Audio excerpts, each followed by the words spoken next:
One day, a colossal tower materialized in the heart of the city, heralding what many believed to be the end of the world. Some called it the apocalypse, others labeled it a catastrophe, but while debates raged on, the tower itself spoke, sending a message to humanity. It beckoned those willing to fight to answer its summons, offering a grim ultimatum: respond, or face annihilation. A select few, brave or desperate enough to heed the call, took up the challenge.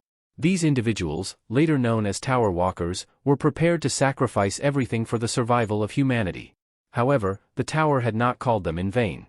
No sooner had they responded than a horde of monsters surged forth from its depths, intent on crushing the walkers before they could even begin their ascent. But amidst the chaos, one man stood tall.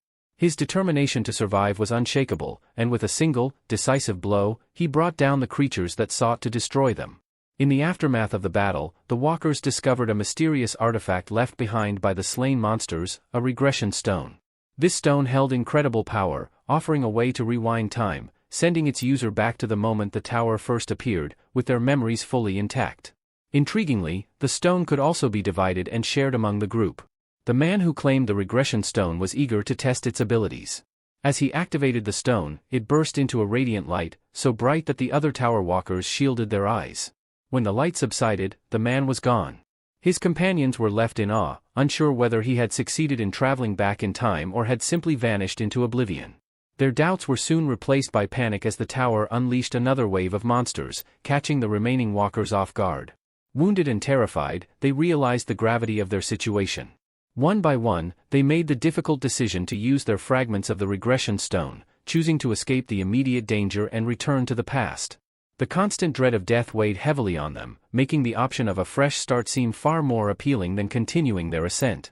As they reappeared in the familiar surroundings of the dungeon's entrance, more tower walkers began to arrive, having made the same choice.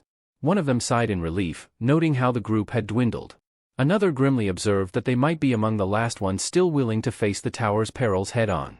With the knowledge of what awaited them, they steeled themselves for the inevitable challenges that lay ahead, now armed with the bitter experience of their first encounter. The chance to turn back time offered them the opportunity to correct their deepest regrets and reverse their most devastating failures. However, just as they began to embrace this second chance, a powerful monster suddenly materialized. Without hesitation, the group attacked, managing to bring the beast down after a fierce battle. Once the dust settled, Jae-hwan, catching his breath, called out to his companion, Yunwan, telling him to leave the battlefield. When no response came, Jae-hwan turned to check on him and was horrified by the sight before him. Yunwan was slumped against a pillar, gravely injured, clutching the regression stone in his trembling hand. Rushing to his side, Jae-hwan stood beside his comrade, a sinking feeling settling in his chest. "Did you use it?" he asked, his voice barely steady. Yunwan, with a weak smile, apologized. Although many of their comrades had opted to return to the past, few had considered the consequences of abandoning the world they left behind.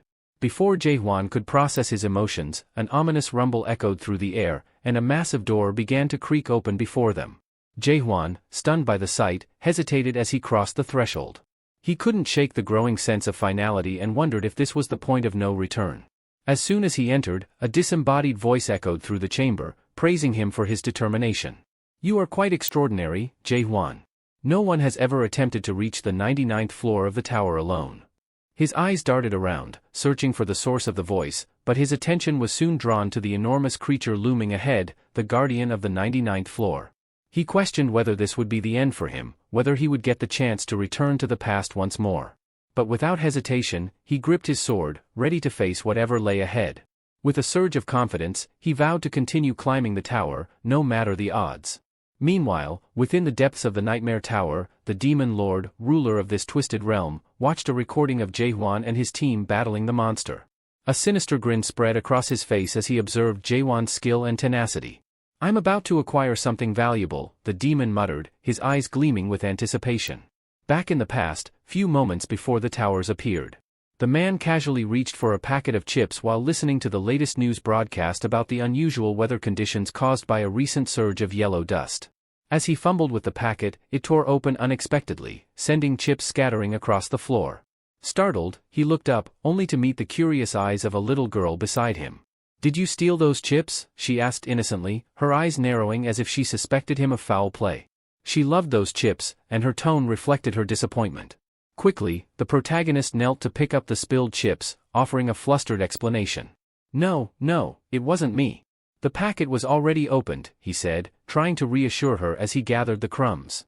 Just as he was about to calm the situation, the news anchor on TV suddenly broke into a serious report, advising the public to avoid outdoor activities due to worsening air quality. The man's attention shifted to the screen, and his expression tightened. A breaking news headline flashed across, drawing him in. Whatever was happening, it demanded his full attention. The news reported that a minor earthquake had struck just outside Seoul. Though there were no casualties, experts warned that the tremors were intensifying with each passing moment. Seismologists cautioned the public, urging immediate preventative measures as the likelihood of a larger quake increased. As the protagonist listened, the floor beneath him began to tremble. Alarmed, he glanced outside, paying closer attention to the news. Around him, other shoppers were also growing uneasy, glancing at each other as the vibrations continued to escalate. Suddenly, the government issued emergency warnings, announcing strict precautions to prevent casualties in response to the tremors. The situation took a drastic turn when, outside the mart, the ground shook violently, sending a ripple of panic through the crowd. Amidst the chaos, the earth split open, and an enormous tower erupted from beneath, its towering structure looming ominously over the city. People gasped in terror, their fear quickly turning into screams as they tried to comprehend what was happening. In the midst of the pandemonium, the protagonist instinctively pulled the little girl close, shielding her from the falling debris. Overwhelmed by the destruction around her, the child began to sob uncontrollably, her small frame shaking with fear. The once familiar mart had been reduced to rubble, its structure completely devastated by the quake. Nearby, a man called out, checking if anyone was hurt. He reassured the survivors that emergency services had been contacted and that help was on the way. Turning his attention back to the little girl in his arms, the protagonist gently asked if she was all right. Her tear-filled eyes gazed up at him, and with a small nod, she whispered that she was fine. Then, with a shaky voice, she asked about the tower that had suddenly appeared outside the shattered mart. "What is that?" she asked, her voice filled with confusion and fear as she looked at the colossal structure dominating the skyline. Meanwhile, reports started flooding in from around the globe. Towers identical to the one in Seoul had appeared in major cities like London and Tokyo. These massive, mysterious structures seemed to rise out of nowhere, leaving the world in shock. As people struggled to comprehend the situation, the name Nightmare Towers began circulating, describing the unsettling nature of these giant monuments that had thrust the world into a state of terror. They all received the same message, congratulating them for being chosen to become tower walkers, tasked with saving the world. Each was given a choice: accept the call and face the unknown, or refuse and remain a bystander. The man, without fully understanding what it meant to be a tower walker, decided to accept. However, his curiosity quickly turned into disbelief as the truth unfolded before him. Those who responded to the tower's summons were equipped for battle by a strange system interface, which granted them weapons and abilities, much like characters in a video game. However, it didn't take long for them to realize this was no game, it was real, and the stakes were life and death. As they processed what was happening, a sudden alert appeared on their screens, warning them that a towering impact was about to hit their world. Their shock deepened as they watched live footage of people outside the tower, construction workers who had been obliviously going about their tasks. The workers had noticed a figure perched on one of the tower's doors and, at first, mistook it for a person. Concerned for the individual's safety, they called out, warning them to get down from the dangerous height, and even asked someone nearby to call 911. But their concern quickly turned to horror. The figure revealed itself to be no human, it was a monster. Its wings unfurled, its grotesque claws extended, and its mouth opened, exposing rows of sharp, jagged teeth. The creature let out an ear-splitting roar that echoed through the city. Before anyone could react, the monster, which was evidently a boss of some kind, summoned an army of goblins and other grotesque creatures that appeared behind it, charging straight at the helpless workers and bystanders. This was the tower impact, when monsters spill from the tower into the world, wreaking havoc. Alarms blared across the city as chaos erupted. The creatures swarmed the streets, destroying everything in their path as people scrambled to flee for their lives. The military was dispatched quickly. Tanks rolled into the area, their cannons aimed at the monsters. However, despite their efforts, the sheer number of creatures overwhelmed them. The monsters were relentless, spreading like wildfire across the city. No matter how many were killed, more seemed to emerge from the tower's dark portals, making it nearly impossible to regain control of the situation. Panic gripped the city as the tower walkers, now realizing the gravity of their new roles, prepared to face this monstrous invasion. They were humanity's last hope, standing between the world and complete destruction. In the aftermath of the monster invasion, a devastating third of the global population was wiped out. Those watching from the tower were powerless, forced to witness the destruction unfold below. The memory of the message they had received haunted them, reminding them that they were meant to be the ones to save the world, the Tower Walkers. Shocked and overwhelmed, they couldn't shake the weight of their mission. Determined to make a difference, the Tower Walkers resolved to ascend the tower. Despite the staggering odds, they clung to the hope that their only way to end this nightmare was to conquer the tower itself. If this is what we have to do to save the world, then let's do it, they thought. Armed with extraordinary abilities and weapons, they pressed forward, fully aware that they were humanity's last defense against complete annihilation. As they ascended higher, they faced formidable monsters, defeating each one with growing confidence. Eventually, they reached a massive stone blocking their path, its immense size sealing off the entrance to the next level. Frustration settled in as some of them doubted their ability to break through, but one among them insisted that they could smash their way past it. His optimism seemed foolish to others at first. This was no ordinary obstacle. Still, with little choice, they decided to try. To their astonishment, their efforts worked. Using their weapons, they chipped away at the boulder, clearing a path forward. As the dust settled, one of the tower walkers noticed something sparkling within the rubble. He called over his senior, pointing to the mysterious item glowing beneath the debris. Intrigued, they carefully examined the shimmering object and were stunned to discover that it was a powerful artifact, the regression stone. Its ability to turn back time left them in awe. The thought of undoing their mistakes and preventing the destruction they had witnessed seemed almost too good to be true. Their leader, Incan Huang, gathered everyone together, his expression serious. He proposed that he would use the stone first and report back on what happened. The others agreed, their curiosity and hope growing. With a determined look, Incan prepared to activate the regression stone, ready to test its power and potentially rewrite the fate of the world. In a blinding flash of light, their leader vanished before their eyes, leaving them in stunned disbelief.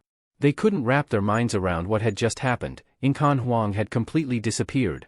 Although they knew the regression stone had sent him back in time, the group still found it hard to accept that he was no longer present with them. Many of them hoped he would return soon, unable to fathom the idea of their leader being truly gone.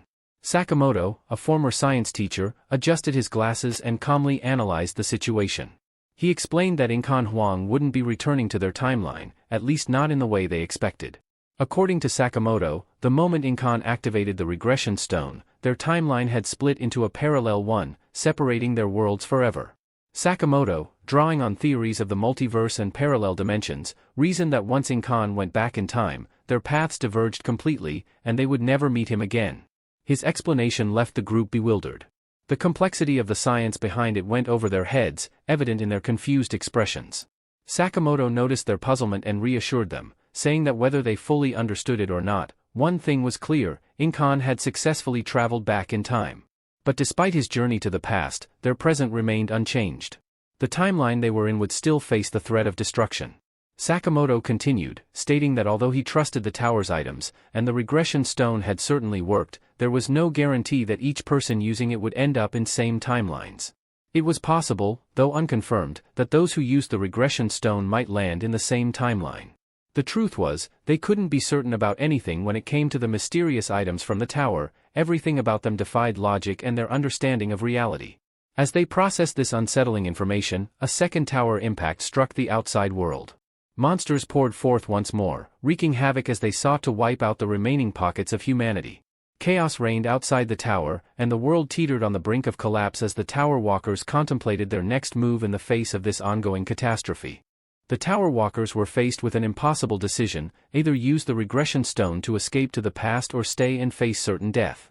The situation inside the tower had devolved into absolute chaos, with destruction spreading everywhere and the monsters mercilessly slaughtering those who tried to fight them. Cries for help echoed through the chambers, but hope was all but extinguished. One of the tower walkers, already feeling the weight of defeat, accepted that their end was near. His companion agreed, believing that their lives were as good as over. Seeing no other way, one of them apologized to the remaining fighters and, with a heavy heart, used the regression stone to travel back in time, leaving the others behind. The last tower walker, left alone, knelt before the towering monster, prepared to be consumed by it. Just when he thought his fate was sealed, a man armed with dual daggers appeared out of nowhere. With swift and precise strikes, he took down the beast. The tower walker, shocked and unable to comprehend what had just happened, stared at the mysterious fighter. The man turned, smiled, and asked if he was all right. Barely able to respond, the tower walker nodded, still in disbelief. Looking around, he realized that his former companions had abandoned him. Anger and frustration surged through him as he cursed them for leaving him behind. But his anger faded when his new team arrived, rescuing him from the brink of death. With tears in his eyes, he thanked them for saving his life, while they commended him for his courage in standing his ground. These tower walkers, who had resisted the temptation of the regression stone, were now the last hope for humanity. Unlike those who had fled to the past, they chose to fight for the present, determined to put an end to the nightmare and protect what was left of the world. Later, Yunhuan lay on the ground, panting and struggling to take his final breaths. His vision blurred as he could barely make out Jaehuan's face above him. Nearby, Jaehuan was slumped against a wall, grievously wounded, questioning how everything had gone so wrong. His mind drifted back to the moment when he and Yunhuan had defeated a monster together, but the memory was tainted by the image of the same monster launching a vicious attack on Yunhuan. Yunhuan, realizing the danger they were in, charged at the monstrous beast to divert its attention. He shouted for Jaehuan to strike while the creature was distracted. Without hesitation, Jaehuan leaped from above, reassuring his companion that he was fully prepared for the battle. Gripping his sword tightly, he swung down with precision and declared it was the monster's end. With a swift, powerful strike, he cleanly severed the creature's head, bringing it down in one decisive blow. After the battle, Jaehuan quickly checked on his comrades, asking if there had been any casualties. Thankfully, Yunhuan reported that, this time, no one had perished. He added that the injured fighters would recover soon with some rest. Feeling optimistic, Yunhuan remarked that if they could continue like this, they might actually reach the final floor of the tower. Together, they made their way back to where the rest of the group had gathered. The healer was tending to the wounded, and upon seeing Jaehuan and Yunhuan return, their fellow tower walkers waved at them in relief. Both men waved back, feeling a sense of camaraderie and victory. As they settled in, Jaehuan's gaze was drawn to an unfamiliar sword lying on the ground. Curious, he approached it and examined its details. The weapon was named Wormsbane, a blade sharpened for 1,000 days and nights by Beongwei, the guardian of the 85th floor. It had been crafted specifically to slay dragons and was imbued with the power of both the sun and the moon. Delighted by this unexpected treasure, Jaehuan picked up the sword, feeling confident that it would greatly enhance their chances of survival. He remembered what Yunhuan had said about finding stronger weapons and felt more certain than ever that they could conquer the final floors. Everything seemed to be falling into place, and for a moment, the group dared to believe they might actually complete the climb. But as Jaehuan stood in the chamber of hellfire on the 98th floor, all hope began to slip away. He gazed in horror at the monstrous beast before him, a towering creature capable of unleashing torrents of molten lava that consumed everything in its path. His companions had already fallen, burned alive by the scorching heat. The monster's flames were so intense they melted metal weapons within seconds. Jaehuan stood frozen, alone, realizing the gravity of the situation and wondering how everything had gone so wrong so quickly. The protagonist, still reeling from the shock of seeing his comrades fall, was suddenly assaulted by the monster, its sheer force hurling him violently against the wall. The impact was brutal, knocking the wind out of him and causing blood to spill from his mouth. Dizzy and disoriented, he slumped to the ground, overwhelmed by the crushing weight of defeat. In that moment, the grim reality hit him: everything they had fought for, all the sacrifices and struggles climbing the tower together, now seemed utterly meaningless. The hope they had clung to, the belief that they could save the world, felt like a cruel joke as the monster loomed closer. Paralyzed, the protagonist watched in terror as the creature opened its gaping maw, preparing to unleash a torrent of molten lava. For the first time, he felt completely helpless. But just as the beast was about to strike, Yunhuan appeared out of nowhere, launching a flurry of attacks against the monster, desperately trying to fend it off. Yunhuan called out to the protagonist, snapping him back to awareness. Realizing his comrade was in grave danger, the protagonist leaped to his feet, rushing forward to help. Yunhuan fought valiantly, but the monster was relentless. Despite his efforts, he was struck by the creature's sharp horn, sending him crashing to the ground. Seeing his comrade injured infuriated the protagonist, filling him with a fiery determination to protect Yunhuan at all costs. The monster, now carrying Yunhuan's limp body, tried to flee, but the protagonist was not about to let it escape. Grabbing his sword, he charged after the beast. As he ran, something extraordinary happened. A glowing string of light extended from his sword, wrapping itself around the monster's horn. The protagonist was momentarily stunned, unsure of what this strange light was or how it had come to be. But there was no time to ponder, his priority was taking down the monster. With renewed vigor, the protagonist tightened his grip on the sword and pulled, dragging the creature back toward him. The struggle was fierce, but after a series of calculated strikes, he finally managed to bring the monster down. Exhausted but victorious, he rushed to Yunwan's side. The wounds Yunwan sustained were deep, and the protagonist's heart sank as he saw the regression stone clutched tightly in Yunwan's hand. Shocked, he asked what his friend was planning to do with it. Yunwan, his voice weak, simply apologized. Despite the grim atmosphere in the tower, Yunwan Kim always carried a cheerful demeanor, earning him the nickname Smiling Knight from his fellow tower walkers. His positive energy was a source of comfort for everyone around him, but for the first time, that signature smile was gone. The weight of their dire situation had finally broken through his optimism. The protagonist, sensing Yunwan's internal struggle, urged him to leave, telling him to go before he changed his mind. Yunwan hesitated, shocked that the protagonist had noticed the regression stone he was holding. It was as if his intentions had been laid bare, and the reality of his cowardice hit him hard. With a weary sigh and his body barely holding up, he turned to go. As he ascended the staircase, a bittersweet feeling washed over him. He realized how strong Jaehwan had become, far stronger than he had anticipated. If anyone could make it to the top of this cursed tower, it would be Jaehwan. That thought gave Yunwan some peace, knowing that even if he couldn't continue, the world had someone capable of saving it. Reaching the top of the stairs, Yunwan jumped out of a nearby window, his thoughts heavy with guilt and admiration.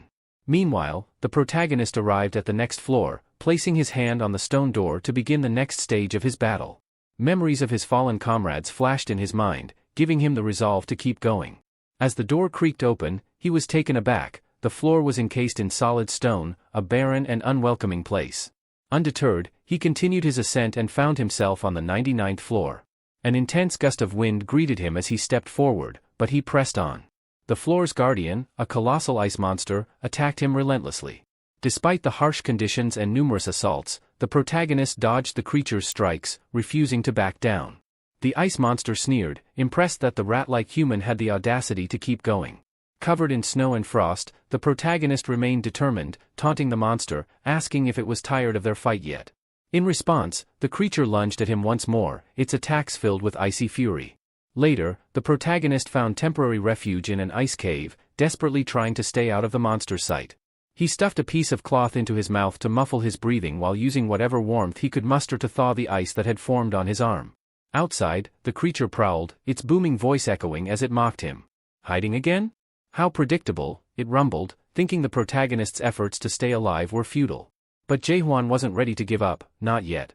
Jaehwan huddled inside the icy cave, his heart pounding as he strained to stay hidden from the looming threat outside. He wasn't in any shape to face the creature yet, he needed time to recover. It had been a decade since he first set foot on the 99th floor, and the danger here was on a completely different level compared to anything he'd encountered before. The trials of the 98th floor, though brutal, paled in comparison to what awaited him now. The floor's guardian, Frostworm Belchisis, the ice dragon from the Forgotten Land, was a terrifying force. Its freezing breath could penetrate even the strongest cold resistance, making it almost impossible to endure. Jaehwan knew that if it weren't for the gear left behind by tower walkers who had either fallen or retreated, he wouldn't have survived this long. The suppressing dragon sword, a relic from the 85th floor, had saved his life more times than he could count. His ice demon armor, gifted by Yun Aikwan, and the Flame King's bracelet from Han Seo Yeol were his final lifelines. As he gazed at the bracelet on his wrist, memories of Han Seo Yeol flooded his mind. He closed his eyes, feeling her presence lingering around him, and whispered an apology. He blamed himself for not being more decisive back then, believing that if he had acted more swiftly, he could have saved her when she was attacked. The guilt gnawed at him, even after all these years. His thoughts drifted to a time in the reclaimed village of Adipose, a settlement they had secured after defeating the 50th floor boss, Altaminus. There, he'd spent time healing and reflecting on his journey. One day, while deep in thought, he had been interrupted by Jay, the village's blacksmith. Planning to challenge it again? Jay had asked, a knowing look in his eyes.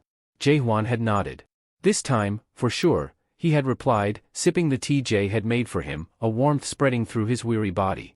Jay had been relieved to hear it. Despite the daily influx of injured or fallen walkers, the village had never lost hope. They had forged a community out of the chaos, and the priests had even set up emergency rescue teams for those too wounded to continue.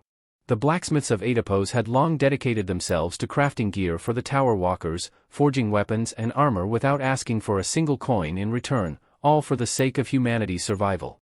But those days seemed to be slipping away. Jae-hwan, now seated across from Jae, the last remaining blacksmith in the village, couldn't help but notice the emptiness of the workshop. Jae was sharpening a blade, his hand steady but his expression tired. "You're the only one left now, aren't you?" Jae-hwan asked, a hint of sadness in his voice.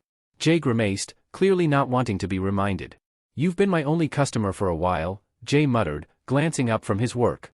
"And it's not like there's much I can make anymore. Supplies from the lower floors have stopped coming.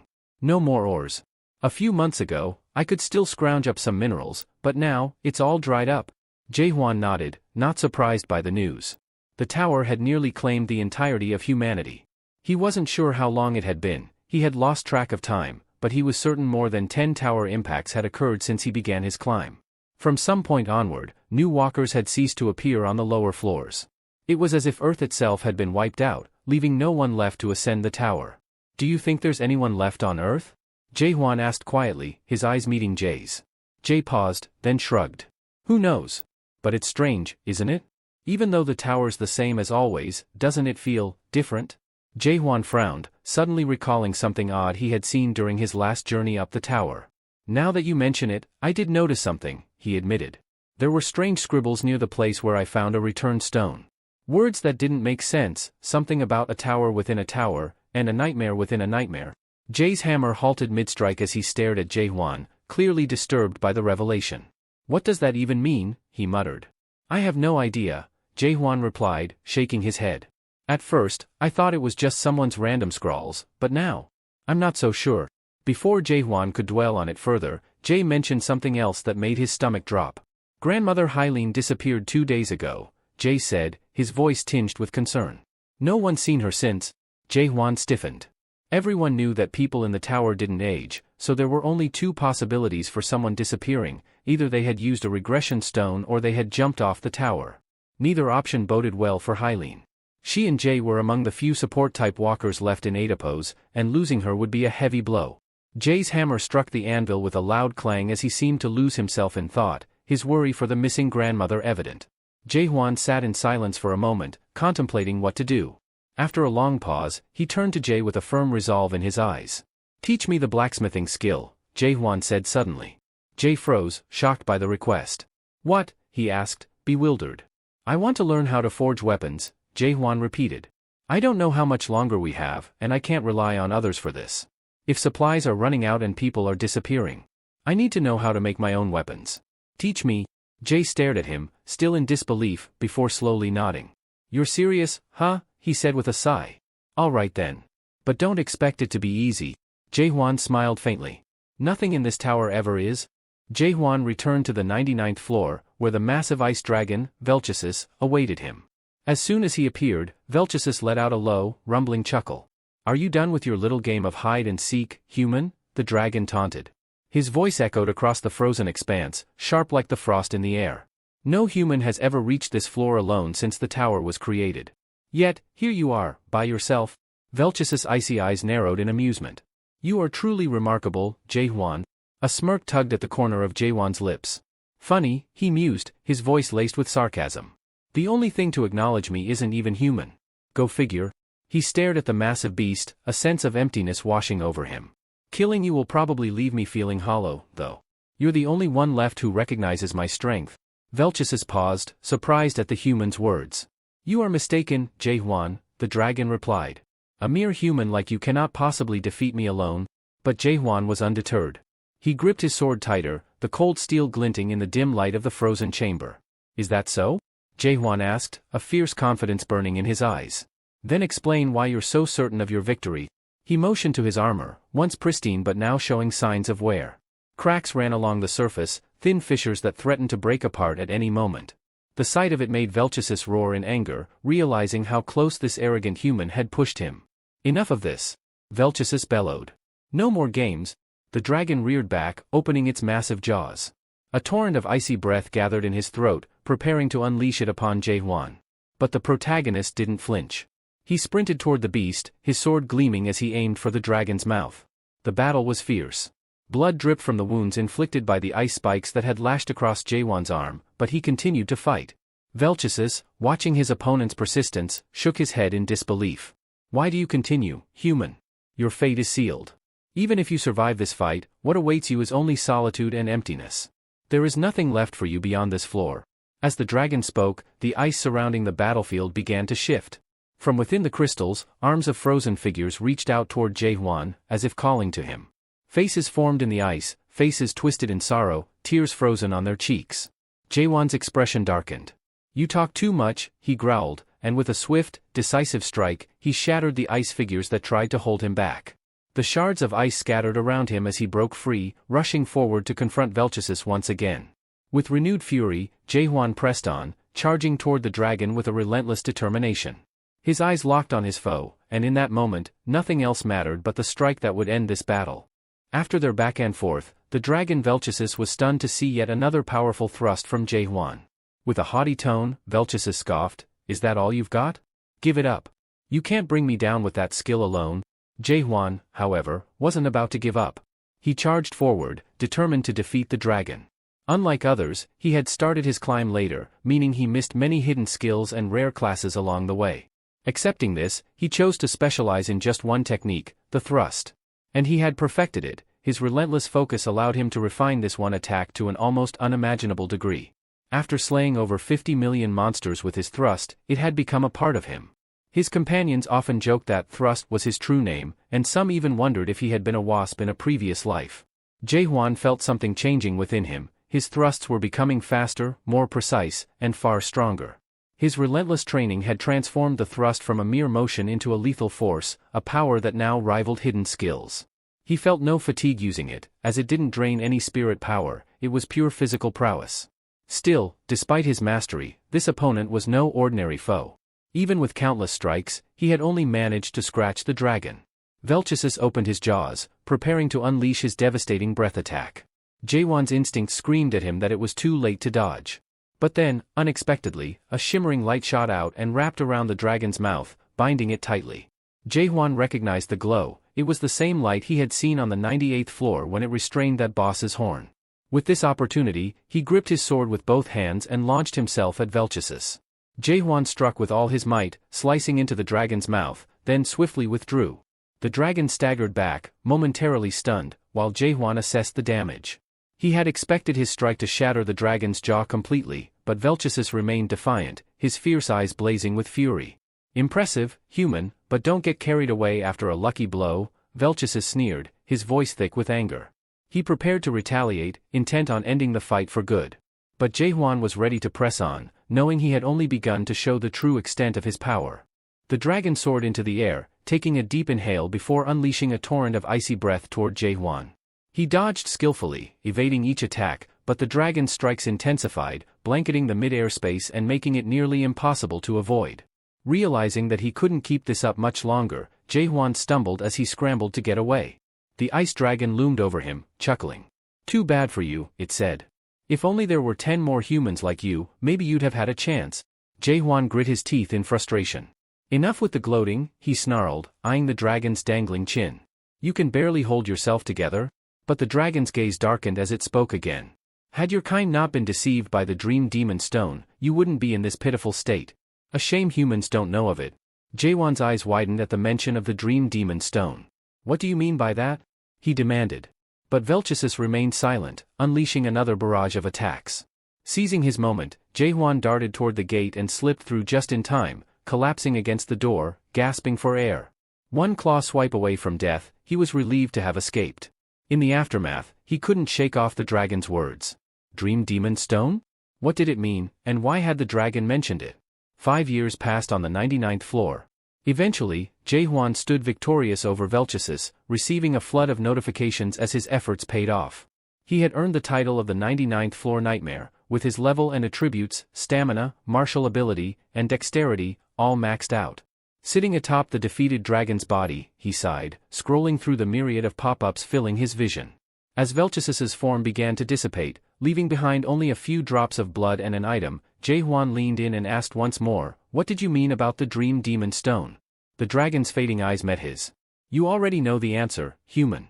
The The truth awaits you at the final floor, it replied, before fading into nothingness. Jaehwan glanced at the item dropped by Velchis, examining it closely. The item's description revealed it was the Ice Dragon sword, imbued with Velchis' chilling breath. It would only reveal its blade when its wielder's fighting spirit was ignited. Though it was supposed to be a sword, it looked more like a dagger to him. As he held it, the dragon's blood suddenly floated up, coalescing to form a pathway. Startled, Jaehwan looked ahead and saw a massive door with the number 100 emblazoned on top. This had to be the final floor. Steeling himself, he entered. But as soon as he passed through, the number on the door morphed, revealing a new title, Control Room. The change sent a chill down his spine. As he ventured deeper into the chamber, he was confronted by a massive screen displaying images of grandmother Hylene, their shops, and a panoramic view of the tower. He could see everything from the summoning grounds to Oedipus.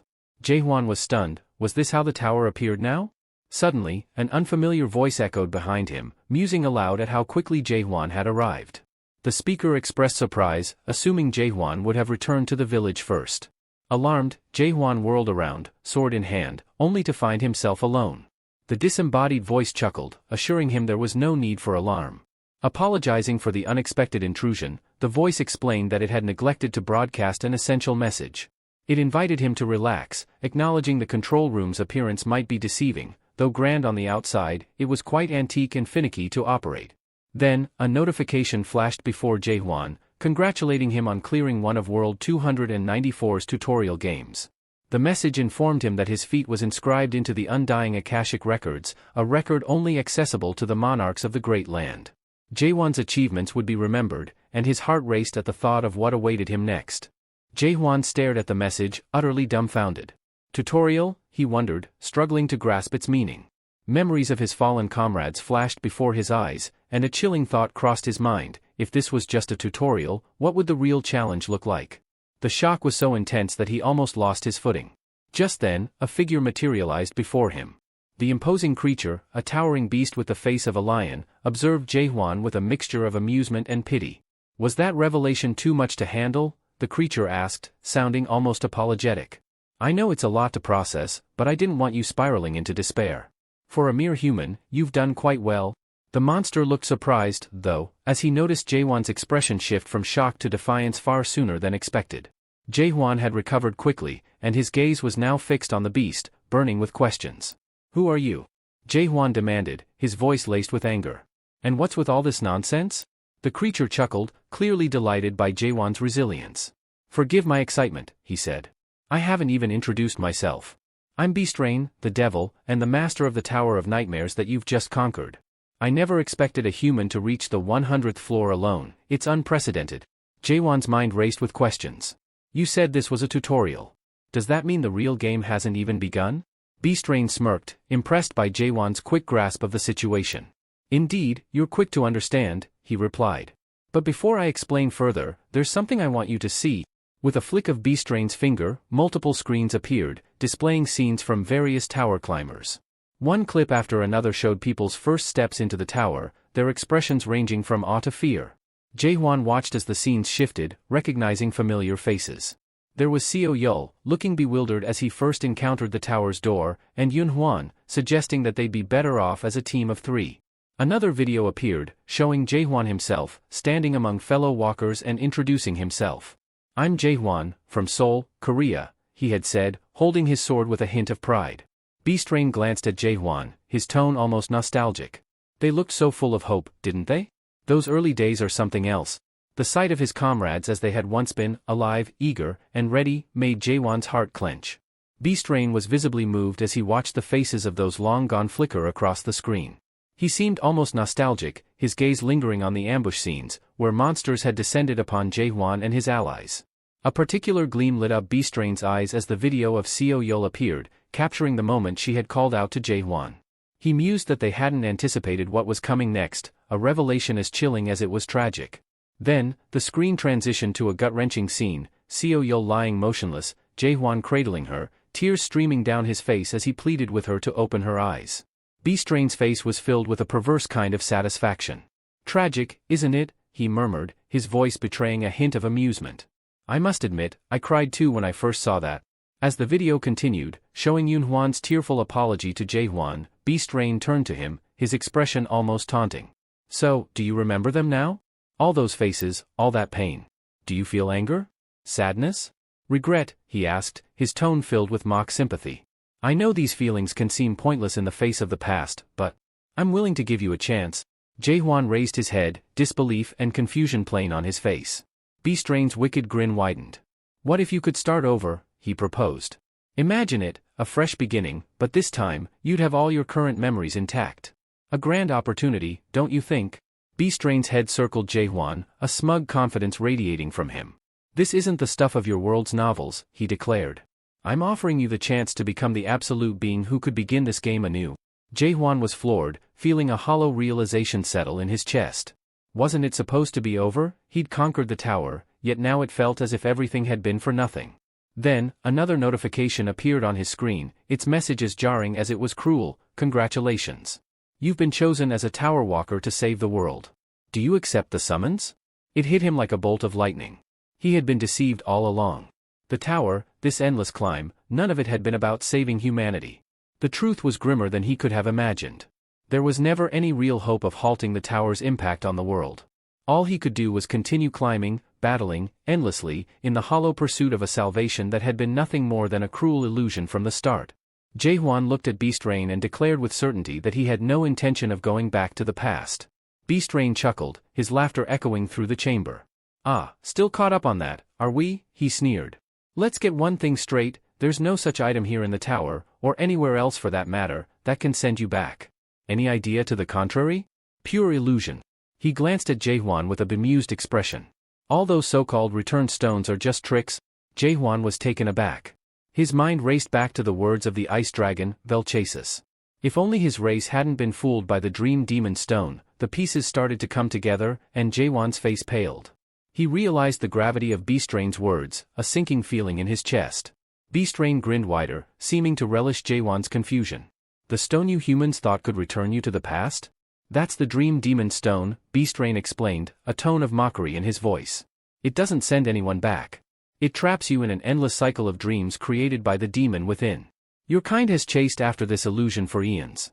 Obsessed with going back, unable to accept the present. It's a particularly human flaw. Jaehwan felt a sense of dread, yet he couldn't deny the truth in Beast Rain's words. He's right, he thought. We've always been obsessed with the past. Beast Rain eyed him with a peculiar admiration. Ah, you're more insightful than most. But now that we've cleared up that little misunderstanding, shall we finally begin the real game? A notification appeared before Jaehwan, congratulating him on clearing the transparent tutorial and inquiring if he wished to continue. Beast Rain smirked, evidently confident that Jaehwan would make the logical choice to start over. But Jaehwan's expression hardened. He stood his ground and refused, declaring that he had no desire to participate in this twisted cycle. Beast Rain was caught off guard, his composure faltering for the first time. He blinked in shock as if such a possibility had never occurred to him. Jaehwan offered a small, defiant smile. Thanks to you, I've learned a lot about this tower and its tricks. But you won't be pulling me into your game again? Before Beast Rain could recover, another notification flashed behind him, this time listing the full details of the Tower of Nightmare and Jaehwan's role as a tower walker. The revelation startled Beast Rain, who hadn't anticipated Jaehwan would break free from his grasp so easily. The explanation that followed revealed the Tower of Nightmares was also known as the Stronghold of Regrets, the second creation of the nightmare dream demon, Mulak. Those who agreed to be summoned into the tower were drawn into the dream world fabricated by the dream demon. Jaehwan understood now. He was trapped in the demon's dream, his entire climb through the tower nothing more than an elaborate illusion. But if this was the case, he wanted to confront and defeat the mastermind behind it all, Beast Rain, and move to the next level. Beast Rain sighed, rubbing his temples in exasperation. There is no next level, he muttered. This is the end of the tower. There's nothing beyond this. But Jaehwan didn't believe a word. He knew Beast Rain had lied before, particularly about the world being saved. Beast Rain chuckled, wondering aloud if the reward for clearing the tutorial had been too disappointing for Jaehwan. I can't believe you're pushing forward with those meager memories just for a reward, the devil mocked. Ignoring Beast Rain's taunts, Jaehwan launched an attack straight at the devil's head, which dissolved into nothingness. As his head began to regenerate, Beast Rain laughed again. What do you want? A hidden skill? A rare item? He offered everything Jae-hwan could desire, as if it were well within his power to grant such things. But Jae-hwan remained focused, uninterested in anything Beastrain had to offer. Seeing his offer dismissed, Beastrain's grin twisted into a knowing smirk. "Ah, I see. You want to return to your original world, don't you?"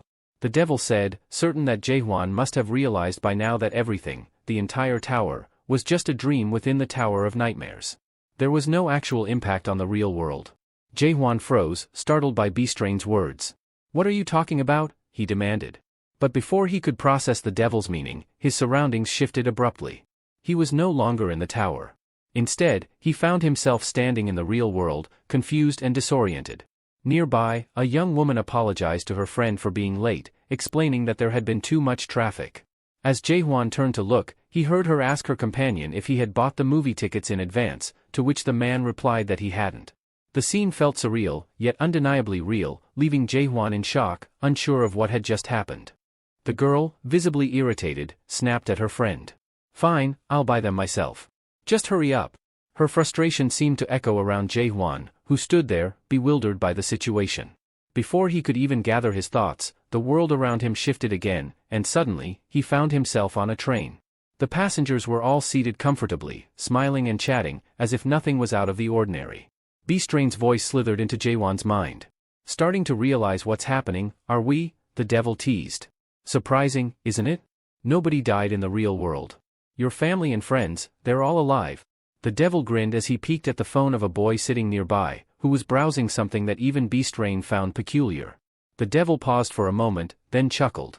"Oh, how careless of me," he said, his eyes gleaming with amusement. "I almost forgot to show you the most important thing." With a snap of his fingers, the scene shifted once more. Now, Jae-hwan found himself standing in a hospital ward.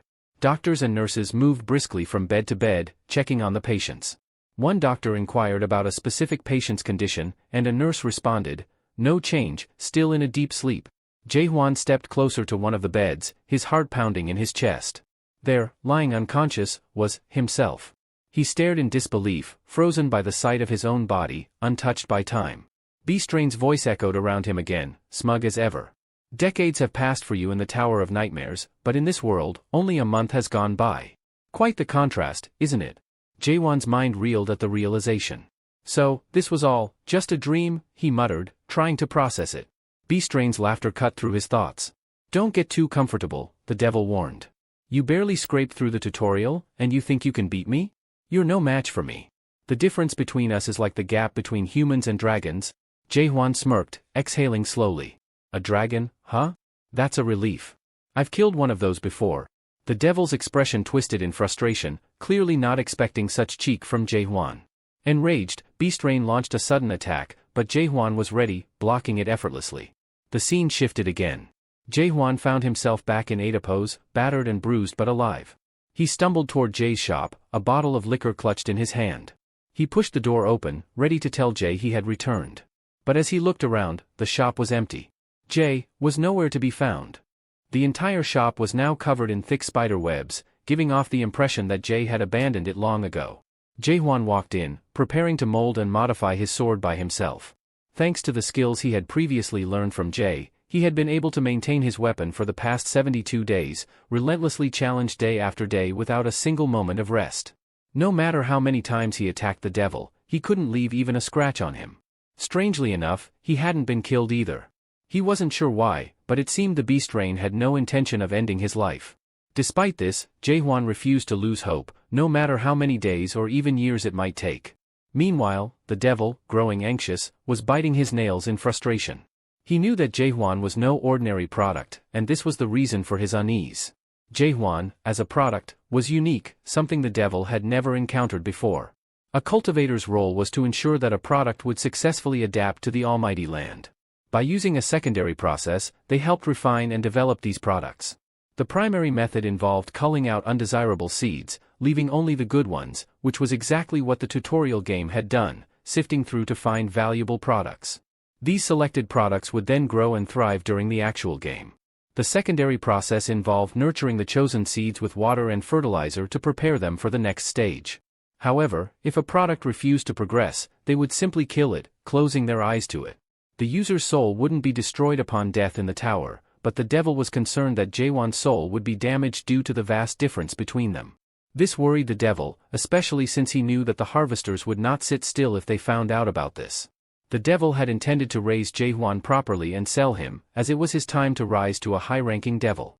Moreover, the devil had to repay the loan he had taken to purchase this tower, and Jaehwan was such a rare product that even the gods, who typically didn't involve themselves with devils, had reached out to him. Suddenly, Jaehwan launched a surprise attack on the devil, who groaned in frustration, muttering that this was starting to wear him thin. The devil casually blocked the assault with one hand, looking at Jaehwan with a mix of irritation and curiosity. He asked what Jaehwan wanted, clearly believing that he must have some reason for acting so recklessly. "Aren't you tired of this already?" the devil questioned, pointing out that things would have gone differently if Jaehwan had only listened and entered the real game. In his world, people would have said what's good for the goose is good for the gander, so why was Jaehwan behaving this way? With a flick of his finger, the devil conjured a glass-like barrier between them, his fury growing. He demanded to know if Jaehwan was serious about this fight. Jaehwan, momentarily stunned, noticed the devil's reflection appear behind him, forcing him to grip his sword tightly and whirl around to strike. But before his blade could connect, he was thrown back violently, crashing into the glass wall and coughing up blood. The devil, now enraged, grabbed Jaehwan by the throat and, despite his anger, calmly asked again what exactly he wanted. The devil even offered hidden skills, powerful items, anything Jaehwan desired. Yet, Jaehwan remained resolute.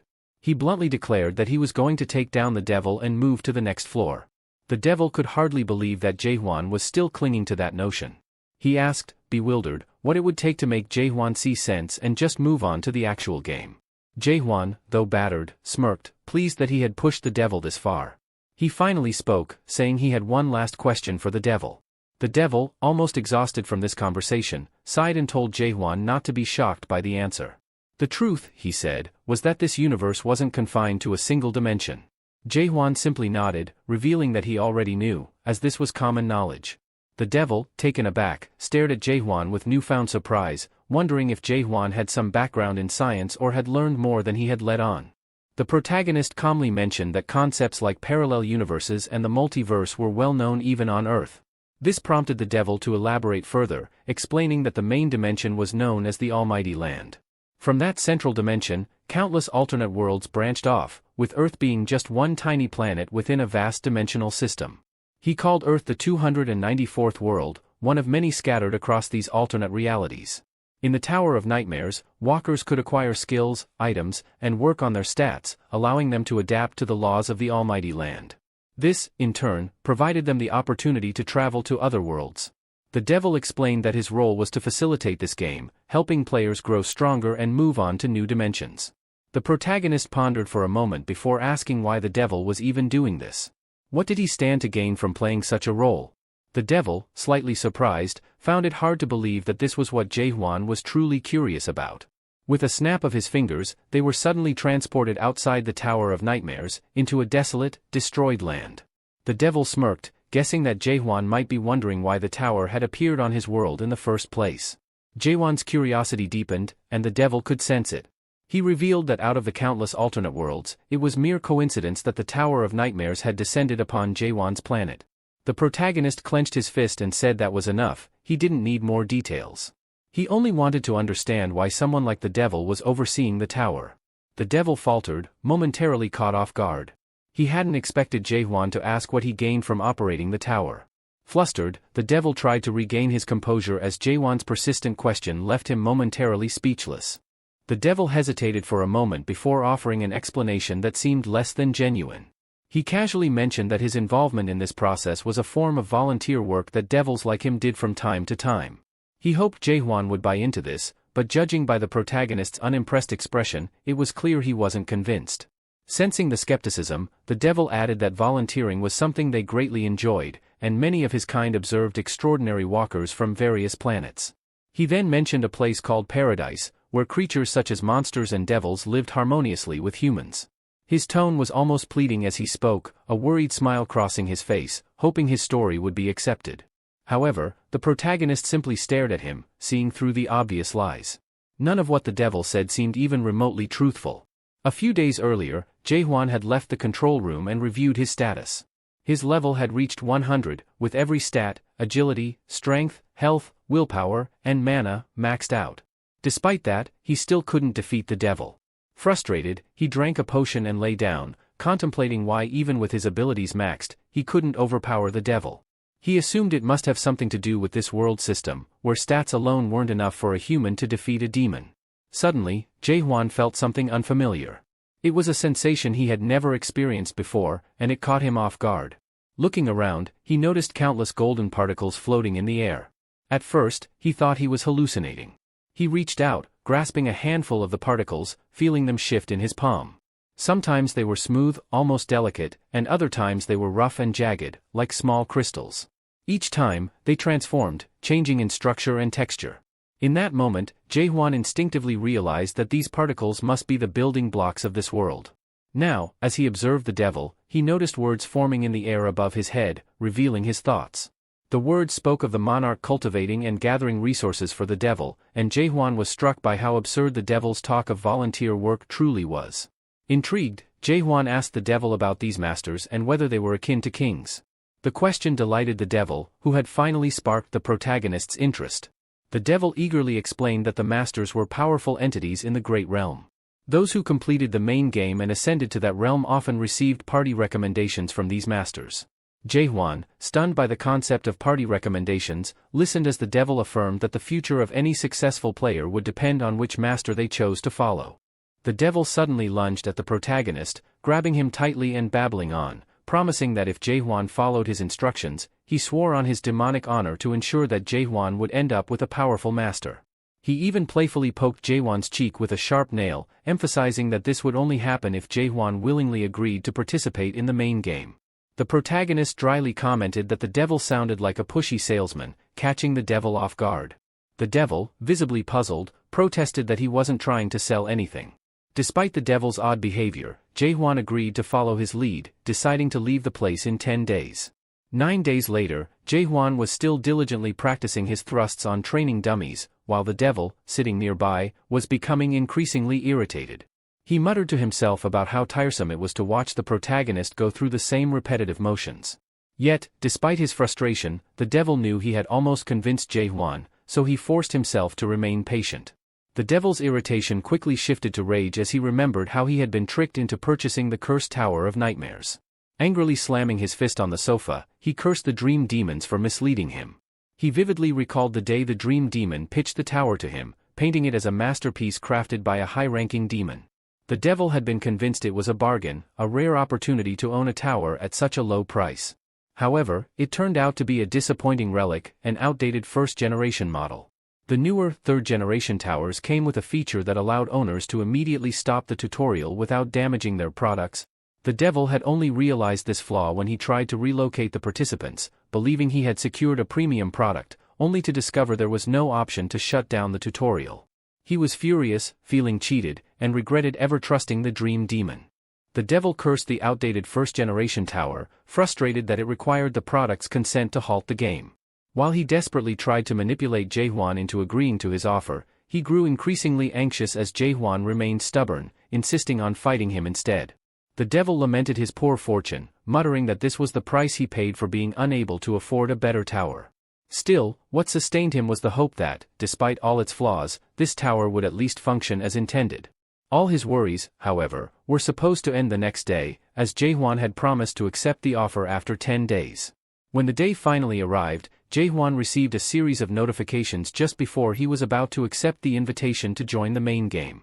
The system informed him about the Tree of Illusion, its roots, structure, and the different fruits it bore. He was also provided with crucial information about the Great Realm, explaining how it would enhance his adaptability and what he needed to know to become an adapted player.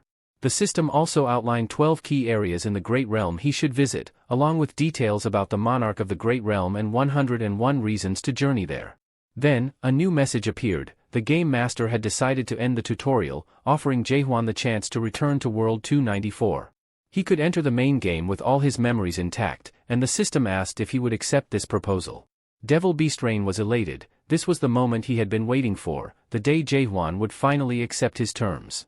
The devil eagerly asked Jae-hwan if he had memorized all the information in the files he had sent.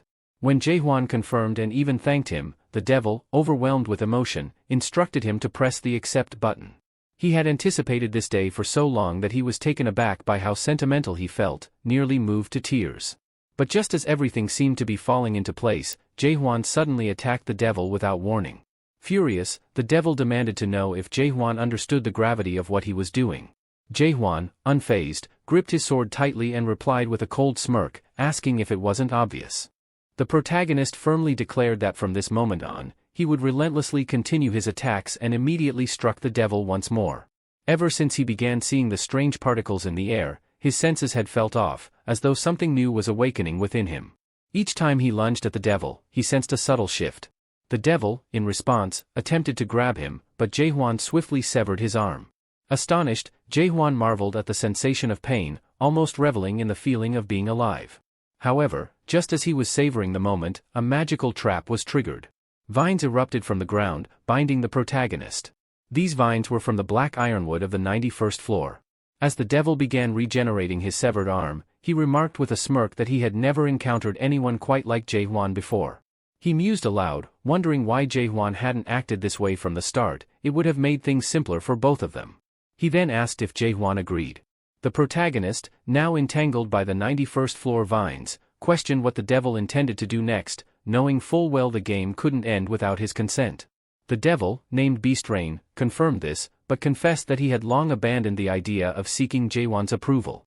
Instead, he had a question for the protagonist: why did Jae-hwan assume this tutorial game would last forever?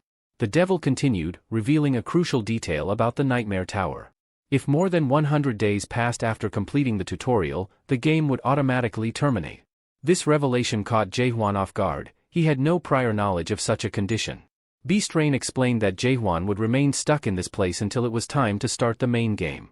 Jae-hwan gripped his sword, Beast Rain the demon, and asked with a piercing gaze, "Is it true that they call you the trickster in the Great Realm?" The devil was shocked by this unexpected question, but his astonishment deepened when Jae-hwan added, "You're 784 years old, and you've roamed 128 different worlds, cultivating various species in each one, like the wicked creature you are." Stunned, Beast Rain demanded to know how Jae-hwan had acquired such information. But Jae-hwan, undeterred, continued, stating that Jae-hwan would soon be handed over to the harvester known as the Master of Darkness, another revelation that left the devil deeply unsettled. The devil, growing increasingly anxious, began to wonder who Jae-hwan truly was, as the protagonist seemed to possess knowledge far beyond what he should. Little did Beast Rain know, the words revealing his true nature were visible above his head, and Jae-hwan was reading them with ease. The protagonist grinned, his eyes gleaming with confidence, and asked the devil, "Do you really know who I am?" He taunted Beast Rain, calling himself the very product the devil had been nurturing for decades within this twisted game. In an instant, a massive surge of energy erupted from Jae-hwan's body, shattering the grip of the black ironwood vines. As he stood free, Jae-hwan looked directly at the devil and declared with unwavering conviction, "I'm not your creation anymore." The protagonist's actions grew even more aggressive as he broke free from the clutches of the vines, immediately launching a fierce assault on the demon. Though the demon narrowly dodged the strikes, it became increasingly worried, noticing how swift and powerful Jae-hwan's movements had become. The demon retreated, only to be caught off guard when Jae-hwan managed to land a clean hit, severing part of its arm. Shocked, the demon struggled to comprehend how Jae-hwan had become so formidable so quickly. The demon started piecing together the clues, wondering aloud if Jae-hwan had somehow undergone an awakening. He glanced at Jae-hwan's sword, then at the wreckage of the vines strewn across the battlefield, and questioned whether the protagonist had become something more than an ordinary player, perhaps an over-adapted one. Ever since Jae-hwan had reached the 100th floor of the tower, he'd begun to suspect that the tower itself might be some kind of illusion. But as his battles continued, he grew convinced that perhaps the demon itself wasn't as invincible as it claimed to be. Despite his maxed-out stats, Jae-hwan had fought the demon over and over, believing that there was something more at play, something beyond sheer numbers. The very fabric of the world around them began to fray, revealing cracks in the reality of the tower. In that moment, Jae-hwan's understanding deepened, and without hesitation, he adjusted his fighting strategy. His strikes became more precise, calculated, each one carrying the weight of his newfound clarity. His relentless attacks enraged the demon, who, realizing that Jae-hwan had unlocked some hidden truth, screamed in fury. With Jae-hwan's new insight, the synchronization limit between him and the world had been momentarily lifted, allowing him to strike with even greater force. In response, the demon shed its human-like disguise and revealed its true form. The transformed demon lunged at Jae-hwan, promising that he would no longer be an easy target, and that resistance was futile. The beast slashed at the protagonist, landing several blows and leaving deep wounds. However, it was impressed. Jae-hwan had already reached the second stage of adaptation, despite having only just completed the tutorial. The demon tore into Jae-hwan with its razor-sharp claws, reminding him that he was merely human and couldn't possibly win against a being like Beast Rain. "You're fighting a losing battle," the demon taunted. Jae-hwan shielded his face with his arm, his mind racing with thoughts of whether this could be the end. But his resolve hardened. He reached for the sword he'd earned after defeating the ice dragon on the 99th floor, gripping it tightly as his determination surged. Despite the pain and the demon's overwhelming power, Jae-hwan decided that he would continue fighting, stabbing the beast over and over again, even as his body screamed in agony. With each stab, the number surged, pushing past the limits he thought he had. The demon, though wounded, sneered and said Jae-hwan would have no choice but to play the main game sooner or later. "You're only hurting yourself by continuing this futile battle," the demon said mockingly. But Jae-hwan ignored him, his only focus being to end the fight, no matter the cost. After what seemed like an eternity, Jae-hwan finally struck the demon for the 10 billionth time. The sheer number shattered the boundaries of what any human could achieve, and with it, the very fabric of the world around him began to break apart. As the rules unraveled before his eyes, Jae-hwan closed them for a moment, feeling half of his face illuminated by an inner light. With this newfound understanding, he realized he had transcended the limits imposed by the world and had become something more, an entity beyond definition. He had embraced oblivion and, for the first time, felt truly human. The mysteries that had haunted him began to fall into place. He recalled the bright line he had seen on the 98th and 99th floors and understood it now. It was a link, a tether that bound the demon to this cursed tower. Filled with newfound clarity, Jae-hwan launched a vicious assault on the demon, who was equally eager to retaliate. In a flash of radiant energy, Jae-hwan's attack struck true, much to the demon's shock. The immense power behind the blow was undeniable, and Beast Rain, now deeply wounded, could feel the protagonist's attack searing through his very core. The demon staggered and fell, confusion and fear written across his face as he looked up at Jae-hwan, who stood over him, calm and resolute. Jae-hwan told the demon to listen closely. As the demon lay there, Beast Rain began to wonder if Jae-hwan had truly completed his awakening. But Jae-hwan's voice cut through his thoughts, declaring that humans were not mere commodities for demons to barter and assess like products with price tags.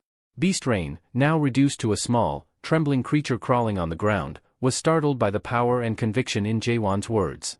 Jae-hwan's next statement was even more unsettling. He was done playing along with the demon's little game. He would destroy this place, break the chains of illusion, and move forward to whatever awaited beyond. As he spoke, the illusions Beast Rain had crafted to keep him trapped began to shatter one by one. Jae-hwan proclaimed his intent to climb all the way to the top, to reach the end of this cursed world the demons had constructed. His determination was unshakable. As he spoke, his status screen appeared, but everything about him, his name, title, abilities, skills, and class, was now unidentified, a reflection of his transcendence. Watching his tower crumble around him, Beast Rain panicked. He pleaded with Jae-hwan not to destroy it, claiming there was no next floor beyond this one. But Jae-hwan calmly pointed his sword at the demon and informed him otherwise. There was indeed a next floor, one that Beast Rain was unaware of. He wasn't bound by the demon's limited understanding anymore. The revelation left the demon in a state of shock, powerless to stop what was coming. As Jae-hwan ascended the tower, he noticed peculiar scribbles etched on various floors, the 78th, 66th, 47th, and many others throughout the structure. Each one seemed like a cryptic message, teasing at something greater. He realized that all nightmare towers, including this one, were mere imitations of the original nightmare, which sat at the top of the tree of illusion. These scattered writings piqued his curiosity, and he began to decipher their meaning, wondering what awaited him at the peak of the tree. His mind turned to Malak, the dream demon responsible for the creation of the nightmare tower. It was said that Malak's second creation was the Fortress of Regrets. Jae-hwan speculated that these messages might have been left by Malak himself, as some kind of trail for those daring enough to follow. Turning to Beast Rain, Jae-hwan asked if they were currently at the roots of the Tree of Illusion. The demon hesitated before asking what Jae-hwan intended to do next. With a determined voice, Jae-hwan declared that if these were indeed the roots, then there must be a trunk above them. He reasoned that by breaking through the ceiling, they could reach it. Without hesitation, he raised his sword and thrust through the ceiling, shattering the structure with a force that left the demon horrified. Beast Rain watched in disbelief as his carefully constructed tower, something he had worked so hard to maintain, crumbled before his eyes. Moments later, a system notification flashed, indicating that it was calculating the protagonist's tutorial game record. However, an unexpected error occurred, halting the process entirely. The calculation had failed. As the roof collapsed, the system began searching for any remaining walkers within the Nightmare Tower. Yet, no walkers were found. The system failed to complete the game properly, and with that, the tutorial abruptly ended. Suddenly, Jae-hwan found himself back in a dense forest, his chest heaving as he gasped for air. His body was drenched in sweat from the overwhelming heat. He stood still for a moment, trying to regain his composure, before spotting a trail of footprints leading deeper into the forest. Without a second thought, he followed the path, prepared for whatever lay ahead. Jae-hwan finally arrived at a clearing teeming with wild beasts, their predatory eyes locked onto him. They surrounded him, poised to strike. As the beasts lunged forward, Jae-hwan reacted swiftly, slicing one in half with a single, shallow stab. Yet, as he wiped the blood from his blade, he felt the ground tremble, a larger presence was closing in on him.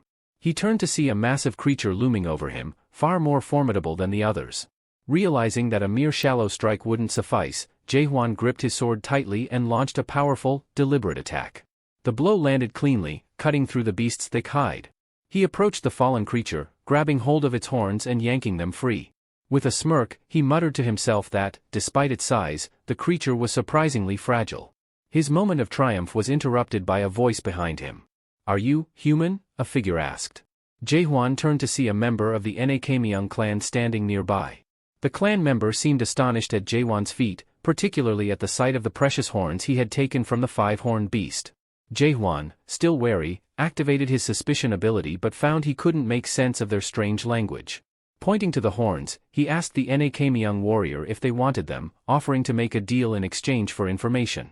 However, instead of responding, the Nakamyeong clan member lunged at him with an unexpected strike.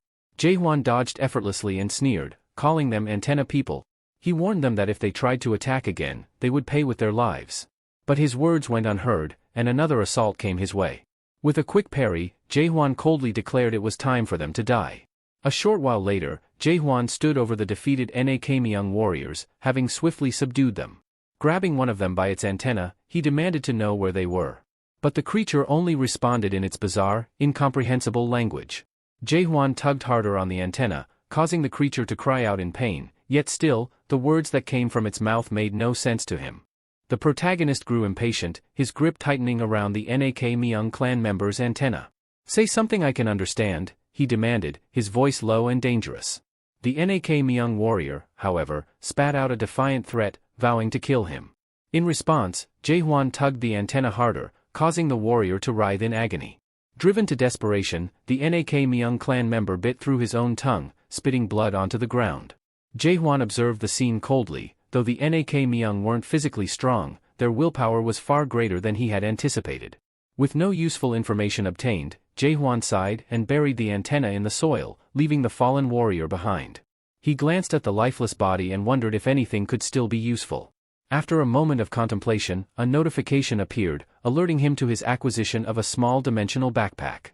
It was a welcome surprise, offering extra inventory space, up to 70 cubic feet to store items. Examining the pouch, Jae-hwan marveled at the practicality of having an inventory function again, especially after losing access to his system interface upon leaving the Nightmare Tower. At least now he had some way to manage and appraise items. Still, he couldn't help but feel betrayed by how unreliable the system had become. He had expected its functionality to extend to other dimensions, including the Great Realm. He placed the beast's horn inside the newly acquired backpack and tested the suspicion skill, finding it useful for identifying items. His attention was drawn to a cluster of crystals scattered across the ground. Using his suspicion ability, Jae-hwan discovered that these were stones of fallen souls, capable of enhancing an adapted player's mana reserves by a considerable amount. Intrigued, he bent down to examine them more closely.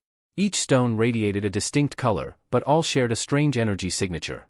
Were these Nakamyeong clan members jewelers or something else entirely? Regardless of their origin, Jae-hwan knew the stones had value. He carefully packed them into his backpack, satisfied with his discovery and knowing they would likely prove useful in the future. The protagonist surveyed the remaining items scattered around, some of which were too bulky to carry. Deciding they weren't worth the trouble, he left them behind. Suddenly, his ice dragon sword began to hum and vibrate in his hand.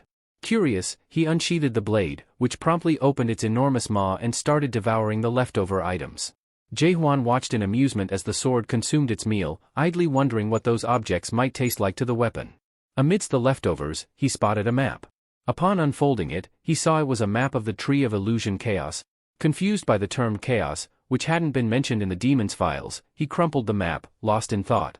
Meanwhile, in a different part of the forest, a group of adventurers found themselves ambushed by a swarm of monsters. Among them, a girl hurled her sword toward a nearby beast. Unfortunately, her aim was off, and the weapon struck one of her comrades in the leg. Alarmed, she quickly apologized, explaining she had intended to hit the monster, but the sword had slipped. The injured man, though clearly in pain, managed a shaky smile and assured her it was fine, despite trembling as he painfully pulled the blade from his leg. Embarrassed, the girl announced she'd go hunting elsewhere, leaving the group behind. As soon as she was out of sight, the wounded man's forced patience turned to frustration, and he muttered under his breath, deciding to let it go just this once, partly because of how endearing she looked. However, he couldn't help but marvel at how she had managed to hit his knee with such precision. Moments later, the girl returned, looking apologetic once again. The team groaned, wondering what she had messed up this time, but their concern quickly turned to alarm.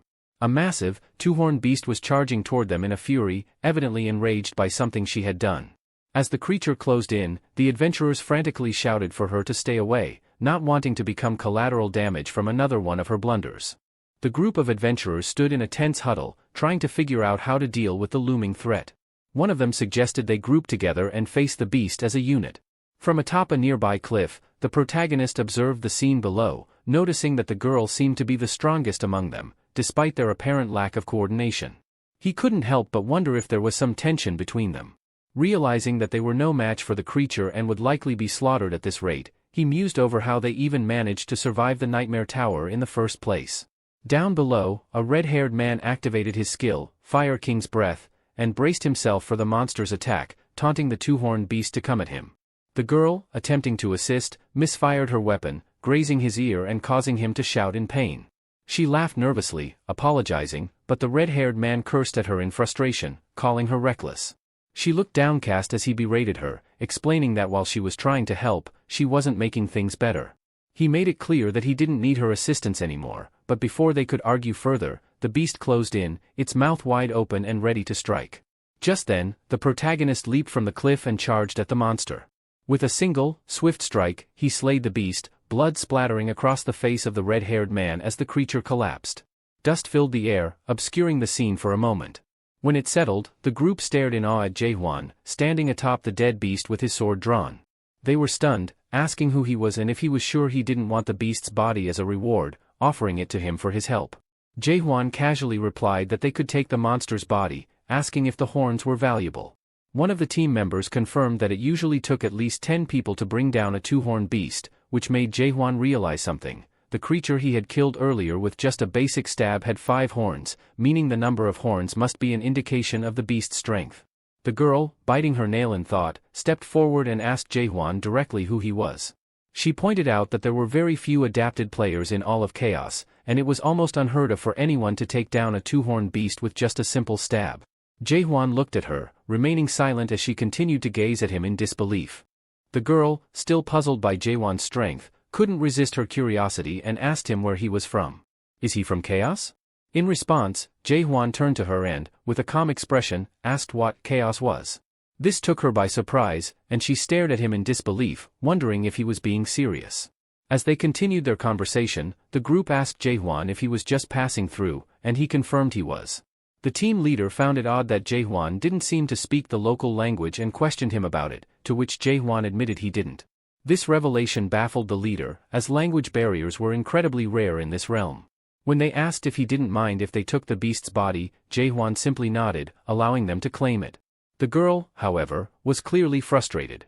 She couldn't believe that someone just passing by had so effortlessly killed a two-horned beast without using any special skills.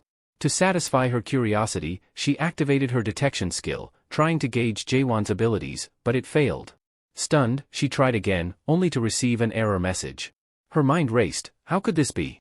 His level seemed as low as that of a non-adapted player, which only made her more suspicious of his true identity. Tapping Jaehwan on the shoulder, she leaned in and whispered that she had a question. She reminded him that adapted players were exceedingly rare in chaos and wanted to know how someone like him, who didn't appear to be adapted, could take down a two-horned beast with such ease. She pressed him, asking again who he really was and where he came from. Jaehwan glanced at her, surprised to hear her mention chaos. He asked her about it, his tone genuine. The girl's expression shifted to one of anger, thinking he was mocking her. She demanded to know if he was playing some sort of joke. But Jaehwan's face remained serious, and he calmly assured her that he wasn't kidding. She seemed frustrated, unable to comprehend why he would ask something so absurd. Assuming that perhaps the language barrier was causing confusion, she slowed down her speech and repeated her question about his identity. Jaehwan took a moment to consider her words. Her question stirred memories of his past life on Earth, a life that now felt distant and irrelevant since entering the tower. The relationships, the sense of identity he once had, it had all faded away. Here, in the Nightmare Tower, he had forged new connections, created new memories, and his old life held little meaning now. Still, he remained quiet, reflecting on how far he had come, but all of it disappeared like a mirage the moment the tutorial ended. The companions who had fought alongside him were back on Earth, alive but likely with no memory of the tower. Starting over with their memories erased was the reward for completing the tutorial. Jaehwan realized they probably wouldn't even remember him, nor anything that happened during their time in the tower. When the girl pressed him further, he told her that he'd lost his memory. At first, she felt sorry for him, thinking he was suffering from amnesia. But her sympathy quickly turned to frustration. "You expect me to believe that?" she snapped, clearly doubtful. Even if he insisted he had forgotten everything, she wasn't buying it. Jaehwan had never claimed to have amnesia, but her assumption that his memory loss was the same irritated her. She ranted on, sarcastically comparing his story to something as outlandish as being an abyss warrior. Jaehwan had no idea what that even meant. Then, without warning, his sword began to vibrate. The girl noticed and asked him to drop the act. When he drew the blade, it immediately grew larger, leaving her stunned. This was no ordinary weapon. It was a spirit sword. As the sword opened its mouth and began devouring the weapons scattered around them, the girl's initial shock turned into suspicion. Maybe Jaehwan wasn't as strong as he seemed, perhaps his power came entirely from his weapon. Her thoughts raced, wondering what he was planning by revealing his spirit sword so openly. The other team members were equally shocked, watching in awe as the blade consumed everything from swords to armor. Meanwhile, Jaehwan seemed lost in his own thoughts, calmly telling the sword to revert to its case form once it had eaten enough. The girl couldn't believe what had just happened. He had ruined her mission by eliminating the monster so easily. Annoyed, but with an idea forming in her mind, she wondered how she might turn this unexpected development to her advantage. She agreed to drop the subject of his past but slyly proposed a deal, a subtle trap woven into her words. After giving a brief overview of the Chaos Realm, the girl, who introduced herself as Mino, shifted the conversation to the group she was traveling with. She explained that they were members of the Red Fox clan, a notorious bunch of thugs. The protagonist quickly understood that Mino wanted him to eliminate them for her. With a sly smile, she hinted that they'd eventually turn on him anyway, so it was in his best interest to deal with them first. "Just don't stare at them too long," she advised casually. Later that night, the group's leader suggested they stop and set up camp, as traveling after dark could disturb the horned beasts. One of their scouts was perched in a tree, keeping watch while the others gathered around the fire, enjoying each other's company. The protagonist, lying a little distance away, was aware that there was a village nearby, as indicated by the map he'd found earlier. As he played with the tiny particles of mana floating in the air, he thought about how to approach the situation. As he listened to the group gossiping, he overheard them discussing his mana levels. One of them remarked that Jaehwan's mana was pitiful, barely on par with that of a non-adapted player. The leader agreed, speculating that the only reason Jaehwan had been able to defeat the two-horned beast was thanks to his spirit weapon. They continued, talking about how obtaining a spirit weapon usually involved venturing into the abyss, the branches of the Tree of Illusion. Jaehwan couldn't help but smirk at their ignorance. They had no idea that he had acquired his spirit sword not from the abyss, but from the roots of the tree itself. It amused him to think how surprised they'd be if they knew the truth. He also recalled what the demon had told him earlier, that tower gear wasn't flawless. No one in their right mind would covet something like this, at least, that's what the demon thought. Quietly, Jaehwan mulled over Mino's offer and the group's underestimation of him, preparing himself for what was to come. Jaehwan realized that this place wasn't the great realm he had been searching for. His thoughts were interrupted when he heard footsteps approaching. Mino rushed over, grabbing him by the collar and demanding to know what he was doing. They were already closing in. She anxiously asked him about the sword he had used earlier, the one he had been feeding, and urged him to use it to kill their enemies. Jaehwan fixed her with a cold stare and calmly responded that he no longer had that sword, he had lent it to someone who was standing watch. Mino's face paled with disbelief. She couldn't fathom how he could hand over a spirit weapon so recklessly, especially just because someone asked. She scolded him for doing something so dangerous. As the Red Fox clan closed in, they thanked Jaehwan for giving them the sword, mocking him as a fool. They boasted that they didn't even need it, they were the Red Fox clan, after all.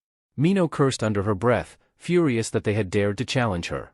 Jaehwan, watching her reaction, became intrigued. He was curious to finally witness her combat abilities. With their leader's order, the Red Fox clan charged toward them, ready to strike. Mino, undeterred, hurled her daggers with precision, hitting several attackers straight in the head, killing them instantly. She moved swiftly, kicking one of the members square in the face before retrieving her daggers and launching them at the next wave of foes. One by one, they fell to her relentless assault. After clearing most of the clan members, Mino returned to Jaehwan, breathing heavily. She offered a quick apology, saying she hadn't meant to throw the daggers so hard, though her focus never wavered from the remaining enemies. Mino, visibly irritated, retrieved her daggers and pointed them at the remaining Red Fox clan members. Her voice cold, she declared they were about to experience a world of pain. The clan's leader, already suspicious of Mino since she had managed to lure monsters toward them earlier, began to piece things together. His suspicions grew as he considered the possibility that she was none other than the infamous Witch of Destruction. He wondered who in the Black Forest clan had the audacity to send her here. Mino met his gaze and smirked, as if it didn't matter who had sent her. In chaos, people like him were always on someone's hit list, especially since they had no qualms about slaughtering unsuspecting, non-adapted players. Without hesitation, she flung her daggers toward them again, but the Red Fox clan leader just laughed. He was confident that the Black Forest clan wouldn't get involved for someone like her. Wielding the spirit sword he had taken from Jaehwan, he shattered her daggers with ease. With an air of arrogance, he rambled on about how someone must have hired Mino in secret and gloated that she shouldn't bother praying. This was the end of the line for the Witch of Destruction. His taunt only further aggravated Mino, who was annoyed that he thought he could defeat her with just one spirit weapon. The leader grinned, feeling secure in the knowledge that he had additional backup. Mino surveyed the area, quickly counting the number of enemies. There were about 30 or 40 of them, all first-stage adapted players, which explained the heavy footfalls she'd heard earlier. The leader, relishing the moment, pointed out that they weren't just dealing with any ordinary pair, a witch from the Black Forest clan and a man who had killed a two-horned beast with a single strike. He boasted that he had come prepared, asking her if she really thought he would face such formidable opponents without proper reinforcements. The Red Fox clan leader boasted that he hadn't summoned just anyone, he had brought their master. Mino's eyes widened in disbelief as Black Fox Clint, the third-stage adapted player and leader of the Red Fox clan, appeared. She couldn't help but smirk, thinking he must have had a lot of free time lately. Clint, with a devilish grin, wagged his tongue and sarcastically welcomed her, saying she should feel honored by his presence. He informed her that half of the Red Fox clan had come specifically to hunt her down. Mino, masking her surprise, sarcastically responded, "Oh, I'm so honored," knowing full well that Clint clearly wasn't as busy as he liked to pretend. She needed a moment to collect her thoughts. Facing a third-stage adapted player like Clint in a one-on-one fight would be no small feat, and she wasn't sure she could take him down alone. Turning to Jaehwan, she addressed him as Amnesia and Abyss Warrior, which caught him off guard.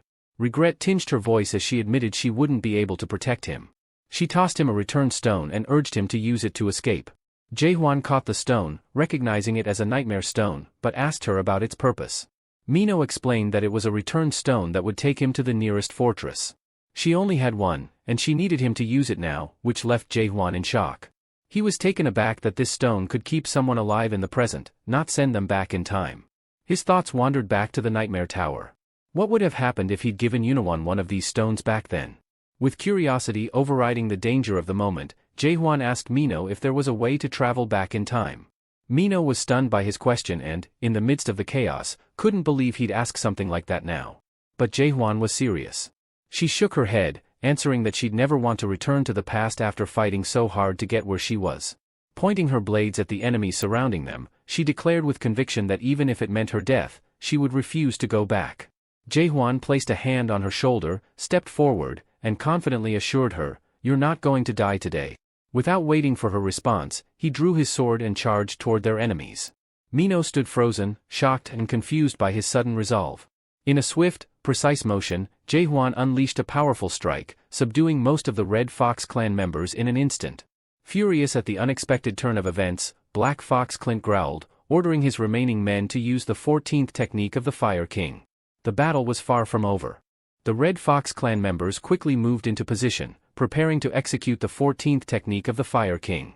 Jaehwan, unfazed by their formation, activated his third stage of awakening, Oblivion.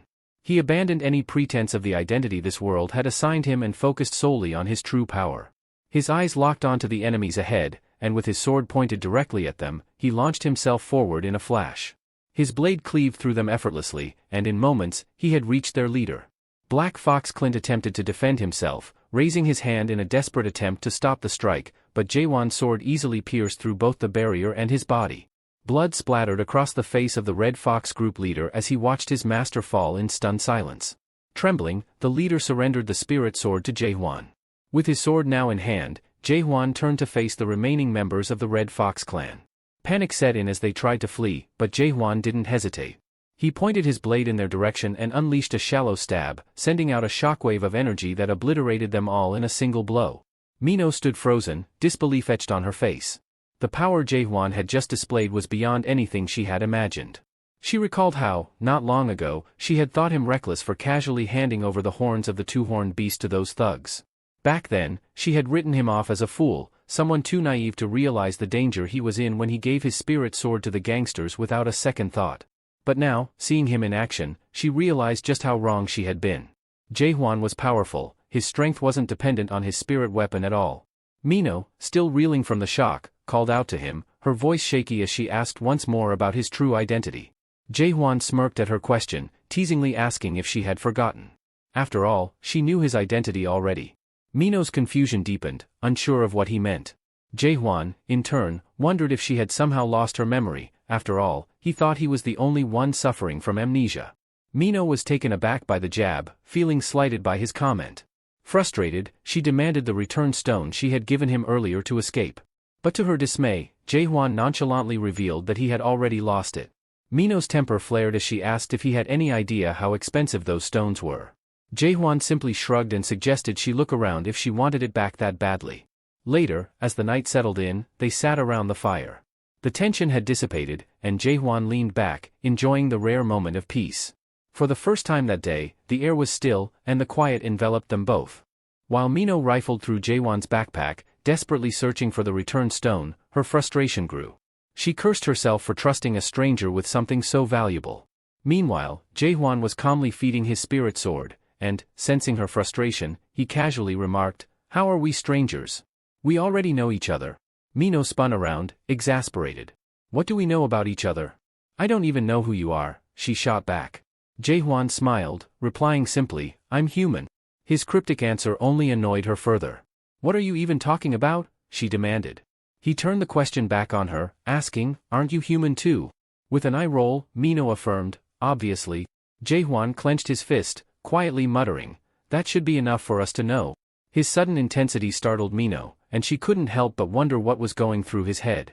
After a moment of reflection, though, she realized he had a point. Maybe the fact that they were both human was all that mattered. The next day, as they walked, Mino broke the silence, asking if Jaehwan remembered anything from before he entered Chaos or the Great Realm. He shook his head, confirming that his memories were a blank slate. Her mood darkened as she admitted her envy of his amnesia. Jaehwan was bewildered by the idea. "You envy losing your memories?" he asked, incredulous. Mino nodded and explained, "Most people here probably envy you. Everyone who ends up in chaos does so for reasons they'd rather forget." Jaehwan, confused, pressed her on what she meant by obvious reasons and how everyone had arrived in this place. She halted in her tracks, her expression serious. "If you really think about what you just asked, you might regret it," she warned. Their conversation paused as they approached the towering gates of Gorgon Fortress. 2 guards stood watch at the entrance. Mino sighed in relief, happy to have finally reached their destination. She hurried forward, while Jaehwan hung back, taking in the scene. The area surrounding the fortress was chaotic. The sight before him brought back memories of the first floor of the tutorial. Everywhere he looked, there were people in distress, some were injured, others begged for mercy. One woman clung desperately to her husband, refusing to leave him behind. Faces twisted in pain, prayers for salvation, the air thick with despair. It was a sight Jaehwan had seen far too often before. He turned to Mino, asking, "What is this place?" Mino glanced back at the desperate crowd, a mix of sadness and weariness in her eyes. "You really don't understand what you asked me, do you?" she replied quietly. She warned him once more not to ask anyone there how they ended up in chaos. As Jaehwan stared at the people writhing in agony, coughing up blood, Mino's voice turned somber. "Welcome to the world of dead chaos," she said softly. "For those who survive the nightmare towers, there are usually only two fates left. They're either chosen by the abyssal gods or selected by the masters of the great realm," Mino continued, her voice tinged with bitterness. "Some rise to glory in battle, but most fail and find themselves here, in chaos, the stem of the tree of illusion." Jaehwan frowned, the concept gnawing at him. "So, if someone dies in the great realm, they end up here in chaos?" he asked. Mino nodded solemnly. "Yes, but if you die here, it's final. There's no coming back. You become nothing more than nourishment for the tree of illusion. No blood is spilled because, by then, you're already dead." Jaehwan's unease deepened. He had thought his nightmare was over when he escaped the tower, but now he realized he was trapped among the dead. Mino noticed his troubled expression. "What are you mumbling about?" she asked, though he waved it off. Instead, he focused on what she had said earlier. "Did you say this place is the stem of the tree of illusion?" Mino confirmed, explaining, "What people call nightmare towers are just the roots of the tree. Chaos is the stem, and the abyss forms the branches. All of it belongs to the tree of illusion." Jaehwan's eyes widened at the mention of the tree of illusion. It was the very tree Malak had referenced. Memories of a cryptic message scrawled on one of the tower's floors flooded his mind. The countless towers that Malak had created were merely the roots supporting the original nightmare, which rested at the top of the tree of illusion. A sense of purpose surged through him. Perhaps, despite all his struggles, he wasn't in the wrong place after all. There was still a higher goal for him to pursue. While Jaehwan processed this, the soldiers around them began moving. Their commander barked orders for everyone to form lines and head to the platform. As the crowd shuffled forward, Jaehwan observed the platform, a massive structure looming ominously ahead. Once they reached the platform, the general ordered the captives to don the garments laid out before them and stand in line. As one man lifted his head from beneath the sack, the general paused, looking him over with a critical eye. The man appeared frail and emaciated, his skin stretched thin over his bones. The general, unimpressed, muttered something about how weak he looked. He ordered the man to stand up straight and, with a scoff, asked, "What were you in your past life? A webtoon artist?" Jaehwan couldn't help but notice the irony. It seemed even in this place, the past clung to people like a shadow they couldn't shake off. Miho called out to the general of the soldiers, "James," which took him by surprise. As he turned to face her, confusion crossed his features. "What brings you to the northern checkpoint?" he asked. Miho shrugged casually. "I just happened to be passing through," she replied before quickly shifting the conversation. "You know who I am, right? How about letting me through?" James sighed and shook his head. "I'm sorry, Miho, but things are different now. We've got new orders. Everyone entering the fortress has to show a certificate. No exceptions." Miho blinked, taken aback. "Wait, you're talking about those ridiculous certificates my brother implemented, aren't you?" She sighed in frustration, glancing over at Jaehwan, wondering if he had one. "You got a certificate?" she asked. Jaehwan shook his head. "Nope." Seeing no other choice, Miho decided to take a different approach. She stepped closer to James, lowering her voice to a whisper. "Listen, I didn't bring a certificate with me," she admitted, offering him a small, apologetic smile. Then, she reached into her pouch and pulled out something gleaming, a horn. "But maybe this will do instead?" James' eyes widened as she handed him the two-horned beast's horn. He quickly stashed it in his jacket, nodding with a grin. "Fine, you can go ahead. We've known each other long enough, so I'll let it slide this time." Miho chuckled as she breezed past, while James' soldiers exchanged curious glances, astonished by the interaction. James then turned his attention to Jaehwan. "And what about you? Do you have a certificate?" Jaehwan looked at him plainly. "Nope, no certificate." "Is it really that necessary?" Miho raised a brow, flashing a playful smile. "Looks like you're out of luck." She teased him, clearly enjoying the situation. "I could help you, you know, if you ask nicely." But James remained firm. "No certificate, no entry. Those are the rules." Jaehwan understood the seriousness of the situation. He reached into his bag, rummaging for something, unsure of what his next move would be. Mino grew increasingly concerned, her mind racing with thoughts about what Jaehwan might be planning. Could he really be thinking of killing the guards to get in? The idea seemed absurd, but she couldn't shake it. She recalled times when his decisions had shocked her before. In her imagination, she pictured him pulling out his sword, swiftly taking down the soldiers with a single strike, then casually turning to her and asking, "Aren't you coming?" Maybe he is crazy enough to do something like that, she thought, her anxiety spiking. Not wanting things to escalate, Mino quickly stepped in front of Jae-hwan, pleading with James to hold on for a moment. She tried to explain the situation, but just as she was about to say more, a commotion broke out nearby. They both froze, wondering what was going on. To her shock, a figure was approaching. All the soldiers snapped to attention, saluting the man as he came into view. It was none other than Carlton Javier, the pride of Gorgon Fortress, renowned for his unyielding adherence to the law. As the most upright inspector in all of Chaos, he took his duty very seriously, and his arrival immediately shifted the atmosphere. "James," Carlton said sternly, "mind telling me what's going on here?" After hearing the explanation, Carlton's expression darkened as he realized Jae-hwan was attempting to enter without a certificate. "That's strictly forbidden," he said in a voice that left no room for argument. Jae-hwan, unfazed, asked, "Why?" The simplicity of the question clearly frustrated the inspector. "Because," Carlton said, his voice clipped with irritation, "if your identity cannot be confirmed through proper certification, the law states that entry is prohibited. It's outlined clearly in Article 27, Paragraph 4 of the Gorgon Entry Laws." Mino silently cursed, realizing that Carlton wasn't someone who could be reasoned with easily.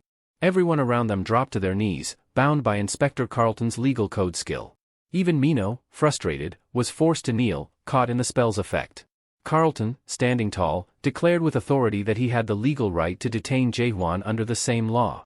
But Jae-hwan had no intention of complying. With a swift motion, he unsheathed his sword and effortlessly sliced through the chains holding them down.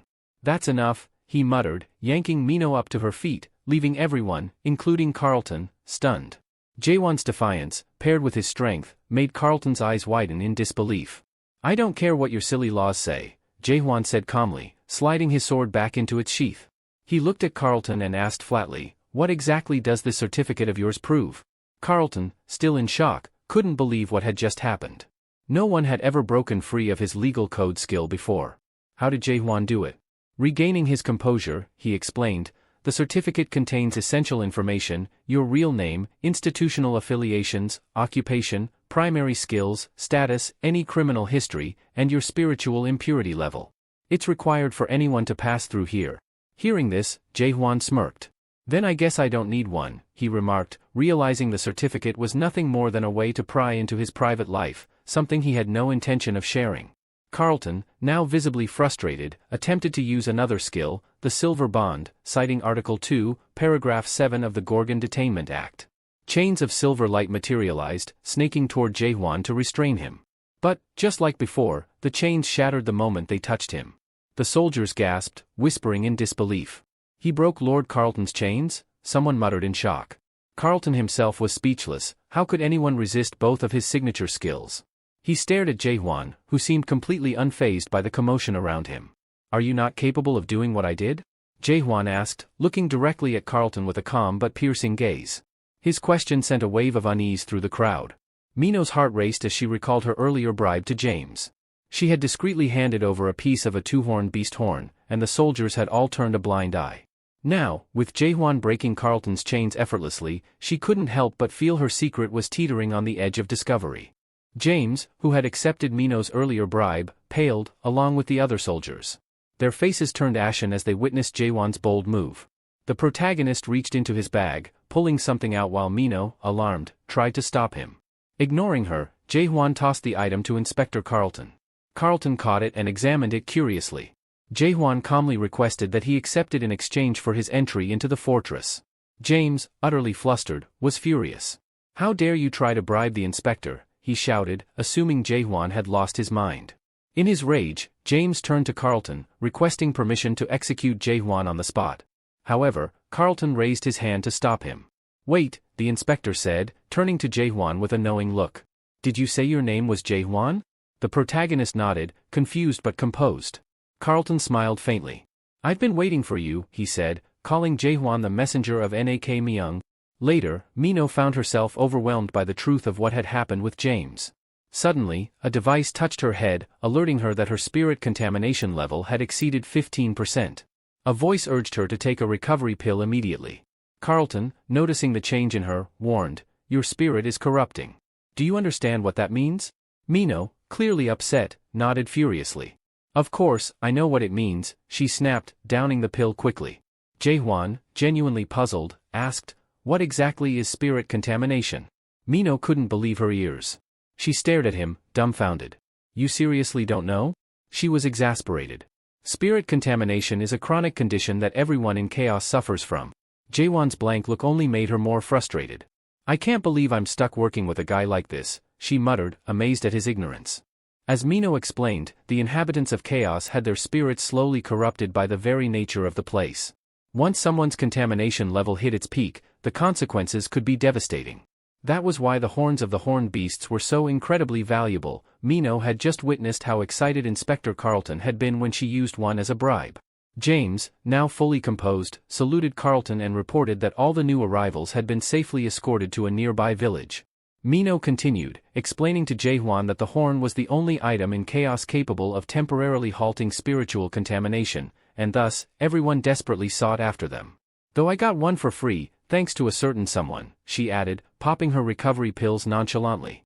Inspector Carlton, still suspicious, informed Jaehwan that he would scan him next. Moving a device close to him, the scanner whirred to life, but after a few moments, it malfunctioned, turning red and sputtering with error codes. Everyone was caught off guard. Carlton inspected the device, which was unable to read Jaehwan's spirit contamination level. The reading came up as 0. The inspector's eyes narrowed, and a knowing smirk spread across his face, as if pieces of a puzzle were falling into place. He handed Jaehwan back his spirit stones, catching him off guard. Jaehwan hadn't expected Carlton to return them so easily. "You shouldn't part with the stones of fallen souls so lightly," Carlton said, his tone knowing. "Especially not as the messenger of Nak Myung." Jaehwan was quick to correct him. "I'm not anyone's messenger. I don't even know who or what Nak Myung is." Carlton gave a slight chuckle. "I know," he said mysteriously, as if there was more to his statement than he let on. After the tense exchange, they finally made their way into the fortress. James, still rattled, turned to Carlton. "Are you really going to let him go just like that?" Carlton responded with a question of his own. "Do you even know what the stones of fallen souls are?" James nodded, replying that they were rare items used by adapted players to boost their mana. "That's true," Carlton confirmed, but then he removed his glove, revealing the hand with which he had touched Jaehwan's spirit stones. "But there's more to them than that." The ominous gesture left James wide-eyed, as if a deeper, more dangerous truth lingered beneath the surface. Carlton's hand began to burn after he touched the stones of fallen souls, and James recoiled in shock. Alarmed, he asked Carlton if the stones were responsible for this. Carlton confirmed it, explaining that only members of the Nak Myung family could handle the stones without consequences. Nak Myung's descendants were the sole people capable of carrying them without becoming contaminated. Yet here was Jaehwan, clearly not part of Nak Myung's lineage, and he had handled the stones effortlessly. James, still unsettled, questioned how they could trust Jaehwan. Carlton, not fully convinced, replied that it wasn't about trust but perhaps something deeper. He believed Jaehwan's soul might be the key. "Remember when the scanner malfunctioned while trying to measure his spirit contamination?" Carlton asked. James nodded, recalling the error that had confused him earlier. "The gauge malfunctioned, but that's supposed to be impossible," Carlton continued. James was stunned, wondering how such a thing could have happened. Carlton offered one explanation: Jaehwan's soul was purer than any other in chaos. James found this hard to believe, but Carlton wasn't concerned whether Jaehwan was from Nak Myung or not. What mattered was that Jaehwan could handle the stones. Carlton believed this issue should be brought to the inner council, leaving it up to them to decide Jaehwan's fate. James speculated whether Jaehwan's presence might be tied to their lord's recent predicament, but Carlton wasn't certain. Before they parted ways, Carlton turned to James, his gaze sharp. "I heard you accepted a bribe to let someone in, just because Mino dropped a name." James stiffened, fear prickling his skin. Inside the fortress, Jaehwan found himself wandering through unfamiliar streets, feeling out of place. Mino was supposed to lead him, but instead, he was left to carry the burden of navigating the town. He recalled Carlton's parting words to Mino, reminding her to bring her certificate next time, and quoting the Gorgon entry law, Article 7, Paragraph 34, those without proper documentation or with falsified certificates would be denied entry and face severe penalties. Despite her offense, Carlton had spared her because Jae-hwan had intervened, urging him to go easy on her. He had also reminded Mino that bribes were strictly forbidden under Article 11, Paragraph 6, which punished both the giver and receiver of any kind of inducement to enter the town. Carlton's constant lecturing on the laws grated on Mino's nerves, and she finally snapped, telling him she'd had enough. Jae-hwan chuckled inwardly, thinking Carlton's legal code skill was more of an annoyance than a real threat. As they walked away, Carlton wished Jae-hwan a good stay in Gorgon, but Jae-hwan still found the inspector a bit of a nuisance. Not long after, Jae-hwan spotted a man and approached him, asking for directions to a skilled blacksmith. He specifically wanted someone capable of handling a spirit sword like his. The man hesitated, unsure, while another figure lurking beneath the bridge eyed Jae-hwan's sword with malicious intent, clearly interested. Just then, Mino bumped into Jae-hwan, snapping out of her daze. She asked him how they had gotten into the town, as if everything that had happened earlier was a blur to her. Jae-hwan glanced at Mino and asked if she was feeling better, then nonchalantly suggested it was time for her to find her own way. Mino was taken aback and quickly pleaded with him to wait, asking how he could just toss her aside like that. She hurried after him, apologizing for leaving him at the town's entrance earlier and claiming it was all just a joke. Jae-hwan sighed, explaining that she had already done enough by bringing him to the town, and anything more would just weigh him down. Looking directly at her, he added that he could see her soul was damaged. Their paths, he said, were different, and it was time for them to part ways. Mino clenched her fists, clearly angered, and rushed forward. Frustrated, she told him that he didn't know anything about this place and could easily get into trouble. Surprised by her persistence, Jae-hwan reassured her that he could always ask for directions if needed. But Mino wouldn't back down, insisting that he should rely on her because she knew the area better than anyone else. After a moment of silence, Jae-hwan finally mentioned that he was searching for a dream demon. Mino's expression softened, and she offered to lead him to one, as she had an idea of where to find it. Jae-hwan agreed, but just as he reached into his bag to grab his sword, he noticed a group of strangers eyeing them. He looked at Mino and told her that first, they needed to deal with the troublemakers surrounding them. The gang of thugs who had been eavesdropping on their conversation began closing in, smirking as if they had finally cornered their target. The gang leader turned to one of his men and asked if this was the guy with the glowing sword they had heard about. The man quickly denied ever mentioning anything about a glowing sword. Mino, visibly annoyed, stepped forward and demanded to know who these losers were. She gave them a sharp warning to back off before they regretted crossing her. The leader chuckled, clearly amused by her fiery attitude, and remarked that the red-haired girl certainly had some spirit. But with a sneer, he advised her to watch her tongue before saying something she'd regret. One of the gang members, visibly angry, clenched his fists. Another, more composed, chuckled and explained that their junior had just hit puberty. He was only 12 this year, and his temper flared up whenever someone was rude to him. Besides, he added, it's not polite to speak that way to a growing kid. He then turned to Jae-hwan and Mino, warning them to hand over the sword, or his junior would come after them. Another thug chimed in, rambling about how they needed to pay a toll if they wanted to pass through. Jae-hwan sighed, realizing they were in for more trouble. Mino, on the other hand, was in shock, her jaw dropping when she heard them refer to the hulking figure as their junior. Frustrated, the giant, who was apparently the youngest in the group, glared at them. He clearly thought they didn't understand who they were dealing with. He demanded they give up the sword, threatening them with harm if they refused. Mino, still astonished, couldn't help but blurt out her disbelief, asking how such a massive guy could be considered a junior. That was all it took to set the man off. With a growl, he lunged at her, declaring it was time for her punishment for speaking out of turn. Just before he could reach her, Jae-hwan moved swiftly, drawing his sword and slashing the man's arm in one clean motion, sending him sprawling to the ground. The other gang members froze in shock. Jae-hwan, irritated by the endless talking, calmly pointed his sword at them, challenging them to attack if they wanted a fight. Furious that one of their own had been hurt, the gang began cursing him, vowing to make him pay for what he'd done to their precious little junior, who now whimpered in pain, clutching his bleeding arm. The gang leader trembled with rage, unable to believe anyone had dared to harm their beloved junior. Some of the gang members frantically informed the boss that Junior was still alive, though badly hurt. Mino, still stunned, couldn't believe they kept referring to the massive man as their sweet junior. As they rushed forward, eager to exact revenge, Jae-hwan remained calm. He raised his sword, and before anyone could land a blow, a sudden burst of energy filled the air. In an instant, the gang members were defeated, blood staining the ground. Jae-hwan wiped his blade clean as if it were nothing, while Mino stood there, speechless, clearly impressed by his skill and the effortless way he had handled the situation. Mino couldn't contain her curiosity and asked Jaehwan how he had managed to defeat all those thugs with just a few strikes, impressed by the power behind his moves. Jaehwan, however, casually responded that stabbing was his only skill, which left Mino stunned. She blinked in disbelief, thinking he had to be joking, but he continued, explaining that he knew 3 variations: shallow stab, normal stab, and hard stab. Mino stared at him, trying to wrap her head around it, and thought back to someone she once knew who relied solely on one type of attack as well. That person used slashing techniques instead of stabbing, but it was a similar concept. Jaehwan seemed intrigued by the idea that someone else had mastered a single skill and asked if that was common. Shifting the conversation, Mino asked why his last attack had veered off course and smashed through the roof of a nearby building. This startled Jaehwan, and he looked at her, puzzled.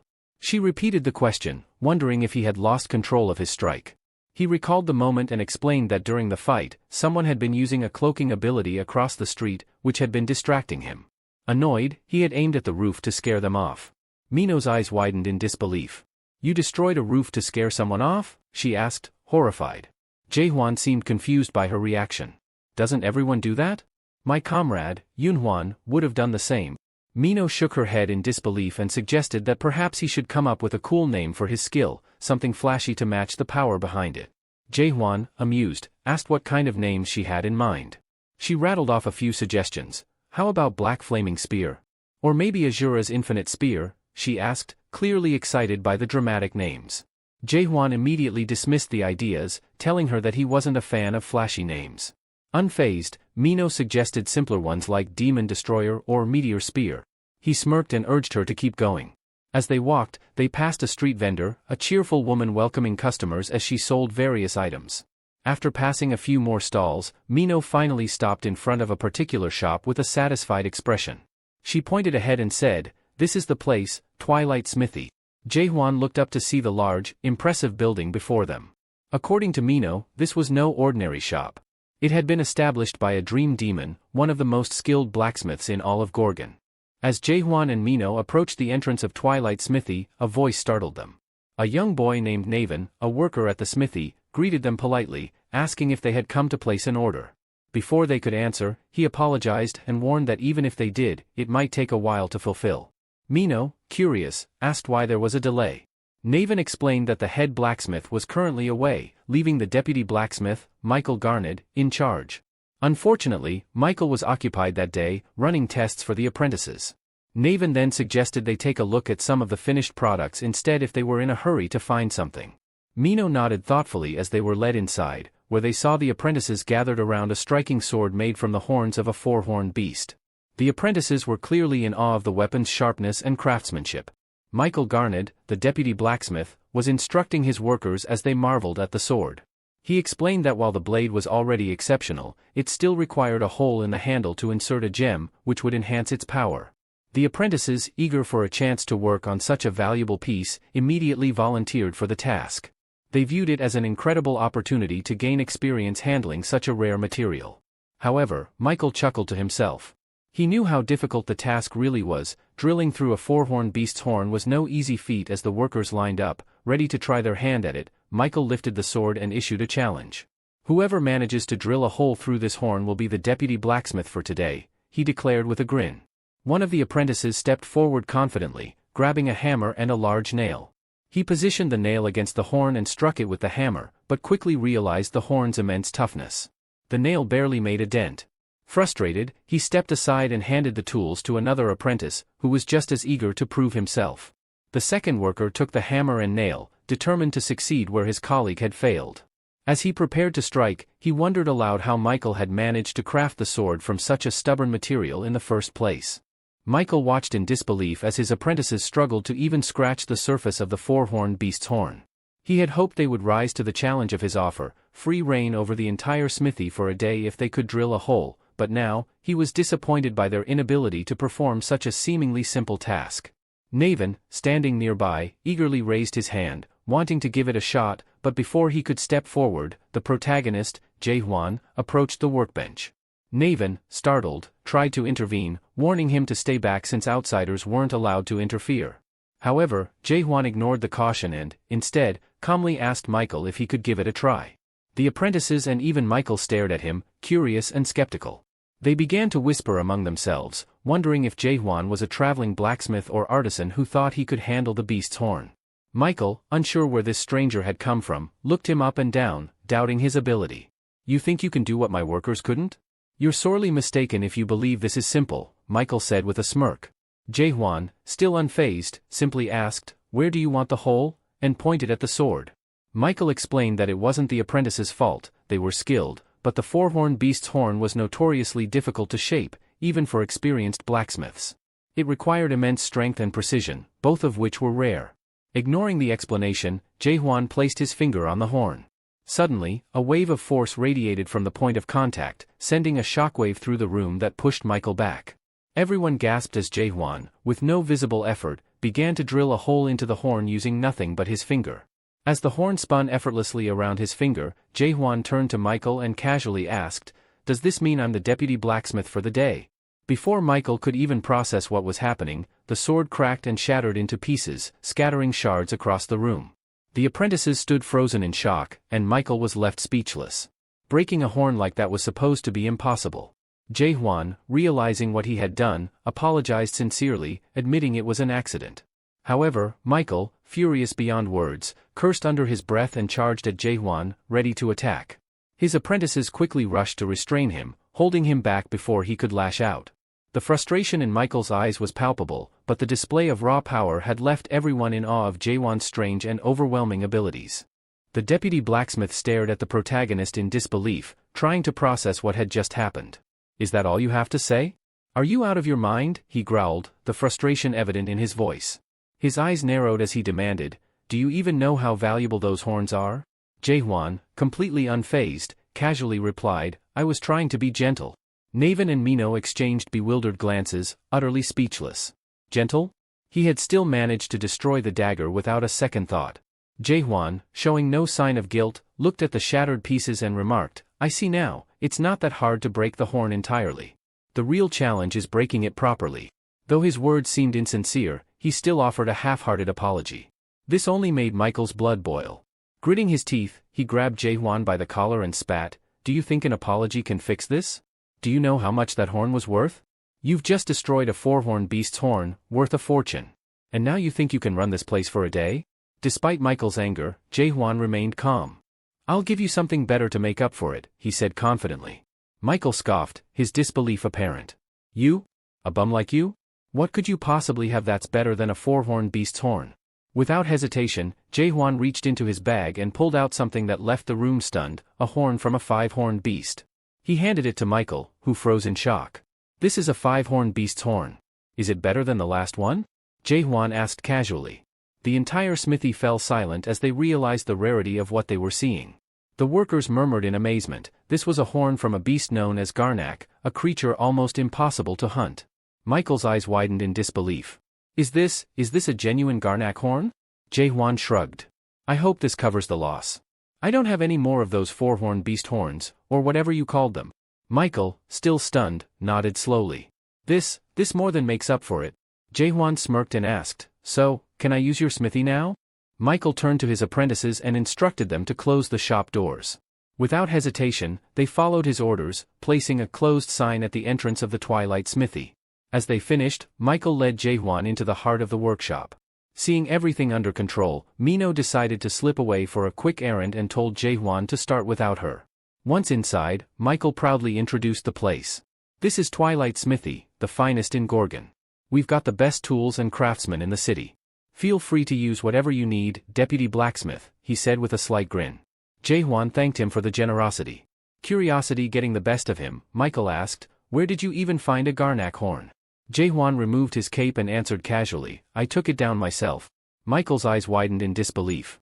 "You killed a five-horned beast on your own?" Jaehwan nodded, explaining, "Yeah, one of them attacked me while I was traveling." Michael couldn't hide his amazement. Very few people in Gorgon, let alone the chaotic wilderness surrounding it, had the strength or skill to defeat such a creature. "Impressive," he muttered under his breath. Jaehwan put on an apron and then asked Michael for some assistance. "I need help making a sheath. Never made one from scratch before, though I've repaired a few." Michael blinked in surprise. A sheath from a five-horned beast's horn? His thoughts raced. What kind of sword was Jaehwan planning to pair with such a high-quality material? It seemed like overkill. As Jaehwan revealed his sword, Michael's jaw nearly dropped. The blade shimmered with an otherworldly glow, and for a moment, he thought it resembled a legendary frostworm blade, though he assumed it was just a well-crafted replica. The craftsmanship was impeccable, and the sword was undeniably beautiful, but using a garnak horn for a sheath? Michael thought that was too much. Wouldn't it be better to forge an entirely new sword with the horn instead? Michael suggested, still trying to wrap his head around the situation. Before he could say more, something strange happened. The sword began to tremble in Michael's hand, and to his utter shock, the blade seemed to come alive. It opened its mouth as if ready to devour something.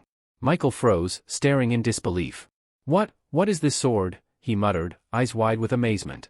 The sword suddenly devoured the five-horned beast's horn, sending a small fragment flying straight into Michael's face. He stood there, speechless, as it dawned on him that the weapon was, in fact, a real spirit sword. He could feel its powerful energy radiating off it and quickly realized that it must be inhabited by the soul of a much higher-level entity. But how had such a soul found its way into this sword? That was beyond him. As he watched the blade begin to evolve, shifting and growing in both size and complexity, Michael understood this was no ordinary transformation. The sword was undergoing a significant evolution right before his eyes. When the process was complete, Michael turned to Jaehwan and informed him that the sword would need a new name. Confused, Jaehwan asked, "A new name?" Michael explained, "Spirit weapons lose their original names after evolving significantly. You'll need to give it a new one." Jaehwan frowned, eyeing his sword suspiciously. "If it keeps eating things without my permission, I'm going to call it Pig Sword." Despite the odd complaint, Jaehwan seemed unfazed by the sword's behavior. After all, he still had another five-horned beast horn. Michael blinked in surprise, unable to comprehend how Jaehwan had another one. He then remembered it was a five-horned beast, which meant there must have been multiple horns. A realization hit him like a brick. Was Jaehwan carrying all the horns? With disbelief still lingering, Michael asked, "So, how can I help?" Jaehwan looked over at him. "I'd like to see you work." Feeling the pressure to perform, Michael nodded and asked if Jaehwan had any particular design in mind for shaping his shield. Jaehwan shrugged and said, "I'll let you decide since you're the expert." The weight of expectation settled on Michael's shoulders, but he accepted the challenge. "All right, then. I'll show you the daybreak craftsman skill." As Michael prepared to get started, the scene shifted to the inner castle of Gorgon. A man stood before his superior, apologizing profusely. "After Jaehwan killed those street thugs, I lost track of the target," he explained. Jurgen Cheever, the Prime Minister of Gorgon, calmly sipped his tea and then, to the man's surprise, asked, "How did you even find him?" The man hesitated, clearly unsure. "I'm not sure. When I regained consciousness, I was lying on a rooftop," he admitted, baffled by his own experience. The Prime Minister's eyes widened in disbelief. Jaehwan had seen through the advanced cloaking of a third-stage adapted player, a technique reserved for those with master-level skills. That could only mean one thing: Jaehwan was at least a fifth-stage adapted player. The realization hit hard, and Jurgen immediately ordered his subordinate to gather a team and comb through the city, leaving no stone unturned. The subordinate nodded and hurried off to execute the orders. As soon as he was alone, a sharp pain shot through Jurgen's head. He winced, rubbing his temples as the vibrations intensified, and the room around him began to tremble. Frustrated, he slammed his fist onto the table. "Just a little longer," he muttered, addressing his unseen lord. "We'll find a solution soon enough." Meanwhile, at a bustling bar in the city, an announcement echoed through the room, grabbing everyone's attention. A young woman on a screen, recapping the week's top 10 players with a cheerful siren tone. After finishing the list, she yawned and apologized to the crowd. "That's all for today, folks. But before we wrap up, I've got something special for you, a clip that I'm sure most of you are already familiar with." The patrons murmured excitedly as she queued up the video, the hottest one on Little Brother at the moment. The screen flickered to life, showing the legendary footage of a player on the 99th floor of the tower, battling an enormous ice dragon. The crowd went silent, mesmerized by the fight. The player's face had been blurred, preserving their anonymity, but the skill and precision in the battle were unmistakable. Everyone in the bar was buzzing with questions. What had happened to that player? Rumors swirled that the tower's masters were desperate to get their hands on him. One man at the back scoffed, leaning over to his companion. "You haven't heard, have you? They've stopped cultivating that tower entirely." The others turned in shock, demanding to know why. The man shrugged, admitting he didn't know the exact reason behind the tower's closure. However, he speculated that a demon might have been caught tampering with the system, leading to chaos. He shared rumors that the demon had abandoned the tower altogether, smashing his way out to escape. That video's probably a fake, the man added cynically. I mean, who could possibly take down a first-generation tower by themselves? Another listener chimed in, reminding the group that demons typically had to take out loans just to afford a tower. It was hard to believe that this particular demon could afford to destroy it. Maybe he's rich, someone suggested, but the man quickly dismissed the idea. If he were rich, why not sell the tower online? He could have made a fortune. The conversation took a pause as the man called for another pint of single-horn beer. The waiter nodded and told him to hang tight for a second. Just then, the bar doors slammed open. All eyes turned to see Mino entering, and the crowd was immediately struck by her commanding presence. Her sharp gaze and elegant figure drew attention from every corner of the room. Mino strode confidently to the bar and took a seat, her eyes scanning the area as she sat down near the bartender. A man sitting beside her, clearly emboldened by alcohol, grinned and tried his luck, complimenting her and asking if she'd care to join him. Mino turned to him with a cold, intense stare, her killing aura radiating from her like a wave. Her voice, low and dangerous, cut through the air as she told him to leave. The man, now pale and terrified, scrambled from his seat and hurried away without a word. Still annoyed, Mino wondered to herself why her mood had soured so badly. Without waiting for an answer, she placed a spirit stone on the counter and demanded a drink so strong it could kill her on the spot. The bartender hesitated for a moment before handing her the glass. As time passed, Mino downed several glasses, bottles piling up as she pretended to be in a drunken haze. Her frustration soon bubbled over as she began ranting aloud. It's ridiculous, she muttered, her voice slurred but full of irritation. Jaewon, that arrogant fool, he thinks he's some kind of big shot, strutting around like he owns everything. She continued to vent to the pub owner, Claire, who listened with a patient nod, clearly having heard enough of this before. Claire could tell Mino wasn't really drunk, but that didn't stop her from going on and on. With a sigh, she asked, if he gets under your skin so much, why don't you just stop hanging around him? You're not exactly short on admirers. Mino, however, seemed unsure. Every time she thought about Jaewon, her anger flared, and she slammed her mug down on the table. He's always smashing through everything, swinging his sword like the ruler's presence is of no consequence. Her voice dripped with frustration.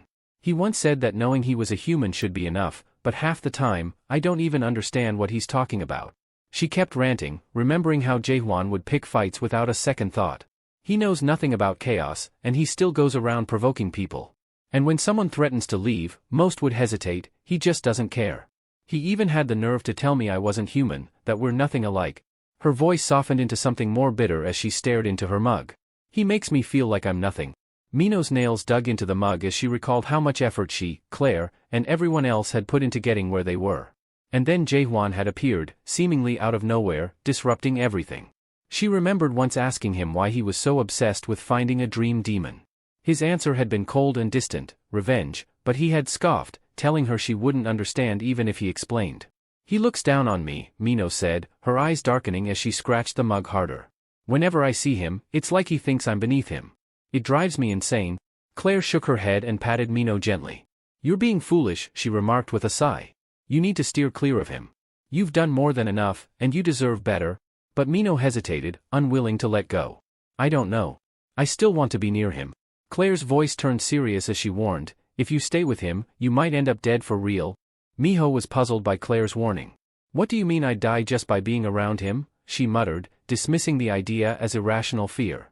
Before Claire could respond, the bar door creaked open, and a golden bird flew in, dropping a scroll into Miho's hand. She was caught off guard, recognizing the sender's name instantly, Carlton Javier, the Northern Checkpoint Inspector. Mino scowled, cursing under her breath. What does that stubborn jerk want now? Her heart raced as she fumbled to open the letter. Just as she was about to read it, a voice interrupted her from behind. Are you the Witch of Destruction? The voice inquired coldly. Startled, Miho instinctively reached for her blades, ready to strike. That's what some people call me, she growled. But before she could make a move, a hand gripped her wrist tightly, disarming her in one swift motion. The man behind her gave a low, warning growl. I don't mind getting rough, he said, his voice steady. But I've got more important things to do right now. You're going to help me first? Meanwhile, over at the Twilight Smithy, Michael lay on the floor, trembling in disbelief. His gaze locked onto the massive horned beast before him. The creature loomed ominously, its presence overwhelming. Michael's mind raced as he tried to comprehend what he was witnessing. I'm not supposed to be here. I'm not supposed to mold something like this, he mumbled, his voice shaking with fear. He glanced at Jae-hwan, who pulled him up, snapping him back to reality. Get it together, Jae-hwan said firmly, reminding him they were in the middle of forging a weapon and needed his focus. Just as Michael attempted to resume his work, the beast attacked, knocking them both back. They had spent hours trying to mold the horn without success. Michael's breath grew ragged, his energy nearly depleted. I can't do this. My tools aren't even leaving a mark. This thing's too advanced for me, he confessed, feeling defeated. Jae-hwan placed a hand on Michael's head, his expression calm but commanding. This isn't about skill level, he said quietly, surprising Michael with his words. As Michael stood there, Jae-hwan activated the first stage of awakening, called suspicion, which allowed him to glimpse the true essence of things. Michael's eyes began to glow, shimmering with the newfound power, and Jae-hwan explained, "This is how you should be seeing things." Before Michael could fully grasp what was happening, Jae-hwan pushed him further into the second stage of awakening, understanding, where one can comprehend the real nature of reality. When Michael turned his gaze back to the horn they were working on, it began to change. To his astonishment, the horn bubbled and warped, dissolving into strange shapes that rose like mist. His mind reeled, and he rubbed his eyes, thinking he must be hallucinating. But when he looked again, the horn had morphed into a monstrous beast, its long tongue flicking out menacingly. Completely stunned, Michael froze as the creature lunged at them. At the last moment, Jae-hwan pulled him back, saving him from the attack. "If you're going to help, do it right," Jae-hwan chided, looking at him sharply. But Michael was in shock, trembling in terror as he stammered, "What is that thing? Is this the true form of the five-horned beast?" His thoughts spiraled out of control. How could he, with his meager abilities, possibly handle something like this? He felt utterly powerless. Consumed by fear, Michael refused to believe what was happening. "This can't be real," he shouted, backing toward the door. "It's just a nightmare. A bad dream." He bolted, flinging open the door and rushing outside, screaming for help. But what greeted him on the other side only deepened his horror. Skeletons filled the area, their empty eye sockets locked onto him, tongues writhing grotesquely. One of them spoke, its voice raspy and chilling. "Are you done smelting the items, Deputy Blacksmith?" Michael's heart raced as the words sank in. He was about to break down when a voice called him a fool, mocking him for daring to see such things before he was ready. Tears threatened to spill from his eyes as he questioned how a place like this could even exist. Was this real? Or had he fallen into some twisted nightmare? Meanwhile, Jae-hwan was still inside, facing the beast head-on. With a swift motion, he swung his hammer and slammed it against the creature, a sharp ring resonating through the forge as he battled the horned monstrosity. The beast let out a guttural roar of pain, but Jae-hwan pressed on, relentlessly slamming his hammer into its flesh. Each blow sent tremors through the air, yet the monster squirmed free. Not giving it a moment to recover, Jae-hwan dashed forward, hammer raised, and struck it again with all his might. Meanwhile, Michael clutched his head, shouting in a frantic panic. "Why am I trapped in this nightmare?" he screamed, overwhelmed by the horrifying reality around him. In his mind, he spiraled into self-doubt, questioning why humans, no matter how hard they tried, could never hope to match the powers of creatures like dream demons or surpass their own mortal limits. He felt like a failure, too old and worn out to handle something as powerful as a Garnak horn. He regretted not seeking help sooner, thinking perhaps he should have gone to see the legendary head blacksmith, the dream demon. But it was too late, that demon had disappeared long ago. "I'm sorry, Jae-hwan," Michael muttered. "You're stuck with a useless human like me." His voice was filled with regret. He lamented that he had never constructed a tower of his own and didn't deserve the title of apprentice. But to Jae-hwan, Michael's race or skill level didn't matter.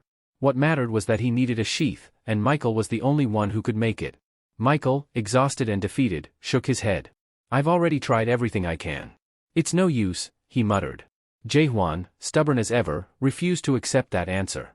"Then try a million more times," he demanded. Michael laughed bitterly at the absurdity of it. "You're still so young," he said, smiling grimly. "You think that if something doesn't work, it just means you haven't tried hard enough. But I have tried, Jae-hwan. I've given it everything, though I doubt you'll believe me." Jae-hwan's mind wandered back to something his mentor, Jae, had once told him. Jae had boasted that he had mastered every blacksmithing skill there was to know. No matter what weapon someone brought him from a nightmare tower, he was confident he had a 99% chance of fixing it. But when Jae reached that pinnacle, a strange realization dawned on him. He wasn't striving to hit 99%, he was running from that last 1%. And that, Michael remembered, was the point when his mentor's abilities had plateaued. He had hit his limit, and the fear of confronting that final 1% had held him back. Jaehwan, lost in thought, realized that this was the same moment when his own skills had been pushed to their breaking point. His determination, however, wouldn't allow him to give up. With renewed focus, he looked at Michael, understanding that pushing beyond their limits was the only way forward. The protagonist spoke with a calm yet determined tone, admitting that he understood Michael might have worked harder than most, but asked if he truly knew how the molding skill functioned. Michael hesitated before responding, "It's simple, really. The Dream Demon's molding technique is ancient, one of the primeval skills, like the existence of water or fire. It's always been there. How can humans explain something so foundational, like the origin of the world? Even if we could, what's the point?" Jaehwan raised an eyebrow, considering his words. "So, what you're saying is you've been using this skill all this time without really understanding it?" His question left Michael at a loss for words. For a moment, he stammered, then explained, I strengthen my hammer and chisel with mana, carefully guiding the horn's shape using that energy. Isn't that how it works?" Jaehwan gestured towards Michael's apprentices nearby. "If it's as simple as that, why aren't they using the molding skill?" Michael paused, taken aback by the question. "Well, because they haven't mastered it yet," he replied, but his expression grew uncertain as he thought more deeply. If the core of the skill is really that straightforward, he mused, shouldn't at least the apprentices be able to mimic it, even if they haven't fully learned the technique? His confidence began to waver. Jaehwan smiled faintly. "You've been using this skill for so long, and yet you still don't truly understand it," he observed. The realization hit Michael hard, and even the onlookers, stunned by the conversation, were beginning to doubt what they knew. To them, it didn't matter how skills worked, they were just tools meant to be wielded. In a moment of clarity, Michael turned to Jaehwan, now asking the very question that had haunted him moments ago. "Do you know how molding really works?" Jaehwan glanced at the beast's horn, now lying between them. "I didn't know before," he replied calmly. "But I figured it out just now." Everyone stared at him in confusion. What did he mean? To their astonishment, Jaehwan placed his hand directly on the horn and began molding it, not with any tool, but with his bare fingers. Gasps echoed through the workshop. The onlookers were baffled, utterly stunned by the impossible feat they were witnessing. How are you doing that?" Michael stammered, his voice a mix of disbelief and awe. Jaehwan didn't stop. "Watch carefully," he instructed. "Tell me what you see." They all focused intently, and after a moment, one of the apprentices spoke up. It's like the particles, they're breaking apart." Jaehwan nodded, never taking his eyes off the horn. The truth of the molding skill was revealing itself right before their eyes, and for the first time, they began to grasp that molding wasn't just about tools or energy, it was about understanding the very essence of the material itself. Jaehwan knew this wouldn't be easy. Years of hard work had built invisible walls around their understanding of the world. Michael, sensing something deeper, asked, "Are you saying I've been working too hard?" Jaehwan shook his head. "No, hard work isn't the problem. The issue is realizing when your efforts aren't the problem, sometimes the world itself is flawed, not you." Michael was taken aback, confusion swirling in his mind. What does he mean by something wrong with the world? He thought back to all the times his efforts had failed, despite his skill and dedication. Jaehwan seemed to read his thoughts, continuing, "You don't understand why things aren't working, even though you've done everything right." Michael recalled a time when his master, the Dream Demon, had told him, "This is how Dream Demons mold, not humans." When Michael asked how humans did it, the master had dismissed the question, saying it didn't matter because he wasn't human. "You'll never be more than an apprentice because you're human," the Dream Demon had told him. Michael had once believed that, thinking his species was inherently limited. But deep down, he'd always felt he could match the Dream Demon's greatness if he just tried harder. Now, clutching his head in frustration, Michael turned to Jaehwan. "What are you trying to tell me? Should I challenge this world?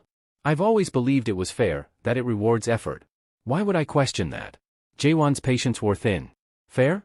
Do you really think it's fair to be told you can't do something you're capable of?" His words struck hard, and Michael realized the truth in them. "You're not too old. You can still fight. But you've been relying too much on the system. It's time to see for yourself." Michael blinked, uncertainty etched on his face. "See for myself?"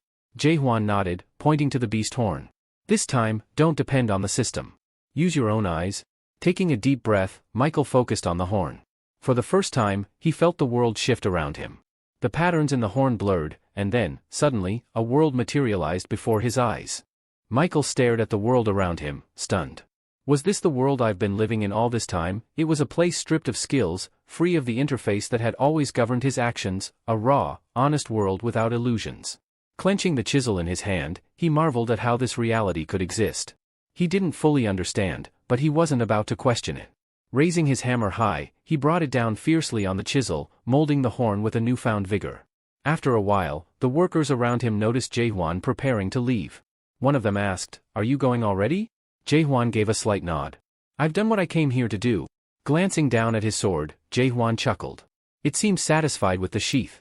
If it wasn't, it would have devoured it by now. Michael, still curious, asked, "Have you thought of a name for your sword yet?" Jaehwan shook his head. "Not yet. Nothing feels quite right." Michael hesitated for a moment, then asked, "Would you mind if I named it for you?" Jaehwan raised an eyebrow but nodded, signaling his approval. Michael pondered for a moment before suggesting, "Dakbal." Jaehwan's eyes widened in surprise. "Dakbal, the lone hero?" Michael smiled. "It suits you, doesn't it? Feels like the right name for that sword." With a nod of understanding, Jaehwan accepted the name. As he turned to leave, the workers bid him farewell, reminding him to visit again soon as he was one of their most valued patrons. Just before Jaehwan walked out the door, Michael called out, stopping him. "Wait." Jaehwan turned, a curious look on his face. "What is it?" Michael, visibly concerned, asked, "What do you see in me? What do I look like to you?" Jaehwan's gaze softened as he replied, "You look like a human." The response shocked Michael, who couldn't bring himself to reply. He watched Jaehwan leave, lost in thought. Could anyone truly understand how lonely Jaehwan's journey must be? Walking alone in a world where no one else is like him. Later, as Jaehwan walked down the path, Mino, who had been trailing behind, finally caught up. Jaehwan paused and turned to her, his voice carrying a hint of curiosity. "Why do you keep following me?" Mino stopped in her tracks, unsure how to answer. "Why are you asking? Are you worried I'm up to something?" Jaehwan smirked slightly but didn't reply. He continued walking, leaving her to ponder her own reasons for sticking by his side. Jaehwan glanced at Miho, suspicion in his eyes. "Are you seriously plotting something behind my back?" he asked. She flashed a playful wink and grinned. "Of course. I'm planning to kill you." Jaehwan raised an eyebrow, curious. "And why would you want to kill me?" Miho's tone was lighthearted as she responded, "So I can live comfortably off the fortune I'd make by selling your fallen soul stones." A smirk tugged at the corner of Jaehwan's lips. He could tell she wasn't being entirely serious. But before he could speak, Miho added, "I'm dead serious about it, you know." Jaehwan chuckled softly. "Sure, I believe you." Miho shook her head, rolling her eyes. "That was such a weak reaction. You don't believe me at all, do you?" "Anyway," she continued, holding out a small package, "I've got something for you." Jaehwan glanced at the package. "What's this?"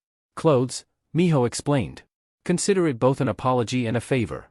I'm tired of seeing you dressed like a bum." He took the package, understanding the gesture. Then Miho switched topics, her expression more serious. "So, what's your plan now? Since you didn't manage to meet the dream demon?" Jaehwan paused for a moment before answering. "Michael mentioned how I could track him down. Once I find him, I'll ask him about the Tree of Illusion and how to get to the Abyss." Miho was taken aback. "The Abyss? Why in the world would you want to go there?" Jaehwan tensed slightly, as if weighing whether to share his reasons. "You're not trying to figure out my real goal, are you?" Miho shook her head, thinking aloud. "If you manage to reach the Abyss and somehow survive, you'd return as one of the fabled Abyss warriors." But what she heard next stunned her. Jaehwan wasn't planning to return. "You're planning to stay there?" she asked, disbelief written across her face. "Why would you do something so reckless? What right do you have to make such a decision?" She jabbed a finger toward him, her frustration spilling over. "You act like you don't care about anyone. You just go wherever you please, doing whatever suits you. You're inconsiderate and grumpy, and you barely acknowledge the people around you." Miho's voice grew louder, her words hitting harder. "Do you even realize that we, the people in Gorgon, we're all human beings? We matter too, you know." Jaehwan stood there, silent, taking in her words, but it was clear Miho's frustration had only just begun. Even though they might not possess his strength or endurance, Mino reminded Jaehwan that they were human too. Her words triggered memories within him. He recalled how she had once refused to retreat, even if it meant dying at the hands of gangsters. Then, images of Michael working tirelessly flashed in his mind.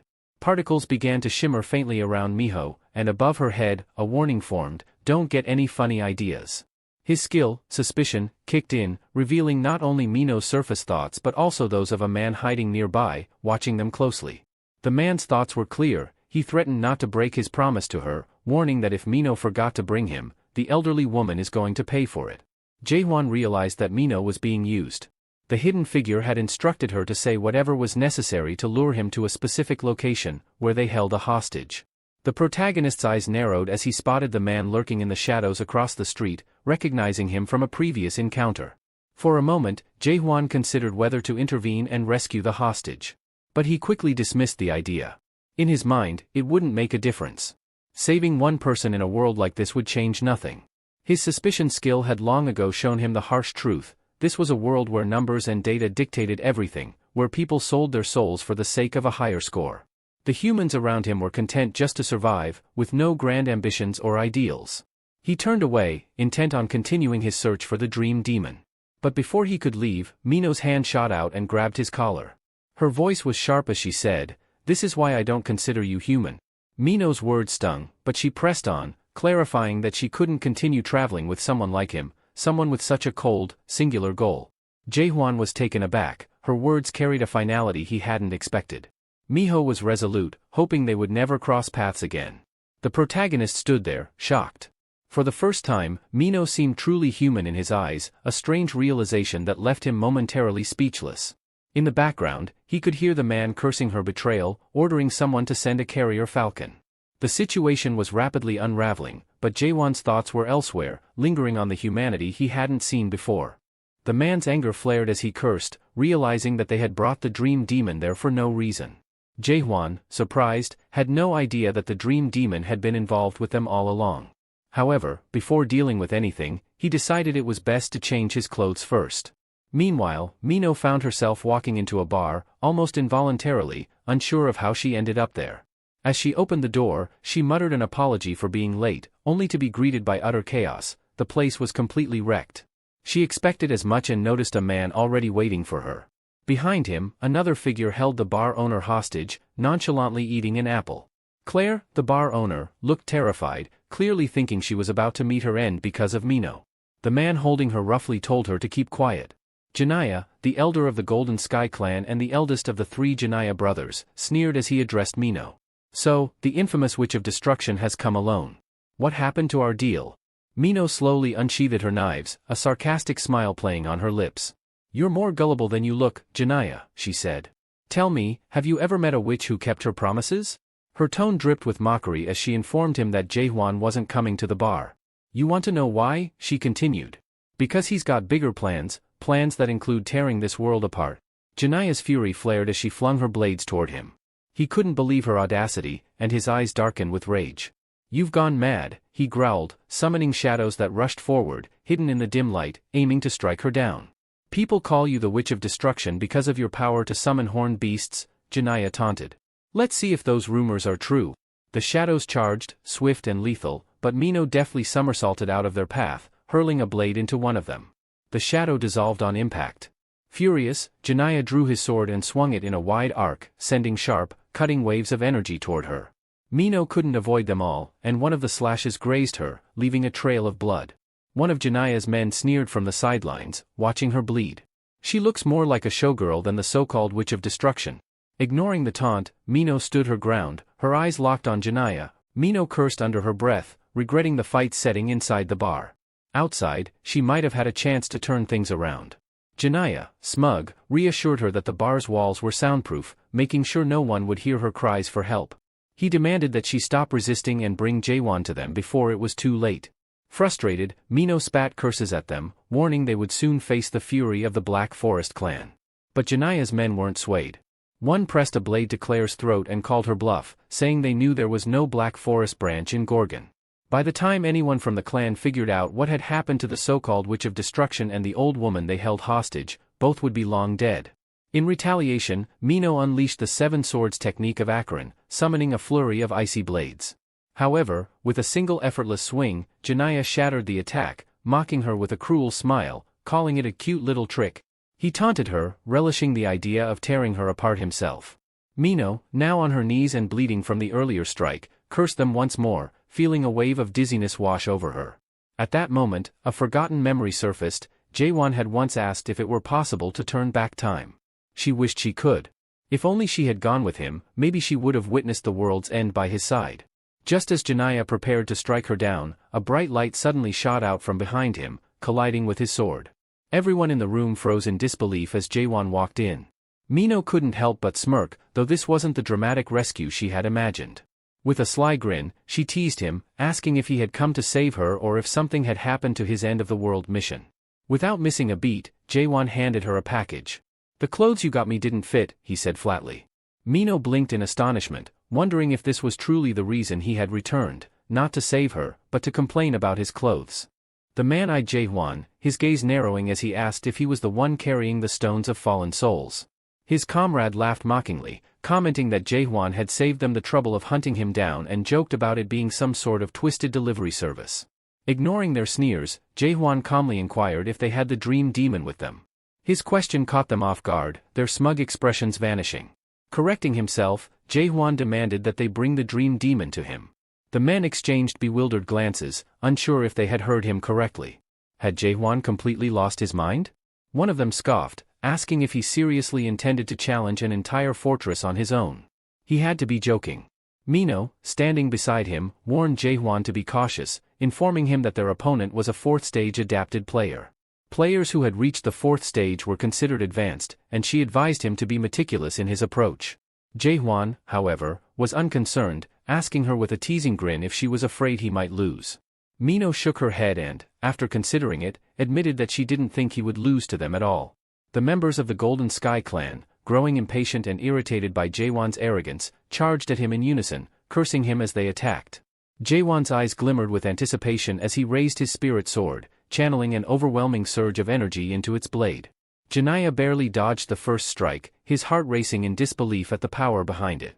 He couldn't believe Jaewon had such strength. Wasn't this guy supposed to be an unadapted player? Jaewon himself was surprised that Janaya managed to evade his attack. The only creature that had ever avoided his shallow stab before had been a five-horned beast. Could this fourth-stage adapted player really be on the same level as those fearsome beasts? He pondered for a moment, remembering that the beast hadn't dodged the strike, it had survived it. So, despite the dodging skills of his opponents, the beast had still been stronger. But that detail didn't faze him. Mino gasped as she saw Claire being taken hostage, her eyes widening with panic. She shouted Claire's name in fear, realizing the situation was growing more dangerous by the second. Janaya glared at Jaewon and threatened him, warning that if he tried anything like that again, the old lady would be dead. Claire, defiant despite her situation, urged Jaewon to attack, asking what he was waiting for. Her boldness earned her a swift punch from them, who barked at her to shut up, adding that the next hit would be much worse if she didn't comply. Mino, standing nearby, pleaded with Claire to hold on just a little longer, promising they'd save her. Turning to Jaewon, she asked if they were capable of handling the situation. He glanced at her, puzzled, and coldly responded that he was only there for the dream demon. Whether it was a hostage or an enemy in his way, he would brush them aside without a second thought. Suddenly, Mino grabbed onto Jaewon's cloak, her voice trembling as she said, "She's human." Startled by her words, Jaewon activated his suspicion skill. He could hear an ominous throbbing sound. As he looked at the figures before him, their human forms started to waver, like a glitch in reality. His gaze shifted to Claire, who appeared like a fragile skeleton, her voice trembling as she called out for help. Jaewon cursed under his breath and raised his sword.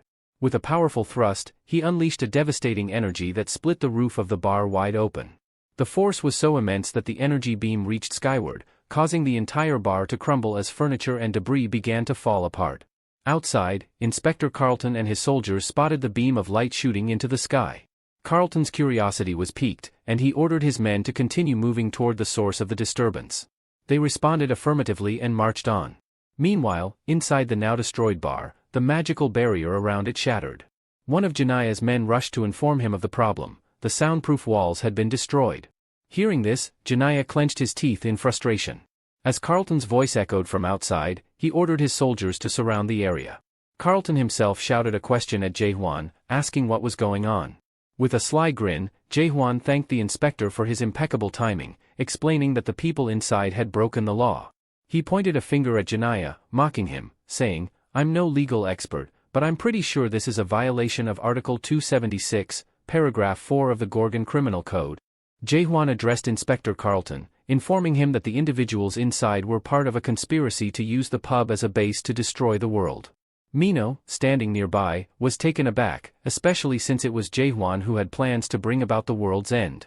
Despite this, Carlton took Jaewon's words seriously and confirmed that their actions violated Article 174, Paragraph 4, and Article 124, Paragraph 6 of the Gorgon Criminal Code. He charged them with the unlawful destruction of property within the city and the abduction of a resident, declaring they were now under arrest. One of Janaya's men, recognizing the situation, became anxious. Realizing their plan was falling apart, Janaya ordered a retreat. However, Carlton wasn't going to let them escape so easily. He activated his silver bond skill, binding them with shining chains as they cursed their misfortune. Summoning his trident, Carlton warned them that resisting was pointless, though Janaya, in his frustration, ignored the warning and rushed toward the inspector in an attempt to attack. Carlton blocked Janya's assault, and the two became locked in a tense standoff, their weapons clashing with increasing intensity. Trembling under the pressure, Janaya's sword began to crack from the force of Carlton's trident. Desperate, Janaya leapt into the air, intending to land a finishing blow while shouting curses at the inspector. But Carlton was quicker. He threw his silver chains, pulling Janaya down and pinning him to the ground. With his trident poised at Janaya's throat, Carlton demanded surrender. Realizing he had no choice, Janaya begrudgingly complied, muttering that Carlton's righteousness was almost as naive as it was annoying.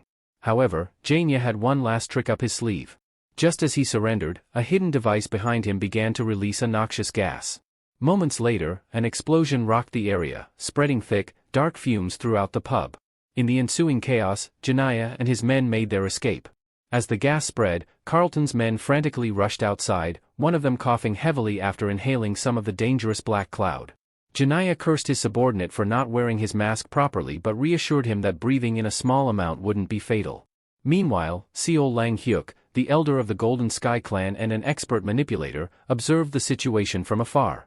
He was stunned that Janaya had deployed the black cloud without permission from the Ark, particularly since they had agreed to capture Mino, the Witch of Destruction, alive.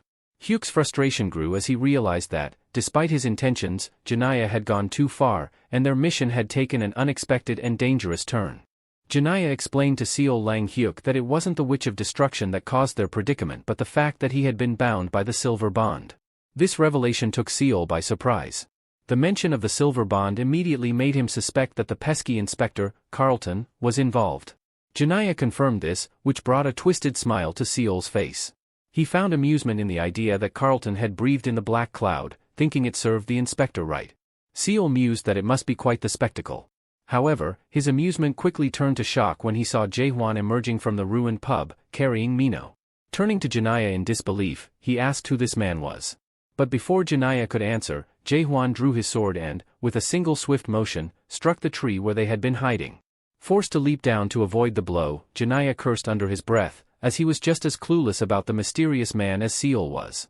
He couldn't fathom how Jaehwan had survived the black cloud, a feat unheard of even among the elite warriors of Nak Myung. Jaehwan surveyed the group of people surrounding Janaya, his gaze cold and distant.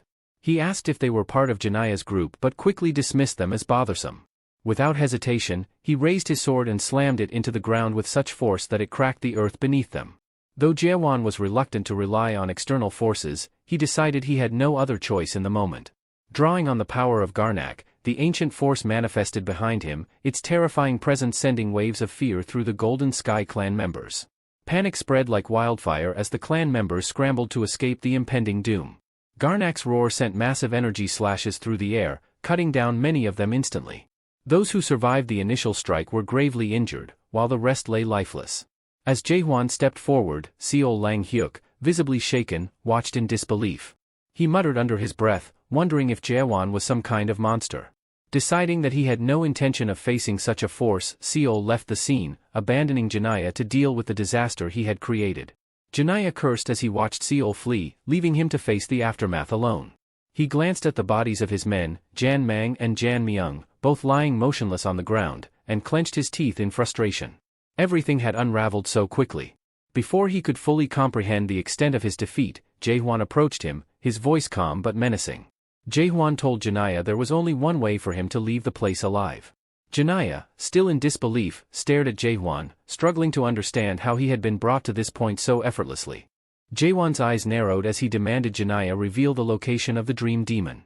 Janaya, visibly shaken, responded with a nervous laugh, saying that even if he told Jaehwan, it wouldn't matter. He explained that once he found out, I would wish I were dead regardless. Jae-hwan studied him, his expression unreadable, as he silently questioned who or what this dream demon truly was. Meanwhile, Janaya's gaze shifted to his fallen comrade, whose body was fading away. Panic set in as he realized his situation was becoming dire. With his back against the wall, Janaya fumbled through his backpack. There was only one option left. His trembling hand retrieved a small, ominous stone, the Stone of Fallen Souls. As he prepared to consume it, Jae-hwan's eyes widened in shock, recognizing the artifact from past encounters. He recalled the time he had witnessed people consuming these stones and had dismissed it as nothing more than a drug-induced frenzy. Mino once explained him that while it might seem like addiction, the stones were not drugs. Instead, they were used to reduce spiritual contamination, a last resort for those desperate to avoid the curse of becoming undead.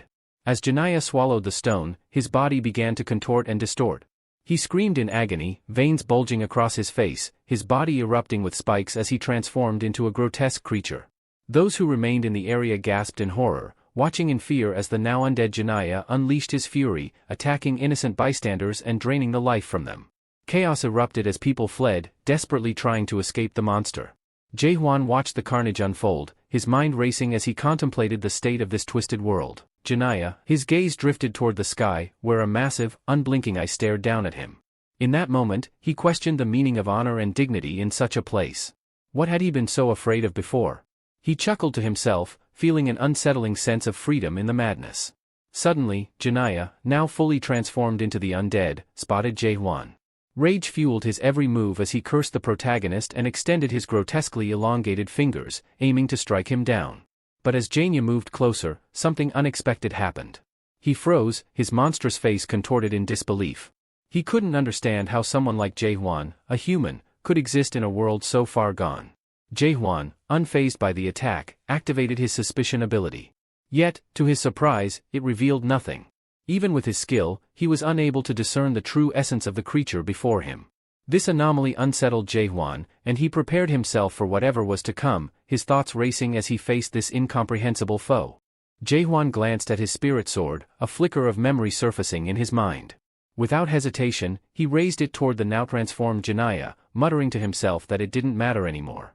In that moment, Fihuan darted forward, sword raised, as a surge of immense energy gathered around the blade. With a swift, decisive strike, Jae-hwan's blade sliced through the undead Janaya's neck, sending his head tumbling to the ground. Janaya's lifeless eyes widened in shock as his mind flashed back to fragments of his past. A light drizzle began to fall, adding to the somber atmosphere as Janaya's body slowly faded into nothingness. Jae-hwan stood there, gazing at the remnants of the fight, pondering what that creature had truly been. Sheathing his sword, he turned his attention toward the pub, certain that one of the survivors might hold the key to the dream demon's whereabouts. Meanwhile, inside the pub, other inspectors had arrived on the scene.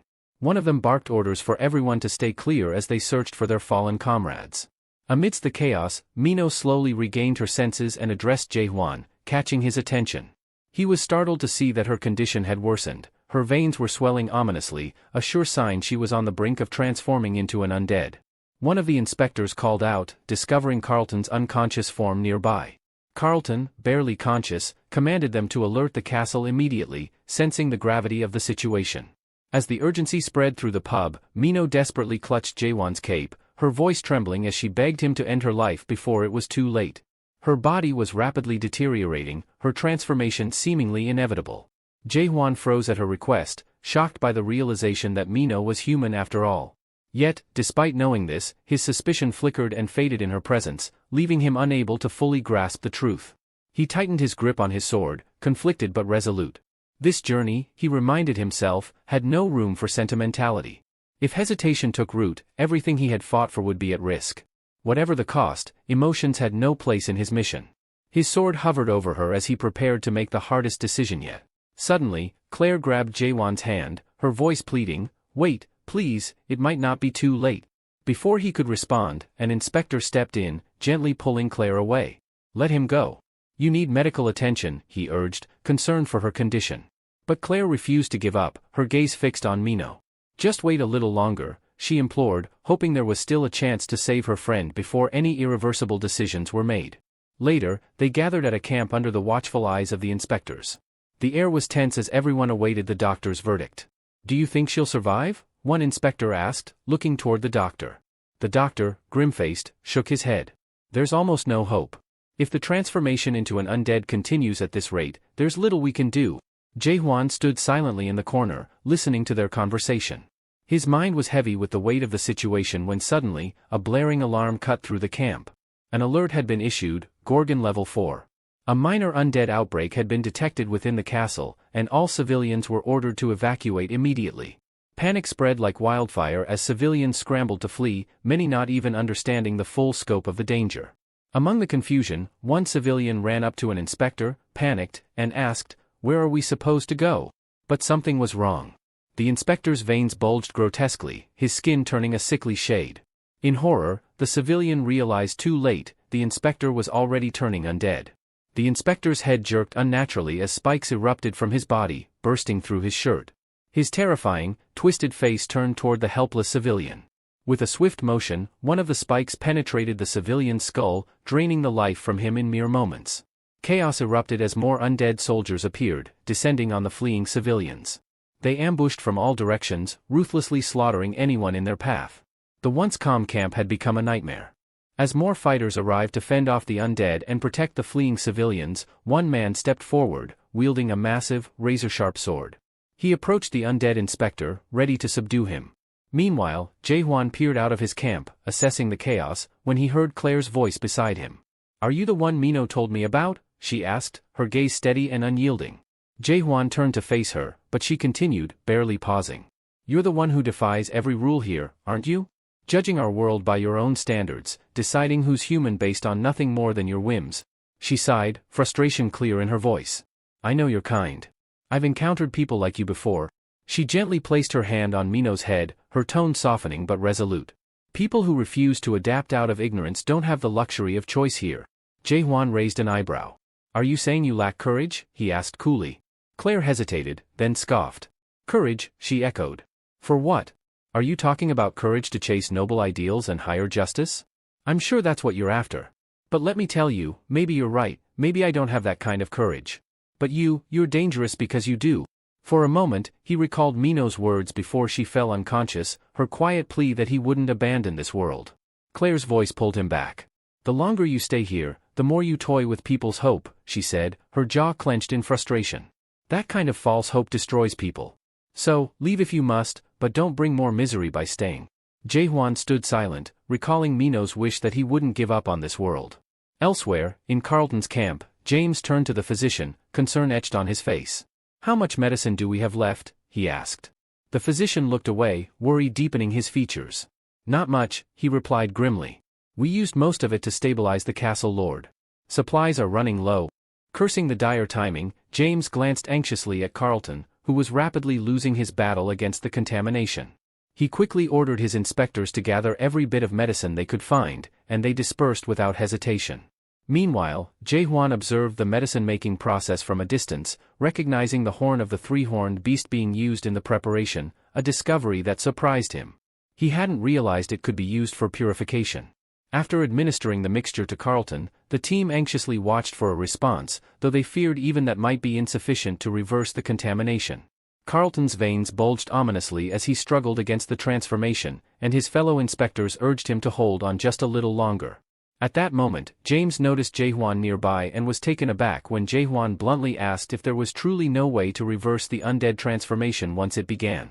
A glimmer of sorrow flashed in James' eyes as he snapped, "Do you think we'd be fighting this hard if I had a solution?" Without hesitation, Jae-hwan strode over to Carlton, grasped him by the collar, and slapped him repeatedly, trying to jolt him back to his senses. The inspectors gasped, their eyes widening in disbelief at his audacity. But, through his haze, Carlton's eyes flickered open. He weakly requested a final favor from Jae-hwan. "If anyone can end this, it's you. Please, kill me." Jae-hwan paused, taken aback by the request. He had expected a plea for salvation, but Carlton's steadfast sense of duty prevailed. His voice cracked as he cited Gorgon's Special Act, Article 1, Paragraph 4, any soul succumbing to contamination was to be put to death. Jae-hwan could only marvel at Carlton's fierce loyalty, reflecting how, with a few more allies like Carlton, he might have escaped his own entrapment in that twisted nightmare tower, where he had been trapped for 4 decades. As he released Carlton, an alarm blared, announcing that the contamination level had reached a critical 94%, leaving Carlton mere moments from full transformation. Suddenly, the camp stirred as Jahir, captain of the Undead Eradication Unit and a seasoned 5th stage adapted fighter, arrived on the scene. His authoritative voice cut through the tension as he commanded everyone to stand back, his gaze fixed on the struggling inspector. James stood in stunned silence as Captain Jahir entered, his imposing presence causing a hush to settle over the camp. Jahir unsheathed his sword and recited the same article Carlton had mentioned, underscoring its authority. Without hesitation, he informed the group of his grim mission. He was there to execute Carlton Javier, the inspector stationed at the northern checkpoint. Jahir explained the harsh reality of their spiritual realm, where death by age was impossible, but prolonged existence led to eventual spirit contamination. Over time, spirits would erode under the ceaseless pressure, slowly losing themselves. If left unchecked, this contamination would trigger transformation into undead beings. Even the weakest of them were as lethal as a 3-horned beast, and as a result, each of the 4 fortresses of chaos had strict protocols to prioritize the extermination of any undead. Lifting his blade, Jahir prepared to end Carlton's life to prevent an uncontrollable undead outbreak. Just as his sword was about to descend, Jaehwan intervened, blocking Jahir's swing with his bare hand. Jahir's eyes widened, astonished by the strength and audacity of this stranger. Jaehwan remained firm, asserting that Carlton couldn't die yet. He had questions that needed answers. Jahir, still shocked, argued that Carlton's transformation was imminent and that, as a 5th stage adapted player, an undead version of him could unleash catastrophic damage. His orders, therefore, were to prevent such a disaster. Unfazed, Jaehwan calmly acknowledged that he understood the danger but was determined to find a solution.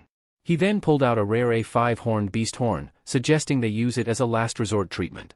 The camp physician, recognizing the valuable artifact as a Garnak horn, was taken aback and dared to hope for Carlton's survival. His astonishment deepened when Jaehwan closed his fist around the precious horn, shattering it effortlessly.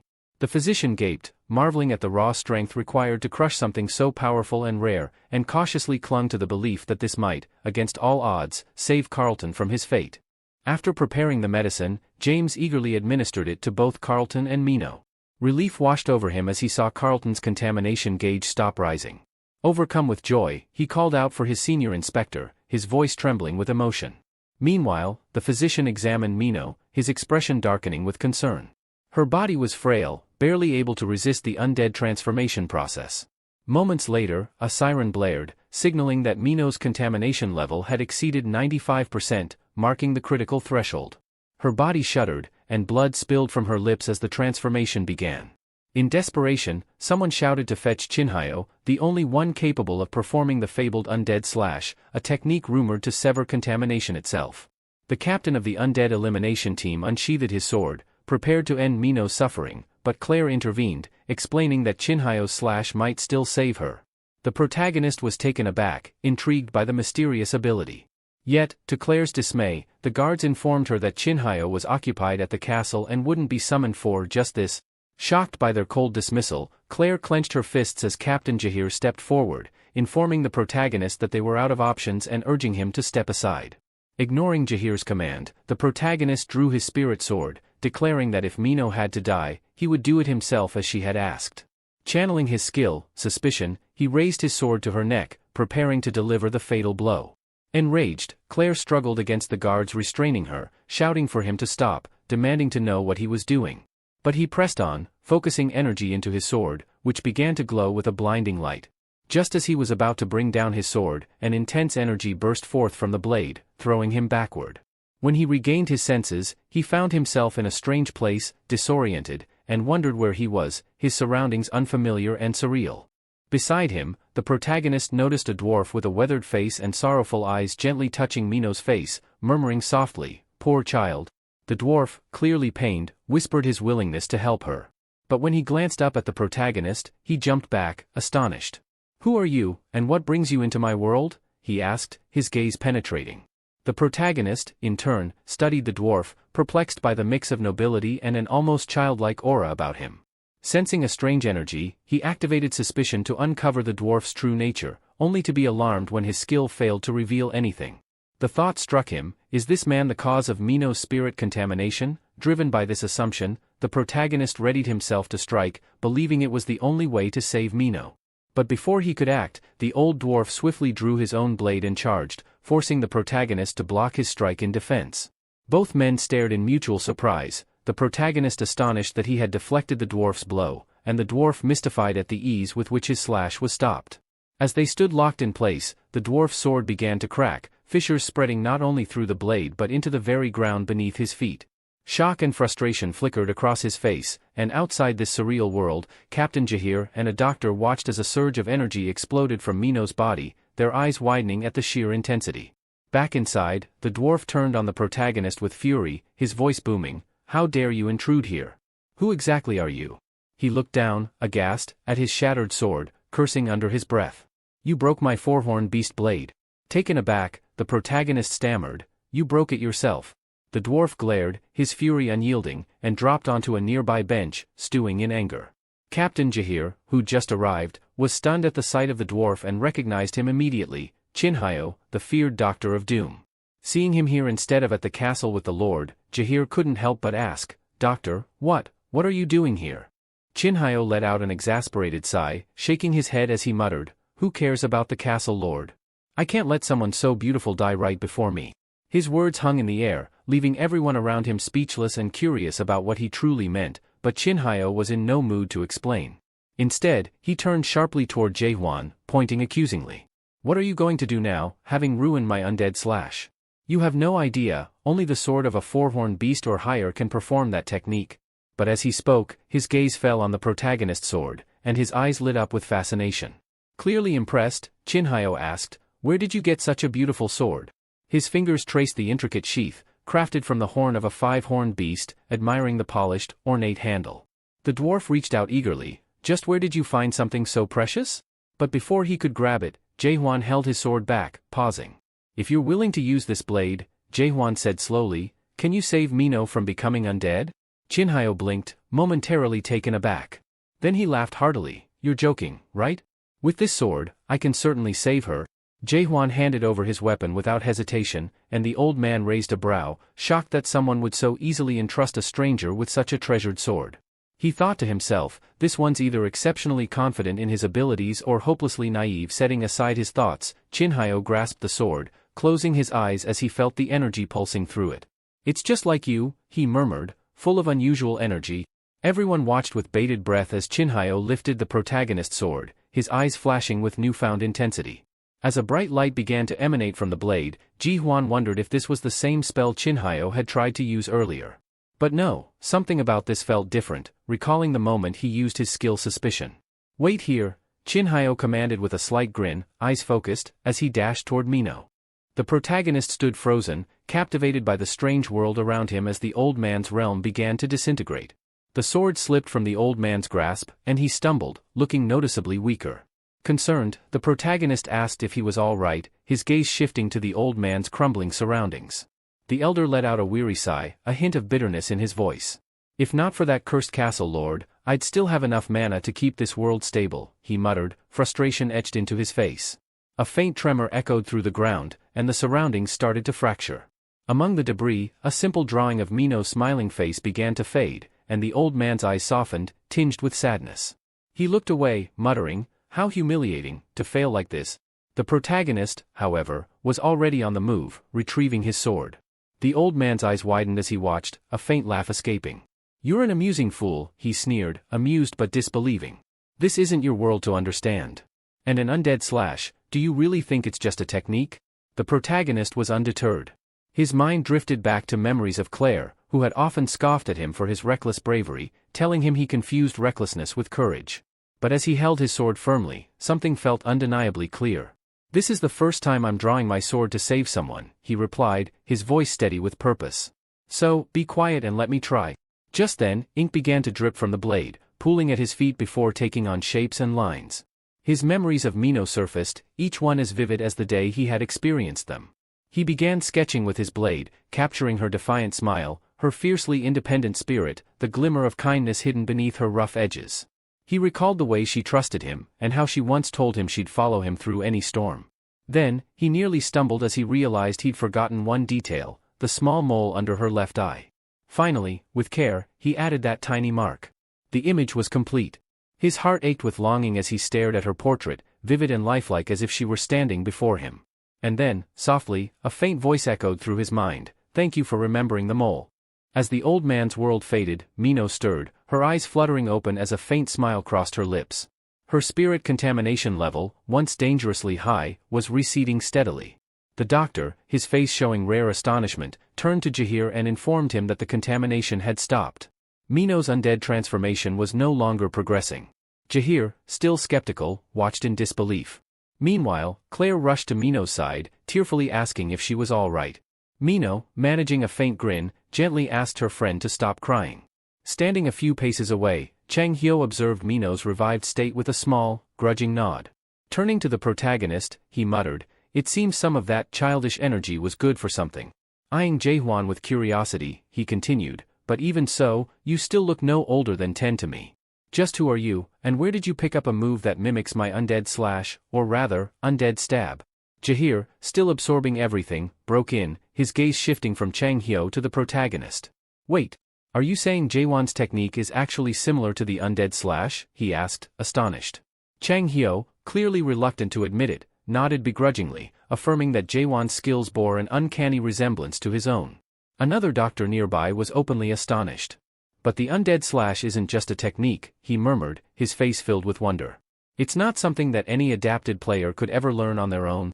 The implication sank in, Jaehwan might be awoken, like Chang Hyo. Awoken individuals, he explained, were those unaffected by the system's constraints and possessed extraordinary power that could potentially upend the balance of power within chaos. Only a handful had ever appeared in their realm, each a miracle of strength and defiance. Jahir was visibly shaken by this revelation as he tried to comprehend Jaehwan's potential. If he truly was awoken, then he might indeed be capable of wielding the undead slash, just as Chang Hyo could. Still, Chang Hyo lifted his hand, signaling Jahir to pause. "We don't know anything for certain about this Jaehwan," he reminded them all sternly. Jahir looked conflicted, struggling to reconcile the situation. After all, if someone else could perform the undead slash, there might finally be a way to save the castle lord's life, a possibility they could hardly afford to ignore. The tension in the camp shifted abruptly as a figure entered, announcing they had the permission of the inner council to be there. Jahir turned, surprised, and was even more startled when he saw who it was, the captain of the Dark Soul unit, a formidable guardian to the Prime Minister and a fifth-stage adapted player. The presence of the Dark Soul unit was unusual. They had no direct role in dealing with the undead, which was solely the responsibility of the Undead Eradication Unit, and the situation with Mino had already been resolved. To everyone's astonishment, the Dark Soul captain knelt before the protagonist and addressed him formally, introducing himself and offering a respectful greeting. The captain assumed the protagonist was a representative of the Nak Myung clan and requested his company to the castle. Jahir and Chang Hyo exchanged a glance, both equally stunned by this unexpected display.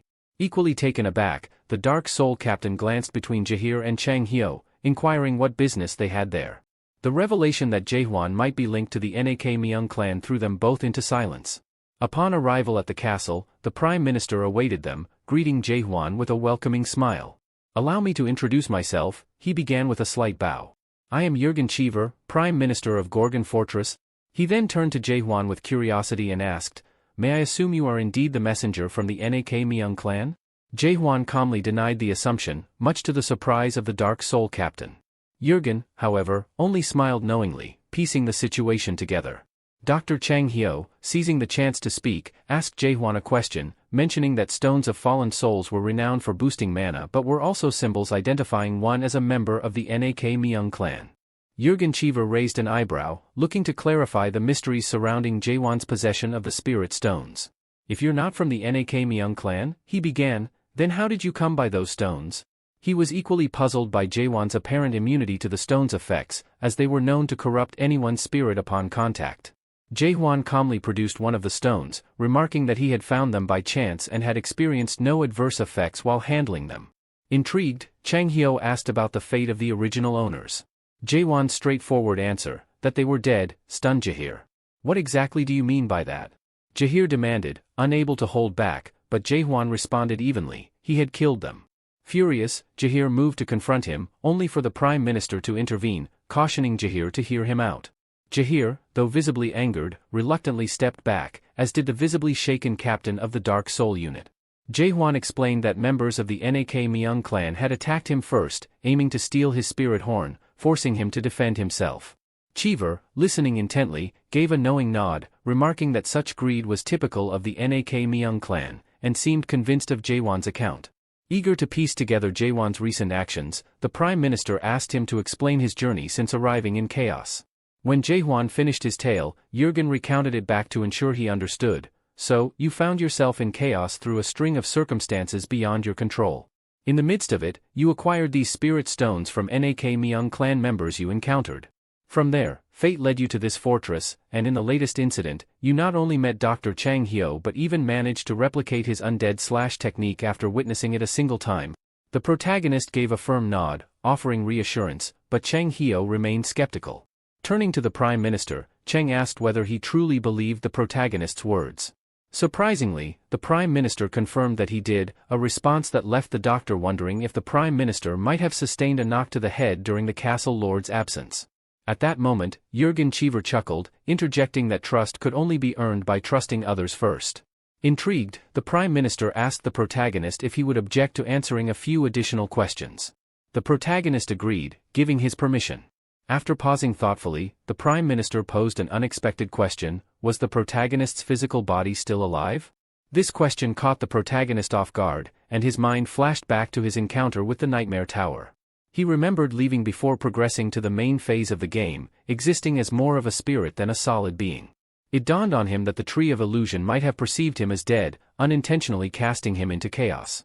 It seemed likely that his physical body might still exist back on Earth. Curious, he turned to the Prime Minister and asked how he had guessed that he might not be fully deceased. The Prime Minister calmly repeated that his arrival in chaos appeared to be a fluke, as if he had been swept up by forces beyond his control. He added that no one in chaos had ever described their own death in that way, and then pressed further, inquiring if the protagonist had been hesitant to reveal his identity out of fear of an unseen threat. The question left the protagonist momentarily stunned, and he found himself musing aloud, considering whether such a danger might actually exist. Hearing this, the Prime Minister was visibly affected, nervously tapping his fingers on the armrest of his chair. With a hesitant sigh, he confessed there was something he needed to apologize for. His men had been keeping a close eye on the protagonist for the past 4 days. The protagonist gave a knowing smile, casually asking if one of those men happened to be the fellow perched up on the roof. The Prime Minister was astonished by the protagonist's sharp perception, realizing he had already figured it out. Without hesitation, the Prime Minister opened his system interface, tapped a few buttons, and started searching through files. He muttered that Jaewon was far more capable than he'd expected. Monitoring him had been no easy feat, but despite the difficulties, his team had managed to gather some valuable intel. Swiping his screen, the Prime Minister displayed a summary of the protagonist's recent activities. He pointed out how, on his 3rd day, Jaewon had caused significant upheaval by dismantling the northern market, with damage costs piling up to a startling estimate. Then there was the encounter with Carlton, the skirmishes with street thugs, the tense visit to Twilight Smithy where he had threatened the deputy blacksmith, and the considerable destruction he'd left behind. The Prime Minister noted Jaewon's threat ranking, marked as SS, with an unspecified power level and total damages accumulating to an estimated 380 million horns. His gaze bore into Jaewon, and he asked if he knew what people typically called someone with such a record. Dr. Chang muttered that only someone unhinged would rack up such chaos, while Jaheir hesitated, uncertain whether Jaewon was a hero or an anti-hero. Chang interrupted with a shout, exclaiming that Jaewon must be completely out of his mind. Jaewon, puzzled by their reactions, looked between them in surprise. The Prime Minister gave a half-smile, explaining that some labeled him a hero, others called him a madman, and everyone seemed to have their own label for him. But with a chuckle, the Prime Minister declared that he personally considered people like Jaewon protagonists. Protagonists, he added, had one thing in common: they became legends in their own right. Jaewon was taken aback, the word protagonist resonating as he wondered if this could all be a bizarre story, maybe even a webcomic he'd somehow wandered into. Jurgen Cheever chimed in, mentioning that, despite being called the protagonist, Jaewon wasn't famous at all. This meant, he speculated, that someone was likely working to keep him under the radar. Whoever was behind this wasn't doing it as an act of support. If they had been, Jaewon wouldn't have struggled to gain access or deal with trivial requirements like a mere entry certificate. Jaewon was recognized as a protagonist who had unexpectedly escaped into chaos and was now evading a group of powerful pursuers. This left him perplexed, questioning who might be after him. Though he couldn't be entirely certain, he suspected it might be the Master of Darkness. His mind wandered to a demon he had encountered, who had hinted that the Master of Darkness had nearly completed the initial stage of some mysterious cultivation process involving a prized product. This reference to the Master of Darkness, one of the 12 Masters of the Great Realm, filled Jae-hwan with curiosity about the sheer strength of these legendary figures. Sensing Jae-hwan's concerns, the Prime Minister quickly reassured him that he wasn't interested in his identity or origins, nor would he demand compensation for the fortress damage. In fact, he offered Jae-hwan the protection of Gorgon Fortress. Jae-hwan's brows furrowed, and he asked if the fortress was truly formidable enough to stand against any of the 12 Masters from the Great Realm. The Prime Minister raised an eyebrow, intrigued by Jae-hwan's implication that one of these masters might indeed be hunting him. Jae-hwan explained that while he couldn't be certain, it was possible one of the masters was tracking him. The Prime Minister nodded, explaining it was even better this way, as the masters were strictly prohibited from directly interfering with events within chaos. Jae-hwan sensed there was more to the Prime Minister's kindness and suspected he might want something in return. Without hesitation, he inquired about any terms or conditions attached to the Prime Minister's offer. The Prime Minister smiled and requested a single favor in exchange: Jae-hwan's help in rescuing the castle lord. 2 hours later, Jae-hwan was led through the fortress, with his destination set for the lord's chambers. Along the way, he was informed that the inspector from the northern checkpoint and a woman he'd encountered earlier were recovering in the medical room. An assassin escorting him asked if he was sure he'd rather head to the training grounds instead of resting in the VIP suite. But Dr. Chang Hyo interjected with a knowing smile, suggesting it was high time for them to test their strength, to finally determine if Jae-hwan's stab or his slash would prevail. The doctor raised an eyebrow, asking if Jae-hwan had managed to clear the expert tower as well. Jae-hwan narrowed his eyes, suspiciously inquiring how the doctor knew about it. With a sly grin, the old man suggested they place a wager. Soon, they arrived at an enormous gate, and the doctor proposed a deal: he would share whatever Jae-hwan wanted to know, if Jae-hwan could defeat him in combat. Confident that a newcomer like Jae-hwan couldn't match up to his seasoned experience, the doctor clearly saw himself as unbeatable. Inside the training room, Jae-hwan caught his breath, assuming the fight was finished, but a voice echoed from a small opening nearby. The doctor wasn't done. Jae-hwan glanced around at the damaged room, assuming their clash was settled, but Chang Hyo disagreed. He hadn't unleashed his finishing move yet, insisting he'd held back out of concern that Jae-hwan wouldn't survive the full extent of his power. The doctor's repeated insistence amused Jae-hwan, who couldn't help but feel as though he was caught in some dramatic tale. Suddenly, the doctor scoffed, calling Jae-hwan an impertinent brat and demanding to know his age. Jae-hwan thought for a moment and estimated he was around 60 years old, but this remark made Chang Hyo bristle with offense. He declared he was over 1,000 years old and boasted that Jae-hwan's decades of training couldn't rival his own millennium-long mastery of the slash technique. This revelation left Jae-hwan momentarily impressed. He hadn't expected the doctor's experience to span such a vast era. But with a smirk, Jae-hwan quipped that from what he'd seen, it seemed like the doctor had only been training for about a decade. Chang Hyo's face contorted with fury, and with a surge of anger, he leapt from the opening, ready to attack. His sword gleamed brightly, infused with a fierce energy, as he charged toward Jae-hwan, determined to make his skill known. He summoned a beastly form alongside his attack, lunging with full force. But Jae-hwan, steeled and prepared, met him head-on, blocking the doctor's powerful slash and momentarily reeling from the force of it. The air crackled with intensity as the two squared off, each resolved to bring everything they had to this relentless clash. Dr. Chang Hyo chuckled, remarking that Jae-hwan's technique was impressive. Jae-hwan, somewhat taken aback, marveled at the doctor's strength, especially considering he had used only a straightforward stab. Curious and intrigued by the technique's simplicity, the old man asked Jae-hwan what he called it. Jae-hwan replied matter-of-factly that it was just a normal stab, leaving Chang Hyo momentarily speechless. To him, the name sounded strangely arrogant, as if Jae-hwan was hiding something even stronger. Sensing Chang Hyo's skepticism, Jae-hwan decided to reveal his more powerful move. The air around him grew heavy with a terrifying aura, causing the doctor's expression to shift to shock. Chang Hyo narrowed his eyes, memory stirring as he recognized something familiar about Jae-hwan's stance. It reminded him of the lone king of chaos, a figure whose strength and terror he hadn't forgotten. His palms began to sweat as he watched Jae-hwan's movements, wondering if he could withstand an attack that carried even a faint resemblance to the king's power. Chang Hyo tried to reassure himself that Jae-hwan's version wouldn't be nearly as devastating as the real king's technique, yet he couldn't shake the feeling of impending danger. Jae-hwan lunged forward, delivering a strike that tore through the Gorgon fortress itself, leaving the doctor astounded and covered in goosebumps. Seeing the destruction, Jae-hwan leaned in and announced that he was ready to close the distance, but Chang Hyo quickly raised his hand, calling for a truce and admitting defeat. Jaehwan had won. Meanwhile, across the realms in the Steel Zone, known for its formidable defenses, Hyo-yu, the Master of Steel, was deep in conversation with one of his subordinates. The subordinate repeated his report, explaining that the Master of Darkness had been observed making contact with someone in chaos. Hyo-yu's eyes narrowed, surprised by the revelation. The Masters of the Great Realm had long agreed to avoid meddling in the affairs of chaos, so he couldn't fathom why the Master of Darkness would break that pact. The subordinate, visibly shaken, told Hyo-yu that the situation was more complex than it seemed, prompting him to show his master the evidence directly. He pulled up a recording, displaying Jaehwan's climactic victory over the ice dragon on the 99th floor. Hyo-yu's eyes narrowed with recognition. He had heard of this footage. It was the famed 99th floor solo clear. Curiously, he asked if this was the rumored fake video circulating. His subordinate, still unnerved, clarified that it was no fake. The figure in the recording was indeed a product tied to the Master of Darkness from the Night Zone. Alarmed, Hyo-yu demanded the latest information on this person's location. The subordinate hesitated, explaining that Jaehwan had bypassed the system's protocol, refused to complete the tower's final tutorial, and instead shattered through the ceiling to escape directly into chaos.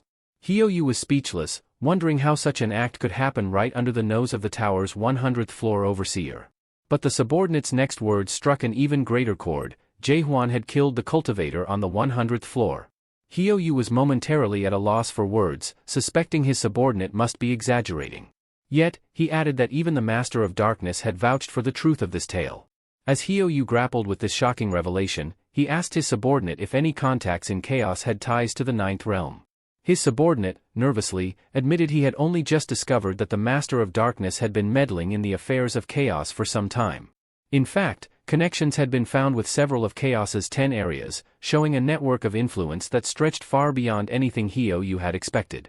Pondering the Master of Darkness's possible motives, Hyo-yu ordered his subordinate to send a message ahead, stating his intention to observe the situation in chaos personally.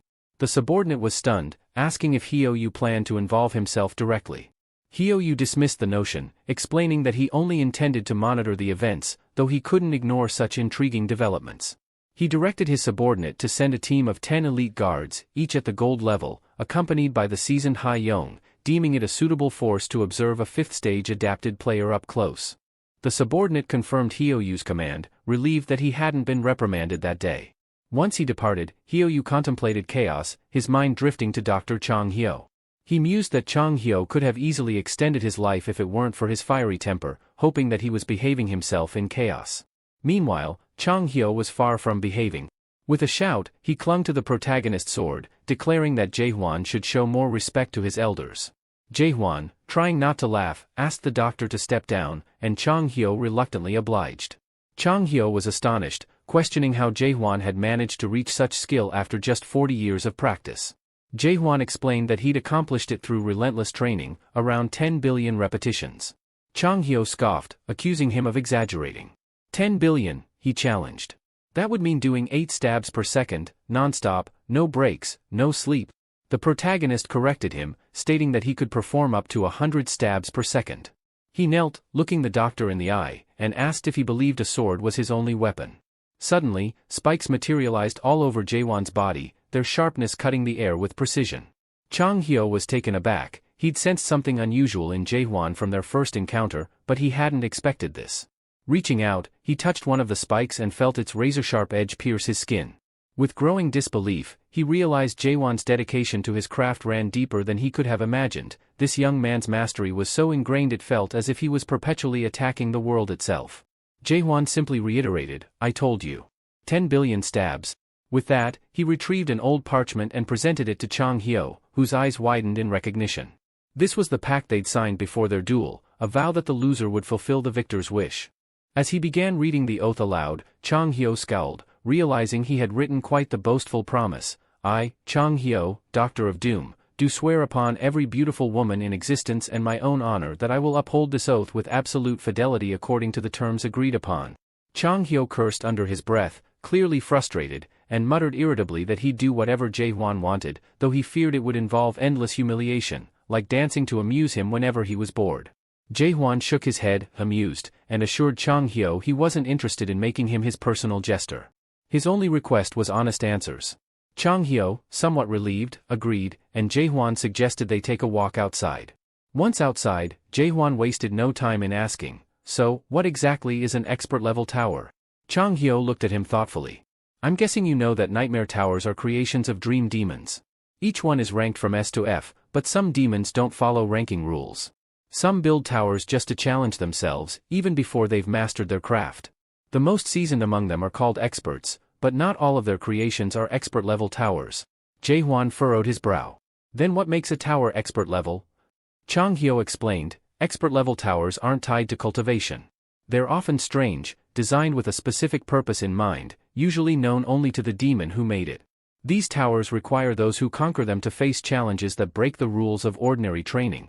Chang Hyo gave a slight shrug, adding, "Most who conquer them are, well, awakened. Very few make it through." The explanation piqued Jaehwan's curiosity, and he asked, "Have you completed one?" Chang Hyo nodded, recounting his past.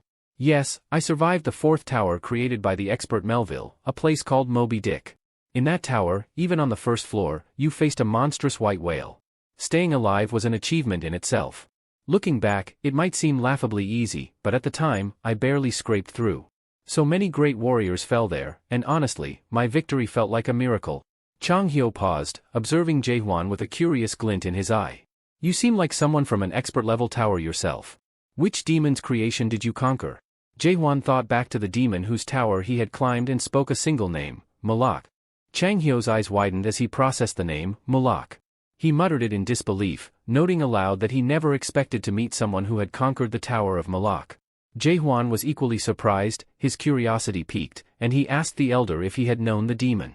Chang Hyo nodded, explaining that he and Malak had once fought side by side as teammates. The revelation left Jaehwan speechless, unable to picture the two working together. Sensing that it would be a lengthy story, Chang Hyo suggested they continue their conversation over a walk. Later, they found themselves at a lively restaurant, where everyone enjoyed a hearty meal. The waiter arrived, presenting a plate of skewered single-horned beast meat. Chang Hyo gave his mustache an indignant twist, glancing at Claire and asking if she had decided to start selling street food. Annoyed, Claire shot back that if a certain someone hadn't trashed her pub, she wouldn't have been forced to do this. Jaehwan, clearly embarrassed by the comment, looked away while Claire served them 2 pints of beer. Watching her entrepreneurial spirit, Chang Hyo joked that Claire must have a knack for making money if she'd already opened a new pub after losing her previous one. Claire rolled her eyes and told him to drink his beer and stop muttering nonsense. Jaehwan eyed the skewered meat with curiosity. Sensing his confusion, Chang Hyo remarked, "Doesn't quite seem to fit, does it?" He paused and took a big bite of his meal, savoring the flavor. He could tell Jaehwan was wondering why there was food in a place where no one felt hunger or even seemed alive. Taking a sip of his beer, Chang Hyo reminisced. "You know, chaos used to be a sanctuary, a place for weary souls who had endured enough in the Great Realm's wars. Here, they could finally live the lives they longed for, free from their past struggles. Warriors set down their weapons, and even the poets traded tales of battle for songs of peace." Jaehwan's attention was drawn to a commotion nearby. 2 men appeared to be in the middle of a heated argument. One of them, held back by a friend, eventually broke free, his pent-up anger spilling over. Watching the scene, Chang Hyo turned to Jaehwan, a knowing look in his eyes. "Tell me, what does all this look like to you?" The protagonist lifted his mug, took a sip, and commented dryly that the scene looked like the usual drunken brawl. However, he paused, surprised as the beer tasted just like water. Chang Hyo chuckled and clarified that the man wasn't drunk at all, he was just pretending. In chaos, people didn't experience drunkenness, hunger, or even the effects of time, they were free from those human limitations. Yet, Chang Hyo explained, people in this realm still clung to memories of their past lives, the lives that had ended with their deaths. This longing was why they acted out familiar habits, as if they still had bodies that starved without food, got intoxicated, and had beating hearts. Chang Hyo's expression grew serious, and he slammed his hand on the table. He recounted how, one day, a group of souls appeared who couldn't ignore their desire for a return to their former existence. They formed a band called the Abyss Expedition, chasing a dream that seemed utterly impossible, to recover their lost lives. Confused, the protagonist asked why they ventured into the abyss specifically. Chang Hyo sighed, feeling slightly annoyed with Jaehwan's lack of insight.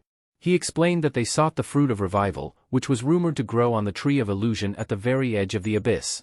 This surprised Jaehwan, and he asked if that fruit could truly bring the dead back to life. Chang Hyo confirmed, saying that this rare fruit was indeed believed to grant the chance to return to life. Driven by that hope, the Abyss expedition formed with the sole purpose of finding it. Back then, Chang Hyo had been awoken himself, barely 150 years old, and confident he had little to fear. Jaehwan, curious, asked if Malak had joined the expedition. The doctor nodded, explaining that not only had Malak joined, but he had led the charge. Malak was different from others, a complex and driven soul who found Chang Hyo's own awakening intriguing. When Malak learned of Chang Hyo's partially completed awakening, one where Chang Hyo still held on to his emotions, he noted that his path would be more challenging. Chang Hyo, disinterested in advice, brusquely told Malak to keep his opinions to himself. But Malak, perceptive as always, remarked that Chang Hyo's unease was rooted in something deeper, a distaste for the notion of cultivation and the endless cycles it represented. Chang Hyo gripped his sword tightly, lunging toward Malak with fiery anger. He demanded to know why a dream demon like him, whose kind were known for crafting nightmare towers, would venture into the abyss. With a scornful tone, Chang Hyo mocked him, suggesting he should have stayed confined to his chambers, endlessly building towers. Malak caught Chang Hyo's sword mid-swing, his grip firm yet calm. He acknowledged Chang Hyo's anger, remarking that even if he apologized on behalf of all dream demons, it wouldn't change anything. Then, in a rare display of vulnerability, Malak admitted something unexpected. He carried a deep regret for the suffering caused by his creations. Chang Hyo was taken aback. Never had he heard of a dream demon feeling remorse for their towers. Malak continued, his voice carrying a weight of conviction. He asked Chang Hyo if he knew why he had entered the Tree of Illusion, which ultimately led him to the abyss. Stepping closer, his figure reflected in the water below, he confessed his purpose, to put an end to the unending cycle of cultivation. With a solemn expression, Malak handed Chang Hyo's sword back to him, saying that this was why he joined the Abyss expedition, to break free from the ceaseless and tormenting journey of cultivation. The protagonist, skeptical, found it hard to believe that a dream demon, of all beings, would seek to end cultivation. He asked if the expedition was successful. Chang Hyo sighed, recounting his experience.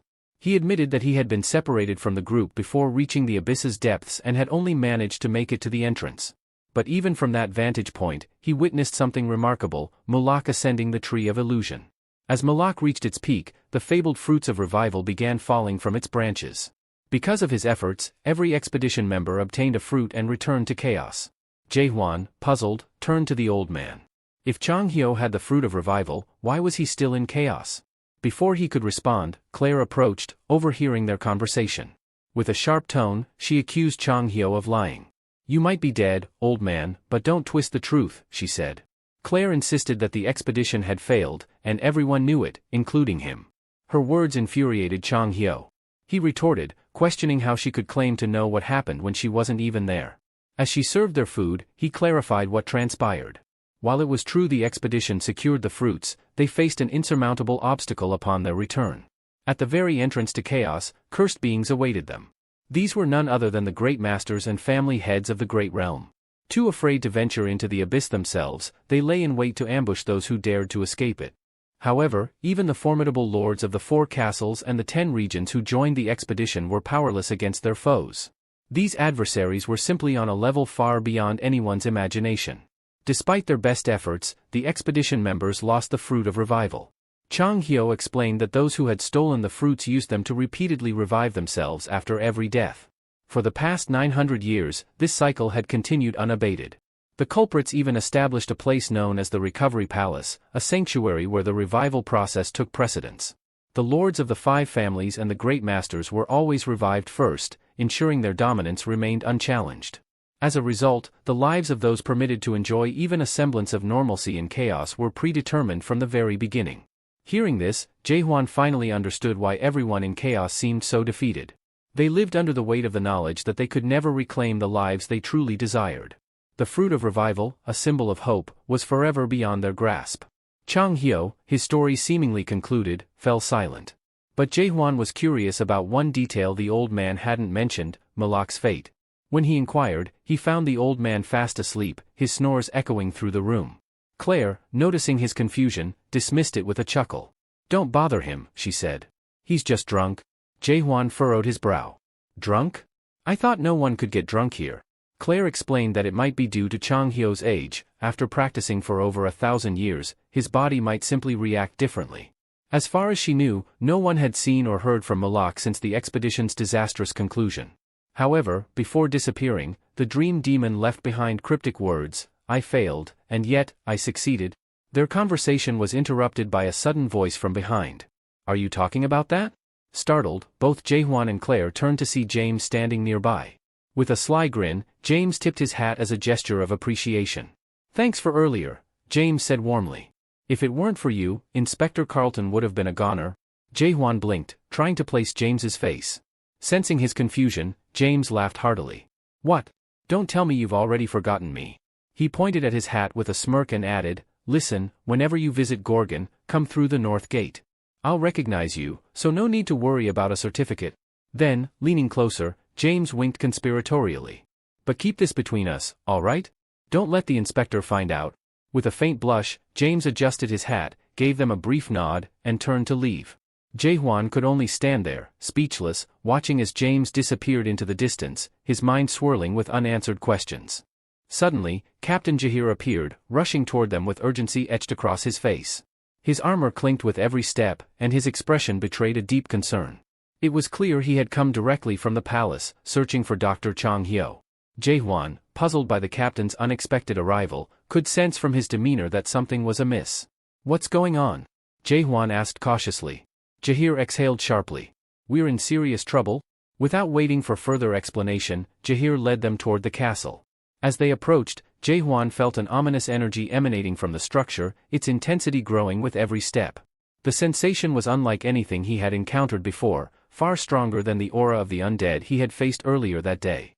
His instincts told him that something terrible was happening within the castle, and he began to suspect the worst.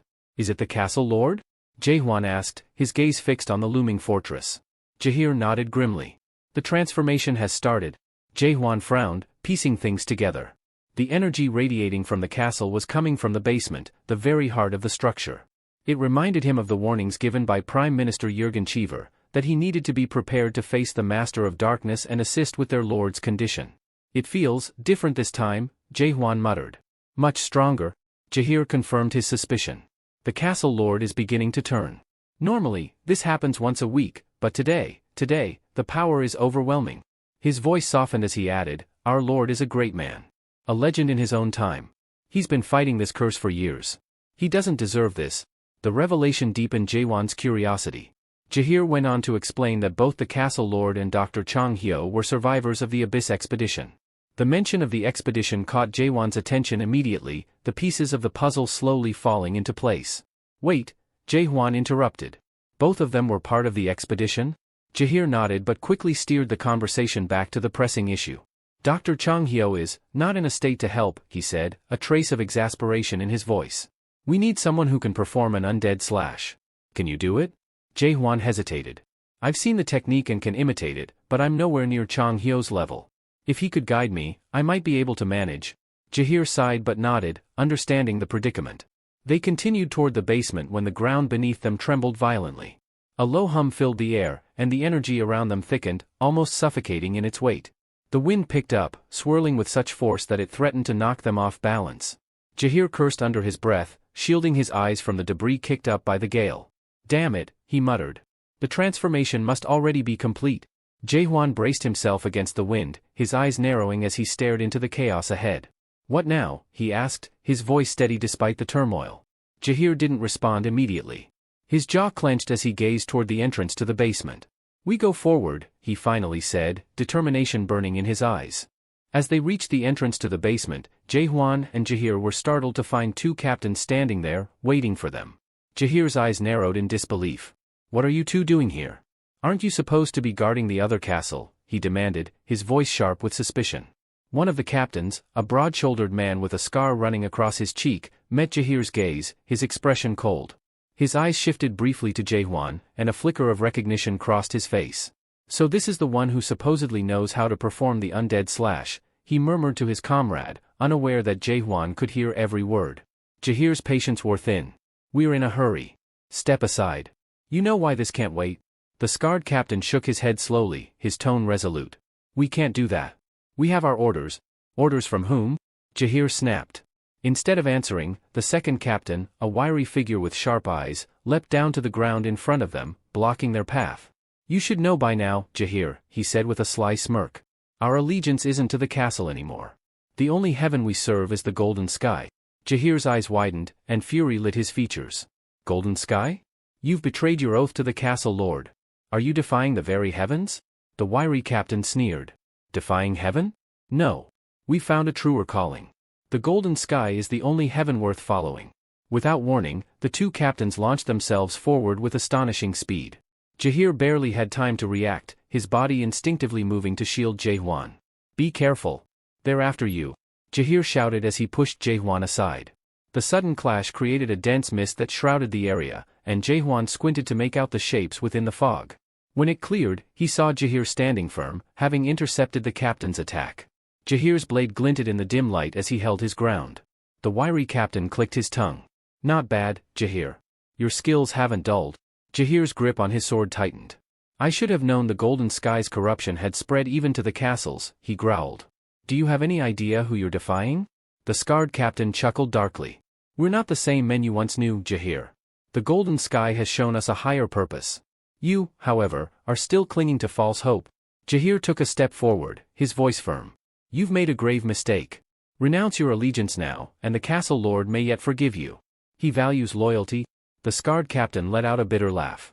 The castle lord? Are you referring to that thing you keep chained up in the basement? He sneered, his voice dripping with disdain. That's no lord. That's a monster, a creature that can't even distinguish between right and wrong. How can you still claim loyalty to something like that? Jahir's jaw tightened, his faith unshaken. You've seen what he's become, but I still believe in him. He will return to us. The wiry captain scoffed, his tone mocking. And that's why you're hopeless, Jahir. Blind faith won't save you. Suddenly, the wiry captain darted to the side, attempting to flank Jahir with a surprise attack. Powerful strike that sent the attacker sprawling. The scarred captain watched his comrade fall and shook his head. This wouldn't have come to this if you had just been smarter, he said, his voice cold. But you're too stubborn to see reason, Jahir. Jahir stood tall, his determination unwavering. Reason? You've abandoned honor for ambition. You've chosen betrayal over loyalty. There's no reasoning with men who've lost their way. Jaehwan watched the confrontation unfold, his grip tightening on his weapon. The tension in the air was palpable, the stakes higher than ever. Jahir slammed against the stone wall with a heavy thud, his breath catching as pain shot through his back. He struggled to rise, leaning on his weapon for support. Gritting his teeth, he assessed the situation. These two, they're only fourth-stage adapted players, he thought, his brow furrowed. Even if they combine their strength, they shouldn't stand a chance against a fifth-stage player like me. So why can't I keep up with their speed and power? Something felt off, terribly wrong. Their movements weren't just refined, they were unnatural, almost as if they were undead. A sense of danger crept over Jahir as he shouted urgently, "You need to get out of here. This is no ordinary fight." Before the words fully left his mouth, Jaehwan smirked and abruptly hurled Dr. Ching Hyo, still unconscious, straight at Jahir. The doctor collided with Jahir's face with enough force to leave a bright red mark on his cheek. What the? Jahir sputtered, both confused and annoyed as he steadied himself, clutching the dazed doctor. That's payback, Jaehwan said flatly, brushing off his hands. For shoving me earlier? Jahir blinked in disbelief, unable to form a response before the captain of the outer castle interrupted. You, the scarred captain growled, pointing his trident at Jaehwan. Are you the one they've been talking about? The so-called adapted player who can perform the undead slash. Jaehwan tilted his head, his expression unreadable. And if I am? The captain grinned, his excitement poorly concealed. So it's true. You don't even look like you've adapted, let alone someone who can pull off a technique like that. I bet you can't even throw a proper punch. Jaehwan's lips curled into a faint smirk. Before the man could react, Jaehwan vanished, reappearing behind him in an instant. Like this, Jaehwan said, his fist driving into the captain's back with such force that the man staggered forward, gasping in shock. The scarred captain's comrade, alarmed by the sudden attack, stepped forward to retaliate, but Jaehwan moved again with blinding speed. Before the second captain could raise his weapon, Jaehwan's fist collided with his face. You should focus on protecting yourself first, Jaehwan remarked coolly as the man's mask shattered, fragments scattering to the ground. The force of the blow sent him stumbling backward. The second captain's expression twisted into fury as he regained his balance, grabbing his trident and spinning it in a flurry of sharp, controlled arcs. The air crackled with his movements, the weapon swinging in all directions as he roared, "You little weakling. Let's see how long you can last." Jae-hwan sidestepped the first few strikes, his keen eyes analyzing the captain's technique. He could feel the intensity of the energy radiating from his opponent. This one's stronger than the other, Jae-hwan thought, his grin widening slightly. Pinned against the edge of the corridor by the relentless assault, Jae-hwan's mind raced. Stronger energy, but he's too reliant on brute force. I've got him figured out. As the captain lunged again, Jae-hwan's body tensed, readying himself for a counterattack. Jae-hwan studied the strange energy radiating from the captain, trying to decipher its origin. At first, he wondered if it stemmed from an insatiable thirst for revenge. But as the battle progressed, he dismissed the idea. This wasn't vengeance, it was something else. The captain's frustration boiled over as he charged at Jae-hwan, his voice laced with anger. "Do you honestly think someone like you can save the castle lord?" Jae-hwan paused, taken aback as he identified the true nature of the energy. It wasn't anger or hate, it was fear. He smirked, finding the traitor's fear amusing. "Pathetic," he muttered under his breath. "So quick to tremble?" He raised his voice so the others could hear. "Let me make something clear," Jae-hwan said, gesturing toward the unconscious Dr. Ching Hyo lying a short distance away. "I don't save lives. That's the doctor's job. But when it comes to taking lives..." Before finishing his sentence, Jae-hwan planted his foot firmly on the trident and leaped high into the air, the sword in his grip gleaming in the dim light. His sudden burst of movement startled both Jaheir and the captain, who could only watch in shock as Jae-hwan reached heights far beyond their expectations. "I have no problem with that." Meanwhile, in the castle's basement, the prime ministers and advisors huddled in tense discussion. The suffocating aura emanating from the castle lord's chamber had grown alarmingly intense, filling the air with dread. "Why is this happening?" Prime Minister Jurgen Cheever muttered anxiously. The undead transformation slowed down just this morning after Dr. Ching Hyo treated him. The energy had almost stabilized. One of the other advisors frowned. "It doesn't make sense. The undead slash was performed just yesterday. How could the transformation accelerate so suddenly?" Jurgen's mind drifted back to his conversation with Dr. Ching Hyo earlier that day. "Jae-hwan is not ready," the doctor had warned with a serious expression.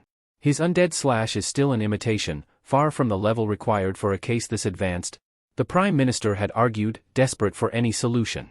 "But the castle lord's condition is unique. His transformation has been dragging on for months. Isn't that a good sign?" Dr. Ching Hyo had shaken his head. "It's his willpower. Most would have succumbed long ago, but his strength of mind has kept him from crossing that final line. Even so, without a fully mastered undead slash, we're only delaying the inevitable. Give me 1 more month. If Jae-hwan continues training, he might be strong enough to stabilize the process permanently." Jurgen's thoughts snapped back to the present, signaling yet another burst of chaotic energy from the castle lord. Jurgen Cheever clenched his teeth in frustration, his gaze darting toward the others in the room. He knew someone among them held the key to Jae-hwan's involvement, perhaps even his identity. The thought of betrayal gnawed at him, a memory resurfacing like a bitter wound. He cursed himself for overlooking the warning signs. That day had made it clear, a traitor lurked among their ranks. Jurgen recalled the moment the castle lord had approached him some time ago, revealing shocking information. "There are individuals capable of handling the spirit contamination," the lord had said, his voice steady yet laced with intrigue. Jurgen had been stunned by the revelation. "But those individuals? Are you saying they're not from the Nak Myung clan?" The castle lord nodded. "Exactly. They are outsiders, yet they've demonstrated a resilience that even our own cannot match." Jurgen's surprise had quickly turned to concern. He had urged caution, suggesting they dispatch the captains or other lords to investigate. "My lord, anything involving spirit contamination is perilous. Surely there's no need for you to personally oversee this matter." But the castle lord had dismissed his protests with a firm resolve. "Jurgen, you must have more faith in me. I am the lord of this castle, and I have endured trials that would break lesser men. Have you forgotten?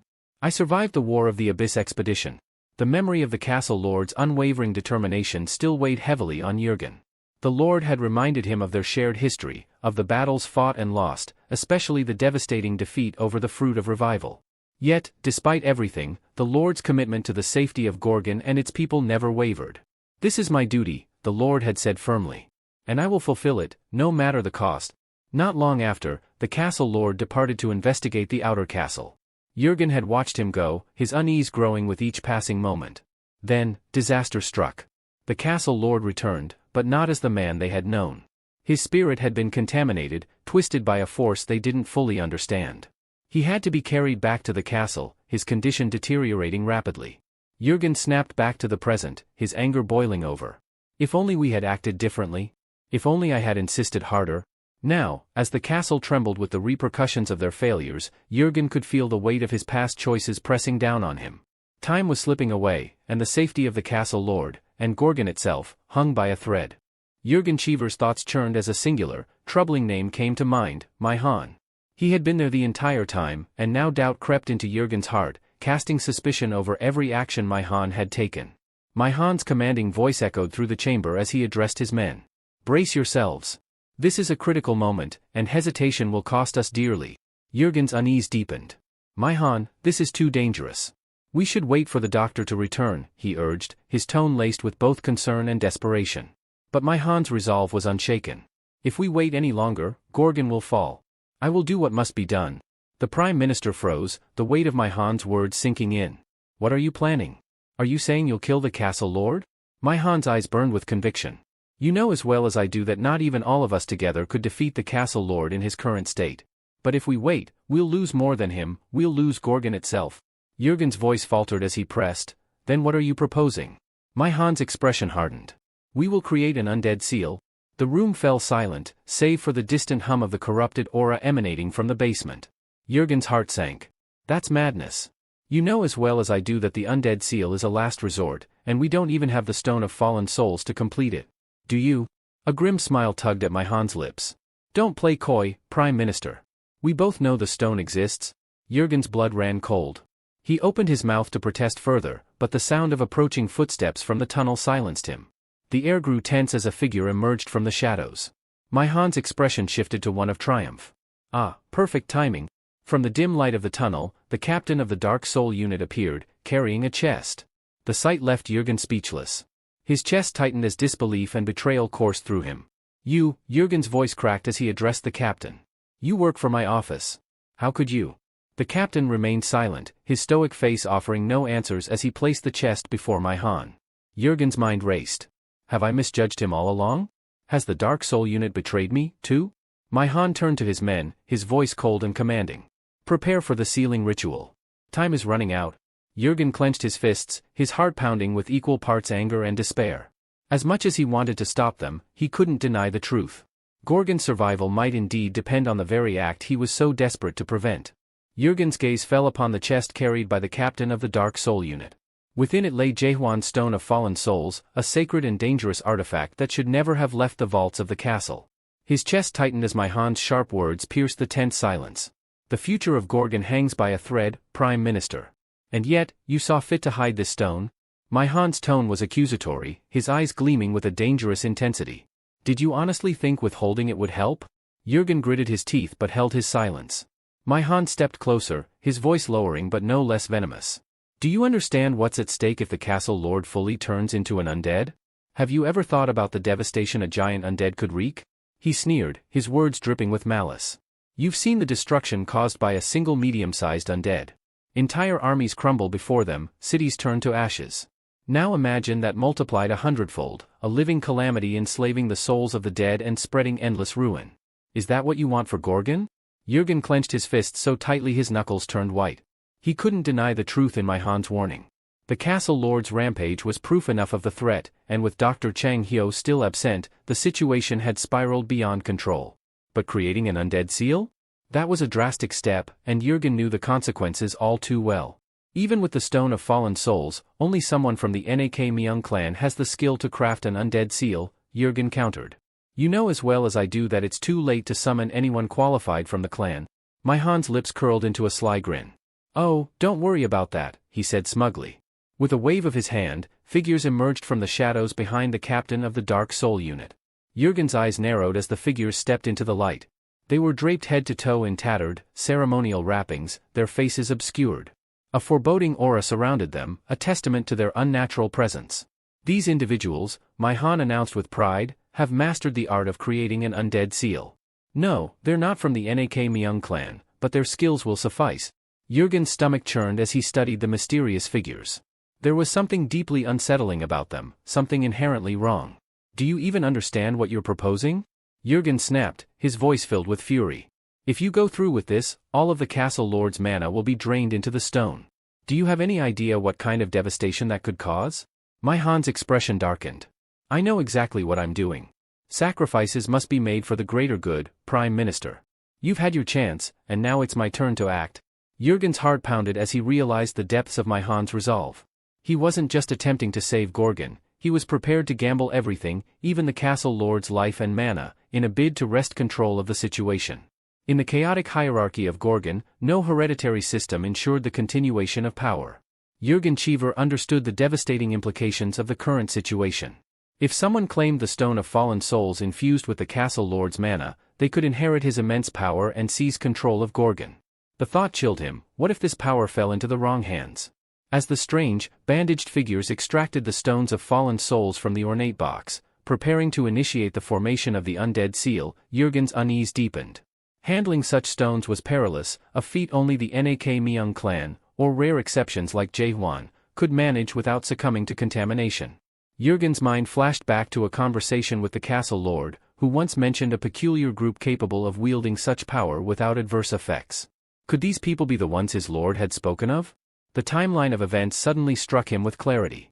Over the past 6 months, the castle lord had spiraled from initial spirit contamination to bouts of uncontrollable rage. Had this all been orchestrated? Suspicion turned to certainty as Jurgen's eyes fixed on Manhwa. Was the outer castle minister the architect of this scheme, plotting to seize the castle lord's power all along? Jurgen spun around and barked an order to his men. Arrest Manhwa, he commanded, his voice echoing in the chamber. But his heart sank as he noticed the stony expressions on their faces. Not a single soldier moved to obey. Their silence spoke volumes. His men were no longer his allies, they had sided with Manhwa. Realizing his isolation, Jurgen fell to his knees in despair. The betrayal cut deep. He had been blind to the collusion within his ranks, and now, Gorgon teetered on the edge of disaster. Manhwa, his confidence unwavering, smirked as he directed the cloaked figures. Begin the process. We don't have time to waste, the castle lord is moments away from fully turning. The mysterious figures circled the castle lord, their movements deliberate and ritualistic as they began crafting the undead seal. A haunting energy filled the air, and Jurgen's chest tightened with guilt. He looked at the lord, whose form trembled under the weight of the transformation. This was his failure, a consequence of his complacency and trust misplaced. I'm sorry, my lord, Jurgen whispered, his voice barely audible amid the ominous chanting. I failed you. I failed Gorgon. Helpless, he could only watch as the ritual unfolded, fearing the dawn of a new, darker era. Tears streamed down Jurgen Cheever's face as he knelt, his voice trembling with apologies to the castle lord. The weight of his failure crushed him, leaving him powerless to prevent the unfolding disaster. Suddenly, a deafening crash shattered the heavy atmosphere. The basement ceiling caved in, debris raining down amid a cloud of dust. The ground trembled under the force of the impact, and chaos erupted as everyone scrambled for cover. As the dust settled, wary eyes darted toward the gaping hole in the ceiling. Confusion rippled through the room as figures struggled to make sense of the attack. Jurgen wiped his tear-streaked face and glanced upward, his sorrow replaced with astonishment. There, standing amidst the rubble, was Jaehwan. Manhwa, his composure momentarily shaken, narrowed his eyes at the intruder. Who dares to storm the fortress so brazenly? He demanded, his voice laced with anger and incredulity. Do you even know where you are? Before Jaehwan could respond, Captain Jahir stepped forward, his fury directed at Manhwa. Enough of your charade. Jahir snarled, his tone sharp and unyielding. He gestured to the battered man he had dragged along. This one has already confessed everything, your betrayal, your lies, and how you've manipulated and harmed the castle lord. The revelation hung in the air like a storm cloud. Manhwa's eyes burned with anger as he turned toward his accomplice, who stammered a plea for forgiveness. Without hesitation, Manhwa silenced him permanently, striking him down in cold blood. Gasps erupted around the room as the lifeless body hit the floor. You dare kill him in front of us? Jahir bellowed, his voice filled with both outrage and disbelief. What is the meaning of this madness? Manhwa smirked, his expression twisted with mockery. Suicide, he declared with feigned innocence. Poor fool couldn't live with his guilt after being exposed. You can hardly blame me for not stopping him. Jahir's hands clenched into fists as his temper flared. Enough of your lies, he shouted, rallying the others. This is betrayal of the highest order. Don't fall for his manipulations, we must stop him before he completes the undead seal. If we don't, he'll control the castle lord's power and doom Gorgon. But even as Jahir tried to inspire resistance, a chilling sight stopped him cold. The soldiers, his own comrades, turned their weapons toward him. Their eyes were devoid of reason, their movements eerily synchronized. Jahir's heart sank as realization struck him like a hammer. "What's wrong with all of you?" he whispered, disbelief mingled with despair. The truth dawned like a nightmare. Manhwa's treachery ran deeper than anyone had imagined. His influence had poisoned not just the leadership but the very defenders of Gorgon. Jahir's grip on his sword tightened as he prepared for the battle of his life, knowing the odds were against him. The soldiers lowered their heads slightly, their voices a chilling monotone as they addressed Captain Jahir. "Forgive us, Captain," one of them muttered. "But we cannot let you oppose Minister Manhwa and the Golden Sky Clan. The Castle Lord seal must be completed, and you do well to remain silent until it's done." Jahir's fury burned hotter than ever as he faced the betrayal head-on. "You spineless cowards," he roared, his hand tightening around his weapon. "You dare stab your own comrades in the back? Have you no shame?" Jaehwan, who had been quietly observing the chaos, let out a low, sardonic chuckle. "So this is the mighty Gorgon," he mused aloud, his voice laced with mockery. "I was promised your protection in exchange for saving your castle lord, but tell me, how is a city full of traitors supposed to protect anyone? This hardly seems like a fair deal." Prime Minister Jurgen Cheever's head snapped up, his heart pounding with unease. "What are you saying?" he asked, his voice trembling. For a moment, it felt as though the fragile hope they had been clinging to was slipping through their fingers. Jaehwan turned his piercing gaze toward him, a wry smile playing on his lips. "I'm renegotiating the terms," he declared, his tone cold and resolute. "I'll save your castle lord and deal with every last traitor here." He paused for emphasis, letting his words sink in before continuing, "But in return, I want something. I want Dr. Qinghyo. And more importantly, I want Gorgon's full support in launching another Abyss expedition." The room fell into stunned silence. The Prime Minister's face turned pale as fear gripped him, his mind racing at the implications of Jaehwan's demand. For Jurgen, this man's conditions threatened not just the castle lord but Gorgon's fragile stability. The traitors exchanged nervous glances, their confidence visibly shaken by Jaehwan's audacious proposal. Even the captain of the Dark Soul Unit, a figure known for his composure, faltered at the sheer boldness of the proclamation. Their shock deepened as the realization hit, this man wasn't bluffing. Minister Manhwa's eyes narrowed as he studied Jaehwan. His mind raced to piece together the fragments of rumors he had heard about the enigmatic warrior. He had dismissed the stories of a man who single-handedly killed Janaya, even after the latter had turned into an undead, as mere exaggerations. But now, watching Jaehwan's confident demeanor and the ripple of fear spreading through the room, Manhwa began to reconsider. "So you're the one who killed Janaya," Manhwa said, his tone sharp with suspicion. "I didn't believe it at first, but judging by your actions and the terror you've instilled in my men, perhaps the rumors are true after all." Jaehwan raised an eyebrow but said nothing, his silence only adding to the tension. Manhwa's expression hardened. "No matter who you are or what you've done, I cannot allow you to interfere. If you think you can stop us, then you'll have to fight with everything you've got." His declaration echoed through the chamber, signaling the inevitable clash. The traitors readied their weapons, their initial doubts now replaced with grim determination. Jaehwan, however, stood unfazed, his eyes gleaming with the confidence of someone who had faced far worse. The air grew heavy with anticipation, the basement teetering on the brink of an explosive battle. The protagonist gripped his sword tightly as Minister Manhwa gave a sharp signal. In an instant, the conspirators charged at him from all directions. Their collective assault was fierce, but Jaehwan moved with precision and deadly efficiency. With a single sweeping arc of his blade, he cut down scores of traitors, shattering masks and severing the arm of the Dark Soul Unit's captain in one devastating blow. Yet the relentless tide of enemies gave him pause. No matter how many fell, more surged forward to take their place. Jaehwan's expression remained composed, though a faint sigh escaped him as he assessed the situation. He pointed his sword toward Manhwa and, with deliberate focus, unleashed a simple thrust. The power behind the attack was anything but ordinary. The sheer force of Jaehwan's stab ripped through the air, carving a destructive path toward Manhwa. The minister's eyes widened in alarm as the deadly energy roared toward him. In that moment, he realized the enormity of his mistake in thinking he could challenge this man.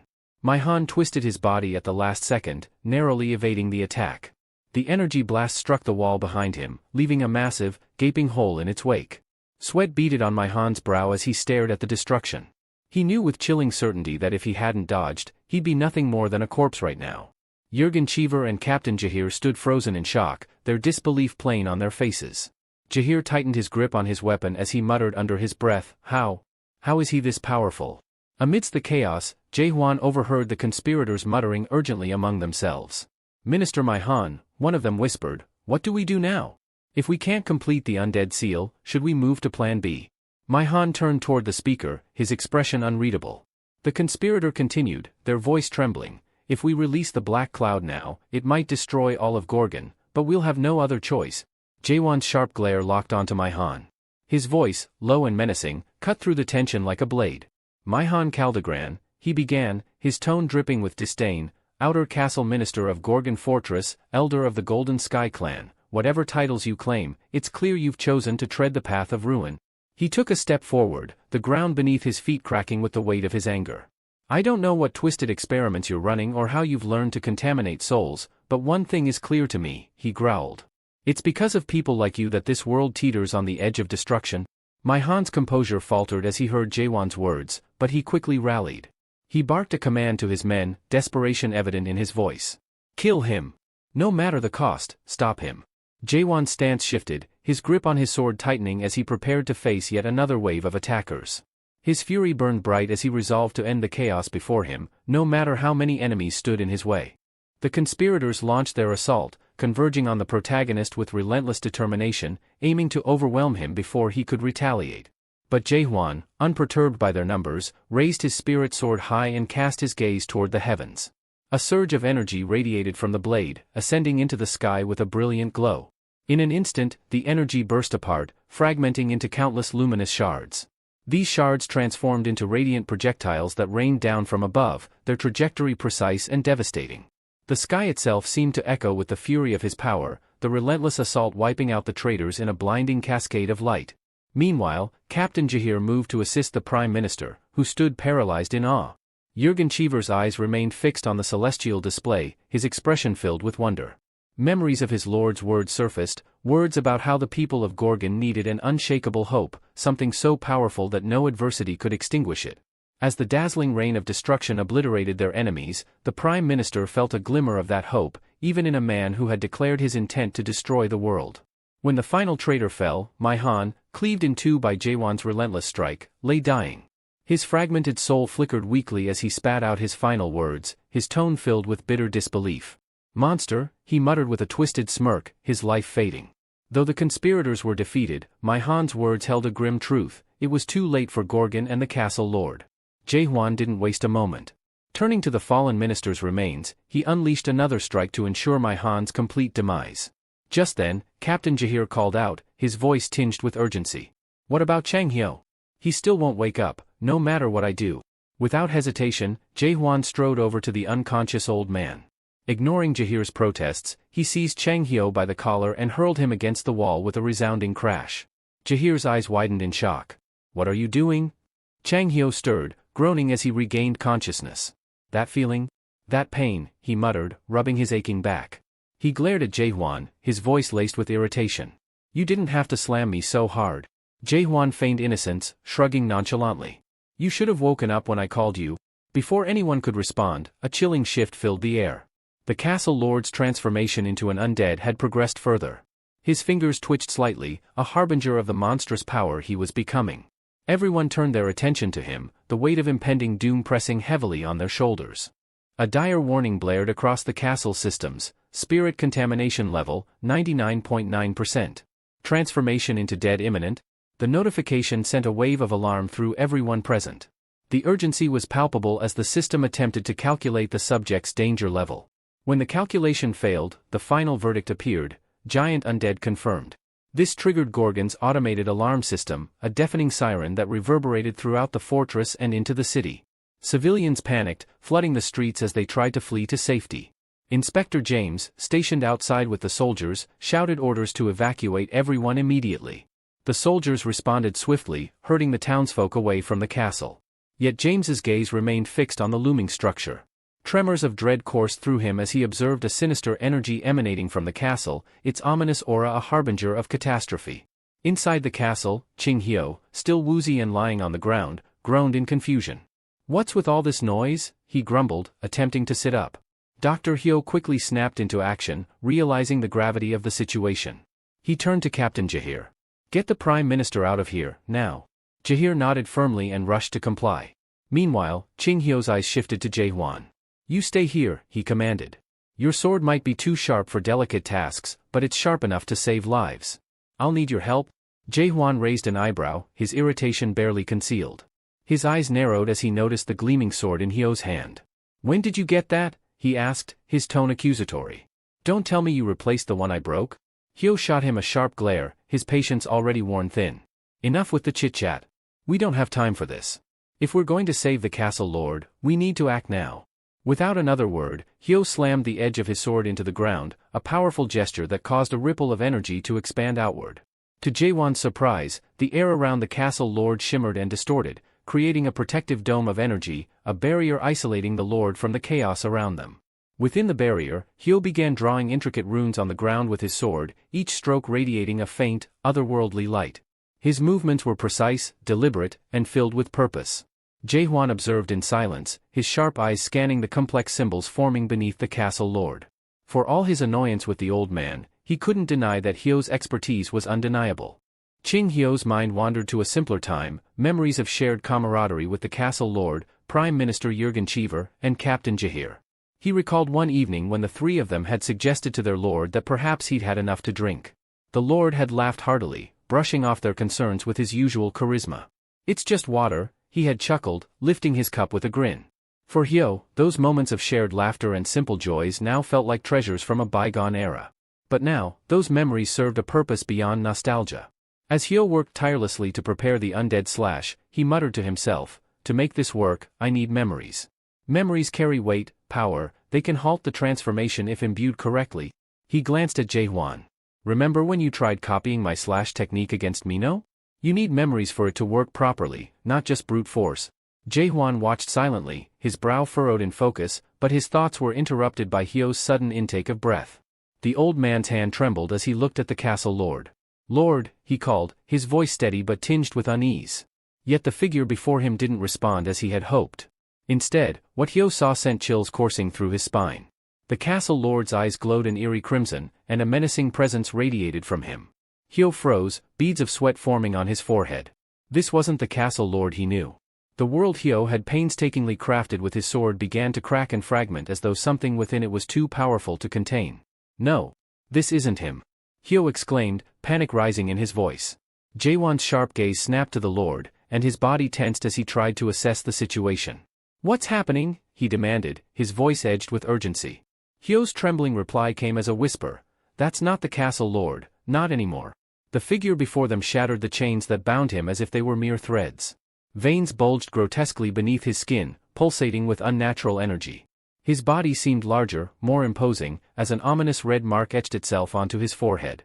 An aura of malevolence engulfed the room, suffocating everyone present. Hyo staggered back, fear etched across his face. Despite his trembling legs, he managed to whisper, This is a monster. The creature lifted a foot and stomped against the ground, unleashing a shockwave of energy. The air crackled, and an oppressive force surged toward Jae-hwan and Hyo. Jae-hwan braced himself, his instincts screaming danger, while Hyo stood frozen, overwhelmed by the enormity of what stood before them. This wasn't just a transformation, this was something far worse. The creature stared down at its own hands, flexing them as if in disbelief at the form it had taken. Its crimson eyes glowed with eerie delight, scanning the room with a sense of curiosity and superiority. So, this is the body I've taken, it murmured, its voice a deep, resonant tone that seemed to reverberate through the very air. A smirk crept across its face as it examined itself. At last, the castle lord succumbs to the undead. A fitting vessel for my return. Its gaze shifted to Ching Hyo, who stood paralyzed, his trembling figure betraying the sheer terror gripping him. Recognition flickered in the creature's eyes, and it grinned, baring sharp teeth that gleamed menacingly. Well, isn't this an unexpected encounter? It mused, tilting its head. Ching Hyo, still clinging to chaos after all this time. Tell me, have you not found what you sought in the abyss? Even after 900 years? Ching Hyo staggered back, his knees nearly buckling under the weight of the creature's oppressive aura. He whispered hoarsely, the lone king of chaos. The creature's grin widened, amusement flashing in its eyes. Ah, so you do remember me. The lord of the undead palace, harbinger of the abyss catastrophe. It waved a hand dismissively, shattering the intricate world Ching Hyo had painstakingly constructed moments ago. The illusion crumbled like fragile glass, leaving the castle chamber bare and exposed. The sheer force of the destruction sent shockwaves through the room, making both Jae-hwan and Ching Hyo reel from the pressure. Jae-hwan clenched his fists, his jaw tightening as he tried to make sense of the being before him. It bore the traits of an undead, yet something about it was distinctly different. Something far more ominous. "What is that thing?" he muttered, his voice filled with frustration and disbelief. The lone king of chaos turned its attention to Ching Hyo once more, its gaze piercing. "Why linger here, old man? Have you not yet abandoned this doomed world? Or is there something left for you to protect?" Its mocking tone sent chills through Hyo, who could only shake his head, unable to muster a response. The creature's smirk faded into a look of mock contemplation. "Perhaps you truly believe this world can be saved," it said, waving its hand lazily. The energy it released obliterated every trace of Ching Hyo's protective constructs, leaving him gasping in horror. "Pathetic," it added, its disdain evident. "Your efforts are as fragile as this creation of yours."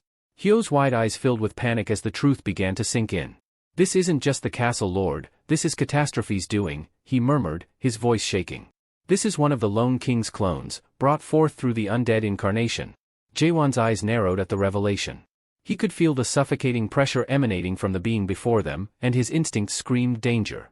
Yet, amidst the chaos, a strange flicker of curiosity sparked in the lone king's gaze as it turned toward him. "And who is this?" it asked, its voice tinged with interest. "A human? No, something more. Fully awakened, yet still bound to a mortal's mind." "Fascinating." The lone king leaned closer, its ominous presence bearing down on Jaewon and Ching Hyo. "Tell me," it said with an unsettling calm, "what is it that you fight for, little one? Do you truly believe you can stand against the abyss?" The lone king of chaos stood still, his malevolent gaze fixed on the room, his crimson eyes glinting with amusement. Lost in thought, he was jolted by the sharp voice of the protagonist. "Did your undead fail?" Jaehwan called out, gripping his sword tightly, his tone edged with determination. The lord of the undead's lips curled into a sinister smile. "And what do we have here?" he said, his voice dripping with mockery. "Do you think you can kill me, boy?" He let out a low chuckle that grew into a booming, haunting laugh. "What a bold and amusing little human." Ignoring the condescension, Jaehwan tightened his grip on his blade, stepping forward with resolute confidence. Ching Hyo quickly intervened, fear evident in his trembling voice. "Stop, you fool. You don't understand what you're dealing with. You can't defeat that thing." He gestured desperately toward the lone king. "Not even Malak could face catastrophe and live. This creature may only be a clone, but its power is still beyond imagination." Jaehwan glanced back, his expression calm and unwavering. "Don't worry about me, old man," he said, his voice firm. "I'm not planning to lose." His assured demeanor left Ching Hyo flabbergasted. How could someone stand so confidently in the presence of such overwhelming power?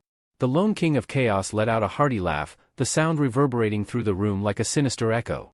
"Confidence, is it?" he mocked, watching Jaehwan with growing interest. "Or is it just foolishness? Either way, it's been a while since I've seen someone so audacious." As the tension grew, the creature suddenly paused, his body shifting unnaturally. Something dark began to rise from deep within him, traveling up his form like living shadows, pooling at his throat. Jaewon's eyes narrowed as he tried to make sense of what was happening, while Ching Hyo froze, his face pale with horror. The lone king reached into his mouth and, with a sickening motion, pulled forth a blade forged of pure darkness, a weapon that seemed to swallow the very light around it. Its jagged edges pulsed with void-like energy. "Do you recognize this?" the creature hissed, holding the weapon aloft. "The void blade, a relic of the abyss. One that turned half your precious expedition into mindless undead at the abyss's gates." Ching Hyo staggered back, his voice barely a whisper. "The void blade. I thought it was lost. How is it here?" The lone king sneered, his aura flaring with terrifying intensity.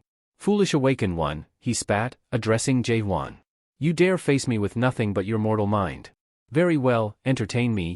Without warning, he lunged forward with unimaginable speed, his form blurring as he closed the distance between them in an instant. His blade descended like a storm of death, but Jaehwan moved swiftly, dodging with a calculated sidestep. Sparks flew as the void blade sliced through the ground where he had been standing, carving a fissure into the stone floor. The lone king straightened, a hint of surprise in his crimson eyes. "Interesting," he murmured. "That look in your eyes? I've seen it before." He tilted his head, scrutinizing Jaehwan with a newfound curiosity. "You're not just fighting for survival. Tell me, human, are you aiming for the abyss?" Ching Hyo's breath caught in his throat as the realization struck him like a thunderbolt. Jaehwan, with his quiet resolve and mysterious aura, intended to descend into the abyss. The very thought chilled the old man to the bone. He had always known there was something enigmatic about Jaehwan, but this? This was beyond anything he had imagined.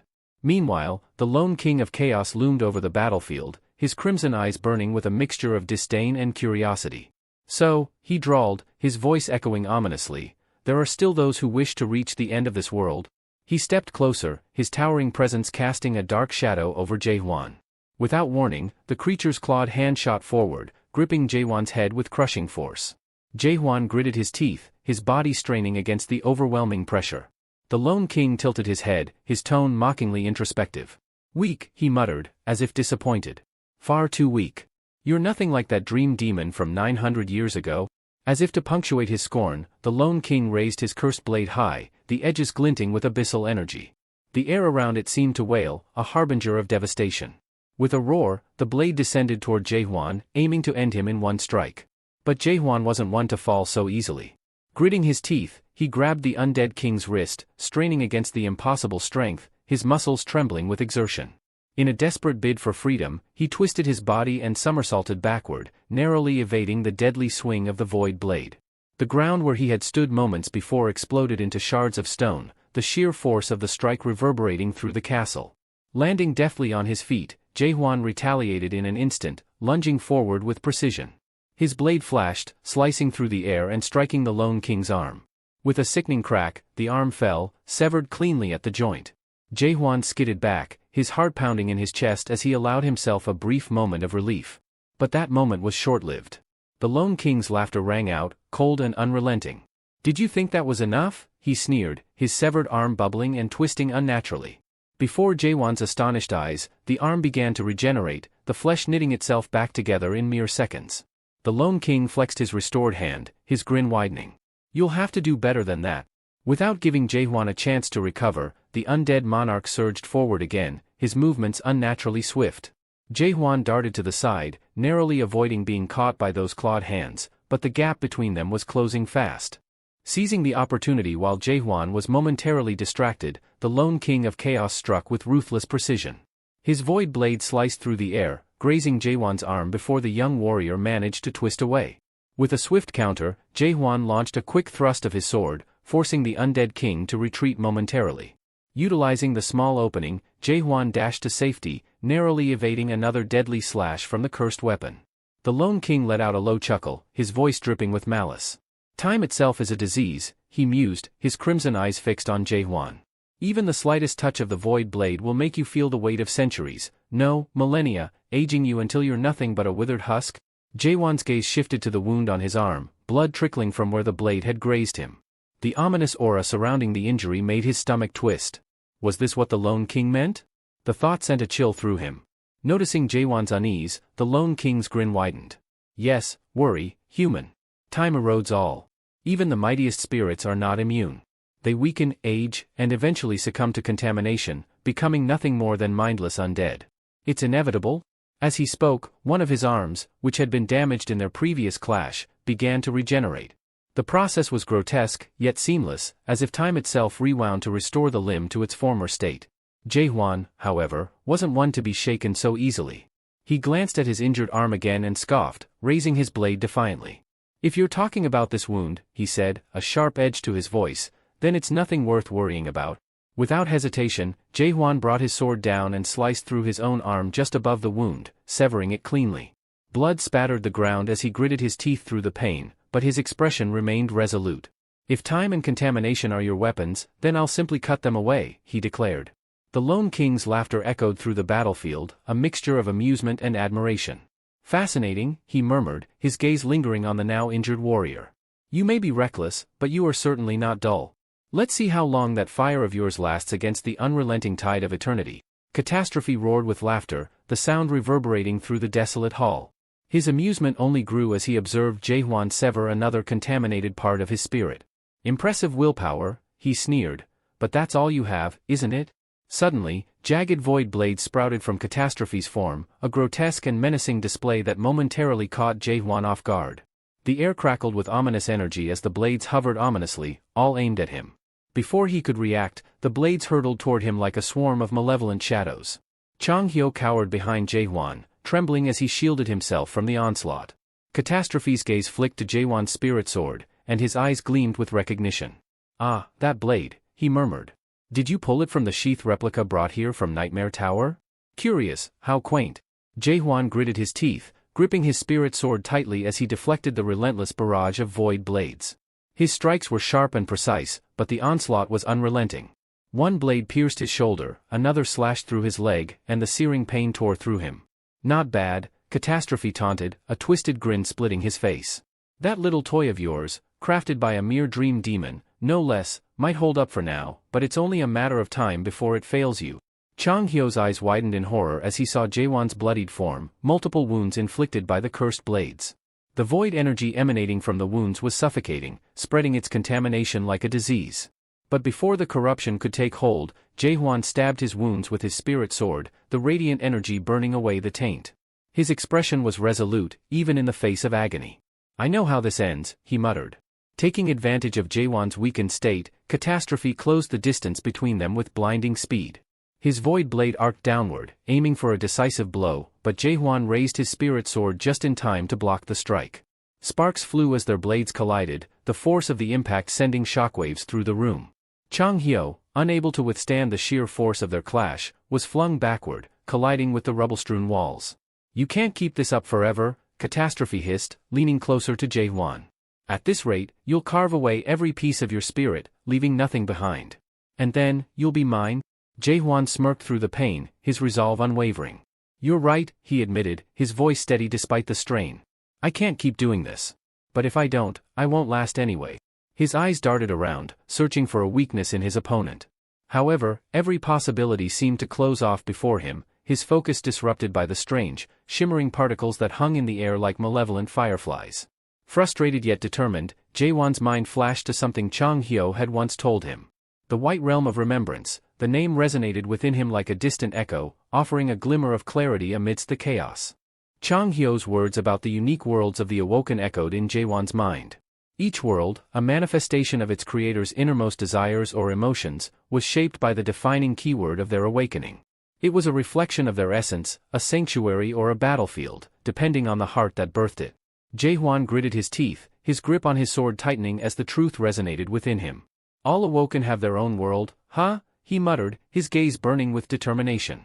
He parried a void blade with a sharp twist of his weapon, sending a burst of energy that disrupted its trajectory.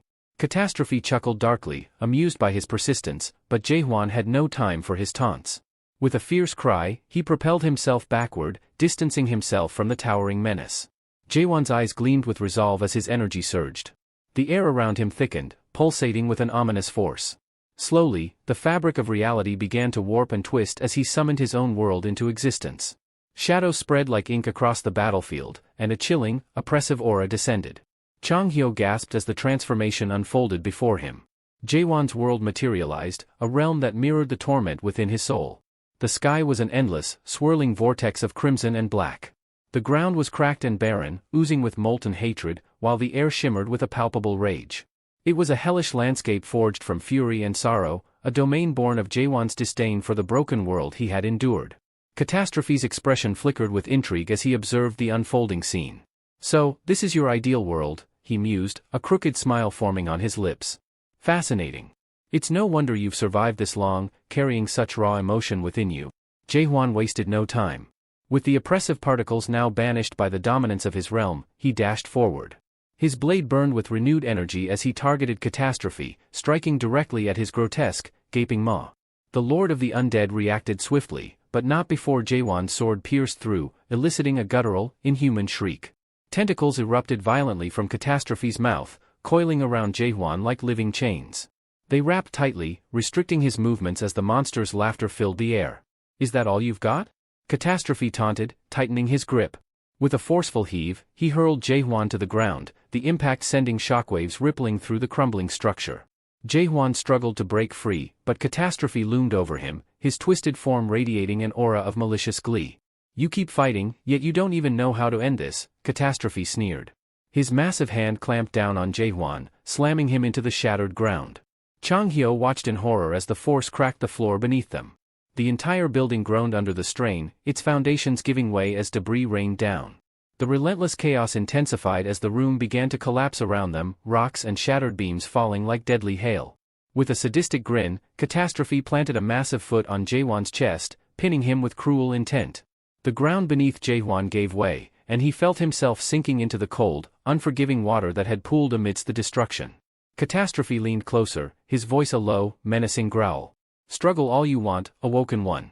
In the end, this is all you'll ever achieve, failure and despair. Catastrophe observed Jaehwan with twisted amusement, his gaze lingering on the hatred burning in the protagonist's eyes. You're a rare one, he mused, pulling another void blade from his grotesque form. Its surface rippled with an otherworldly sheen, radiating the energy of countless souls. I haven't seen someone cling to their hatred like this in ages. Grinning, Catastrophe leveled the blade at Jaehwan, his voice laced with mockery. This little game has been fun, but I'm afraid it's time to end it. As the void blade surged forward, Jaehwan's eyes snapped open, gleaming with fierce determination. With a burst of speed, he twisted his body, narrowly evading the strike. Before Catastrophe could react, Jaehwan countered with a devastating slash, his sword slicing through the creature with a crackling surge of energy. The strike cleaved Catastrophe in two, his monstrous form splitting apart. Jaehwan dropped to one knee, exhaustion clear on his face, but his grip on his sword never faltered. He glared at the remains of his opponent, his voice steady despite his battered state. Is that all? Don't tell me you're done already. I'm just getting started. A guttural laugh echoed from the sundered form of Catastrophe as his body began to knit itself back together. Tendrils of blackened energy stitched his halves into one, and he rose once more, towering over Jaehwan. The mark on his forehead flared violently, releasing a wave of force as new blades sprouted from the pulsating sigil. You amuse me, human, Catastrophe said, his voice reverberating like the toll of a distant bell. But let's not pretend. You've yet to lay a scratch on me. Jaehwan's expression darkened as the grotesque figure before him transformed. The monstrous regeneration was unlike anything he had seen, a crawling, shifting mass of blades and limbs that defied reason. Each movement exuded malice, as if the creature's very existence was an affront to life itself. Catastrophe lunged with terrifying speed, catching Jaehwan off guard. The strike sent him crashing into a nearby wall with a sickening thud. Blood spilled from his mouth as he struggled to rise, narrowly evading another bone-crushing blow. The battlefield trembled under the relentless assault as Jaehwan steadied himself. His sword glowed faintly in his hands as he pointed it at Catastrophe, a glimmer of defiance in his eyes. He charged forward, his blade cutting through the air in a precise arc. Catastrophe, however, had anticipated the move. A shimmering barrier materialized in front of him, absorbing the strike effortlessly. The Lord of the Undead chuckled, his voice dripping with centuries of disdain. Do you think I haven't seen this before? I've watched countless beings like you. They construct their worlds, driven by hope, ambition, or hatred, only to crumble under the weight of their own insignificance. His gaze bore into Jaehwan. For hundreds of thousands of years, they've tried to climb the tree, each one desperate for answers. And now you stand before me, with that same determination in your eyes? Catastrophe tilted his head mockingly. Tell me, Awoken One, what truth are you so desperate to uncover in this wretched existence of yours? What is it that you hope to gain from this broken world of yours? Jaehwan didn't answer. He gritted his teeth and gripped his sword tighter, his silence louder than any response he could muster. Catastrophe slashed at Jaehwan with his void blade, the air rippling from the sheer force of the strike. Yet, Jaehwan managed to sidestep, his movements sharp and precise. Observing his defiance, Catastrophe's expression shifted from amusement to curiosity. He studied the determined man before him, his thoughts spiraling into new questions. So, Catastrophe began, his voice laced with malice. Is that why you fight? To demand answers from this world? He tilted his head, almost mockingly. Tell me, what does this place mean to you? Eradication? Annihilation? Or perhaps total extermination? As he spoke, Catastrophe's eyes gleamed with realization. No, he murmured, a dark grin spreading across his face. It's destruction, isn't it? That's the only answer that fits your resolve. The idea of destruction clings to you like a shadow. His grin widened into a sinister sneer as he continued, how arrogant of you. A mere human, questioning the value of the tree of illusion itself. His voice grew thunderous, filled with disdain. Do you think your fragile world can judge whether the tree has the right to exist? With those words, Catastrophe lunged forward, aiming to crush Jaehwan with overwhelming force. But Jaehwan, his expression unyielding, parried and countered with a swift strike of his own. As their blades clashed, Jaehwan's voice rang out, steady but sharp. I don't know what nonsense you're rambling about. Catastrophe froze momentarily, clearly caught off guard. The Lord of the Undead narrowed his eyes, his towering confidence shaken. He hadn't anticipated that Jaehwan held no desire for questions or answers, only the will to fight. Seizing the moment of hesitation, Jaehwan took a step back to catch his breath. Thoughts churned in his mind as he reflected on the intense confrontation. Then, clarity struck him like a bolt of lightning. The way this creature moved, fought, and taunted, it all felt eerily familiar. Memories flooded his mind of his battle with the demon cultivator in the Nightmare Tower. The realization settled over him like a heavy weight. This thing, Jaehwan muttered under his breath, his eyes narrowing, it's just a clone, a twisted fragment that's hijacked the body of the castle lord. The pieces clicked into place, his resolve hardening further. Jaehwan shifted his stance, readying himself for what lay ahead. Clone or not, the creature before him was an overwhelming force. But he'd faced impossible odds before, and he wasn't about to back down now. With renewed determination, Jaehwan surged forward, his sword aimed directly at the towering figure of the Lord of the Undead. Catastrophe tilted his head slightly, bemused by the apparent recklessness of the attack. Jaehwan's blade struck true, driving into the creature's form and sending it crashing into the wall behind it. For a moment, the room was silent, the dust and rubble from the impact settling in the air. Then, a low, mocking laugh echoed as Catastrophe emerged from the debris, his form unscathed. His glowing eyes locked onto Jaehwan as he spoke with contempt. Have you completely lost your mind? After all this, do you still not understand? You cannot kill me. Catastrophe began crawling toward Jaehwan, his movements both grotesque and deliberate. You're nothing more than a fool, he sneered, his voice dripping with disdain. Still fighting, still struggling, when there is no hope left for you. This battle bores me, so let us end this charade. In a sudden burst of speed, the clone lunged at Jaehwan, its enormous mouth opening wide in a grotesque attempt to consume him whole. Yet, even in the face of this monstrous display, Jaehwan remained composed. His eyes began to glow with a resolute light, their brilliance cutting through the darkness. Leaping high above his opponent, Jaehwan's gaze shifted upward, and there it was, the golden thread of light. It confirmed his suspicion, this clone was tethered to its main body, a conduit of the lone king of chaos. His grip on his sword tightened, his resolve unshaken. He dove toward the source, his blade igniting with energy. With a decisive strike, Jaehwan severed the connection, his sword carving through the clone's form in one powerful motion. Catastrophe let out a guttural roar, its body unraveling as the golden light faded. Its eyes widened in disbelief, and in its final moments, it rasped, "You've chosen the path of destruction. I'll be waiting, at the abyss." The clone dissolved into nothingness, and with its defeat, rain began to pour from the skies above, a somber yet cleansing end to the battle. Jaehwan leaned heavily against the wall, exhaustion weighing on him. Before him, the castle lord's grotesque form shimmered, transforming back into its original human appearance. As Jaehwan caught his breath, his thoughts turned inward. This fight had been a harsh reminder of his current limitations. Defeating the clone had been a struggle, and he knew facing the true lone king of chaos would require far more strength. His combat style, relying heavily on stabs, had proven effective against groups of enemies. However, against a powerful individual like Catastrophe, the large attack radius lacked precision and power. Clutching his sword, Jaehwan made a silent vow. He would grow stronger, refine his techniques, and forge new paths to overcome the trials ahead. Jaehwan's intense stabs, though effective in buying time, had proven insufficient against such overwhelming power. It became clear to him that he needed a new approach, skills tailored to counter formidable enemies like the lone king of chaos. As the darkness around the castle began to lift, a radiant light enveloped the area. The oppressive aura that had plagued them dissipated, leaving an atmosphere of uneasy tranquility. Amidst the rubble, Chang Hyo, who had been lying unconscious, stirred awake. Nearby, the faint sounds of voices grew louder as Jahir and Jurgen Cheever arrived, their expressions tense as they surveyed the aftermath. Before Jaehwan could fully collect his thoughts, a weak voice called out to him. Startled, he turned to see the castle lord lying in the shallow water, his body battered and broken.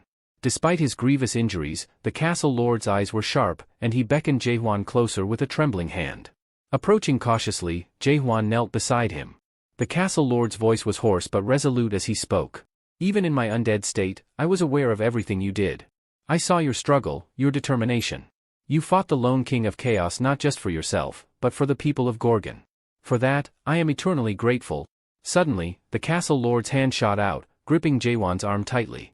The unexpected gesture startled him, and he wondered what the dying lord intended. With a faint smile, the castle lord continued, "Gorgon has suffered under my rule, but it is time for change. I ask you, Jaehwan, take this burden and guide them toward a better future." A brilliant light erupted from the castle lord's hand, enveloping Jaehwan's arm. As the light dimmed, intricate runes shimmered on Jaehwan's skin, glowing with an otherworldly energy. Alongside the runes, the image of a majestic dragon etched itself onto his arm. Jaehwan stared at the markings in disbelief, feeling a warmth radiate from them. The castle lord's expression softened, as if sensing something familiar within Jae-hwan. This energy, he murmured, it reminds me of what I once held dear. Warm memories, don't lose your humanity, Jae-hwan. Protect Gorgon and its people. With those final words, the castle lord's body dissolved into light, his soul ascending and vanishing into the ether. Moments later, the sound of hurried footsteps echoed as James and his soldiers entered the scene. They paused, taking in the devastation and the weary figures before them. Chang Hyo clutched his back, wincing as he tried to straighten up. All eyes turned to Jae-hwan, who stood amidst the ruins, the glowing symbol on his arm catching their attention. The soldiers, including James, dropped to their knees in unison, their heads bowed in reverence. Even the Prime Minister, arriving shortly after, was taken aback. His eyes widened as he observed the mark on Jae-hwan's arm. The castle lord has chosen well, he murmured, a mixture of awe and acceptance in his tone. Though the battle was over, Jae-hwan knew this was just the beginning. The weight of the castle lord's legacy and the future of Gorgon now rested on his shoulders. Following the late castle lord's final wish, Jurgen Cheever formally knelt before Jae-hwan, declaring his intention to welcome him as Gorgon's new castle lord. The declaration left Jae-hwan visibly stunned, his disbelief apparent. 2 days later, the castle was bustling with reconstruction efforts to repair the damage inflicted during the battle. Inside a modestly furnished office, Jae-hwan sat behind a desk, frustration etched on his face. Jurgen Cheever entered unannounced, addressing him with unwavering respect, "My lord." Jae-hwan let out a weary sigh and rubbed his temples before responding, "How many times do I have to tell you? I am not your castle lord. I've already made that clear." Unfazed, Jurgen Cheever raised an eyebrow and stepped closer. "It seems, my lord, that you've forgotten the agreement we made," he said calmly, producing a scroll from his coat. He unfurled it and placed it before Jae-hwan, the intricate script clearly spelling out the terms of their deal. Cheever pointed to the clause, saying, "You promised to save the castle lord and eliminate the traitors. In exchange, I agreed to help you assemble an expedition to the abyss." Jae-hwan's annoyance was palpable as he scanned the document. "The castle lord is dead," he muttered under his breath, shooting a glare at Cheever. "So, technically, I fulfilled my end of the deal." Cheever's measured response only further irritated him. "Perhaps, but you're alive, and the castle lord's mantle has now passed to you. By Gorgon's customs, you are our lord, whether you accept it or not." Jae-hwan leaned back in his chair, exasperated. "That's not how this works. I'm not some glorified caretaker of a fortress. I have things to do, places to go. I can't be tied down here." He gestured toward the window overlooking the bustling castle grounds. Cheever's demeanor remained composed as he countered, "Only someone recognized by Gorgon itself can hold the title of castle lord. You carry the late lord's mark and his will. The position belongs to you alone." Jae-hwan buried his face in his hands, muttering curses under his breath. "This is ridiculous," he groaned. "Can't someone else take the job? Anyone?" Cheever's answer was swift and firm. "No. The recognition is absolute. The runes have chosen you, and no one else can bear the responsibility." Jae-hwan's frustration boiled over. "I don't want this responsibility. I need to move forward. My goal lies in the abyss, not behind these castle walls." Cheever allowed himself a small, knowing smile. "You may not want it, my lord, but fate has already decided. The people of Gorgon need you, and the late castle lord trusted you with this duty. You cannot simply walk away." Jae-hwan's glare hardened, but deep down, he knew Cheever's words held some truth. Jae-hwan was taken aback by Jurgen Cheever's explanation. He mulled over the Prime Minister's words, wondering if Gorgon referred to the tattoo now etched on his arm and if this mark signified that he had indeed been chosen. Jurgen, ever composed, elaborated. "The title of castle lord isn't something that can simply be passed around. The position only transfers when the current lord is on the brink of death. As you bear the mark, the responsibility is now yours." With a decisive motion, Jurgen slammed a hefty stack of documents onto the desk. "These require your approval by the end of the day. Included are vital records and instructions to assist you in your new duties." Skeptical but curious, Jae-hwan picked up one of the documents and began flipping through its contents. His eyes narrowed as he read through the Gorgon legal codes, a collection of laws written to uphold the castle lord's authority. His attention was immediately drawn to several clauses. Article 11, Paragraph 43, "Any individual who publicly insults the castle lord shall face punishment by lashing." Paragraph 44, "A second offense of public insult against the castle lord will result in spirit amputation." Paragraph 45, "A third offense will lead to spirit annihilation." Jae-hwan's jaw dropped. "What kind of insane legal code is this?" he muttered under his breath, his thoughts racing. "No wonder everyone here only speaks in praise of the castle lord. Fear must keep them in line." Jürgen noticed his bemused expression but chose not to comment. Instead, he straightened his posture and said, "I'll be organizing the library for now. Please don't hesitate to call for me if you require assistance." With that, he exited the room, leaving Jaehwan alone. Once the door closed, Jaehwan sighed and leaned back in his chair, his eyes wandering to the desk drawer. On a whim, he pulled it open, only to freeze in shock. Inside was a crumpled piece of paper that seemed out of place amidst the otherwise pristine desk. He picked it up cautiously, his brow furrowing as he noticed faint text on its surface, "The 17th Castle Lord." Before he could make sense of it, the paper began to shift and glow. In a matter of seconds, it transformed into a tiny creature standing upright in the drawer. "What the?" Jaehwan gasped, his heart skipping a beat as the strange creature looked up at him, its bright eyes full of mischief. The unexpected encounter left him both startled and intrigued. The tiny creature, now animated and standing confidently in the drawer, began to speak in a cheerful, almost whimsical tone. "Congratulations, young lord. If you're hearing this, it means you've been chosen as Gorgon's new castle lord. You must have questions, and I'm here to deliver the wisdom of the 17th Castle Lord." Jaehwan stared, utterly baffled. He struggled to grasp what he was seeing. A talking, enchanted piece of paper? What is this world coming to? He squinted at the creature, questioning whether someone had imbued it with magic for this exact purpose. The creature continued, undeterred by his disbelief. "You're probably wondering about the best way to rule Gorgon Fortress, right? Well, worry not. There's only one thing you need to do as Castle Lord, and that is," the creature paused dramatically before grinning, "have fun." Jaehwan's jaw dropped. "Have fun," he echoed, his voice laden with incredulity. "Yes, precisely. A great Castle Lord knows how to enjoy himself," the creature chirped enthusiastically. It then elaborated, explaining that maintaining public order was the administration's job. Governing the cabinet was the prime minister's responsibility, and managing the outer territories fell to the outer castle minister. "Let them handle it all for you," it said brightly. The creature assured Jaehwan that this advice wasn't unique. It had been passed down through countless generations of castle lords. With a flourish, it added, "You're not the first to receive this wisdom, nor will you be the last." Jaehwan's astonishment only grew as the creature revealed a startling statistic: over half of Gorgon's previous castle lords had met their demise due to spirit contamination caused by overwork.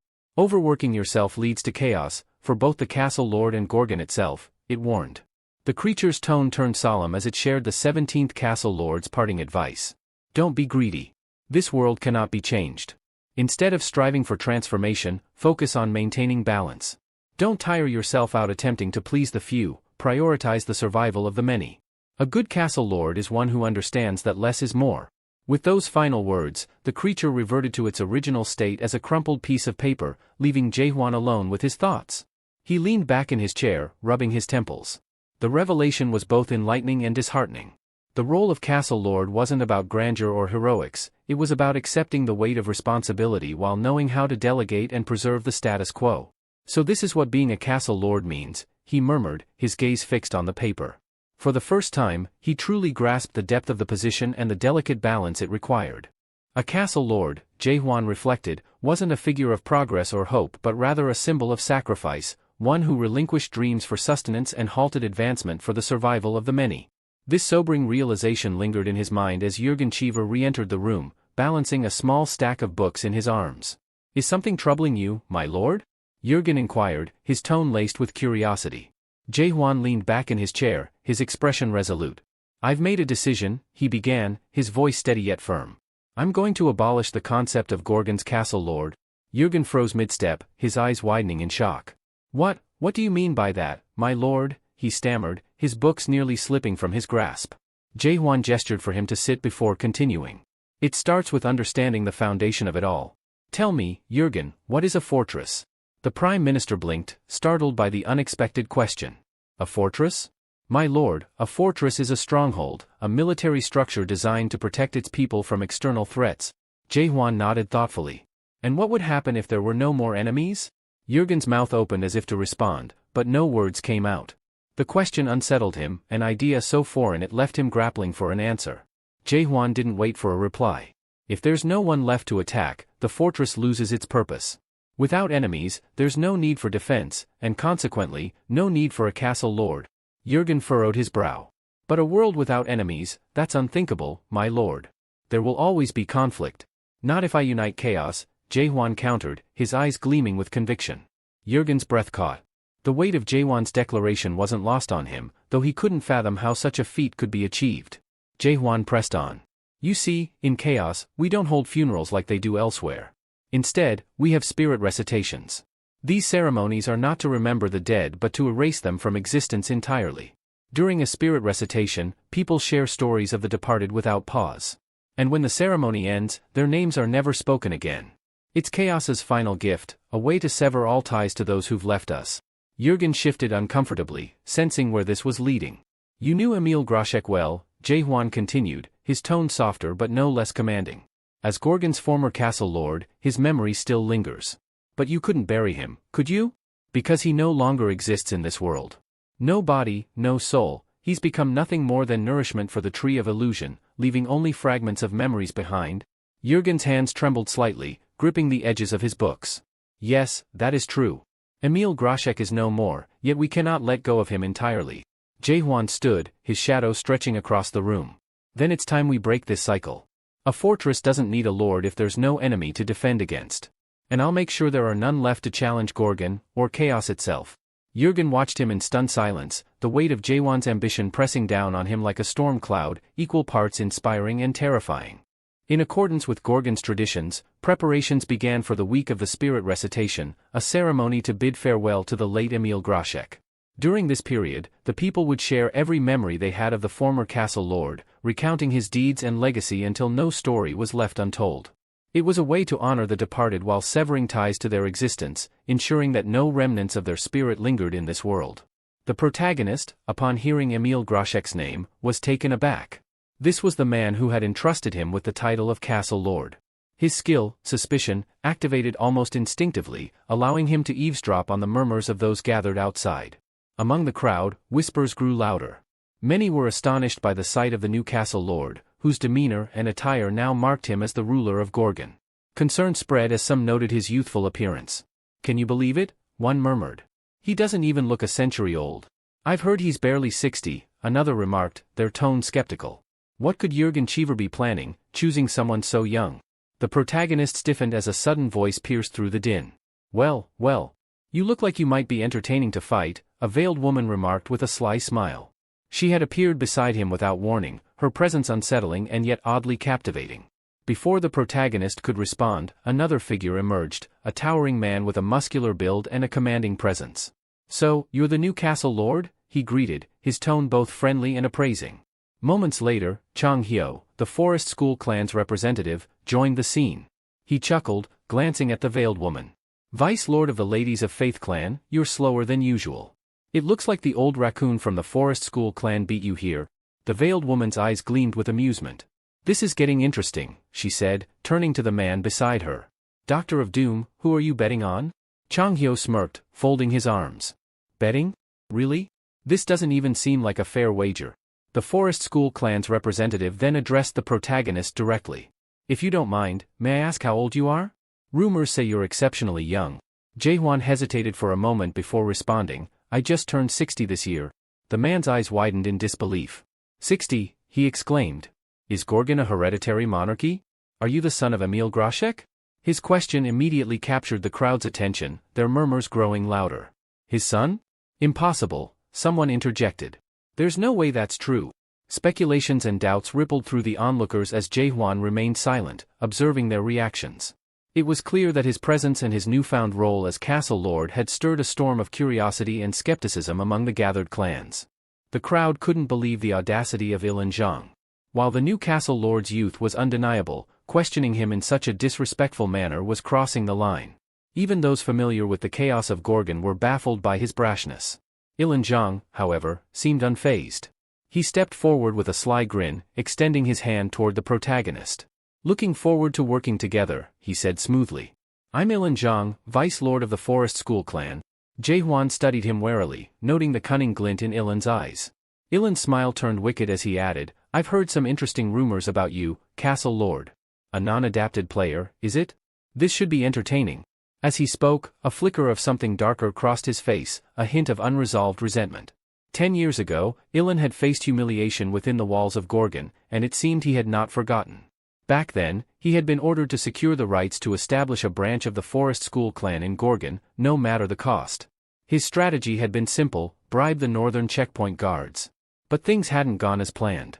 Uptight and incorruptible, Inspector Carlton had caught wind of his scheme and arrested him for attempting to bribe the guards. The incident quickly escalated, reaching the ears of the former castle lord. The situation caused quite a commotion, with Ilan pleading his case and trying to justify his actions. The former castle lord, unimpressed by Ilan's audacity, had been unyielding. "You caused such a disturbance, and yet you have the nerve to think you can open a branch here?" the castle lord had remarked with icy disdain. In the end, Ilan's request was flatly denied. The castle lord, known for being as strict and principled as Inspector Carlton, refused to let him set foot in Gorgon again. Now, standing before Jaehwan, Ilan seemed eager to settle the score.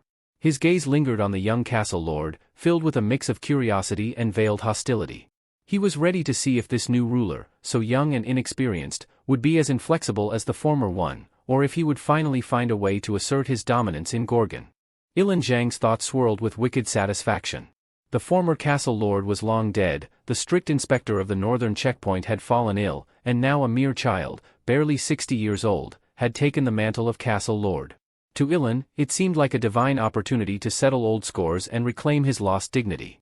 As Ilan extended his hand for a handshake, Jaehwan hesitated for a brief moment but then accepted. The instant their hands met, a subtle shift occurred.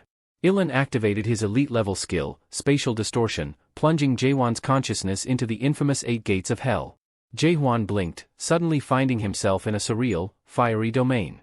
The oppressive heat stung his skin, and the air carried an acrid tang of sulfur.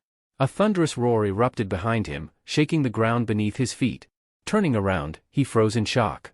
Before him stood a colossal beast, its maw wide open, spewing torrents of hellfire. Meanwhile, in the real world, those observing the handshake grew concerned. Something was clearly amiss with their new castle lord. Whispers filled the air as they speculated about what had happened. Did Ilan really use the 8 gates of hell on him? Someone murmured. That's despicable. He's just a kid. Ilan smirked, his expression brimming with malice. He glanced at Jaehwan, whose face remained eerily composed, and thought to himself, let's see how long this boy can last. He imagined Jaehwan writhing under the torment of the red dragon timer's flames, begging for mercy.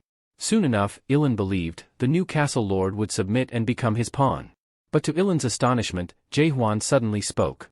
His voice was calm yet laced with an edge of amusement. You have an interesting way of greeting people in chaos?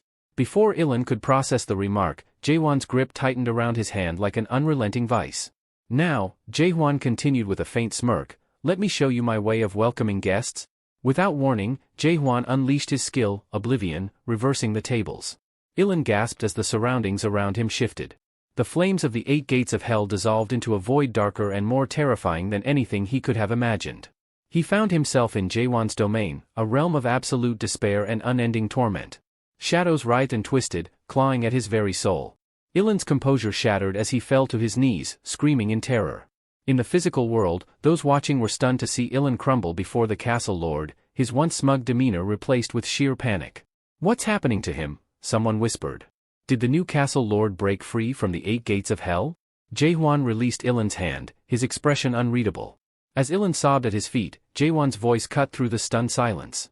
You should consider yourself lucky, he said coldly. According to Gorgon's laws, you deserve punishment for insulting the castle lord. But I'll let it slide this time. He crouched slightly, his gaze piercing. Watch yourself from now on, or you won't be given another chance. The gathered crowd remained silent, their awe growing as they realized that their young castle lord was far more formidable than they had anticipated. Qing Hyo couldn't hide his disappointment with Jaehwan's decision. He had anticipated a more severe punishment for Ilan, something befitting his insolence. The trembling Ilan, however, left everyone, including the vice lord of the Lady Faith clan, utterly speechless. Whispers rippled through the crowd as they speculated about the new castle lord. Many had expected Jaehwan to retaliate with physical force. As the spirit recitation ceremony concluded, an announcement followed. The castle lord's inaugural speech was next. Jaehwan approached the stage, where Jurgen discreetly informed him about the voice amplification spell embedded in the podium. Hold the podium while you speak, my lord, he advised. Qing Hyo observed the scene with unease, feeling an ominous tension in the air. This kid making a speech. I have a bad feeling about this, he muttered under his breath. When Jaehwan began his speech, the crowd's murmurs fell silent. My name is Jaehwan, he declared, his voice steady yet casual. I am your newly appointed castle lord of Gorgon. He paused briefly, scanning the audience before continuing with a startling confession. I'll be honest, I don't know who Emil Groshek was. I don't know what he accomplished in life, nor do I know what kind of castle lord he was. His candid admission shocked the crowd. Gasps of disbelief rippled through the audience, and even Jahir appeared taken aback. Jurgen, however, looked as if he'd seen a ghost when Jaehwan added, and frankly, I don't care. Jaehwan's calm demeanor betrayed his sharp awareness of the crowd's disdain. He knew they doubted him, questioning how someone so young, with such unremarkable spirit pressure, had become castle lord. I understand your skepticism, he said plainly. You're probably wondering how someone like me ended up in this position. To be honest, I agree with you. I never wanted this role, nor did I seek it out. It was an accident, pure and simple. The crowd murmured, exchanging uneasy glances. So, Jaehwan continued, a wry smirk forming on his lips, since neither of us seems particularly thrilled about this arrangement, I've come up with a solution. He paused, letting the tension build. If anyone here believes they're more suited to this position, let's settle it the simplest way possible. The audience held their breath, unsure of what was coming. Jaehwan leaned forward slightly, his tone sharp and resolute. If you think you're better than me, step forward and challenge me to a one-on-one fight. Whoever defeats me will take the title of Castle Lord. A stunned silence followed his declaration. Then, abruptly, a loud slam echoed through the hall as Cayman, lord of the South Sea clan, rose to his feet with a broad grin. Now that, he said with palpable excitement, sounds like my kind of challenge. The hall erupted in murmurs, with some eagerly anticipating what would happen next while others stared at Jaehwan in disbelief, wondering just what kind of castle lord he would prove to be.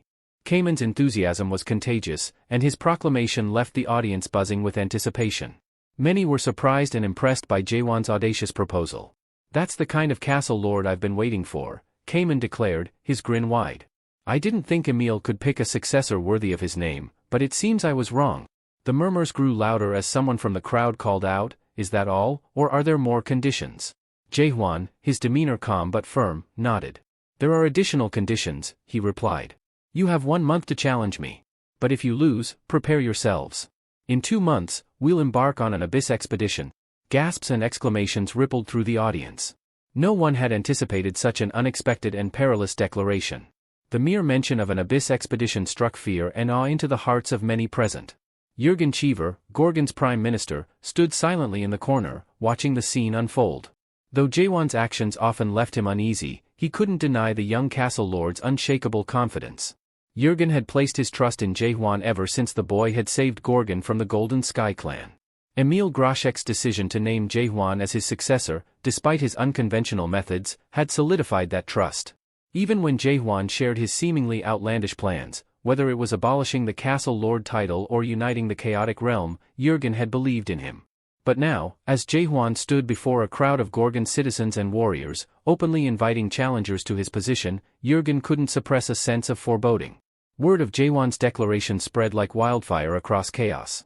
The notion of an outsider, barely 60 years old, ascending to the prestigious role of castle lord caused an uproar. Rumors circulated that Jaehwan might be affiliated with the enigmatic Regeneration Palace, further fueling speculation.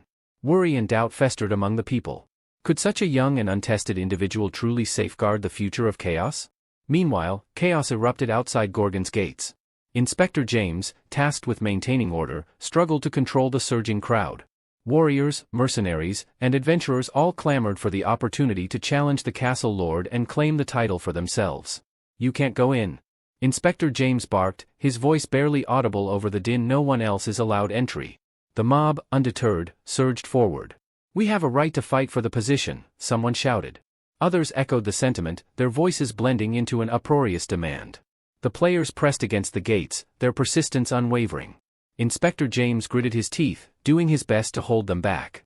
The gates of Gorgon groaned under the pressure, the crowd relentless in their efforts to force their way in. All they wanted was a chance to face the castle lord and seize the throne for themselves. Inspector James, overwhelmed by the chaos outside the gates, desperately cried for help. If only Inspector Carlton Javier were here, he muttered under his breath, wishing for the experienced officer to return and handle the volatile crowd. Meanwhile, Jurgen Cheever sat in his office, his brow furrowed with concern. He silently hoped Jaehwan wouldn't make a rash decision that could jeopardize Gorgon's future. The tense atmosphere was broken when Captain Jahir burst into the office, his face etched with urgency. I'm sorry to disturb you so early, Prime Minister, Jahir began, slightly out of breath. But you need to see this. He handed Jurgen a document featuring an exclusive interview with Dr. Ching Hyo. In the interview, Ching Hyo boldly claimed, "I once faced Gorgon's castle lord in combat, and to this day, no one across the 10 regions of chaos could defeat him." Jurgen's heart sank. The weight of those words unsettled him further. "This is spiraling out of control," Jahir admitted, his voice tinged with worry. As Jurgen processed the information, his trembling hand accidentally spilled hot tea across his fingers. The sting of the liquid snapped him out of his daze.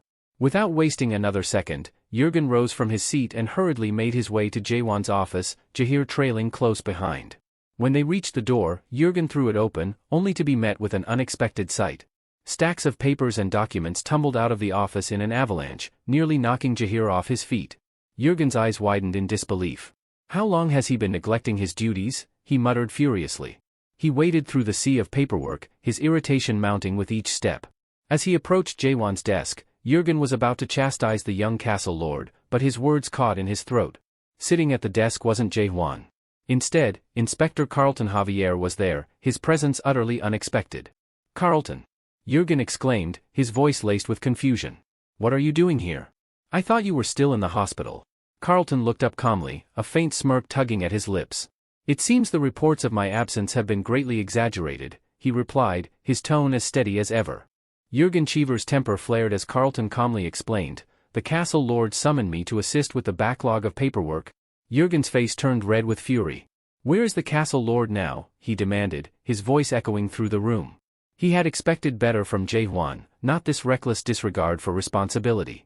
Meanwhile, Jaewon was in the training yard, nonchalantly practicing his techniques on a peculiar set of targets, statues of Carlton.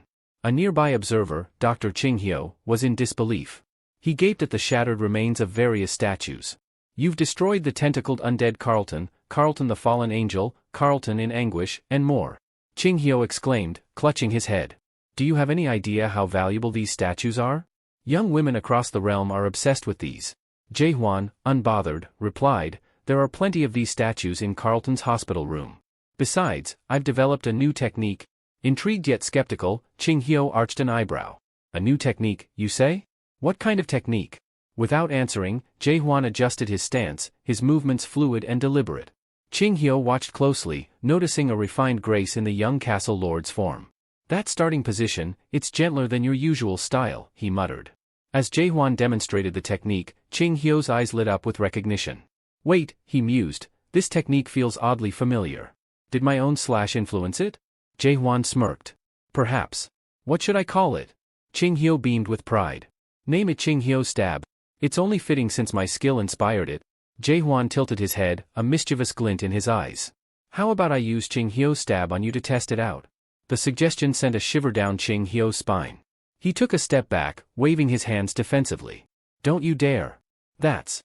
But before he could finish, Jaewon's sword began to shimmer with energy. Ching Hyo's pride gave way to indignation. "You arrogant brat," he barked. "Just because I've been going easy on you doesn't mean you can disrespect me like this." Infuriated, Ching Hyo prepared to retaliate.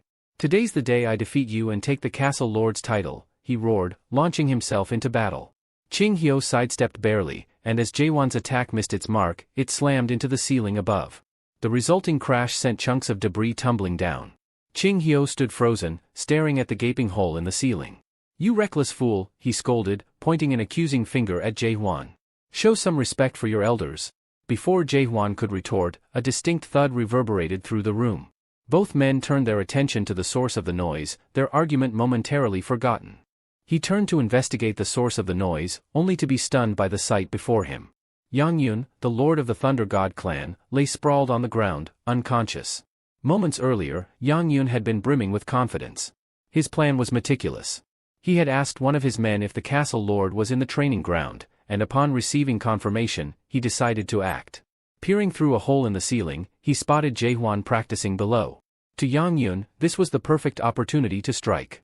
"I'll finish this quickly and claim the title of castle lord," Yang Yun had thought, preparing to activate his thunder skill. He reasoned that assassination was the most pragmatic approach, dismissing any notions of honor or fairness. "Victory justifies the means," he murmured as the lightning crackled around him. But as he initiated his attack, an overwhelming force struck him mid-action. Everything went black. Now regaining consciousness, Yang Yun found himself inexplicably inside the training ground, sprawled amidst the broken statues. He groaned, sitting up with a start, only to lock eyes with Qing Hyo. "You're awake," Qing Hyo said with a smirk, his arms crossed. Yang Yun blinked, disoriented. What are you doing here, Doctor of Doom?" he asked, bewildered by the old man's presence. Qing Hyo shook his head, a mix of amusement and exasperation on his face. "Oh, Yang Yun, your underhanded tactics never cease to amaze me. I knew it was only a matter of time before you tried something like this." Yang Yun scowled, his pride stinging. "Who is that guy?" he demanded, gesturing toward Jae-hwan, who was now watching the exchange with mild curiosity. "Gorgon's new castle lord," Qing Hyo replied nonchalantly. Yang Yun's jaw dropped. "What? I've never heard of him. Not in chaos, not in the Great Realm. How could someone like him become castle lord?" Qing Hyo chuckled. "That makes two of us. Nothing about Jae-hwan makes sense." Yang Yun clenched his fists, his face red with frustration. "Exactly my point. This whole situation is absurd." Qing Hyo's laughter grew louder. "Oh, I know, but it's entertaining, isn't it?" Yang Yun glared at the old man but quickly composed himself. He refused to accept this as a loss. "That attack was cheap," he muttered, standing up and summoning his thunder skill once more. Sparks danced along his arms as he straightened his posture. "This doesn't count," Yang Yun declared firmly. "I wasn't ready. If we fight again, I'll defeat him for sure."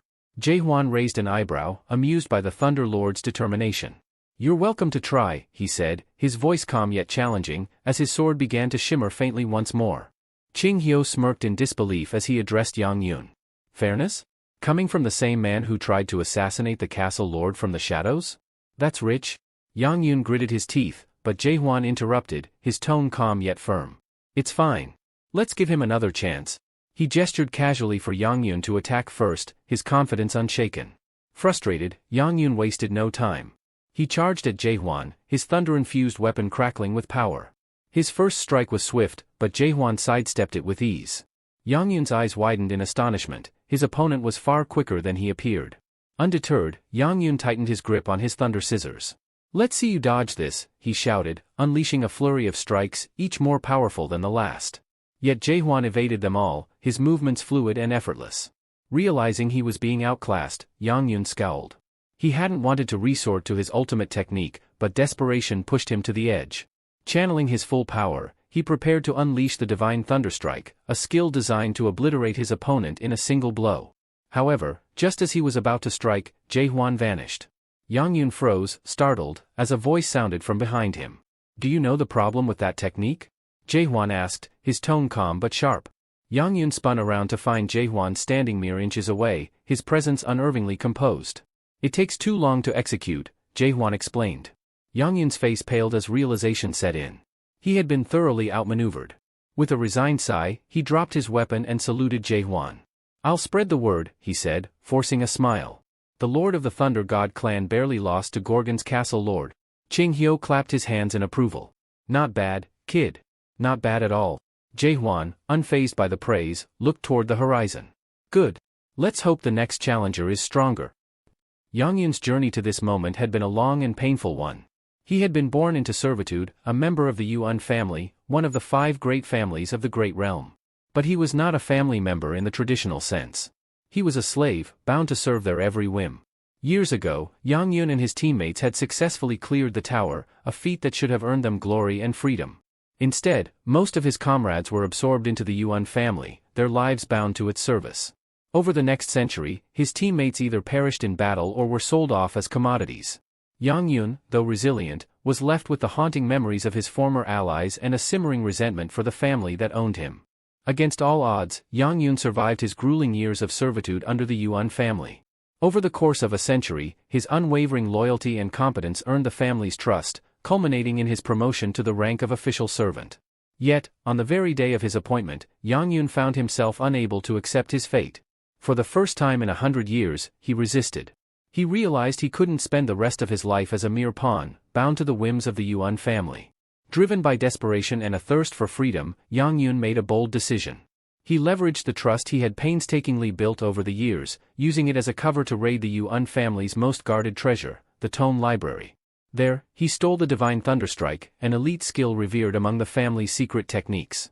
Learning this forbidden art not only granted him immense power but also rejuvenated his entire being at a cellular level. The techniques embedded within the divine thunderstrike allowed Yang Yun to wield the thunder god's power with unprecedented ease. However, his defiance came at a steep cost. The Yuan family, enraged by his betrayal, hunted him relentlessly for 20 years. Despite his newfound strength, their pursuit ended with Yang Yun's death. Yet his story didn't end there. Summoned to the realm of chaos, Yang Yun clawed his way back up the ranks, eventually securing the 9th position among the 10 areas of chaos.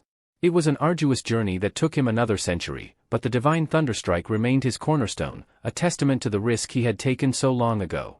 Then, fate brought him face to face with Jaehuan, the new castle lord of Gorgon. Yang Yun couldn't comprehend how someone so young, far less than 100 years old, had achieved such a position in chaos. It was baffling, even insulting, to those who had fought tooth and nail for centuries to climb the ranks. What unsettled Yang Yun even more was the presence of Dr. Chang Hyo. The once gloomy doctor, who had been consumed by despair since the failed Abyss expedition, now wore a smile. It wasn't just a fleeting grin but genuine happiness, an emotion Yang Yun had never associated with him. Yang Yun observed the doctor with disbelief. Chang Hyo, who had been a symbol of constant melancholy, was now content in the company of this enigmatic castle lord. Yang Yun couldn't wrap his mind around it. Nothing about Jaehuan made sense. Not his meteoric rise, not his unshakable demeanor, and certainly not his ability to inspire someone like Chang Hyo. No matter how hard Yang Yun tried to understand, the new castle lord remained an enigma, one that defied all logic and expectations. Yang Yun pouted in frustration, clearly struggling to accept his defeat. Meanwhile, Dr. Chang Hyo, observing his dismay, smirked faintly and told him he should consider himself fortunate. Meeting Jaehuan now, before facing true despair, might be the best thing that's ever happened to you, the doctor remarked. Jaehuan, oblivious to their exchange, was focused on the last remaining statue of Inspector Carlton, preparing to use it for his training. Yang Yun, however, couldn't suppress the peculiar expression on his face as he watched the castle lord. Sensing the confusion, Dr. Chang Hyo chuckled softly and asked, "Are you wondering what makes him so special?" Without waiting for a response, the doctor began to explain. Just a week before you arrived, Gorgon was on the brink of falling to the Golden Sky Clan. Yang Yun's eyes widened in shock. The Golden Sky Clan? He echoed, astonished. Chang Hyo nodded grimly. It seems they had been planning this for years. Their influence within Gorgon ran deep, too deep. They almost succeeded in taking over. He paused, allowing the gravity of the situation to sink in. But do you know who stopped them? Chang Hyo continued, his voice lowering. It was that kid. Not only did he save Gorgon from collapse, but he also managed to stop the lone king of chaos when that monster possessed the previous castle lord. That's why he's the castle lord now. Yang Yun was stunned into silence. Why didn't you tell me this earlier? He demanded after a moment. Chang Hyo's lips curled into a wry grin. Well, perhaps because you burst in here, trying to assassinate him before we could even talk? So don't blame me for your ignorance. Their conversation was abruptly interrupted as the room grew tense. Huang Kong, the formidable lord of the Fire King clan, entered, exuding fiery confidence. His entrance was anything but subtle, and his booming voice echoed in the hall. I've come to challenge the castle lord to a duel, Huang Kong declared, his eyes gleaming with anticipation. Beside him stood the lord of the South Sea clan, who nodded in agreement, adding, I'll take him on if you don't mind going second. Jaehuan, who had been paying little attention, finally turned toward them. His response was as calm as it was shocking. No need to wait your turns, he said flatly. You can both fight me at once. I'm training right now, so let's not waste an entire day. The audacity of his words left the two clan leaders momentarily speechless. Then Huang Kong burst into laughter. You'll regret saying that, he roared as flames began to swirl around him. Without hesitation, Huang Kong launched an attack, channeling his signature flame technique. But Jaehuan sidestepped the fiery onslaught with ease, his movements almost casual. Before Huang Kong could react, Jaehuan retaliated with a precise strike, slamming him against the far wall. The room fell silent for a moment, the air thick with tension. Chang Hyo, watching from the sidelines, shook his head with a bemused expression. Looks like a few people are going home disappointed today, he muttered under his breath. Chang Hyo's voice boomed with frustration as he turned toward Huang Kong. Are you trying to burn down the entire training ground? He snapped. But Huang Kong, consumed by the heat of battle, seemed oblivious to the scolding. Yang Yun glanced at him and muttered, he's so worked up, he probably didn't hear a word. Unfazed by the chaos, Huang Kong charged at Jaehuan, his sword blazing with fierce flames. Do you fear the wrath of my sword flame? He bellowed, his fiery aura intensifying. Jae-hwan, however, remained unperturbed. Afraid? Not in the slightest, he replied with a calm voice, raising his fist. In a bold move, he struck Huang Kang's flaming sword barehanded, sending shockwaves through the air. But tell me later, Jae-hwan added, his tone casual, if you're afraid of my stab. The moment Jae-hwan's sword connected with the blade, a resounding impact echoed through the hall. The sheer force of his strike left a gaping hole in the wall behind them. Stretching his arm, Jae-hwan frowned slightly. Still struggling to control my power, he muttered to himself. Young-yun stood frozen, his jaw practically hitting the floor at the spectacle. Chang-hyo, on the other hand, was already dreading the inevitable fallout. How am I supposed to explain this to Jurgen? He groaned, rubbing his temples. Amidst the commotion, Jae-hwan's next opponent, the Lord of the South Sea clan, stepped forward. His sword clanged against the ground as he assumed a ready stance. Huang Kang will recover soon enough, he said in a calm, even tone. Jae-hwan turned to him, tilting his head. Why didn't you attack me earlier?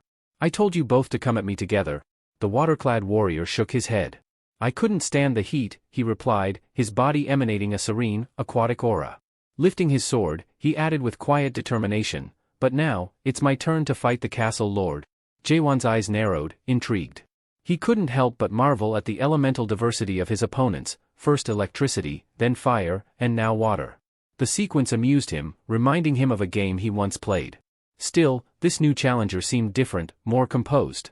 As the water warrior gestured for him to prepare, Jae-hwan wasted no time and charged forward with blinding speed.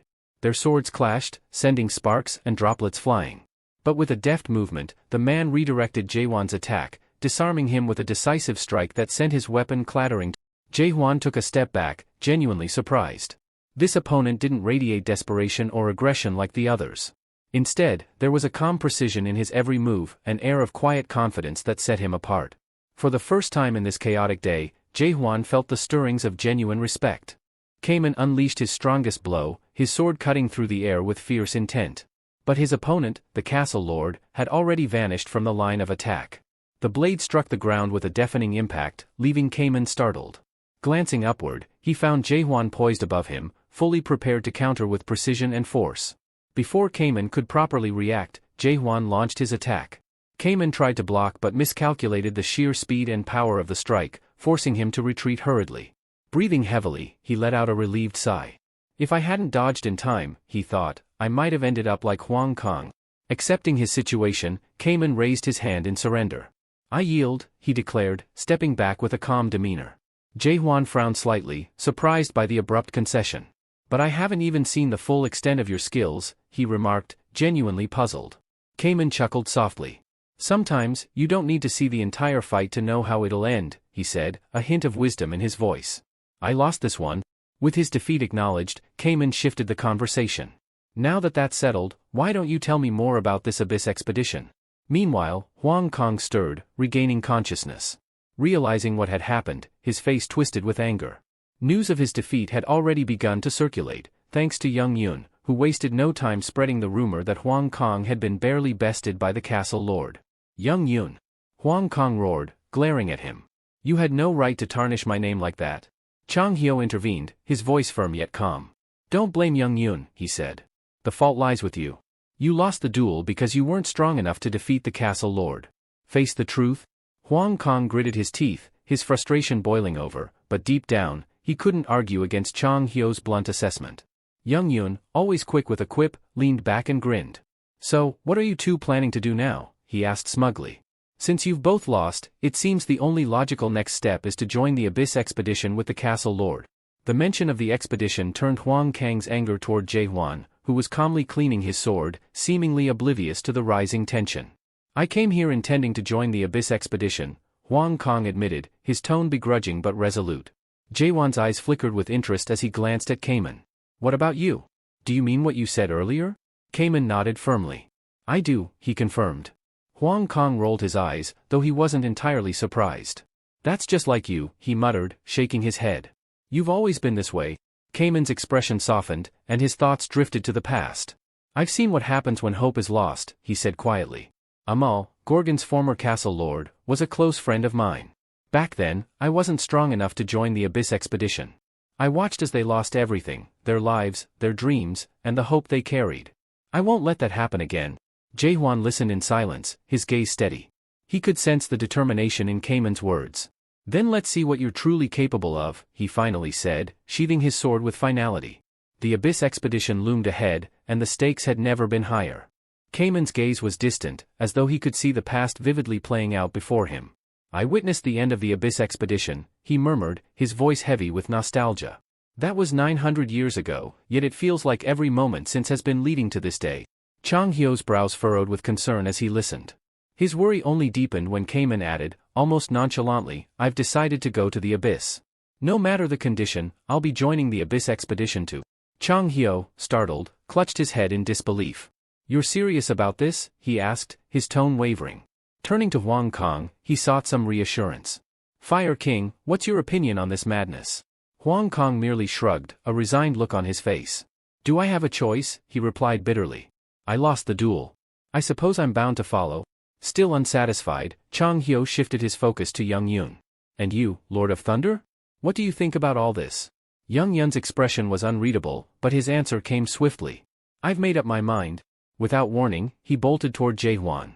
Startled by his sudden movement, the others watched in shock. Chang Hyo's alarmed voice rang out, Young Yun. Are you planning to attack him again? But Young Yun's intentions became clear as he stopped abruptly before Jaehwan. Instead of striking, he dropped to his knees, bowing deeply. Lord Jaehwan, he said solemnly, his voice filled with conviction. The unexpected declaration stunned everyone. Young Yun raised his head, meeting Jaehwan's bewildered gaze. From this moment forward, I, Young Yun, Lord of the Thunder God clan, swear absolute loyalty to you as the Castle Lord of Gorgon. I offer you my fealty, unwavering and eternal. Jaehwan blinked, visibly taken aback. That's unnecessary, he said, his tone tinged with discomfort. You don't need to swear loyalty to me. But Young Yun's resolve was unshakable. It is my choice, he replied firmly. Even if you don't ask for it, my loyalty will remain steadfast. I will serve you faithfully, even beyond death. The room fell into a stunned silence as Young Yun's declaration echoed. Jaehwan could only look at him, both perplexed and contemplative, as the weight of the Thunder God's promise settled over the hall. Jaehwan stood in silence, utterly speechless. Young Yun's declaration hung in the air, but something about it struck a heavy chord.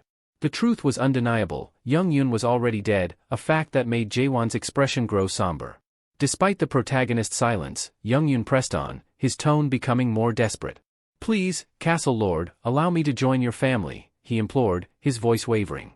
You could even make me your captain if you see fit? Chang Hyo's brows shot up at the sudden request. Family? What family are you talking about? Young Yun's resolve didn't falter. Tears streamed down his face as he cried, I swear I won't steal anymore. Just give me this chance. He paused, then added with a tinge of guilt, I promise, no more skill tomes, unlike before when I took the divine thunderstrike from the Yuan family. Chang Hyo, still puzzled, interjected, but aren't you the Lord of the Thunder God clan? What about your clan? How does this fit into your loyalty to them?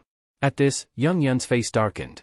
His voice shook with suppressed anger as he spat, the Thunder God clan no longer exists in chaos. The weight of his words hit hard. Chang Hyo's confusion deepened. What do you mean, no longer exists? What happened? Young Yun's shoulders slumped as he explained, his voice tinged with sorrow. Only 7 members of the clan are left. Including me. Jaehwan's eyes widened. Your clan, it's gone? Young Yun nodded grimly. Destroyed. Just a week ago? Chang Hyo staggered back as the realization set in. The Thunder God clan, wiped out, he repeated, searching Young Yun's face for any hint of doubt. Young Yun confirmed it with a solemn nod. It happened just as I said, a week ago. The old man pieced the story together aloud. So, your clan was destroyed, and then Gorgon Fortress announced the contest to determine the new castle lord. You figured you had nothing to lose and came here, hoping to win the position yourself. And when you failed against Jaehwan? Yes, Young Yun interrupted, his voice raw. I have nowhere else to go now. That's why I'm asking to join you. Chang Hyo blinked, taken aback by Young Yun's blunt admission. So that's it? He asked, astonished. You lose your clan, you lose the duel, and now you're here asking to be accepted without a shred of shame? Young Yun's head dipped low, but his voice remained steady. That's exactly it. I have nothing left but my resolve, and I offer it to the castle lord.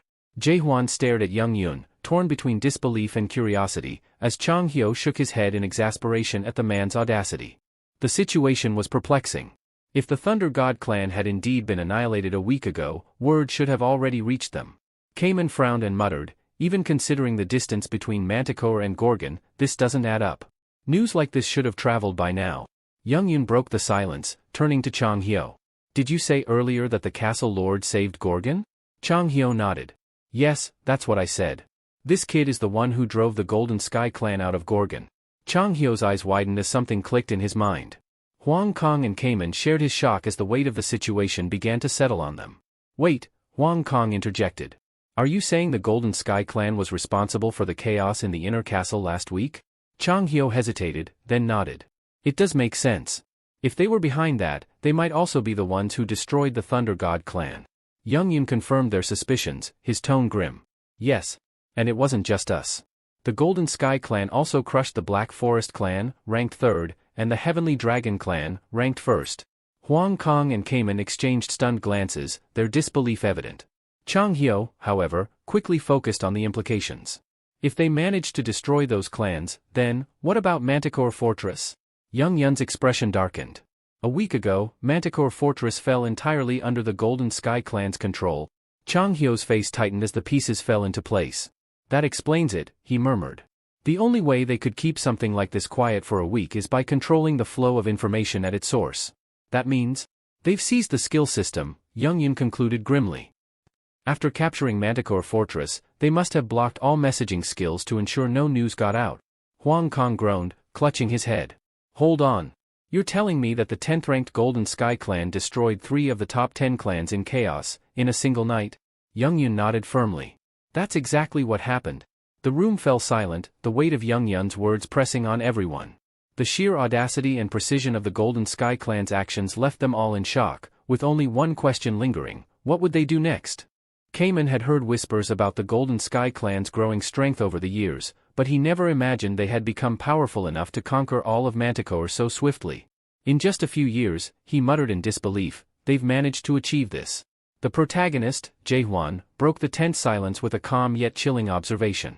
The lower the number, the stronger the clan. His statement sent ripples of shock through the group. Youngyun blinked, seemingly struck by realization. He stared at Jaehwan and muttered, "You're the castle lord. You just realized that?" This remark kindled a burning fury within Jaehwan. His killing intent surged, filling the air like an ominous shadow. His cold voice cut through the tension. "What do you mean by that?" The overwhelming aura sent shivers down everyone's spines. Youngyun began trembling uncontrollably, stammering as he tried to explain himself. I didn't mean anything disrespectful, Lord Jaehwan. Please, spare me." Jaehwan's gaze lingered on him for a moment before he withdrew his killing intent. He nodded faintly, signaling that he wouldn't kill him. Youngyun sighed in relief, visibly shaken but grateful to still be alive. Chang Hyo wiped his brow and whispered, "He's lucky Lord Jaehwan decided to spare him."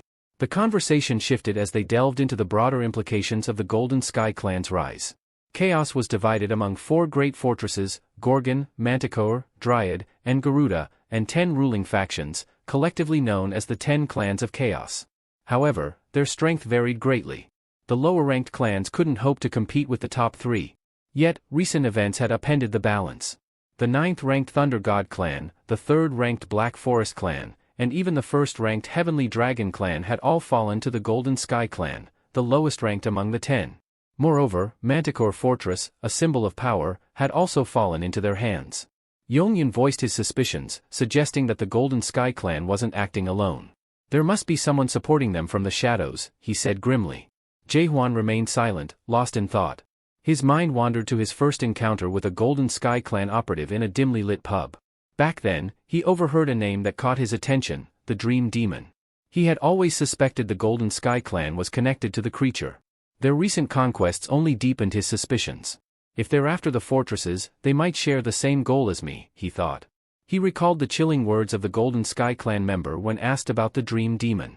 "Even if I told you, it wouldn't matter," the man had said. "Because if that person finds out, you'll wish you were dead." Meanwhile, far away in the Golden Sky clan's fortress, their lord stood over a decapitated foe, his expression cold and merciless. "Report," he commanded. One of his subordinates stepped forward, his voice trembling. "My lord, we have failed to secure the guardian horned beast." The clan lord's eyes narrowed, his frustration evident. "Failure is not an option," he growled, his tone dripping with menace. "Find it. No matter what it takes." The leader of the Golden Sky clan, Jin Hong Lim, leaned back with a calm yet sinister expression, addressing his subordinates with a tone of satisfaction as he surveyed the severed remains of their enemies. His men reported that they had successfully dismembered the Lord of the Heavenly Dragon clan and imprisoned him, while the Lord of the Black Forest clan was still resisting but would soon fall. Jin Hong Lim twirled a dagger effortlessly around his fingers before launching it into the skull of a nearby captive with chilling precision. He then picked up an apple, took a deliberate bite, and praised his subordinates for their efficiency. However, his expression darkened when he inquired about the capture of the Thunder God clan's leader and was met with the admission that the mission was incomplete. Irritated, Jin Hong Lim hurled the dagger again, this time striking the shoulder of the messenger. The injured subordinate fell to his knees, trembling and stammering an apology, but Jin Hong Lim's patience was wearing thin. He turned his attention to another subordinate, demanding to know where the Thunder God clan's leader had fled. The second man cautiously explained that they had traced his movements to Gorgon. Jin Hong Lim's eyebrows furrowed as disbelief spread across his face. Gorgon? Of all places, he muttered, recalling that the fortress had recently held a contest to appoint a new castle lord and organize an abyss expedition. Fools clinging to relics of a bygone era, he sneered, shaking his head. Despite his disdain, he couldn't ignore the implications of Gorgon's defiance, especially after their forces, led by Elder Maihan, had failed to take the fortress. The failure had been a source of personal embarrassment for Jin Hong Lim, particularly since it meant facing the wrath of the Master of Darkness. With a sharp motion, he summoned a projection screen, which displayed a recording of Jaehwan decisively defeating the Golden Sky clan's forces. Jin Hong Lim's lips curled into a grim smile as he studied the video. He turned to his men, his voice low and menacing. "What is the name of this castle lord?" One of his subordinates hesitantly replied, "Jaehwan, my lord." Jin Hong Lim's eyes narrowed as he repeated the name with venom. "Jaehwan, so this is the one daring to stand against us?" His tone carried an ominous promise of vengeance, leaving his subordinates uneasy in the suffocating tension of the room. Jin Hong Lim leaned forward on his throne, narrowing his eyes as he scrutinized the image of Jaehwan displayed on the screen. Something about the face seemed vaguely familiar, but before he could place it, a notification interrupted his thoughts. His brow furrowed in irritation as a subordinate approached to inform him it was a message from the Master of Darkness. Again with that nonsense, Jin Hong muttered under his breath, already anticipating the request. He guessed it would be about the so-called product that had escaped from the tower. A sneer twisted his lips as he cursed the Master of Darkness for their incompetence in losing it in the first place. "Why are they asking us to clean up their mess?" he growled. He gestured impatiently for his man to respond that the Golden Sky clan would continue the search, earning a quick nod of acknowledgement. Leaning back in his seat, Jin Hong began tapping his fingers rhythmically against the armrest of his throne. His thoughts lingered on the situation, and the more he considered it, the more it gnawed at him. "It doesn't add up," he muttered aloud, drawing the attention of his men. That so-called product was just a thing, a mere tool. Yet somehow, it managed to kill one of the tower's cultivators during the tutorial game? Ridiculous. The subordinate he had injured earlier swayed unsteadily, his face pale and sweat dripping from his brow as blood pooled around him. His comrades cast sympathetic glances but dared not speak out. Jin Hong noticed the man's feeble state and burst into laughter, the absurdity of the situation fueling his amusement. The idea of that product destroying the tower and escaping to chaos? Preposterous. Without warning, Jin Hong flicked his wrist and drove a dagger through the injured man's skull, silencing him instantly. The others flinched but remained silent, their faces betraying a mix of fear and resignation. As the life drained from the unfortunate subordinate, the screen displaying Jaehwan's image flickered and disappeared. Turning to another subordinate, Jin Hong posed a question. "Does it make any sense to you? That a simple product could manage all that?" The man shook his head vehemently. "No, my lord. It's impossible. Such a thing could never happen." Satisfied with the response, Jin Hong dismissed the thought and moved on. "What about the Thunder God clan's leader? He's still in Gorgon, isn't he?" The subordinate hesitated before replying. "Yes, my lord. What are your orders?" Jin Hong yawned, suddenly feeling the weight of the day's events. "Let him go," he said dismissively, waving his hand. His men exchanged startled glances, one finally daring to voice concern. "But, my lord, with the news of a new castle lord holding a competition, we've heard that the leaders of the 10 clans are converging on Gorgon. Letting him go might complicate matters." Jin Hong's lips curled into a cold smirk. "Let them gather," he said with a chilling tone. "If we are to unite chaos under our rule, those leaders would have to be eliminated eventually. This competition saves us the trouble of seeking them out. Besides," he added, his eyes glinting with cruel amusement, the undead will soon overrun Gorgon. Let's see how long their so-called castle lord lasts.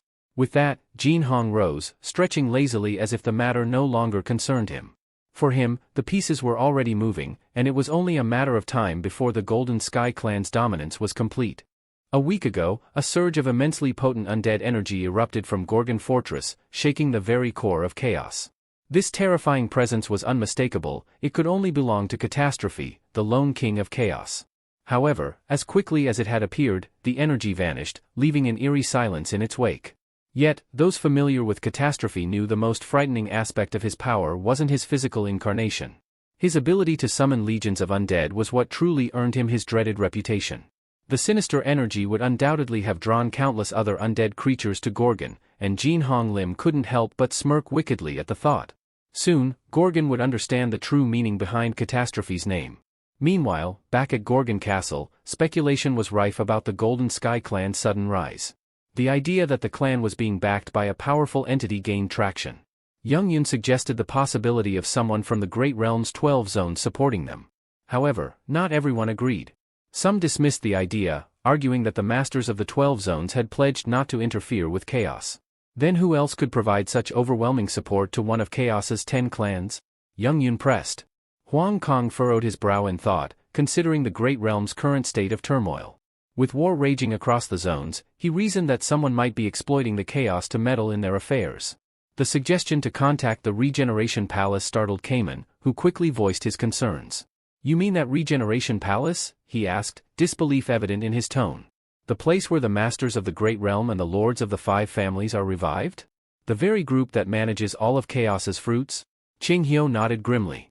"Yes, that one. If the Regeneration Palace is involved, they've clearly violated the agreement to stay out of chaos." Cayman looked uneasy as he considered the implications. But if they've stolen all the fruits and one of the 12 zones is involved, why would they risk breaking the pact? It doesn't make sense. Huang Kong clenched his fists in frustration. "Regardless, we should demand an explanation from them." Cayman shook his head in disapproval. "That's reckless. We have no concrete evidence to back our claims. Besides, I don't trust them. Asking for their help is out of the question. What if the Regeneration Palace isn't even involved? We can't afford to take unnecessary risks." Their uncertainty and lack of direction weighed heavily on the group. Chang Hyo turned toward Jaehuan, his expression filled with worry. "This situation is far more complicated than we anticipated. What do you think we should do now?" All eyes fell on Jaehuan as the room grew silent, awaiting his decision. With the fall of Manticore Fortress and the defeat of 3 major clans, the prospect of advancing with Jaehuan's plan loomed ominously. Many feared it could ignite a full-scale war. However, Jaehuan remained unshaken. In his eyes, confrontation with their enemies was inevitable, and delaying his course of action was not an option. His unwavering resolve left Chang Hyo deeply unsettled. Chang Hyo's mind drifted to a conversation he once had with Prime Minister Jurgen Cheever, who had shared his understanding of Jaehuan's ultimate intentions. The Prime Minister believed that Jaehuan aimed to unify chaos under one rule and eliminate all adversaries. What struck him most was the implication that Jaehuan intended to relinquish his role as Castle Lord afterward. Without enemies to threaten the peace, the position of Castle Lord would become obsolete. Troubled, Chang Hyo voiced his concerns. "Are you truly planning to unite chaos?" he asked, his tone tinged with unease. "That's far more ambitious than simply subjugating the 4 great fortresses and the 10 clans. You'd be challenging the entire Regeneration Palace." The weight of his words hung heavy in the air. The Regeneration Palace wasn't just a powerful entity, it was a force mightier than the combined strength of the 4 great fortresses and the 10 clans. Chang Hyo was certain that Jaehuan, formidable as he was, lacked the strength to take on such a behemoth. "There are limits, even for someone like you," Chang Hyo added. "Some battles can't be won alone." Jaehuan's response was swift and resolute, his voice steady and unyielding. "That's exactly why I have you by my side." The declaration left Chang Hyo momentarily stunned, the weight of Jaehuan's confidence in him sinking in. It was an acknowledgement of trust that caught him off guard and filled him with a mix of astonishment and apprehension. For better or worse, he realized he was an integral part of Jaehuan's grand vision. The old man was taken aback by the protagonist's bold declaration, but his surprise quickly turned to anger. Jaehuan's words struck a nerve. While acknowledging his youth and inexperience, he claimed it was irrelevant as long as he had Chang Hyo by his side. Chang Hyo's face flushed with fury. "I never said I'd join you on your abyss expedition," he retorted sharply, his voice laced with frustration. Jaehuan's calm gaze locked onto him. "So, you're saying you won't join me?" he asked, his tone measured but piercing. Chang Hyo found himself momentarily at a loss for words, unsure how to respond. A heavy sigh escaped him as he tried to process the situation. How did I even let myself feel this way about a 60-year-old novice, he thought, incredulous. Turning to the others, Jae-hwan addressed them with unyielding determination. For everyone else here, he began, his voice carrying authority, this is more than just assembling a group for an abyss expedition. My goal is to unite chaos and destroy the Regeneration Palace for their theft of the fruits 900 years ago. Only after that will we venture into the abyss. The room fell silent as his words sank in. I won't force anyone to follow me, Jae-hwan continued. If you lack the resolve for this path, you're free to leave. Kamen broke the silence, his voice tinged with uncertainty. And what will you do if none of us agree to help you? Jae-hwan's response was immediate and unwavering. I'll go alone, he stated confidently. The sheer audacity of his words left Kamen stunned. He couldn't fathom how Jae-hwan could even consider such an impossible task. What gives him this unshakable confidence, he wondered. Jae-hwan met their astonished gazes with a calm certainty. I've made it this far without relying on anyone. I can do the same on the next leg of my journey. Kamen suddenly broke into laughter, startling the group. Hwang Kong glanced at him with confusion. What's wrong with you? He asked warily. Kamen shook his head and stepped forward, his expression resolute. I'll join you, he declared. Whether it's the Abyss or the Regeneration Palace, I'll follow you to the end. Yong-yun quickly echoed his decision, his tone enthusiastic. I'm in as well. You and I, Castle Lord, are already one. Jae-hwan's eye twitched in irritation. I'm not one with anyone, he muttered under his breath, visibly annoyed by Yong-yun's statement. Finally, Jae-hwan turned to Hwang Kong, his gaze steady. And you? Will you be part of this, or not? Hwang Kong hesitated, his hand moving to his temple as he struggled to find an answer. Clearing his throat, he replied, I haven't fully made up my mind yet. His response left the group surprised, as Hwang Kang's indecision was entirely uncharacteristic. Yet, it only added to the tension, leaving the room steeped in anticipation. Hwang erupted in frustration, slamming his fist onto the table. Am I the only sane one here? How can you all agree to this madness without knowing anything about Jae-hwan? His voice was sharp, filled with disbelief. You call yourselves clan lords, yet you make decisions like this? It's beyond reckless. Taking a deep breath, Hwang continued, I'll be blunt. I'm not convinced Jae-hwan has what it takes to lead an abyss expedition. The enemies he plans to face aren't just strong, they're on an entirely different level. If he wants my support, he'll have to prove he's capable of leading us through such a daunting journey. Hwang paused for a moment before laying down his challenge.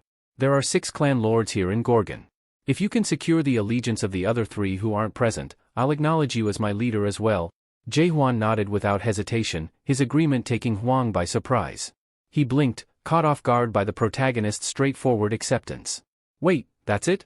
You're just going to agree? But before Hwang could process it further, Jae-hwan added, I have a condition of my own. The room fell silent, all eyes on the castle lord. Hwang narrowed his gaze, clearly skeptical. And what's your condition? Jae-hwan's tone was calm but firm. If I'm expected to prove myself to you, then you must also prove yourselves to me. The gathered clan lords exchanged confused glances. And how do we do that? One of them asked. Jae-hwan's lips curled into a subtle smirk. Through a tournament, he announced. We'll hold a competition for the castle lord's position. Your task is to reach the quarterfinals. If you can accomplish that, I'll consider you worthy to join me. As for my own test, we'll settle it after the tournament concludes. Hwang's face turned red with anger, and he slammed his hand against the table again. This is absurd, he thundered. But before the tension could escalate further, Kamen interjected, nodding thoughtfully. Actually, the castle lord has a point, he said. Just because someone holds the title of a clan lord doesn't mean they're the strongest warriors in chaos. This could be a fair way to prove our worth. Turning to Jae-hwan, Kamen asked, when will this tournament take place? We'll need time to prepare. The discussion was interrupted later that day when Prime Minister Jurgen Cheever stormed into Jae-hwan's office, his face a mix of anger and bewilderment. He held up a crumpled pamphlet and thrust it toward the castle lord. What is the meaning of this? Jurgen demanded, his voice echoing in the room. The protagonist marveled at the sight of the advertisement paper, a symbol that his plan had been set into motion. The bold text invited warriors from across chaos to compete in Gorgon's first Castle Lord tournament.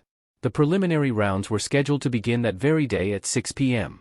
Meanwhile, in his office, Prime Minister Jurgen Cheever sat with his head in his hands, visibly distressed. His thoughts raced, consumed by the potential consequences of this bold move.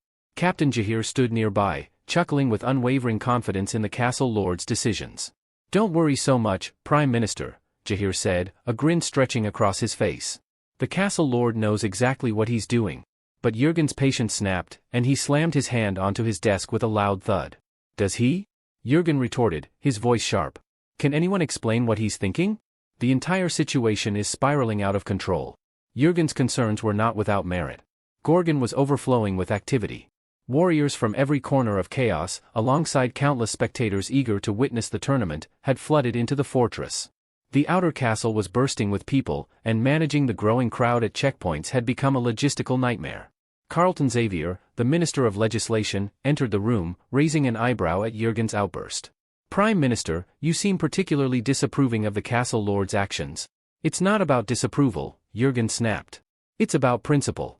There are rules, systems in place that we can't just ignore." Carlton crossed his arms, his expression calm but firm. "You know as well as I do that in times of emergency, policies can be enacted with majority approval from the ministers.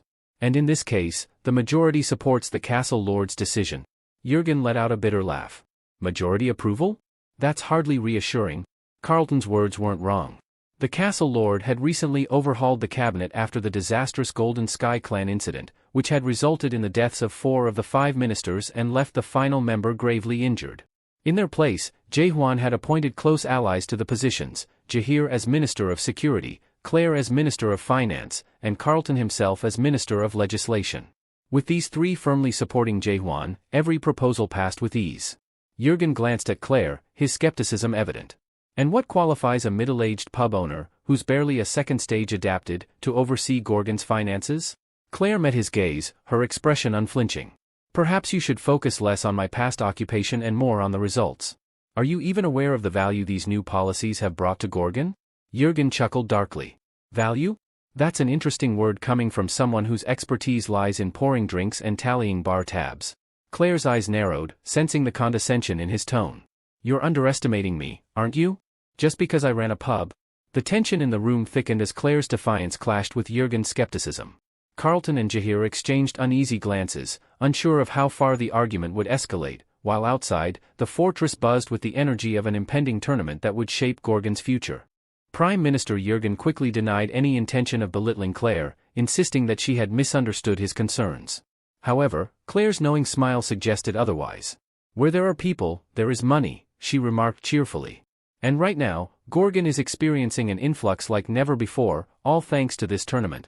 Curious, Claire leaned forward and asked, "Prime Minister, do you even know where the tournament is being held?" Jurgen hesitated, unsure of the exact location. "It's in the northern market of the outer castle," Claire revealed, her tone carrying a hint of satisfaction. The revelation left Jurgen momentarily stunned. He immediately grasped the implications and blurted, "The northern market? The one destroyed during the Golden Sky Clan incident?" Claire nodded, confirming his suspicions. "Precisely. That area was devastated just days ago. Many citizens who lost their businesses have been tirelessly working to rebuild it. And now, they're directly involved in organizing and supporting the tournament." Jurgen's surprise deepened. He had known about the tournament but hadn't realized it was connected to the recovery of the northern market. "Let me put it into perspective," Claire said, leaning back with an air of authority. "The Golden Sky Clan incident resulted in an estimated loss of 12.87 billion horns for the castle. But now, with this tournament, do you know how much profit we're expected to generate over the next few days?" Jurgen admitted, somewhat sheepishly, that he hadn't analyzed the financial projections. Claire's eyes gleamed with excitement as she leaned forward and declared, 13.8 billion horns. "That's our net profit. And that's just the baseline. When you consider additional indirect profits from trade, tourism, and other activities, the potential earnings are unimaginable." Jurgen stared at her in disbelief, struggling to reconcile her confident demeanor with her unassuming background. Claire, sensing his doubt, offered him a sly smile. "Why so shocked, Prime Minister?" she asked. "I've always been good with numbers. Managing finances at my pub wasn't much different. Coins, sales, profit margins, it's all the same game." Her expression turned serious. "I don't know exactly what the castle lord is planning. Whether he's preparing for an abyss expedition or waging war against chaos, I can't say. But one thing is certain, chaos as we know it is about to change. The southern regions, the Great Sea, and Dryad Fortress will all feel the ripples of what's happening here in Gorgon." Jurgen remained silent, grappling with the realization that he had underestimated Claire, and perhaps the castle lord's grand vision. The pieces were falling into place, but the picture they formed was still unclear. One thing was evident, though: Gorgon was on the brink of a transformation that would reverberate across all of chaos. In the heart of southern chaos, near the Great Sea, stood Dryad, a fortress unlike any other. Dryad wasn't a man-made structure but a colossal, plant-type guardian horned beast. Its massive form, composed of intertwining branches and sap-like secretions, thrived by drawing water from the Great Sea, making it an impenetrable natural stronghold. Asa Lincroft, the castle lord of Dryad, rested her hand on its surface, sensing an ominous shift in the air. A deep unease settled over her as she closed her eyes and activated her elite-level skill, clairvoyance. This ability allowed her to see distant events through the dense thickets and across vast mountains. What she witnessed left her stunned. An undead horde was advancing toward Gorgon. Among them, her gaze fell upon a figure that made her blood run cold: Magritte, one of the three great undead. But the moment her eyes connected with Magritte's malevolent presence, she felt an intense backlash. Blood poured from her lips as the searing pain blinded her momentarily. Understanding the gravity of the situation, Asa knew she had to warn Gorgon of the impending threat. Without wasting a moment, she summoned her trusted message conveyor bird, a swift creature capable of traversing great distances. She sent it toward Gorgon, carrying her dire warning. Meanwhile, in Gorgon, the atmosphere was a stark contrast to the looming danger. The northern market, recently devastated in the Golden Sky Clan incident, now buzzed with excitement as the tournament continued. Crowds cheered as warriors clashed, the air thick with anticipation and energy. Mujuk Shin, lord of the Infinite Clan, observed the tournament with growing amazement. Only 3 days had passed, yet the competition had already been narrowed down to the final 16 participants. He was astonished at the rapid pace and remarked that much of it was due to Huang Kang's fiery presence. Huang Kang had spent the preliminaries boasting and unleashing his flames, proclaiming he would annihilate everyone. Mujuk couldn't help but smirk at the memory, though he quickly turned his attention to a familiar face. Dr. Chang Hyo, Mujuk greeted warmly, his eyes lighting up. "It's been a while," Chang Hyo responded, equally pleased to see him. The doctor couldn't help but notice Mujuk's aura. It had grown significantly stronger since their last meeting. Mujuk, too, marveled at Chang Hyo's progress, though the doctor was more intrigued by Mujuk's absence from the tournament. "I thought you'd be competing," Chang Hyo said. Mujuk chuckled. "I prefer sparring, not the kind of senseless brawling happening here. It's like a dogfight?" Chang Hyo laughed, imagining Huang Kang's reaction if he overheard that remark. On the battlefield, Huang Kang unleashed a torrent of flames at his opponent, confident he had her cornered. But his confidence wavered when he saw her soaring above him, her blade gleaming as she prepared a devastating strike. With a thunderous impact, she slammed him to the ground. Before he could recover, her sword was pointed at him, signifying his defeat. Mujuk, observing from the sidelines, narrowed his eyes as he studied the victor. There was something eerily familiar about her magic technique, something that stirred memories he couldn't quite place. Could it really be? He muttered to himself, his curiosity piqued. Chang Hyo confirmed that one of the techniques displayed was unmistakably the Azure Phantom Steps, a signature skill of Hyo Yu, the legendary master of steel. Upon hearing this, Mujuk's expression darkened. Fury flickered in his eyes as he questioned aloud what one of Hyo Yu's warriors could possibly be doing in chaos. The masters, after all, had sworn an oath not to meddle in chaos's affairs. Chang Hyo shared his bewilderment, admitting that he had no clue why a disciple of Hyo Yu was participating in the tournament. However, he was certain that such an individual wouldn't act without a purpose. Whatever the reason, it was tied to a larger, more deliberate scheme. As the dust settled from Huang Kang's fiery defeat, Minister Jahir rose to announce the conclusion of the second round. The crowd erupted in excitement as Jahir declared that the highly anticipated quarterfinals were about to begin. Mujuk was taken aback by how quickly the tournament was progressing. Turning to Chang Hyo, he voiced his disbelief. "Isn't this moving a bit too fast?" Chang Hyo chuckled, shaking his head. "The castle lord is an impatient man. He wants results without delay." As the next participant stepped forward, the audience's energy surged. It was finally time for the lord of the Forest School clan to compete, a warrior celebrated as one of Chaos's greatest. Myung Yigal, the revered leader of the Forest School clan, emerged with a calm yet commanding presence. His eyes scanned the roaring crowd, a faint smile playing on his lips. But when Myung Yigal turned his gaze toward Chang Hyo, the air shifted. His smirk carried a hint of mischief, bordering on arrogance. Chang Hyo bristled at the gesture, his fists clenching. "What kind of greeting is that?" Chang Hyo muttered under his breath, his voice tinged with irritation. Mujuk placed a calming hand on his shoulder. "Easy now. He's just a pup, only 400 years old, he quipped, hoping to lighten the mood. Chang Hyo exhaled sharply, his lips curling into a wry grin. I suppose you're right. Besides, someone else will teach him a lesson before I do. As if on cue, the castle lord entered the arena. The crowd erupted into thunderous applause, their cheers echoing across the stadium. The tension in the air grew palpable as Myung-Egal and the protagonist finally faced each other in the ring. Myung-Egal tilted his head, studying the castle lord with a mix of curiosity and amusement. So, you're the one behind this audacious plan. I must admit, I find it ambitious. Mujuk, who had been silently observing from the sidelines, took a step forward, narrowing his eyes as he examined the protagonist. Turning to Chang Hyo, he asked, Is that really him? The new castle lord? Chang Hyo nodded, his expression steady. It is. Mujuk's gaze lingered on the castle lord's form, noting his youthful appearance. He's just a kid. Do you really think he stands a chance against Myung-Egal? Chang Hyo smirked knowingly. You'll see soon enough. There was something about the castle lord that struck Mujuk as peculiar.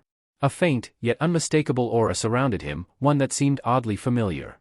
He carries an energy similar to yours, Mujuk remarked, suspicion creeping into his voice. Is he your disciple? Chang Hyo didn't answer immediately, his eyes fixed on the arena. A faint smile played on his lips as he watched the castle lord prepare to face one of Chaos's mightiest warriors. Chang Hyo burst into hearty laughter when Mujuk suggested that the castle lord might be his student. Do you really think a beast like that could ever be my disciple? He said, shaking his head with amusement. His laughter echoed through the stadium, drawing even more attention to the match. Moments earlier, the audience had been left in stunned silence as the protagonist landed a devastating blow, hurling his opponent against the arena wall with a force that reverberated throughout the structure. Myung-Egal slumped to the ground, visibly shaken but far from conceding. The memory of the events leading to this moment played vividly in Myung-Egal's mind. When he first learned that his quarterfinal opponent was unlisted in the matchups, he was intrigued. However, his interest turned to determination upon discovering that he would face the castle lord himself. His initial irritation with the tournament's trivial nature gave way to a sense of purpose. This was his chance to deliver a message that he had long harbored. Grinding his teeth, Myung-Egal recalled his motivations. As he rose unsteadily, his voice, laden with years of pain and bitterness, rang out. Castle Lord, he said, his tone dripping with venom, there have been others like you before, dreamers who gave people hope for a life they'd already lost. But you know what hope like that does? It festers. It turns into despair far greater than any suffering that came before. The crowd murmured, unsure of what to make of his words. Myung-Egal's gaze burned with conviction as he continued, For 400 years, I've crushed that false hope, ensuring no one else makes the same mistake. That's why I'm here, why I entered this farce of a tournament. To stop you before you lead them into ruin? His breathing heavy, Myung-Egal steadied himself, his voice rising defiantly. Do you think you've won, Castle Lord? Do you think this is over? He clenched his fists, refusing to yield. Admitting defeat would mean discarding 400 years of my life, my resolve, my purpose. I will not surrender that easily. The protagonist stood silently, his expression marked by confusion. Myung-Egal noticed the flicker of uncertainty and smirked. Did you forget something, Castle Lord? He said mockingly. I agreed to fight you one-on-one, but I never said how the fight would be conducted. A glint of cunning flashed in Myung-Egal's eyes as the crowd leaned forward, eager to see what would happen next. The tension in the arena thickened, the battle taking on a new and unpredictable dimension. The protagonist found himself reflecting on his own words from the inauguration ceremony, the bold declaration that if anyone could defeat him one-on-one, they would earn the right to become the castle lord and ask for anything they desired. Myung-Egal, seizing the opportunity, smirked with a mischievous glint in his eye. Then let's fight using strategy, he suggested. It's only fair that I choose the rules of the duel. The audience erupted in jeers and boos, their disdain for Myung-Egal's proposal palpable. They found his tactics cowardly and demanded he admit his defeat outright. Among them, Mujuk and Chang Hyo stood silently, exchanging uneasy glances. They had anticipated this very moment but still found themselves speechless at the audacity of Myung-Egal's maneuver. Mujuk pondered the implications of a strategy battle, knowing it would be far more complex to declare a clear victor in such a contest. Meanwhile, Chang Hyo furrowed his brows, suspecting Myung-Egal was referring to a specific game beloved by military strategists and tacticians. His thoughts raced as he wondered how the protagonist would respond to such an unusual challenge. Breaking the tense silence, the castle lord nodded. Very well, he said, his voice steady. What kind of strategy battle do you have in mind? Myung-Egal's face lit up with triumph, interpreting the response as acceptance of his proposal. You'll see, he said cryptically, a gleam of satisfaction in his eyes. Before the protagonist could press further, the ground beneath their feet began to transform. Structures materialized from the earth, walls and towers rising into the air. Buildings appeared seemingly out of nowhere, forming a landscape that resembled a carefully designed battlefield. The protagonist glanced around in astonishment, finding himself transported to an unfamiliar terrain. A notification suddenly appeared in his line of sight, providing an explanation for the bewildering scene. He read the words carefully, realizing he had been drawn into a world of strategic battle formation. Despite the unexpected turn of events, his expression remained composed as he braced himself for this new kind of confrontation. The stakes had shifted, and the duel was now a game of wits as much as strength. As the protagonist stood in the unfamiliar battlefield, a notification prompted him to open the menu at the top of the screen. It suggested that he review the controls and rules since he appeared to be a novice. The system inquired if he would like to proceed, but before he could decide, Myung-e-gal interjected with a smirk. "This is called battle formation," he explained. "A strategy game designed by Mars, one of the 13 experts. They say he based it on a peripheral world system. Strategists from the Great Realm love this game, and I happen to be Chaos's top player." His tone brimmed with arrogance as he looked at the protagonist. "Take your time, Castle Lord. Since you're a beginner, you might need a moment to grasp the rules." However, the protagonist's response left him speechless. "I'm fine," he said, his voice calm but confident. "This game isn't as complicated as it looks." Myung-e-gal narrowed his eyes, surprised by the nonchalant reply. The protagonist, meanwhile, smirked inwardly. He'd recognized the game's mechanics almost immediately. Based on the description and rules, it was strikingly similar to a game he had played countless times on Earth, a game where 3 factions vied for dominance, gathering resources, constructing armies, and obliterating opponents' bases to claim victory. Unbelievable, he thought. This so-called original game is straight-up plagiarism from Earth. These dream demons must have never heard of copyrights. As Myung-e-gal selected the battlefield, he announced, "We'll play on the Lost Garden map. I trust that's acceptable." The protagonist nodded with an easy smile. "Pick whatever you like. It doesn't matter to me." The game began, and the players chose their respective factions.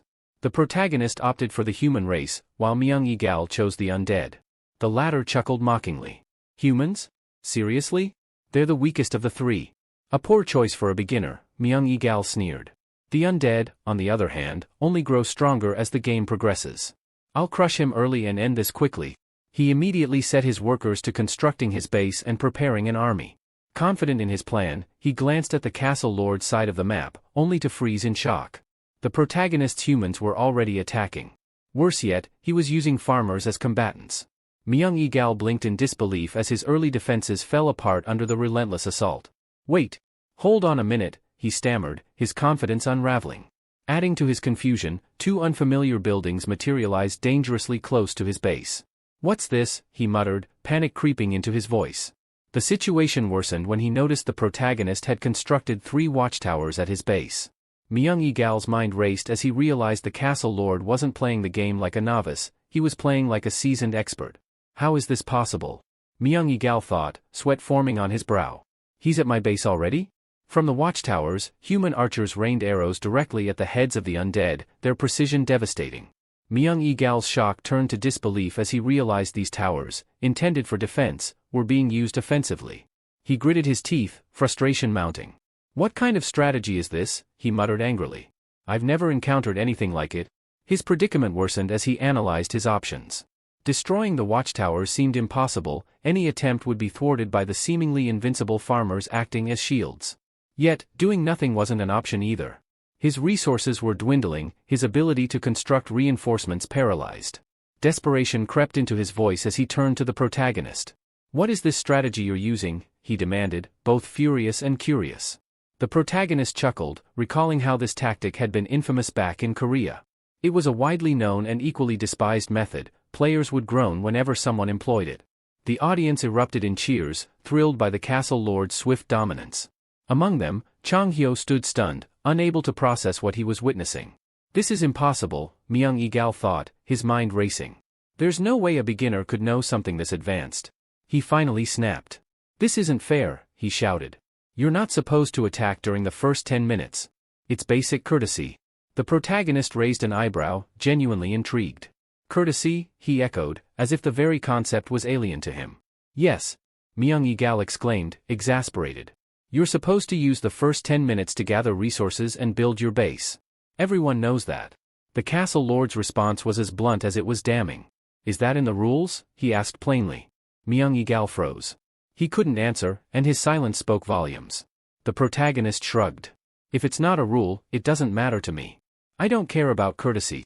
Myung-Egal's knees buckled, and he knelt on the ground, biting his lip so hard it almost bled. He glared at the castle lord, overwhelmed by frustration. Who is this guy, he thought. He doesn't follow logic, ignores unspoken norms, and plays with a level of audacity I've never seen. He's beyond anything I've ever encountered. No matter how he analyzed the situation, Myung-Egal saw no path to victory. The gap between their approaches was insurmountable, and his limitations as a player were brutally exposed. Myung-Egal, his head bowed in defeat, finally admitted he couldn't best the castle lord. With a deep sigh, he confessed that he might have just encountered the very moment he had been waiting for over the past 400 years. Accepting his loss, he stood and saluted the castle lord as a gesture of respect before leaving the battlefield. After the match, the protagonist lingered in thought, only to be startled when Chang Hyo's voice interrupted him. Turning, he saw Chang Hyo, Mugek, and Dr. Chang Hyo approaching. The older man looked amused and asked when Jaehwan had learned to play strategic battle formation. Dr. Chang Hyo chimed in, expressing his surprise. I thought all you could do was stab people, he said with a teasing grin. Chang Hyo scratched his chin, recalling something. Since you picked up that new spiral slash skill influenced by my slash, I suspected stabbing wasn't all you were interested in. He turned to Jaehwan and asked, that move you used against Myung-Egal, was it your new skill, spiral slash? Jaehwan frowned, confused by the name. He hesitated before recalling that Chang Hyo had once referred to it as such. However, the protagonist hadn't seen it as a slash, it was just a stab to him. Unwilling to let the matter drop, Chang Hyo insisted. It's technically a slash. If you won't name it spiral slash, then call it the Chang Hyo stab. Fair enough. Jaehwan's brow furrowed in thought. After a moment, he suggested another name, spiricide, reasoning that both stabbing and slashing ultimately led to the same outcome, defeating their enemies. When Chang Hyo heard this, his irritation was evident. Spiricide? What nonsense is that? What about the name I suggested? But Jaehwan stood firm. I prefer spiricide. It's more fitting. Chang Hyo bristled, shaking his head. You always have to have the last word, don't you? Mugek, who had remained silent until now, caught Jaehwan's attention. The protagonist eyed him curiously and remarked, you look pretty strong. Care to fight me? Mugek blinked, caught off guard. That's a rather aggressive way to greet someone you've just met, he muttered. Chang Hyo let out a laugh. I warned you, didn't I? This kid has no respect for his elders. He even attacks them. Jaehwan sighed, brushing off the complaint. All the elders around here are absurdly powerful. There's no need to treat them delicately. Chang Hyo crossed his arms, clearly annoyed. You see, Mugek? He always has to have the last word. Amid this banter, Mugek couldn't help but notice something unusual. Chang Hyo seemed genuinely happy, a stark contrast to his demeanor since the failed Abyss expedition 900 years ago. That expedition, led by Malak, had once brought chaos both hope and dreams, only to end in despair, with Malak becoming a tragic symbol of failure. Mugek glanced at Jaehwan, pondering how someone so young and brash could remind him of such a monumental figure. Can this kid really fill the void Malak left behind? He wondered silently. Based on the power I saw during that fight, it might not be impossible.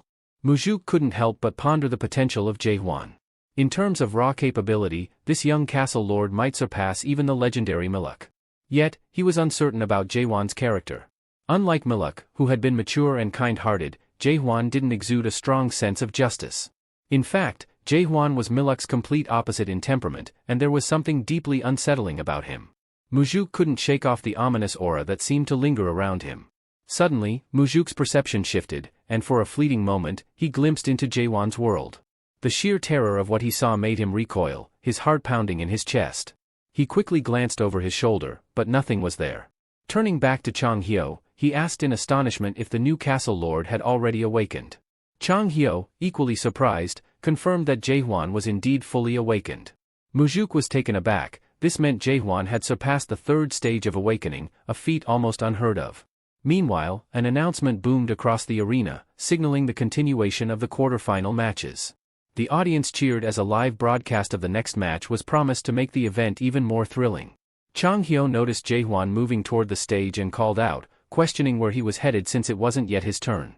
Mujuk remained frozen in thought, still processing the realization that Jaehwan was fully awakened. Such a state meant Jaehwan had shattered the limits that bound most awakened beings. Ignoring Chang Hyo's inquiries, Jaehwan glanced back and replied nonchalantly that waiting for the others to finish their one-on-one fights was a waste of time. Chang Hyo could only watch in stunned silence as Jaehwan stepped confidently onto the stage. His audacious behavior left everyone wondering what he was planning.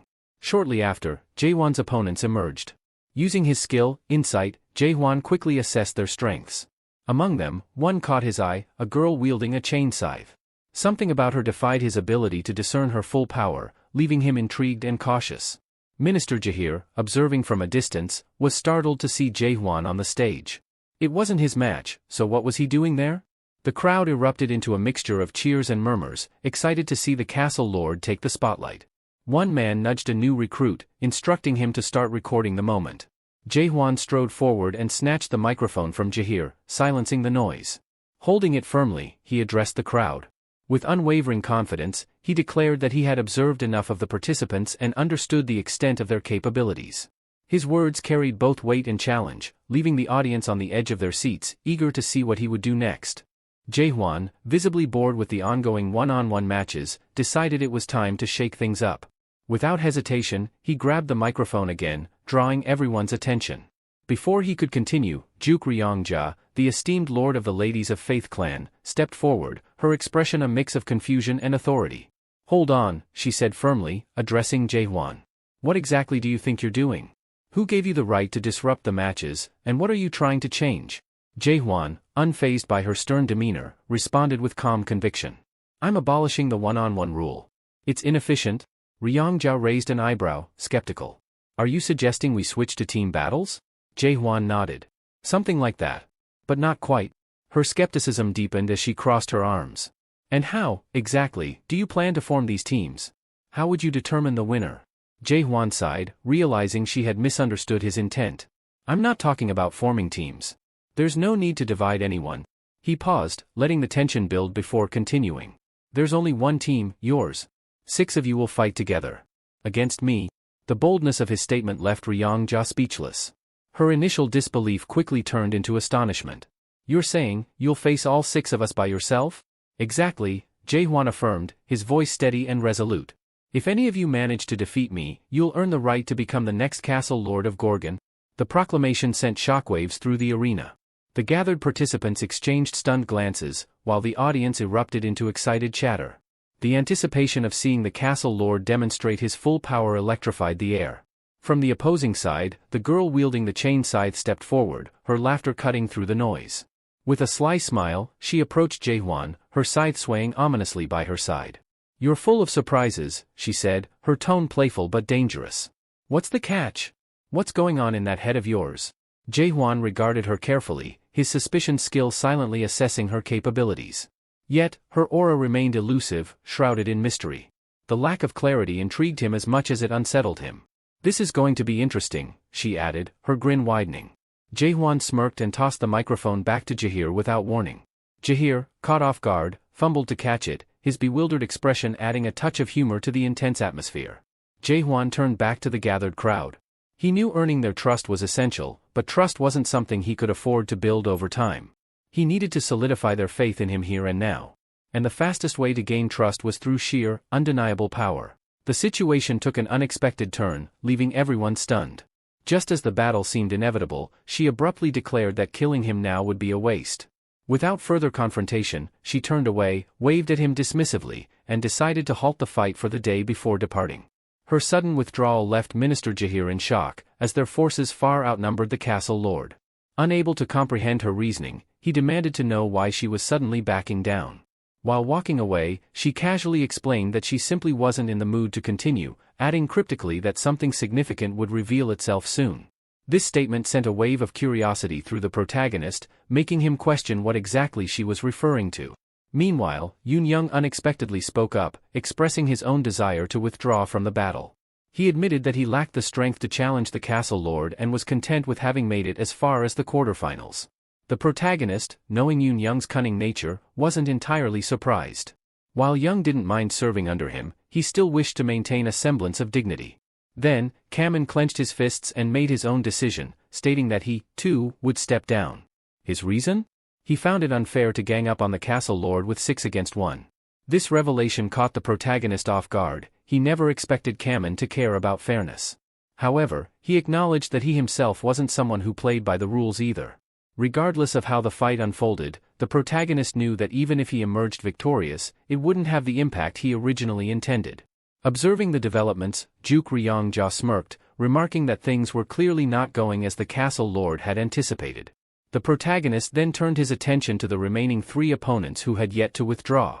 He found it hard to believe how Yoon and Kamen had chosen to back out, not out of strategy but seemingly to preserve their pride. Their arrogance was almost amusing. As he overheard the murmurs of his remaining adversaries, the vice lord of the Lady Faith clan issued a sharp command. She ordered Juk Ryongja to put the castle lord in his place, convinced that there was no way he could withstand an attack from both of them combined. However, Juk Ryongja attempted to reason with her, reminding her that their purpose there was not to battle the castle lord. Though she was aware of this, her desire to teach him a lesson was undeniable.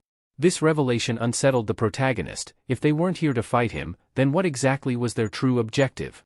His thoughts were interrupted when he heard them addressing Captain Hayoung, asking for her opinion on how they should proceed with the castle lord. Captain Hayoung suggested they exercise patience and observe how events unfolded before making any moves. However, Juk Ryongja voiced her concerns, questioning whether the individual backing the Lord of the Golden Sky clan was influential enough to warrant the Masters of Steel's involvement. Captain Hyon remained unfazed, stating that it wasn't her place to reveal such details. Her only responsibility was to carry out the mission assigned to her. Juk Ryongja clenched her teeth in frustration but ultimately relented, accepting the condition. She then pressed Captain Hyon further, demanding to know their next course of action. Without hesitation, Hyon revealed that their objective was to assess the castle lord's character. This revelation took Juk Ryongja by surprise, and as the realization dawned upon her, she understood their true intent. They sought to determine whether the castle lord could be a valuable asset, a potential pawn in their grander scheme. A smirk crossed her lips as she acknowledged the cleverness of the plan. Turning her attention to the castle lord of Gorgon, Juk Ryongja stepped forward and addressed him directly, making it clear that they had no intention of engaging in battle. The protagonist, taken aback by her declaration, asked if this meant they were surrendering. However, she swiftly dismissed the notion, stating that refraining from a fight was not the same as raising a white flag. There was a distinct difference between conceding and choosing not to engage. The protagonist narrowed his eyes and questioned her further, asking whether she was truly opting out of the battle. Juk Ryongja nodded but clarified her stance. Rather than withdrawing, they were volunteering to accompany him on the Abyss expedition. This statement sent a ripple of unease through those present, as they couldn't shake the feeling that she was scheming something. Suspicious of her motives, the protagonist demanded to know what she stood to gain from such a decision. His question caught her off guard for a brief moment, but she quickly regained her composure, feigning innocence. She countered by asking if one needed a reason to participate in an expedition that sought to restore life to the people of Chaos. Her words, however, did little to quell the growing unease among the onlookers. The audience, already bewildered by the unfolding events, murmured in agitation, questioning why she was speaking of such matters instead of engaging the castle lord in battle. Sensing the tension, Juk Ryongja decided it was time for full transparency. Since things had already reached this point, there was no use in pretending. She turned to face the gathered crowd and declared that the castle lord had never intended to relinquish his position to any of them. She then locked eyes with him and asked if her assumption was correct. Her words startled the protagonist, but before he could respond, she continued speaking, unveiling a shocking truth. This tournament was never meant to choose a new castle lord. Its true purpose was to assemble warriors for an Abyss expedition. The revelation sent shockwaves through the audience, causing an uproar. Murmurs and exclamations filled the air as people tried to process what they had just heard. Juk Ryongja, however, was impressed by the castle lord's strategy. She admired his ingenuity in gathering so many strong individuals for such a formidable undertaking. It had been 900 years since the last Abyss expedition ended in failure, and yet, here he was, orchestrating something unprecedented. This was the first time anyone had dared to conceive such an ambitious plan. With newfound admiration, she expressed her pride in standing beside him at such a historic moment. She was certain that everyone present shared the same sentiment, whether they realized it or not. She swept her gaze across the audience before making a bold statement. None of them had truly come here to witness the selection of a new castle lord. With that, she lifted her hands, removing her veil and tossing it into the air. As it drifted away, an ethereal glow spread throughout the stadium. From her fingertips, delicate yet mesmerizing butterflies of magic fluttered outward, weaving through the crowd like a gentle tide. Their presence was not merely for show. As the enchanted butterflies reached the spectators, they carried an almost hypnotic effect. Juk Ryongja's gaze became piercing, cutting through the facades of those present and compelling them to confront their deepest truths. Her magic forced them to reflect upon the most genuine, untainted parts of themselves, awakening emotions they had long suppressed. The atmosphere grew heavier as the audience found themselves unable to resist her influence.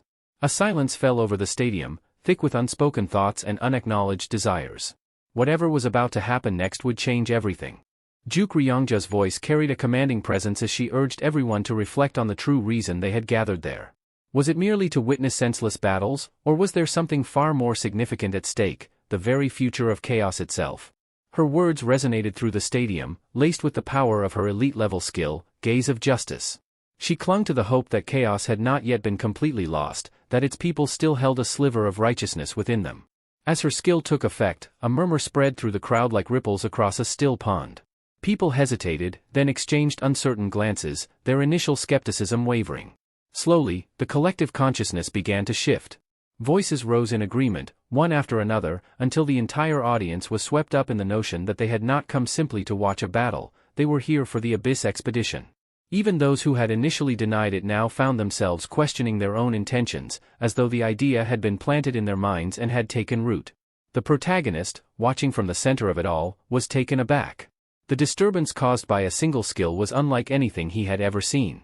It was as if the entire crowd had fallen under a hypnotic trance. He clenched his weapon, debating whether he should take action now, cutting through the illusion with a single strike, or wait to see how events unfolded. Then, breaking through the cacophony, a hand was raised. An elderly man, seated in the shadows at the far end of the stadium, stepped forward. His voice, though calm, carried immense weight as he spoke. He agreed with the Lady of the Faith clan, asserting that he had not traveled all the way to the northern lands merely to watch warriors exchange blows. The moment his identity became clear, the stadium erupted into a frenzy of whispers and gasps. The lone wandering swordsman, Myung-won Han. His reputation preceded him. A warrior whose strength rivaled that of the 10 great clans. For someone of his stature to openly acknowledge the legitimacy of the expedition sent waves of shock through the crowd. Even Juk Ryongja, maintaining her composure, subtly nodded her head in greeting. The protagonist's grip tightened as his frustration mounted. What in the world was happening? Were they all part of some grand scheme, orchestrating this chaotic turn of events together? It felt as if the situation was slipping from his control, and he despised that feeling more than anything. Meanwhile, far from the turmoil of the arena, Carlton Javier walked briskly down the hallway toward his office. He hadn't used the room in some time, but something had drawn his attention, a sound, faint but unmistakable. As he reached the door, he hesitated for only a moment before pushing it open. Inside, a large bird fluttered about the room in frantic circles. His sharp eyes immediately recognized it, a carrier falcon. His pulse quickened. For a message to be delivered in such a manner meant that something urgent had happened. But how long had the falcon been trapped in this office, waiting for him to retrieve its message? Stepping forward, he extended his hand cautiously, but the falcon only glared at him, its piercing gaze a reflection of the urgency in its task. With a sudden motion, it unfurled its leg, revealing the small scroll tied securely to it. Carlton swiftly untied the parchment and unfolded it, scanning its contents. His breath caught in his throat. The letter bore the insignia of the Castle Lord of Dryad. The message itself was short but dire. An undead swarm was approaching Gorgon Fortress. Among them was a giant undead, its presence alone signifying the sheer scale of the threat. His hands tightened around the parchment as he processed the implications. If this message had been delayed, there was a real possibility that the undead were already dangerously close. As if in response to the growing dread in his chest, the sky outside abruptly darkened. The clear horizon was swallowed by ominous, rolling clouds. A chill spread through the air, sending a wave of unease throughout the fortress. Back in the stadium, the protagonist tilted his head upward, narrowing his eyes as he watched the sky change before his very eyes. The sudden shift in the atmosphere was unnatural, and it set his instincts on high alert. Something was happening. Meanwhile, Juk Ryongja stood before the audience once more, addressing them with unwavering resolve. She declared that their instincts had not deceived them. What they needed in that moment was not division, but unity. This was the very reason the tournament had to end. The Castle Lord had already succeeded in his mission. His goal had never been to select a new ruler, It had been to gather warriors willing to risk their lives for the Abyss expedition. And now, it was time for them to answer that call. With the crowd firmly under her spell, Juk Ryongja knew she had gained complete control over the situation. However, there was still one final step to solidify her influence.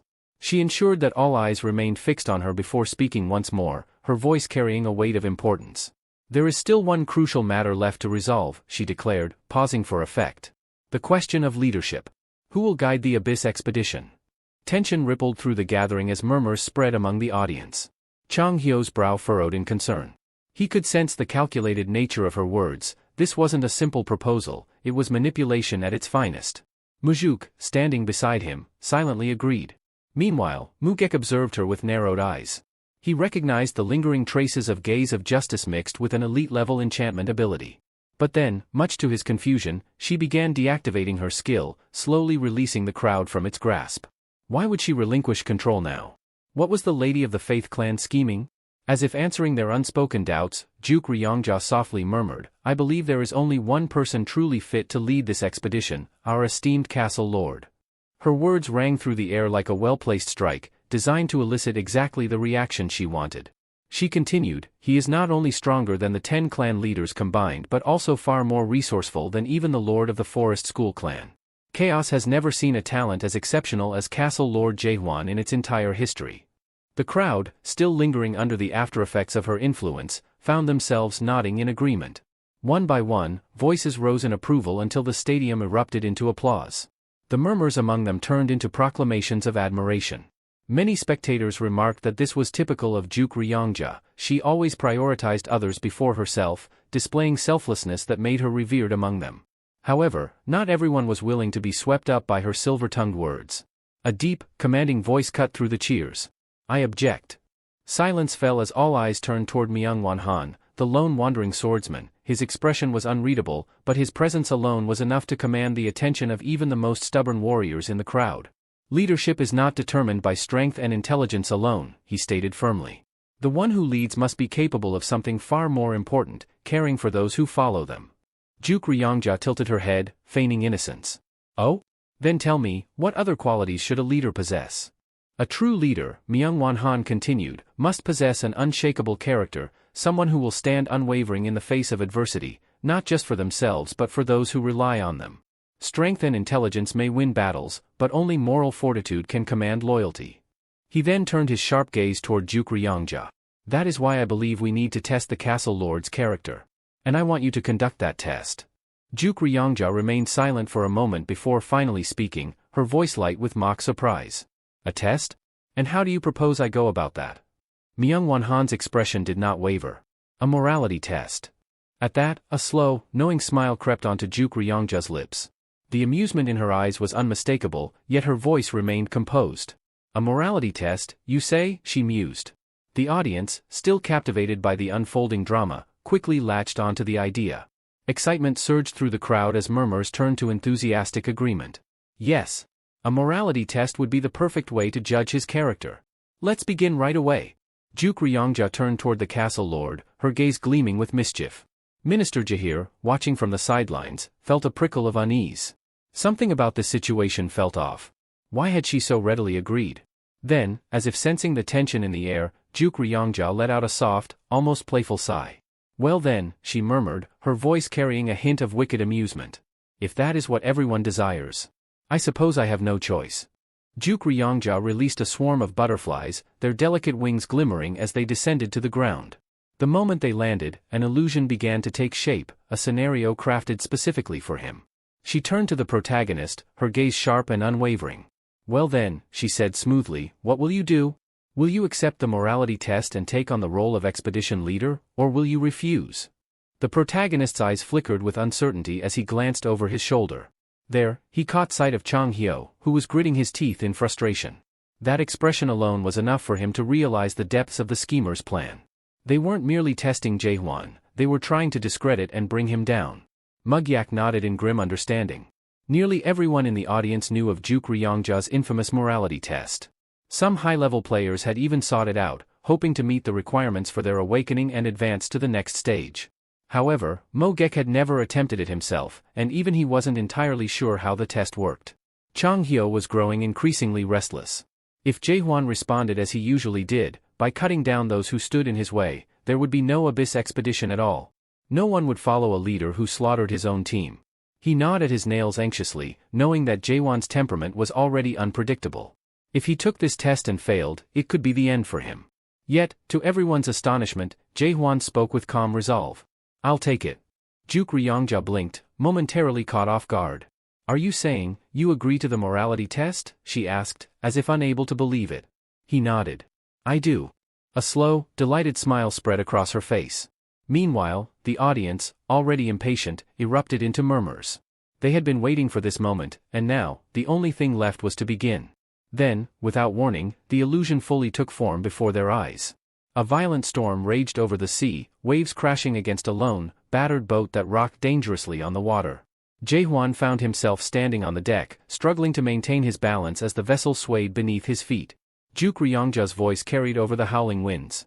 "This morality test will take place on the Great Sea, where storms are relentless. Many who set sail here never return." As she spoke, figures appeared on the boat, survivors desperately reaching out to rescue those struggling in the water. They extended sticks and ropes, trying to pull the drowning aboard. "Fortunately," she continued, "a lifeboat has arrived in time to save some of them." However, as more people climbed into the boat, a new dilemma emerged. There was still one person left in the water, pleading for help, but the lifeboat was already at capacity. "The boat can only hold 10 people, Juk Ryongja explained with a faint smile. "If anyone else is brought aboard, it will sink, dooming everyone." The storm intensified, lightning illuminating the troubled sea. The choice was now in Jae-hwan's hands. As panic spread among the survivors, desperation took hold. The majority of them chose self-preservation, agreeing that the only way to survive was to leave the drowning man behind. However, just as they were about to make their decision final, the struggling man suddenly reached out, seizing Jae-hwan's arm. His grip was firm, pleading. "You're our captain," the man gasped, his voice barely audible over the howling storm. "You must decide." Jae-hwan blinked in confusion. One moment, he had been standing in the stadium, and now, he was in this lifeboat, burdened with a life-or-death decision. He barely had time to process before Juk Ryongja's voice rang out again. "Well, Castle Lord, it's time to decide," she said, her tone carrying a hint of amusement. "There are only 2 choices before you." She raised one finger. "The first, prioritize survival. Save yourself and the others, leaving the man behind to his fate. Then, a second finger. The second, ensure no one is abandoned, even if it means overloading the boat and sinking together." Her piercing gaze locked onto him. "Now, tell me, Castle Lord. What will you do?" Jae-hwan finally understood. This was the morality test everyone had been anticipating. The entire setup was designed to force him into an impossible choice, where either decision would invite criticism. If he chose the first option, he would be labeled as ruthless. If he chose the second, he would be seen as reckless and lacking leadership. No matter what he did, doubt would be cast on his ability to lead the expedition. Juk Ryongja watched him expectantly, certain that he would struggle with the dilemma. But then, Jae-hwan's lips curled into a smirk. "I choose option 3. A flicker of surprise crossed her face. "Excuse me?" I said, "I'll take option 3. Her eyes narrowed. "There are only 2 options. What nonsense are you? I refuse to let the boat sink, and I refuse to let anyone die." His voice was steady, unwavering. Juk Ryongja's expression twisted in shock. There wasn't supposed to be a third choice. The only way for him to see the hidden option was to uncover it on his own, but she hadn't expected him to do so. And then, as if responding to his determination, the illusion shifted. The third option revealed itself, one that preserved both morality and reason. The survivors could take turns in the water, waiting for a rescue team to arrive, ensuring that no lives would be lost. Juk Ryongja clenched her fists. Her entire plan had been to let Jae-hwan choose between the 2 doomed paths, only to present this hidden option afterward, proving his unworthiness to lead. But now, he had taken control of the test himself, disrupting everything. Feigning composure, she spoke again. "Fine. Then tell us, Castle Lord, what is your so-called third option?" Jae-hwan glanced at her before shifting his gaze to the stormy waters.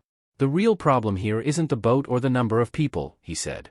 "The problem is the sea itself, isn't it?" Juk Ryongja's eyes narrowed. "And what exactly do you mean by that?" "If the sea is the issue, then I just need to deal with it." Before she could respond, Jae-hwan took a deep breath, exhaled slowly, and raised his sword. A sudden, unsettling sensation filled the air. Juk Ryongja's confidence wavered. "Wait, what are you doing?" He didn't answer. Instead, he adjusted his stance, pointing his blade toward the water. A sinking feeling crept into her. "This isn't part of the scenario," she protested. "Have you completely lost your mind?" But Jaehwan was already preparing to act, his intent clear. And for the first time since the test began, Juk Ryongja found herself genuinely uncertain of what would happen next. Dr. Chang Hyo's face went pale as he recognized the stance Jaehwan had taken. His instincts screamed danger. Without hesitation, he shouted, "Everyone, get back! Run!" The spectators, though confused, didn't hesitate at his urgent command. Chaos erupted as they scrambled away from the scene, unaware of what was about to unfold. Jaehwan, however, remained still, his eyes gleaming with an eerie light. His grip on his weapon tightened as he unleashed his skill, thrust, straight into the stormy sea. Gasps of shock filled the air. The moment his attack struck, the water quivered violently, as if the entire world had been shaken. The system faltered, its mechanics unable to process such an unforeseen action. A deep rupture formed in the sea, carving a safe passage through the churning waves.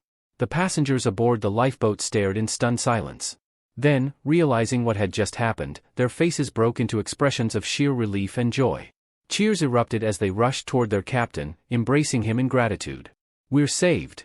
A miracle! He saved us!" they cried. Jaehwan, unfazed by the overwhelming display of appreciation, turned his gaze toward Juk Ryongja. "Enough of this nonsense. Let me go." His voice was sharp, his patience wearing thin. Before she could respond, the surroundings began to shift. The entire map, the boat, the sea, the people, began to fade. One by one, the passengers vanished, their voices of gratitude lingering in the air like echoes of a forgotten dream. A system notification materialized before Jaehwan's eyes. "System alert, the morality test has been completed." Juk Ryongja's expression twisted in frustration. She abruptly shouted, "What do you think you're doing?" Jaehwan turned to face her, his gaze dark and menacing. "And what's your problem now?" His voice sent a chill down her spine. His entire presence radiated an overwhelming aura, making her instincts scream at her to step back. He took a step closer, eyes locked onto hers. "Enough games. It's time to stop messing around." A shiver ran down Juk Ryongja's spine. Fear flickered in her eyes, but before she could respond, a deafening warning siren blared through the fortress. "Emergency alert, Gorgon Level 1 has been issued throughout the region." The announcement sent a wave of dread rippling through the crowd. Panic spread like wildfire. Juk Ryongja fell to her knees, stunned, staring at the flashing red alerts in the sky. What's happening?" she murmured, whipping her head around to Jaehwan, only to see him already moving. "Hey, wait!" she called out, but he didn't stop. His figure disappeared into the chaos. Meanwhile, the audience in the stadium was thrown into turmoil. Murmurs of confusion and fear spread among them as another announcement rang out. "Attention all residents! Effective immediately, all scheduled events are cancelled. The castle gates will be sealed. All civilians must evacuate to the northern sector at once." A man turned to the one beside him, his voice frantic. "What's going on? What does Level 1 mean?" The other man grabbed his arm, his face filled with urgency. "We need to move. Now. The undead are coming." At the castle gates, the clan lords gathered, gazes locked on the horizon. A dark, writhing mass loomed in the distance. Youngyun stepped forward, narrowing his eyes. His breath caught in his throat. Those black figures. Are they all undead?" His words sent a ripple of unease through the group. "This can't be happening," someone muttered in disbelief. Not long ago, the Thunder God clan had been annihilated in Manticore. And now, Gorgon faced its own nightmare, an undead army marching straight toward them. Youngyun couldn't shake the ominous thought gnawing at his mind, what if today was his last day? The tension in the air was suffocating, and he instinctively clenched his fists to steady his nerves. Beside him, Huang Kong let out a dry chuckle, his voice laced with amusement. "If something like this is enough to make you tremble, how do you expect to survive the Abyss expedition?" he scoffed. Youngyun shot him a sideways glance, a smirk playing at the corners of his lips. "Says the guy whose legs look like they're about to give out." Huang Kang's expression immediately soured. His jaw tightened as he snapped, "Shut up." Their banter didn't go unnoticed. Chang Hyo, who had been listening in silence, let out a knowing smirk. He found it amusing, these kids, who hadn't even been born 9 centuries ago, were now the ones leading the charge into chaos.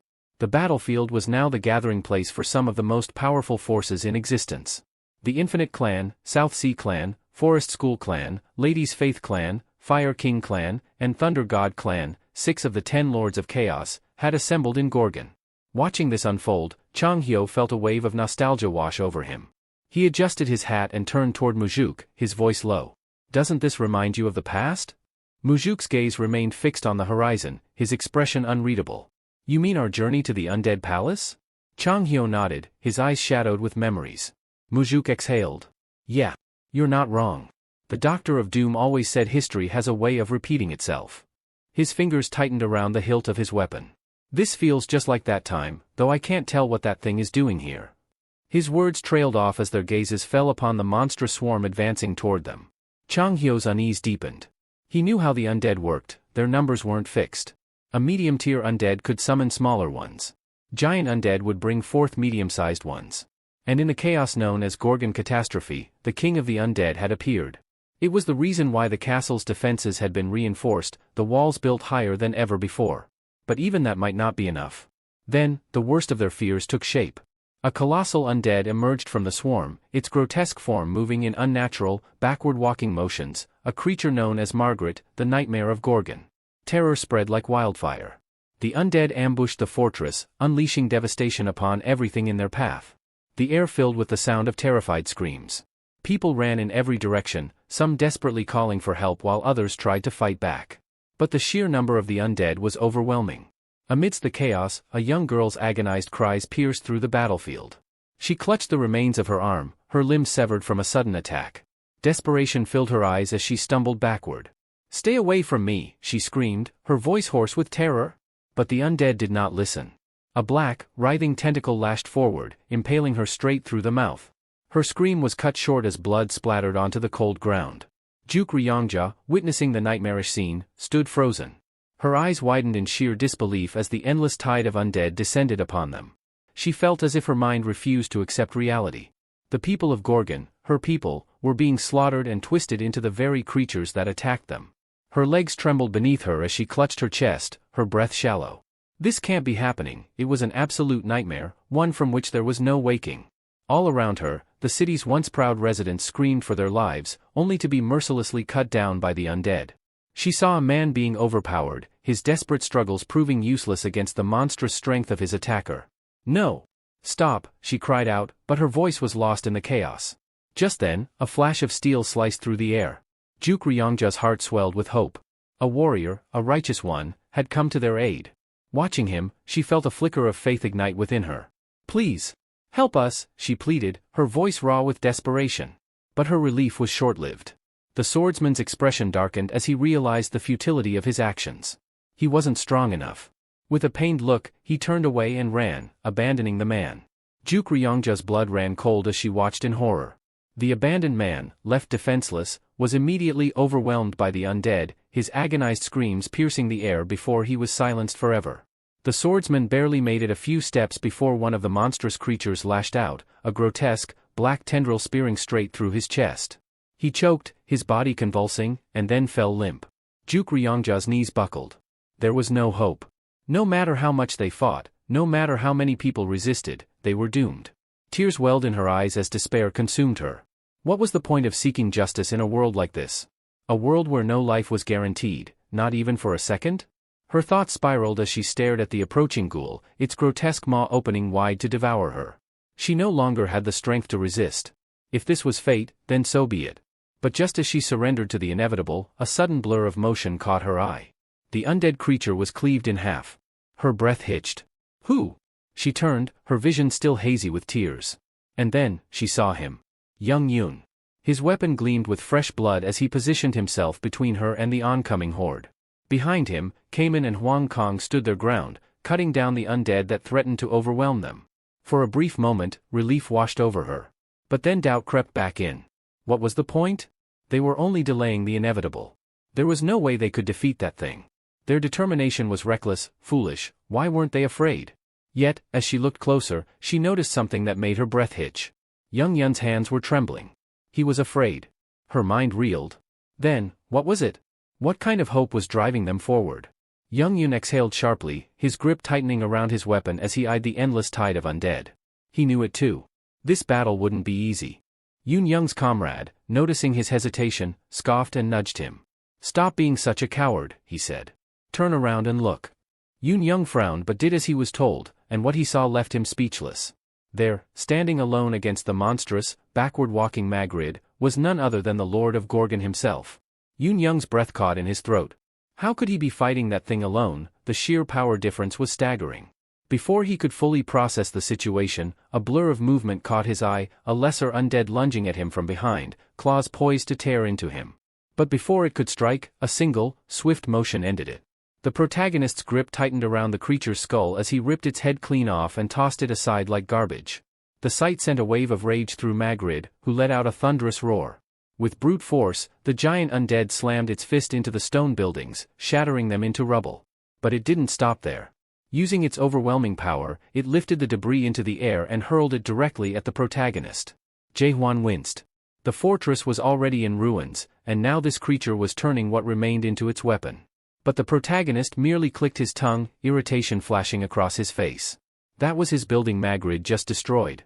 The massive chunks of rock came hurtling down, but the protagonist was already moving. With incredible speed, he dodged the barrage, weaving through the falling debris with effortless agility. Just as he steadied himself, Magrid lunged. Its grotesque, backward-moving form blurred as it reached for him, its intent clear, to grab him, to crush him. Yoon Young noticed the flicker of annoyance in the protagonist's expression. That thing was getting on his nerves. Every time he tried to approach, Magrid would hurl objects at him, and when he tried to maintain distance, it would unleash an earth-shaking scream that sent powerful shockwaves rippling through the battlefield. No matter what, the creature was relentless. A sudden blast erupted as Magrid let out another furious roar, sending yet another destructive wave through the already devastated fortress. Jaehwan barely managed to shield himself from the aftershock. The entire battlefield trembled. The giant undead, still unyielding, prepared for another devastating strike. But this time, the protagonist didn't move. He didn't dodge. He didn't even flinch. Instead, he stood his ground. And when the blow landed, the explosion that followed shook the very foundations of Gorgon. Meanwhile, Chang Hyo stood frozen, his body trembling. Facing down the relentless undead army, he felt a crushing sense of helplessness. It was happening again. A bitter memory resurfaced, the Abyss Expedition, 900 years ago. Back then, they had encountered creatures just like these. Monsters that defied reason, that shattered all hope of survival. His fingers curled into fists. That same suffocating fear gripped him now, just as it had back then.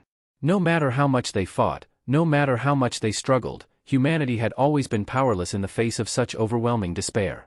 What could they do against monsters that defied logic? Against creatures that turned even the strongest warriors into nothing more than dust? But then, amidst the wreckage and chaos, a single light broke through the darkness. A voice from his past echoed in his mind. The people of Gorgon need hope. Emil, the former Lord of Gorgon. Those words had shaped this place, had turned the fortress into a symbol of resilience. Hope was what had kept Gorgon standing. Hope was what had changed everything. And then, Chang Hyo's eyes widened in shock. Before him, Jaehwan stood tall, Magrid's monstrous form lying lifeless at his feet. He had done it. The battlefield fell into a stunned silence. All eyes were locked onto the motionless corpse of Magrid. The giant undead had been slain. A mixture of disbelief and awe spread across the warriors' faces as they processed what had just happened. Jaehwan, standing amidst the wreckage, met their gazes with an exasperated sigh. If I'd known it would take this long, I would have finished him off sooner, he muttered. Chang Hyo felt his breath hitch. How? How had Jaehwan managed to take down such a monstrous, high-level undead single-handedly? Before he could wrap his head around it, a blur of movement caught his eye, another undead lunging at Jaehwan, ready to strike. But before it could reach him, Cayman darted forward. With precise timing, he intercepted the attack, his blade flashing as he struck the creature down. Chang Hyo barely had time to react before another wave of undead surged toward them. These creatures weren't just mindless husks, they were enraged. The moment Magrid fell, they had turned their sights on Jaehwan, hell-bent on avenging their fallen leader. The sheer number of them made Chang Hyo's blood run cold. But Jaehwan, unfazed, clicked his tongue in irritation. Persistent insects, he muttered. Then, he moved.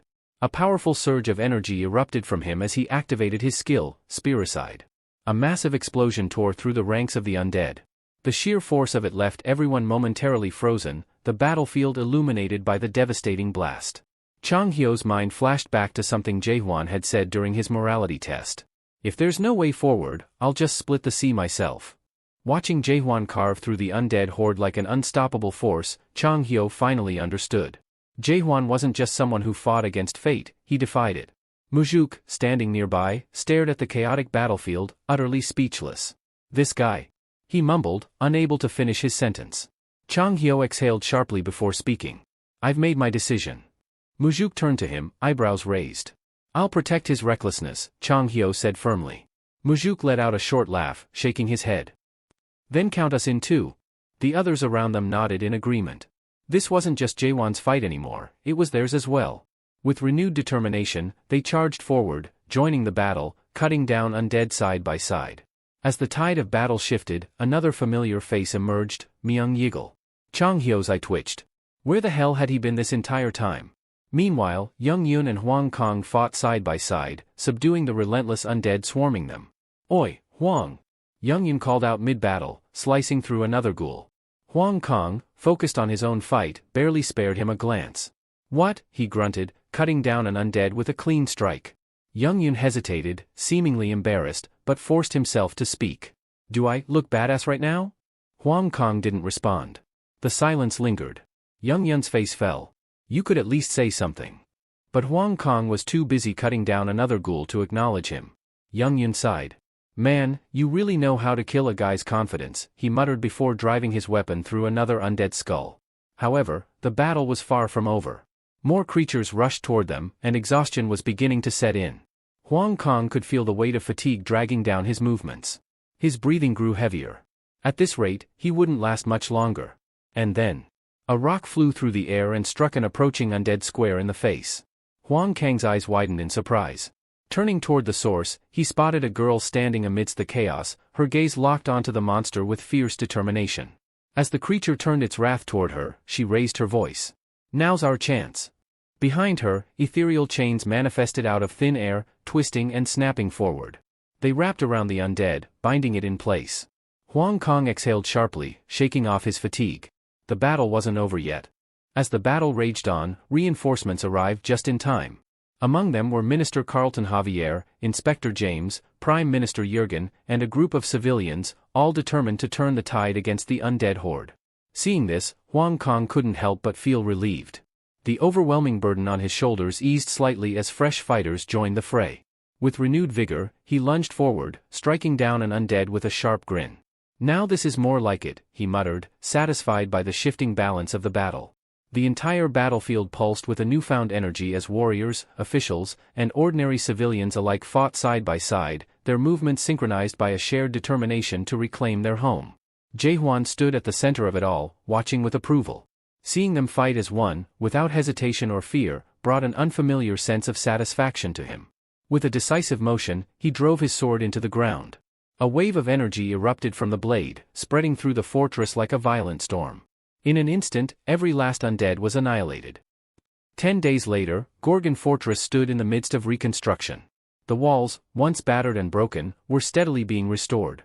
The entrance, which had barely held through the battle, was being reinforced. Despite the lingering signs of destruction, the atmosphere was surprisingly lively. It had been 10 days since Magrid, one of the 3 great undead, was slain, and the people of Gorgon still couldn't stop talking about it. Amidst the workers and traders, a reporter wandered the bustling streets, his eyes scanning the fortress with keen interest. He approached a man carrying a large beast horn over his shoulder and struck up a conversation. In your opinion, the reporter asked, what's been the most significant change in Gorgon since that battle? The man, setting the horn down for a moment, wiped the sweat from his forehead and grinned. Life's gotten a lot easier, he said without hesitation. The reporter raised an eyebrow. How so? The man gestured around him as he explained, 6 of Chaos's 10 clan lords have moved to Gorgon now. That means more manpower, more trade, and a massive increase in supplies. Horned beast materials, for example, are flooding the markets. We're richer than ever before. The reporter's eyes drifted to the wreckage that still scarred the city. Despite the destruction, the people weren't just surviving, they were thriving. But the damage is still severe, the reporter pointed out, scanning the ruins. Even so, something about the mood of the people felt different. They weren't just rebuilding their city, they carried themselves with an unshakable spirit. The man noticed the reporter's puzzled expression and chuckled. You only say that because you didn't see it, he said cryptically. See what? The path of the waves. At the mention of those words, a strange hush settled between them. The black wave of undead, a force that should have swallowed them whole, had been split apart by a single sword strike. Something about that moment had changed the people of Gorgon forever. Those who witnessed it firsthand described it as possessed, as if something had taken hold of them. They hadn't hesitated. They had thrown themselves into the heart of the battle, fighting with a resolve they didn't even know they had. Many lives had been lost, and yet, they still couldn't fully explain what they had seen that day. The man shrugged, his expression unreadable. "I don't know what kind of madness that was," he admitted. "But one thing's certain, life in Gorgon is better now. And that's a fact." The reporter, deep in thought, murmured, "Life in chaos, and yet, for the first time, these people are truly living." Before he could reflect further, a strange noise suddenly echoed through the air. His body tensed as he instinctively turned toward the sound. "What was that?" he asked, concern creeping into his voice. The man beside him frowned, his gaze darkening. The man beside the reporter gave a dismissive wave and reassured him, "Don't worry about it. This has been happening all day lately." The reporter's eyes widened in disbelief. A battle between high-stage adapted players, only something of that scale could cause such powerful tremors. Then again, with 6 of the 10 clan lords now in chaos, this level of destruction was hardly surprising. Still, the thought made him uneasy. His instincts as a journalist kicked in, and he quickly pulled out his recording device. "Wait, are you saying the clan lords are at war with each other?" he asked urgently, sensing a potential breaking news story. The man scratched his head, appearing somewhat unsure. "Well, I guess you could call it a war," he admitted. Before the conversation could continue, a deafening explosion shook the air. Suddenly, the sky was filled with figures, clan lords flung through the air by the force of the blast. Shouts of alarm echoed as they struggled to regain their footing midair, their bodies battered and wounded. The man watching the scene barely looked surprised. "Looks like only 5 of them are here today," he muttered, as if this kind of event was a regular occurrence. Inside Gorgon Castle, Jae-hwan observed the chaos unfolding from his seat. His sharp gaze followed the clan lords as they struggled to recover, and he let out a small sigh. "They still have a long way to go," he remarked, shaking his head. Strength, true strength, was still beyond their grasp. Meanwhile, deep within the Golden Sky clan's stronghold, a glass shattered against the floor. Jin Hong Lim, the lord of the Golden Sky clan, had just hurled his cup in rage, the shards cutting into the face of the subordinate standing before him. His voice thundered through the room.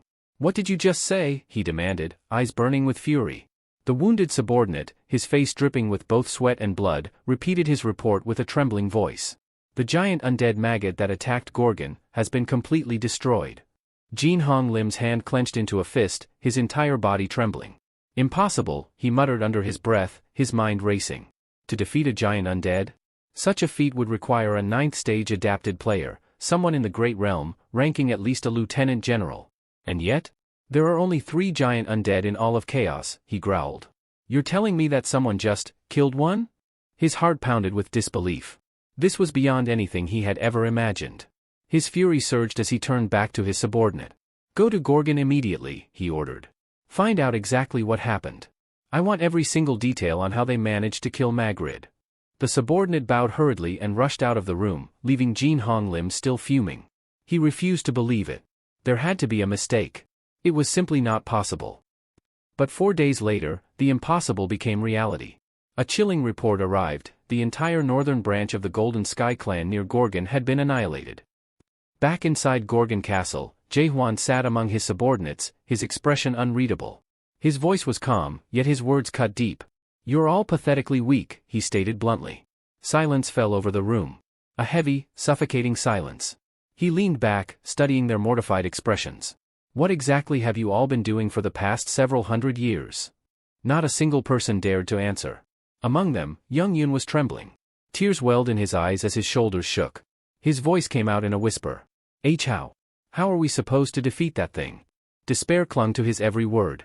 Jae-hwan suddenly called out a name, his voice cutting through the tense atmosphere like a blade. Young Yun flinched, his swollen eye twitching slightly as he straightened up. "Why yes, my lord," he responded, his voice hesitant. Jae-hwan's gaze bore into him. "The only thing you have going for you is your speed," he stated flatly. "And even that, you're already aware of, aren't you?" Young Yun gulped, nodding silently. Jae-hwan's sharp eyes then shifted to Huang Kong. "You're strong," he said, "but far too slow."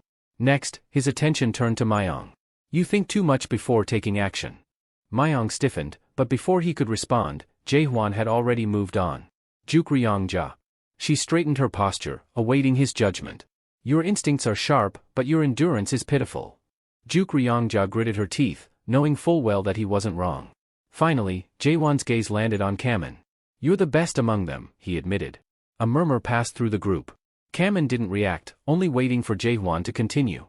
You've mastered the fundamentals, and you don't have any obvious weaknesses. A pause. But at the same time, nothing about you stands out, either. Kamin's brow furrowed slightly. Jaewon stood up, crossing his arms as he surveyed the room. You all have something in common, he remarked. You've settled, without even realizing it, you've become something, but not because you worked for it. You simply fell into it. At that moment, Ching Hyo chuckled, idly stroking his mustache. Seems like you read my mind, he mused. Jaewon's eyes flicked toward him. And you, he said, not letting him off the hook. Ching Hyo raised a brow as Jaewon continued, voice laced with cold amusement.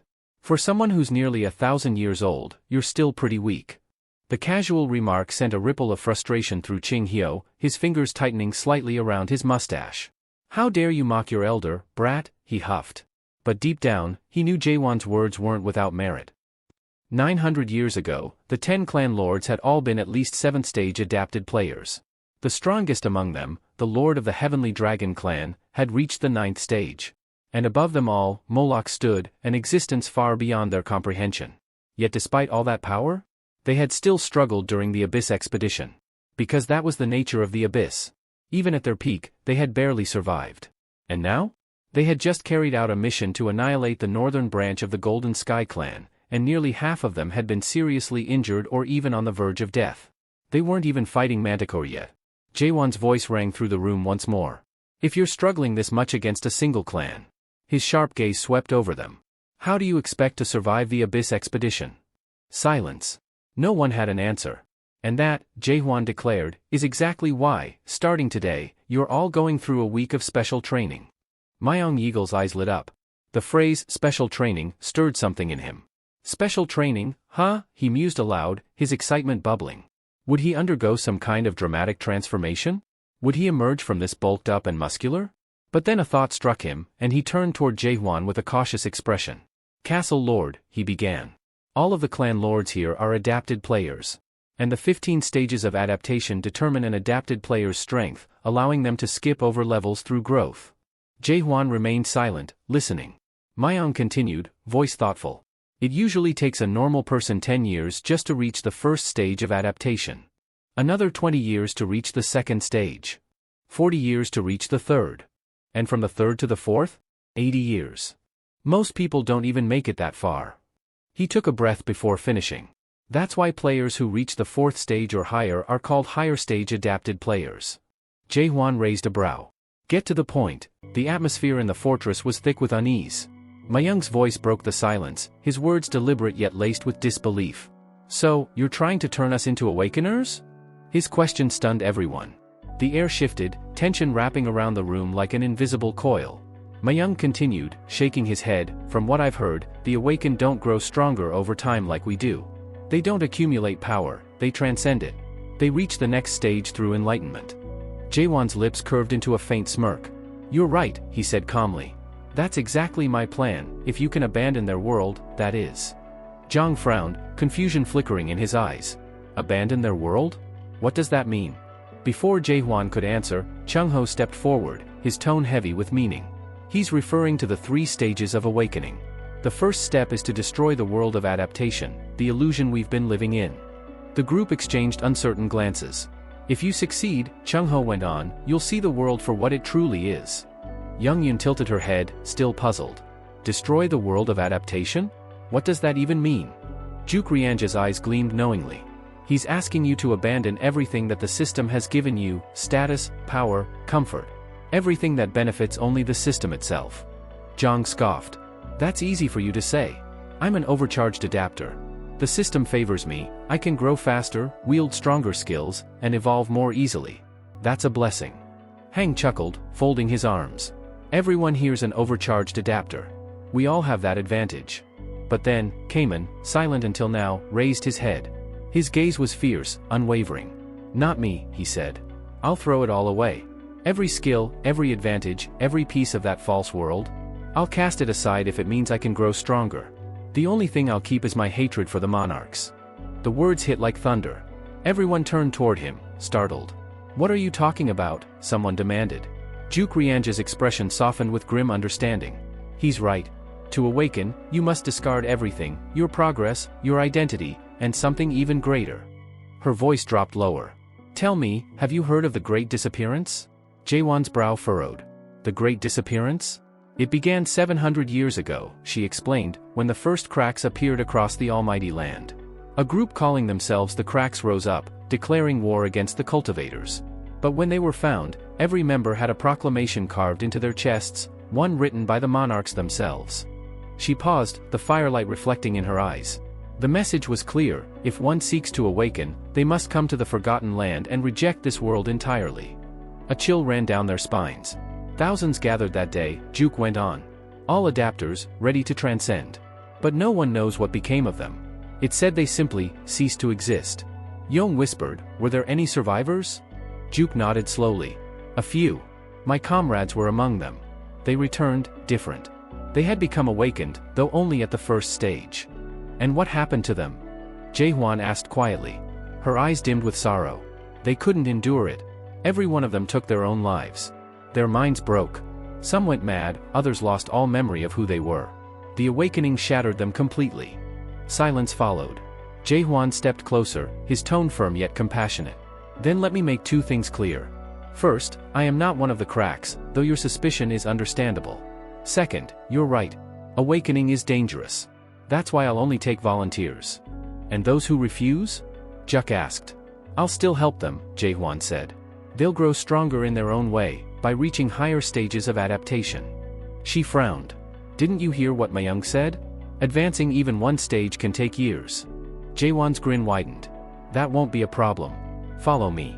The group trailed him through winding corridors until they reached the fortress's heart. The blacksmith was there, hammering away at something immense and metallic. "Is it ready?" Jaehwan asked. The blacksmith wiped his brow. "It can be activated." A beam of blinding light erupted from the tower's center, and suddenly, a question echoed in every mind. "Will you accept the summon to the Tower of Nightmares, Carpe Diem?" One by one, they accepted. The world warped, and when their vision cleared, they stood within a vast obsidian tower. It wasn't grand like the divine towers of legend, but it pulsed with something far more primal. Real. Mayung let out a breath, smiling faintly. "I never thought I'd see something like this. A place not built for domination, but to destroy it." Young Yun's eyes sparkled with awe. Jaehwan turned to the group. "From now on, your training will take place here. Time flows 100 times slower inside. One day outside is 100 days here. That means 1 week out there equals nearly 2 years here. Use that time wisely." He added, "But remember, the slower time flows, the faster your soul corruption spreads. Once it exceeds 80%, you'll be expelled automatically. The horned beast's horns will be ready outside to purify any corruption. No one dies here unless they give up." Yong exhaled softly. "You're not just some cold-hearted brute, huh?" He smiled faintly. "Fine then. I'll follow you. For eternity, if I must." Jaehwan nodded once. "Then choose. Those who wish to awaken, stand to my right. Those who want to strengthen their adaptation, stand to my left." When everyone was in place, the training began. Yong darted across the room, dodging strikes from Juk, laughing as he taunted, "Too slow." Hang appeared behind him, launching a blazing fireball. Speed means nothing without destruction. Bow before the Fire King. Their chaotic battle drew laughter, until Mayung sighed from the sidelines. "Pathetic. None of you will improve like this." Instantly, all three turned toward him with predatory grins. "Oh? You sure about that?" they said in unison, before charging him. Mujek watched from afar, a small smile tugging at his lips. He thought back to when Jaehwan divided them. As expected, Kamen was the only one who chose to awaken, unwavering in his resolve. Juk had questioned how Jaehwan planned to make the others stronger. After all, higher stage adapters rarely improved without enlightenment or high-tier skill books, rare treasures controlled by the great clans. "Don't tell me," she had said bitterly, "you plan to steal from them like Zhang did?" Jaehwan's reply had been simple. "We don't need books. We need teachers." "Teachers," she'd echoed. "Yes," he'd said. "Each of you will become each other's teacher." The idea had stunned them all. And now, watching them train, laughing, fighting, teaching, adapting, Mujek realized that Jaehwan's plan wasn't just bold. It was revolutionary. Because for the first time, they weren't bound by the system. They were learning to break it.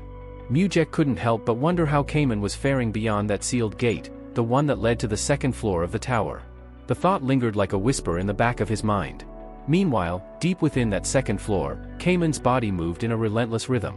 The sound of his blade slicing through the air echoed again and again, a steady, mechanical beat that refused to end. Thrust. Pull back. Thrust. Breathe. How many times had he done it now? 10,000? 100,000? Perhaps even more. Numbers no longer mattered. Jaewon's voice cut through the silence. Faster, he commanded. Cayman gritted his teeth, muscles burning as he obeyed. Sweat streamed down his face like rain, his lungs screaming for air. Finally, he asked through ragged breaths, "Am I really getting stronger by doing this?" Jaewon tilted his head slightly, a flicker of surprise in his usually calm eyes. "You're still asking questions like that? You should be feeling something by now." And indeed, something was happening. Cayman's vision began to blur at the edges. He could see shapes, shadows, something beyond the world in front of him. His grip trembled. Jaewon's voice softened. "You're uneasy, aren't you? Because you haven't fought anyone. You think strength only comes from clashing swords." Cayman hesitated. "I know I'm not special. I don't have the talent others do." Jaewon shook his head slowly. "That's where you're wrong." He stepped closer, his tone firm but warm. "You're not like the clan leaders, the ones pampered by the system, blessed with power they didn't earn. You clawed your way up here with nothing but your hands and your will. That's why you're the strongest of them all." He continued, "Talent doesn't awaken anyone. Willpower does. And yours is unbreakable." The words struck something deep inside Cayman's chest. He hadn't heard anyone believe in him like that in years. Maybe centuries. His throat tightened. Then, Jaewon said, placing a hand on his shoulder. "Trust me. And keep going." Cayman inhaled sharply, the fire in his heart reigniting. He gripped his sword tighter and began thrusting once more, faster, stronger, until the air itself screamed. Far above the tower, on a crumbling balcony overlooking the fortress, a woman leaned casually against the railing, a bottle in hand. The light from the tower flickered across her face. "Well, would you look at that," she murmured with a grin. "He actually built it." She took a long sip before turning toward the man beside her. "Impressive, isn't it, Master Chung-ho?" Chung-ho's expression hardened. "What are you plotting this time, Seolha?" She pouted, feigning offense. "So cold. Is that how you greet me after all these years?" "I told you before," he said sharply. "I'm not coming back. I won't join those inhumane lunatics again." Seolha's eyes gleamed dangerously. "Inhumane? We're the only ones still fighting for humanity. The rest of the world's too afraid to do what must be done. Only Crack has the resolve to see it through." He scoffed. "Don't twist it. Crack doesn't fight for humanity, it uses it. Your organization has been rotting since the Great Disappearance." Her laughter rang out like shards of glass. "Oh, please. You should know better. You were one of the masterminds behind the Great Disappearance, weren't you?" Chung-ho froze, his hand tightening on his sword. "That's a lie." "Maybe," Seolha said with a wicked grin, stepping closer. "Things didn't go the way you planned. But you didn't stop it either, did you? You just watched." He turned away, jaw clenched. She tilted her head, her tone soft but mocking. "You should be grateful, you know. Because of that incident, because of you, I'm still alive." Her eyes glowed faintly. "And you're still tied to it. Crack's followers still trained by your old teachings. They swing their blades hundreds of thousands of times, killing each other over and over, until only a handful survive. Their bodies break, their minds shatter, and in the end, they no longer fear death. That's how they reach the first keyword of awakening, dismantle." "Enough!" Chung-ho roared, unsheathing his sword. "That's not the right path." In a flash, he pulled her into his own world. The space around them rippled into being, a hollow landscape of cracked stone and lifeless color. Seolha looked around and smiled faintly. "It's still empty," she said. "You've lost too much of yourself. You couldn't even draw this world properly." Her aura flared crimson as she drew her blade, slicing effortlessly through the fragile terrain. "While you were wasting away, I was perfecting mine. I filled it with death." Chung-ho's eyes widened as the scenery morphed around them, a nightmarish battlefield stretching to infinity.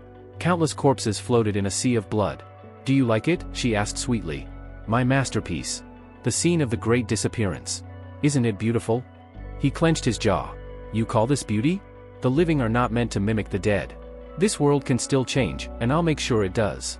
She sighed. "You still cling to that faith, even after all this time. Still the same naive man from 900 years ago." Her voice dropped to a whisper.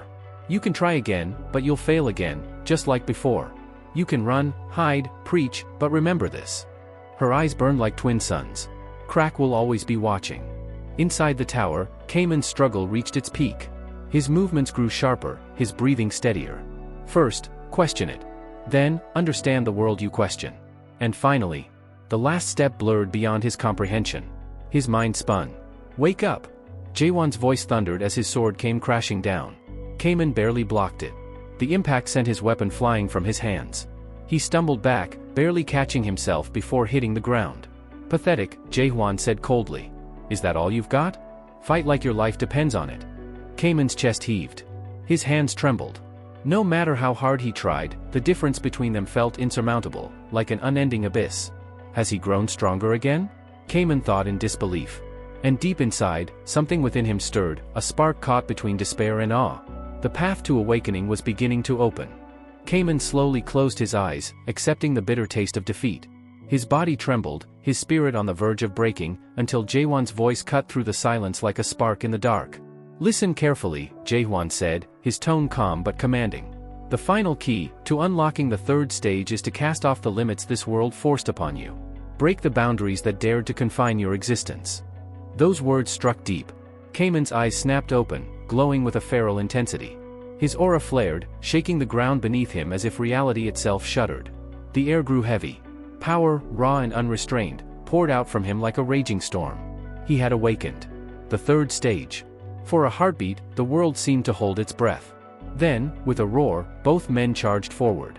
The clash of their strikes split the sky, thunder cracking across the battlefield. Cayman's movements became sharper, faster, his attacks carrying the destructive grace of a predator reborn. Moonfall, divine severance, he shouted. From above, a crescent wave of energy descended, its brilliance like moonlight cutting through a tempest. The ground exploded under the force, and when the dust settled, rain began to fall. Cayman, breathing heavily, sank to one knee as droplets splashed across his face. Jaewon approached, a faint smile curving his lips. Congratulations. You've done it, you've stepped into the third stage.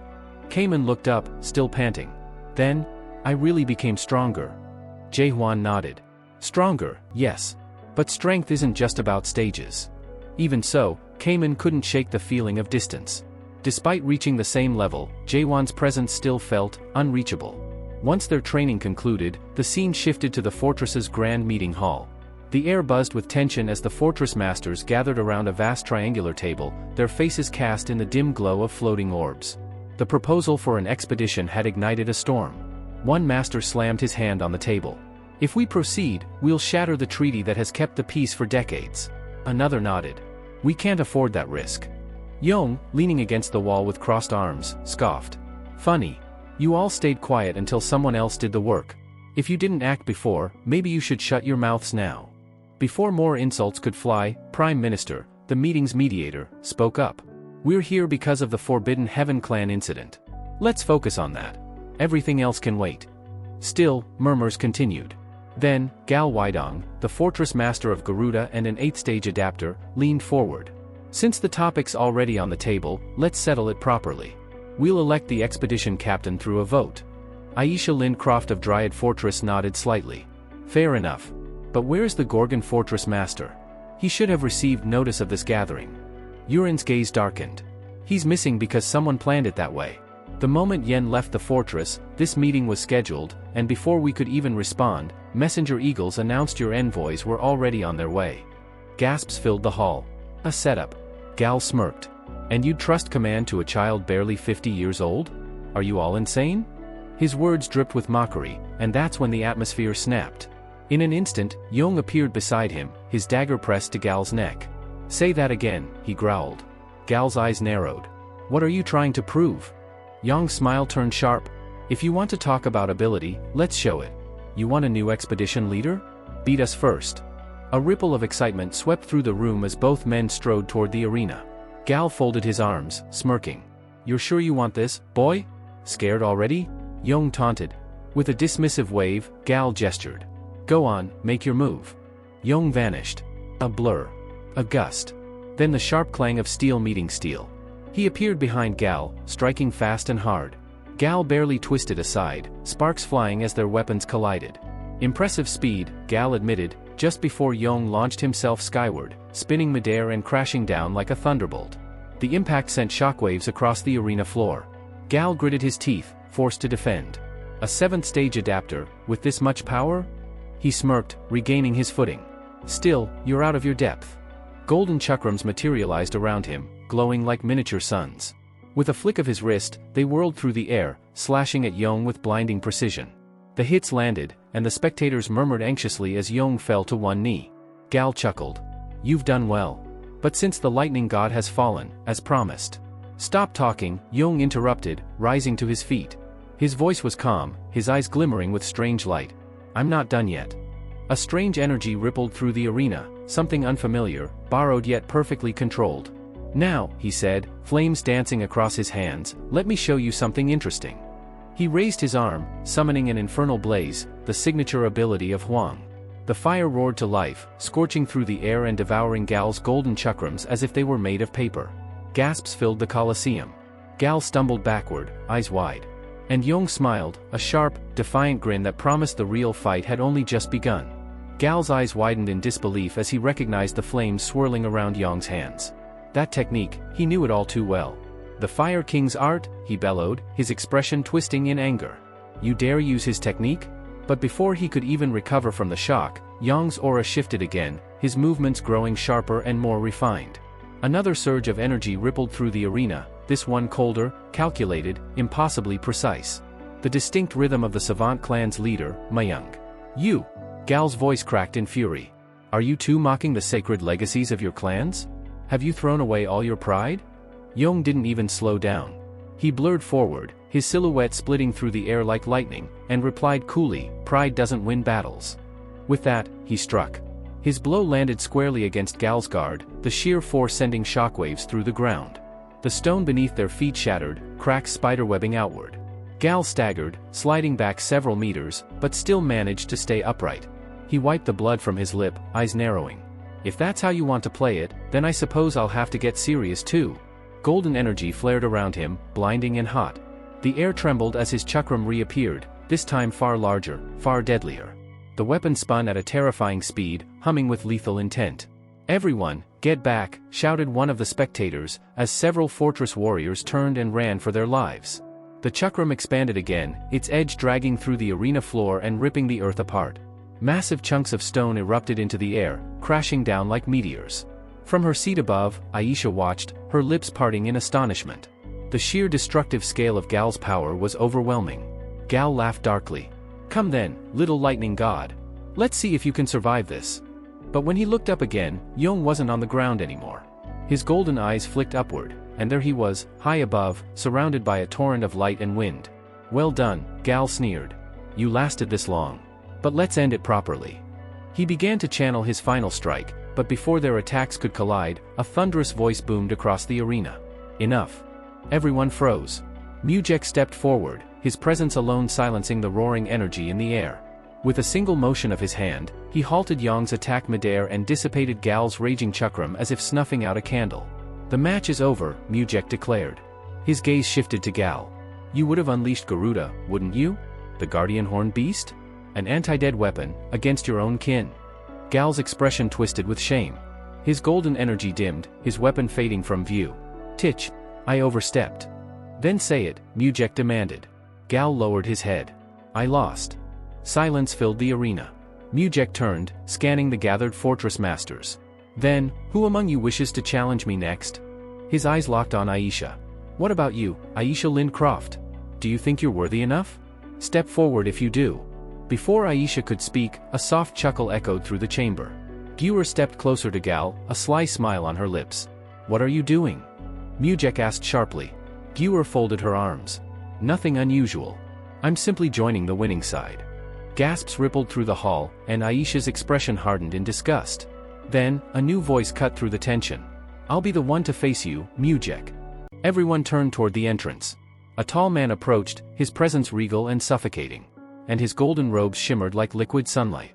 The jade-masked golden monarch, Bang Kianil, someone whispered, trembling. Even Mujek's expression darkened. A monarch? What business does a monarch have here? Kianil's eyes gleamed behind the mask. I've come to deal with you. The enemy of chaos himself, the the one who slaughtered his own allies for power. Tell me, how does it feel to still bear that title? Mujek's voice grew cold. You, the thief who took all the fruits of victory after killing your comrades. You dare show your face here?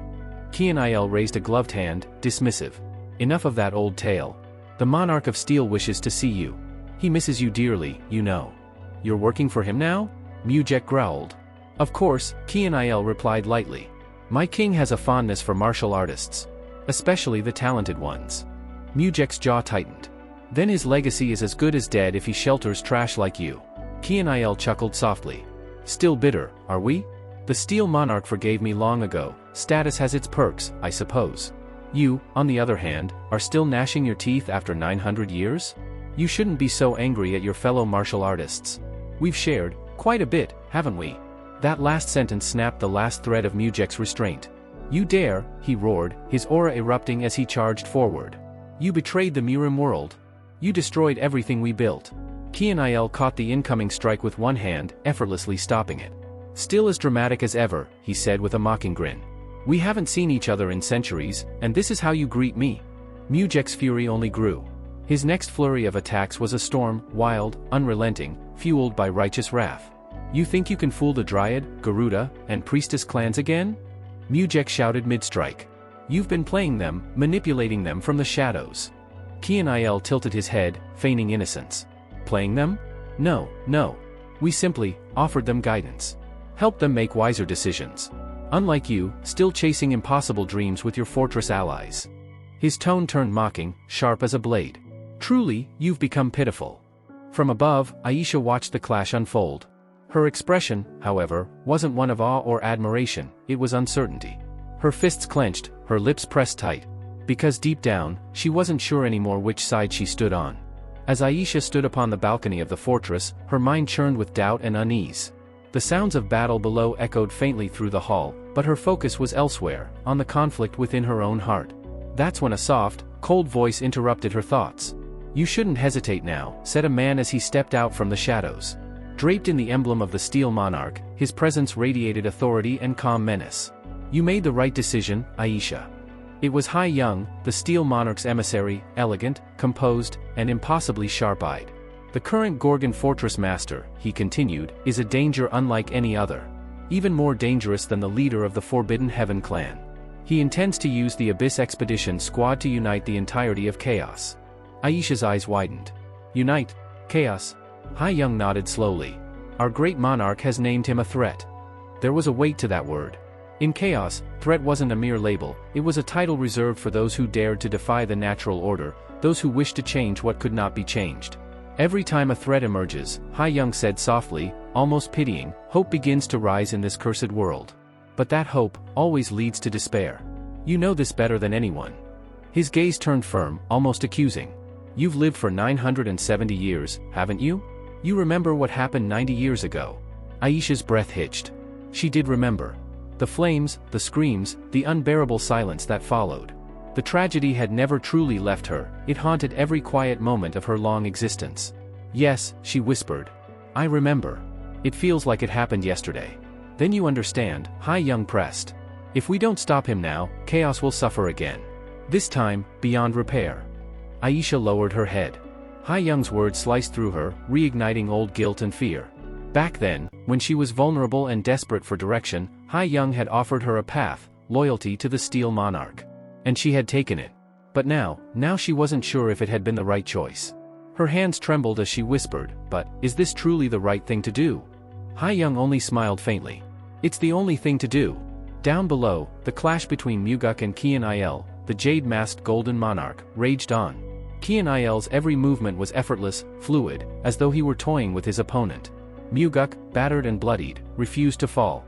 His aura flickered like a dying flame, yet his sword still burned with determination. Kian-il sighed as he deflected another strike. You know, he said conversationally, it would be wise to stop now. You're already far past your limits. Muguk didn't answer. His silence was his defiance. With a roar, he gathered the last of his strength and unleashed one of his most devastating techniques, Heavenly Sword, a strike so fast it split the air. The blade's edge cut toward Kian-il's throat like a beam of light. And then, a blinding explosion. The technique shattered midair, the energy bursting apart as if crushed by invisible pressure. Kianael hadn't even moved. Futile, he murmured, shaking his head. You really don't understand the difference, do you? The gap between the 8th and 9th stages isn't something willpower can cross. In a blur, he appeared before Muguk, gripping his collar tightly. Get to the 9th stage, he said coldly, before you dare stand against me again. Until then, you're not even worthy to leave a scratch on a monarch. And then his palm struck. The impact sent a shockwave tearing across the arena. Muguk's body was hurled through the air and crashed into the ground with devastating force.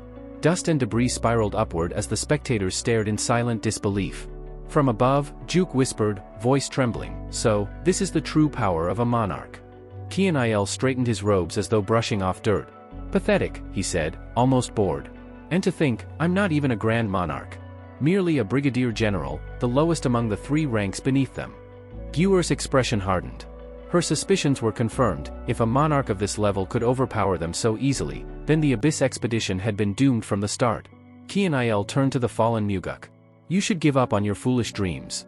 You've all climbed high enough in chaos, be satisfied with what you've achieved. Trying to play God, he gave a soft laugh, is above your station. Muguk didn't move at first.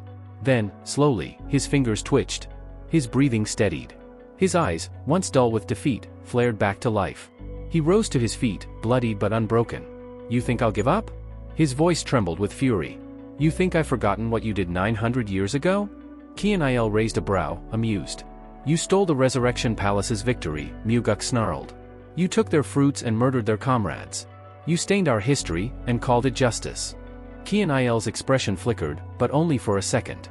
Ah, so you still cling to the past. Pitiful. I've never forgotten, Muguk hissed. Not the disgrace. Not the betrayal. And not you. He surged forward once more, every muscle screaming, his sword igniting with divine light. Kianael smiled coldly. You really have learned nothing. Instead of redemption, you choose death. Their blades met once more, light and gold colliding in a thunderous burst. With one final cry, Muguk unleashed the heavenly sword, Enigma, a desperate technique fueled by everything he had left. The blade tore through the air, crackling with divine fury, and flew toward Kianael like a comet. But Kianael's palm opened calmly, and from it emerged a swirling abyss, an endless, black void that devoured everything it touched. Bottomless pit, he whispered. The sword's light vanished into nothingness. Muguk's attack, his power, his will, consumed in an instant. Kianael stepped forward and seized him by the throat. His grip was unyielding, his voice quiet but cruel. You still don't understand, he said. You cannot change anything. Not chaos. Not fate. Not even yourself. The others rushed in, desperately trying to aid Muguk, who was barely holding his ground against the overwhelming force of Kianael. But the monarch of Golden Hands had no intention of dragging the fight any longer. He was ready to end Muguk's life right there and then. Just as Kianael raised his hand for the finishing blow, a voice called out from behind, calm but carrying unshakable resolve. Sorry I'm late. Everyone turned. Emerging from the smoke and debris was Cayman, his armor dusted and his eyes burning with determination. He stepped forward, resting his sword on his shoulder as he spoke. The fortress master is occupied with something important. So, I'll be the one to face you instead. Jurgen frowned, frustration bleeding through his voice. What could possibly be more important right now? The entire expedition is collapsing. Cayman met his gaze, expression firm. Calm down. I'm here now. He turned to Muguk, who was struggling to rise. You okay? Muguk shook his head weakly. Don't do it. He's not someone you can handle alone. But Cayman only smiled faintly. Trust me. It'll be fine. Get everyone out of here, take them as far away as possible. Mayung scoffed, unable to believe what he was hearing. You're insane. Muguk couldn't even scratch him, and you think you can? Cayman's tone hardened. Leave it to me. He stepped forward, locking eyes with Kianael, who tilted his head curiously. Ah, it's been some time, hasn't it? Wait, he squinted, recognition dawning. You're that boy from years ago. The one who wasn't even strong enough to join the expedition. Cayman nodded slowly. That's right. A smirk tugged at Kianael's lips. Then you must have grown considerably, if you have the courage to stand before me now. Cayman drew his sword, pointing it forward. You'll see soon enough. With a blur of movement, Cayman lunged. The clash was instant, his blade piercing through one of Kianael's golden hands and sending the monarch staggering back. Kianael stared at the wound, amusement flickering in his eyes. Impressive. What technique was that? Cayman answered simply, just a thrust. Not even my strongest one. But if you don't give this your all, you'll die before you understand why. Kainil's grin vanished. Fury rippled through his aura. Arrogant child. Golden hands erupted from his body, lunging toward Cayman in waves. Cayman danced between them, swift and precise, every motion like a practiced rhythm. He remembered Jaewon's words from long ago. When he'd reached the third stage of his training, he had asked if true growth was possible in only 2 years. Jaewon's answer echoed in his mind, time doesn't flow the same here. On this floor, you could have trained for centuries. Cayman's eyes glowed pale blue. His world expanded, a surge of divine energy enveloped the battlefield. Kainil's expression twisted in shock. You've opened a world? Without hesitation, Cayman thrust again, once, twice, then a storm of thrusts, each faster than the last, each carrying the weight of unrelenting discipline. His strikes tore through Kainil's defenses, shattering golden constructs and shaking the ground itself. Then came the final strike. A powerful wave of force surged forward with his thrust, slicing through Kainil's guard and leaving the monarch barely standing. As the dust settled, Cayman stood firm, breathing steadily. Kainil, bloodied and trembling, fell to one knee. Cayman tightened his grip on his sword. It's over. But before he could deliver the finishing blow, Juke appeared before him, shielding the monarch. Yong swiftly moved to lift the wounded Kainil away. Cayman didn't flinch, he'd expected this. Jaehwan warned me you'd do that, he said calmly. Juke's voice thundered. Enough. Even if you've grown stronger, you can't possibly defeat a monarch with just 2 years of training. Cayman's eyes hardened. 2 years. He raised his blade, his aura surging to its peak. You're mistaken. I've trained for 200. He thrust forward, and an explosion of light and energy erupted from his blade, blasting through the arena and carving a massive crater into the ground. The shockwave sent everyone reeling. When the smoke cleared, Cayman still stood, his sword embedded in the earth. The monarchs were gone. Muguk stared in awe. He actually did it. His lips curled into a faint smile. So Jaehwan really planned this. He must have known Cayman would come and win. For the first time, the warriors of chaos realized something. They didn't have to rely solely on Jaehwan anymore. They could stand on their own. Later, in a quiet chamber, Aisha replayed the battle footage, her face tense with mixed emotions. As the screen reflected in her eyes, Cayman entered silently behind her. You're the one who changed your stance, right? He asked. Aisha turned, surprised. Yes. I came because of what you said before, though I still can't understand how you can be so calm. You do realize how terrifying the monarchs are? Cayman's gaze didn't waver. I know better than anyone, he replied softly. But that won't stop me. I'll fight them all. Aisha sat in silence for a while, her fingers tracing the edge of her teacup as the tension between her and Cayman hung heavy in the air. Finally, she spoke, her tone calm but firm. Cayman, you do realize what you're up against, right? The Resurrection Palace isn't like the Forbidden Heaven clan. They're far more terrifying. You may have defeated Kainil, but he was just a brigadier general, one of the weakest among them. There are beings out there who make him look like a child playing with toys. Cayman didn't flinch. His expression was steady, his resolve unshaken. I know that. But 900 years ago, we ran away. We hid because we thought we weren't ready. If we do that again now, we'll never stand tall again. Aisha blinked, almost unable to recognize the man before her. The Cayman she once knew had been plagued by insecurity, constantly tortured by his own limitations. He wasn't born an overcharged adapter like so many others, and every failure had driven him deeper into despair. The man who once avoided impossible challenges now faced them without hesitation. Her voice softened. You've changed so much, are you really the same person I once knew? Before Cayman could respond, a deep rumble shook the walls. Shouts echoed from outside, followed by a surge of energy that made the air itself vibrate. Aisha quickly rose and stepped toward the window. Outside, a vast crowd had gathered around a towering structure of obsidian and silver, its top lost in the clouds. The sight made her breath catch. What is that? Cayman joined her, gazing at the massive spire with a faint smile. That's the Tower of Nightmares. Jaehwan and the Artisan of Dawn built it together. Her eyes widened. A cultivation tower? He shook his head. No. Quite the opposite. Inside that tower, the concept of cultivation doesn't exist. What? She whispered, unable to believe what she was hearing. In that place, Cayman explained, no one cultivates. There are no products, no chosen ones. Only effort. It's a space where power is earned, not bestowed. Aisha's heart pounded as the realization hit her. So that's how you became so strong, by training in that place? He turned toward her with a quiet smile. If you want to understand, you should see it for yourself. Chaos is no longer waiting for miracles. We've learned to stand on our own feet. Outside, the crowd was training, men and women, even children, shouting as they pushed their bodies to their limits. Aisha noticed their expressions. Fear was gone, replaced with determination. People who once trembled before the monarchs now swung their blades with conviction. They were all terrified before, she murmured. They wouldn't even dare to fight back. What changed? Cayman's gaze hardened. They remembered what they'd lost: freedom. The right to make their own choices. The right to live without kneeling. If they don't reclaim that freedom through their own strength, then it's meaningless. Aisha's eyes softened. Watching those people struggle, fail, and rise again stirred something deep within her. So they finally believe in themselves again, she said quietly. Then, after a pause, she looked back at Cayman. Where's Jaehwan now? Cayman's lips curled upward. He's taking a break. Far away, beneath a scorching desert sun, Jaehwan lounged casually on a sand dune, sipping from a canteen as Chung-ho glared at him. The fortress summit should be over by now, Chung-ho grumbled. Shouldn't we head back? There are plenty of strong people gathered there. Jaehwan shrugged lazily. Cayman can handle it. He's stronger than you now anyway. Chung-ho froze, eyes twitching. Excuse me? Jaehwan chuckled at his reaction. What? Don't get mad. You started from scratch too, didn't you? Chung-ho sighed, rubbing his temples. Yeah, but I was close to reaching my third stage awakening when I threw everything away. That's because your method was wrong, right? Jaehwan asked knowingly. Chung-ho looked at him sharply. How do you know about that? Because I saw how differently you perceive the world, Jaehwan replied, eyes half closed as he leaned back.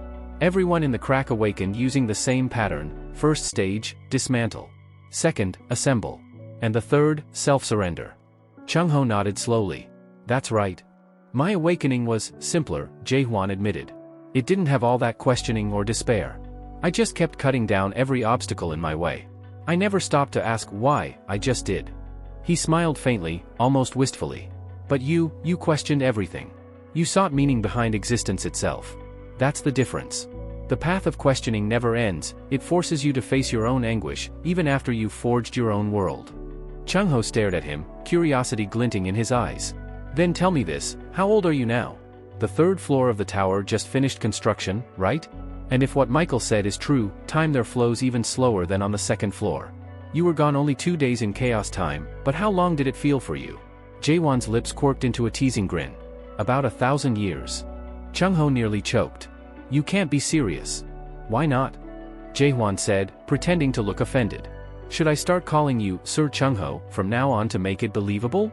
Cut it out, Chung-ho muttered, glaring. Just tell me the truth. Jaehwan only laughed, his gaze turning toward the golden horizon. Let's just say, long enough to forget what fear feels like. Jaehwan stretched his arms and exhaled softly, the endless dunes shimmering under the crimson light of chaos's sky. It wasn't as long as I wanted, he admitted with a shrug, but we've rested enough. Time to move. Chung-ho, who'd been trudging behind him, blinked in disbelief. You're serious? You're actually heading to the Resurrection Palace? Jaehwan glanced at him with his usual calm smile. That's the plan. Chung-ho's expression darkened. You've lost your mind. That place isn't just dangerous, it's suicidal. You're not ready yet. Wait until you've awakened more. Then, maybe. There's no waiting, Jaehwan interrupted, his tone firm but not angry. The monarchs won't sit quietly while we prepare. The longer we delay, the stronger they become. We have to strike before they realize what's coming. Chung-ho frowned, realizing Jaehwan wasn't bluffing. And what exactly are you going to do there? Jaehwan's eyes gleamed with that familiar spark of reckless resolve. Just a small errand. I'll take out the key figures in the Resurrection Palace, steal one of their fruits, and destroy something far more dangerous. Chung-ho arched a brow. And what's that supposed to be? The treasure of the Mares, a relic known as the Narrow Gate, Jaehwan replied. It's a bridge between the living and the dead. Anyone who passes through it can cross into chaos while still alive. If I take their fruits and destroy that gate, the monarchs won't be able to enter chaos anymore, unless they're willing to die first. Chung-ho stared at him in shock. You're planning to cut off the monarch's path to chaos entirely. Jaehwan nodded. Exactly. He turned and began walking toward the horizon. And for that, I'll start with the Manticore Fortress. There's a hidden corridor there that leads straight to the Resurrection Palace. The Forbidden Heaven clan is guarding it, so they'll probably object. Before Chung-ho could reply, the world shook violently. The massive gates of the Manticore Fortress exploded outward, stone and steel scattering like dust. A wave of smoke rolled across the battlefield. Jae-hwan stood before the smoking ruins, his weapon gleaming faintly in his hand. "Why would you announce yourself like that?" Chung-ho shouted in disbelief. "If we'd gone in quietly, we could have avoided fighting the entire fortress." Jae-hwan smirked, his tone light. "I told you already, didn't I? Surprise is overrated." "You're insane," Chung-ho muttered as enemies began to pour out from the shattered walls. Jae-hwan twirled his weapon, thrusting forward. His strikes were sharp and precise, each one ending a life with effortless grace. "Relax," he said between blows, "I'm conserving energy." Chung-ho ducked behind a collapsing column. "Conserving? You're tearing down the fortress." Meanwhile, far away in the palace of the Forbidden Heaven clan, Jin-hong watched the chaos unfold through a floating screen of light. His sharp eyes narrowed. "So that's him," he murmured. "The so-called product who's been stirring up chaos. I thought the rumors were exaggerated, but maybe not." Behind him, a playful voice interrupted. "You look deep in thought, Jin-hong." A woman with long flowing hair and a mischievous smile appeared beside him, snapping her fingers. Her outfit shimmered in scandalous shades of red and black. "Watching that man makes my heart race," she teased. "No wonder pitch darkness wants him. Who wouldn't?" "Siren," Jin-hong said flatly, not even looking at her. "Didn't I tell you to stop dressing like that in chaos?" She grinned and flicked his sleeve. "And you're one to talk, dressed like a priest in mourning. Lighten up."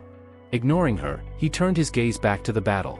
Siren leaned over his shoulder, stealing one of his screens to zoom in on Jae-hwan's movements. "What kind of technique is that?" she mused aloud. "He's tearing through entire platoons with a single hit. Not bad for a mortal." Jin-hong sighed. "Why are you really here?" "Ah, yes." Siren clapped her hands, her tone suddenly serious. "I came with news. Something very interesting. The Jade Mask Golden Monarch has appeared in chaos." Jin-hong's eyes flickered. "I'm aware. All the troops we sent toward Garuda vanished before they could report. I assumed he was involved." "Oh, he was," Siren said, her grin widening. "Apparently, he helped the Garuda and Dryad clans, but not out of kindness. In return, they promised to honor the Supreme Monarch's treaty." Jin-hong's brow furrowed. "The treaty that forbids interference in chaos?" "Exactly," Siren said. "The Supreme Monarch swore not to meddle. But guess who ordered the whole thing?" "Pitch darkness," Jin-hong muttered. "Bingo," Siren said. "And now the subordinates of Iron Steel are wandering through chaos like unsupervised brats. Their meddling started a proxy war between the Holy Land's monarchs. But here's the juicy part." She leaned closer, whispering, "The Jade Mask Monarch was killed." That made Jin-hong turn, truly interested for the first time. "Killed? By who?" "One of the 10 clan leaders," Siren replied. "Or so the rumor says." Jin-hong frowned. "Impossible. Even combined, those 10 wouldn't stand a chance against him." "That's what I thought," Siren said, smirking. "But apparently, one of the members of the Abyss Expedition Team, the Southern Sea Clan leader, was the one who did it." Jin-hong's gaze hardened. Ridiculous. The Southern Sea Clan leader was never that powerful. Even if he had hidden his strength for centuries, unleashing it now would be suicidal. The Jade Mask Monarch wasn't some low-tier monarch, he served Iron Steel himself. One of the 12 supreme monarchs who rule the almighty land. He trailed off, eyes narrowing as the realization sank in. "If the monarchs are turning on each other," Jin-hong whispered, "then chaos isn't the only realm in danger." The balance of power in the almighty land had never been more fragile. Monarchs ranked brigadier general and above held immense sway, each a crucial piece in the political storm brewing among the heavens. And if the rumor about the Southern Sea Clan leader slaying the Jade Mask Monarch was true, then chaos would descend faster than lightning. His fate would be sealed. In Jin-hong's dimly lit chamber, Siren stretched lazily across his desk, her voice dripping with mischief. "So what now, Jin-hong? You were supposed to capture Jae-hwan, remember? Instead, you let him climb high enough to become a fortress master. And now he's meddling in affairs far beyond his reach." Jin-hong's expression didn't flicker. His tone was cool, almost amused. "You make it sound like a bad thing. This saves me the trouble of tracking him down. Besides," he leaned back, eyes narrowing. "I've already sent those toys of yours, the dead demon warriors. Let them handle him." Swirling a wisp of black smoke between her fingers. "Those creatures feed on death itself. He'll learn soon enough what happens when he plays with forces beyond him." Meanwhile, beyond the Manticore fortress, Jae-hwan and Chung-ho pushed through the aftermath of their battle. The air was thick with ash and the metallic tang of blood. But something was off. Chung-ho slowed his steps, scanning the eerily quiet surroundings. "This isn't right. There should have been far more soldiers from the Forbidden Heaven clan. How could they have fought against all of chaos with such few numbers? Jaewon's gaze drifted toward the horizon. Maybe they didn't fight alone. That's when the stench hit, a foul, rotting odor that made even seasoned warriors flinch. Chung-ho covered his mouth, his eyes widening. That smell, it's death. From the shadowed cliffs above, a mocking voice echoed. What an honor, to finally meet the main actor in this little drama. And the divine physician too? How quaint. The figure leapt down, landing with unnerving grace. His tone carried the familiarity of an old acquaintance. Chung-ho frowned, defensive. Who are you? The man tilted his head, feigning offense. Ah, have you forgotten already? I used to collect horns for your clinic, carried patients for you too. Recognition hit like a bolt. Chung-ho's eyes widened. Hines? The righteous warrior? But the man standing before him was no longer righteous. His once kind eyes were hollow, his aura reeking of decay. What happened to you? Chung-ho demanded. Why are you with the Forbidden Heaven clan? You don't belong here, Hines. Leave while you can. Hines chuckled softly, his voice bitter and broken. Leave? Can you still say that, after what I went through in Gorgon? A shadow of memory passed over his features. 100 years ago, the Crimson Martial clan ambushed us. 50 of us died that night, including the captain of the Southern Inspection Gate. I was the only one who crawled out alive. He took a step forward, the fury in his eyes glowing faintly. After that, I begged you to make me stronger. To ensure I'd never have to watch my comrades die again. Chung-ho's face softened with regret.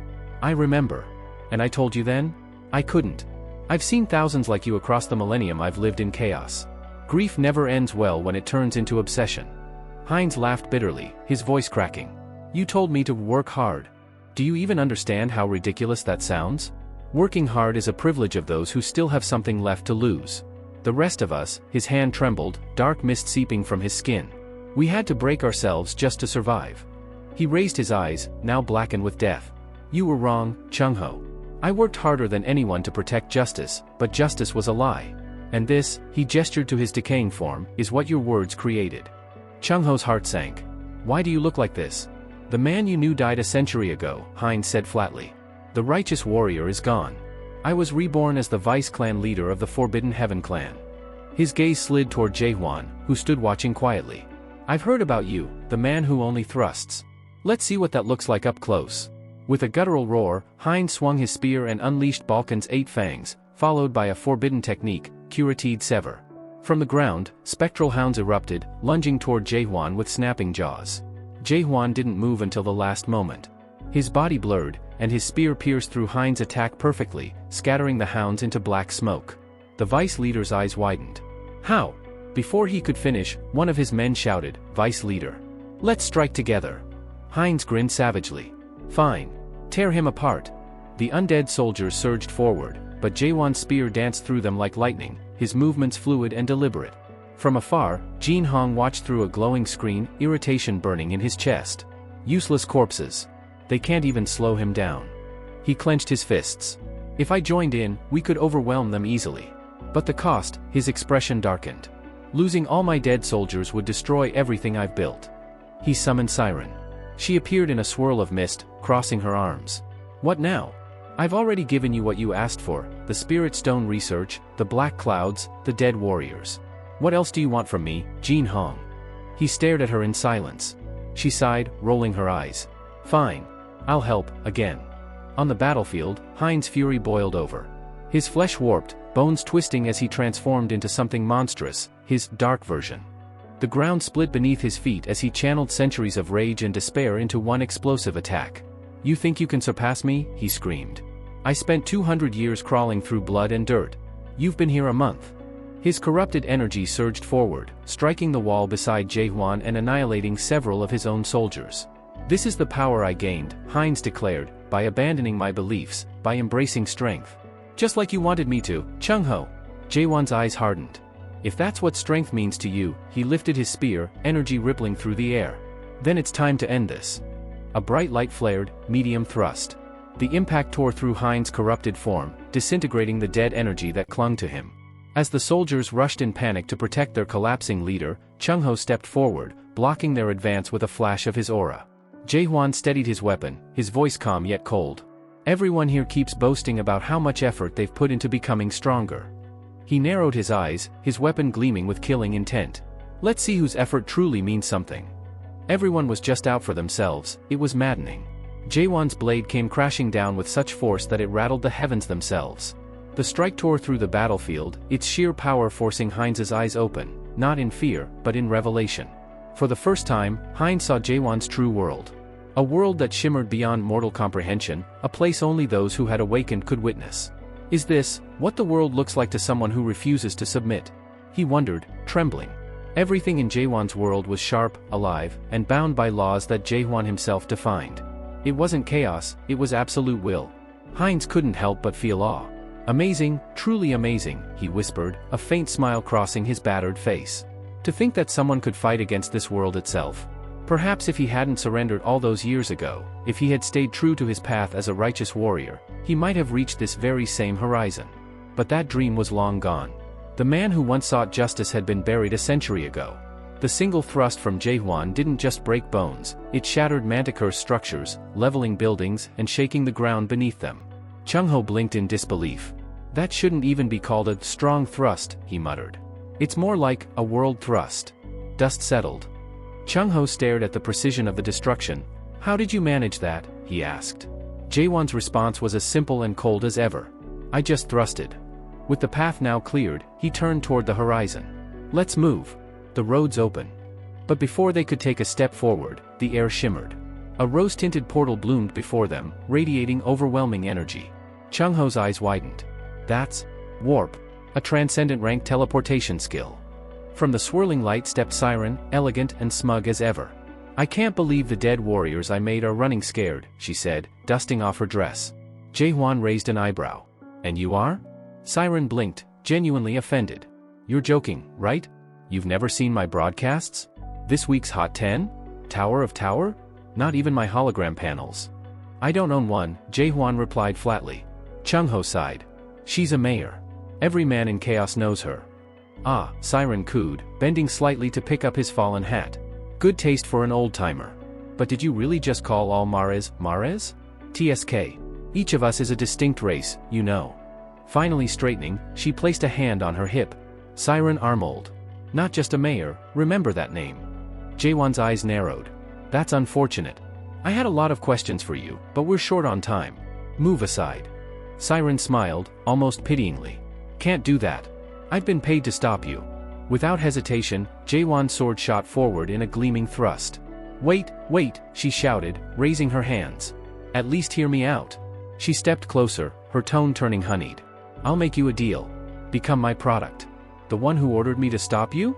He's half dead in that rubble you just crushed. I'll forget our deal entirely if you agree to belong to me. Jaewon's answer was another flash of light. His blade cut through the air, forcing her back. Siren sighed, shaking her head. You won't last much longer, you know. You feel it too, the spiritual pressure here is thicker, heavier. I'd say, Major General level.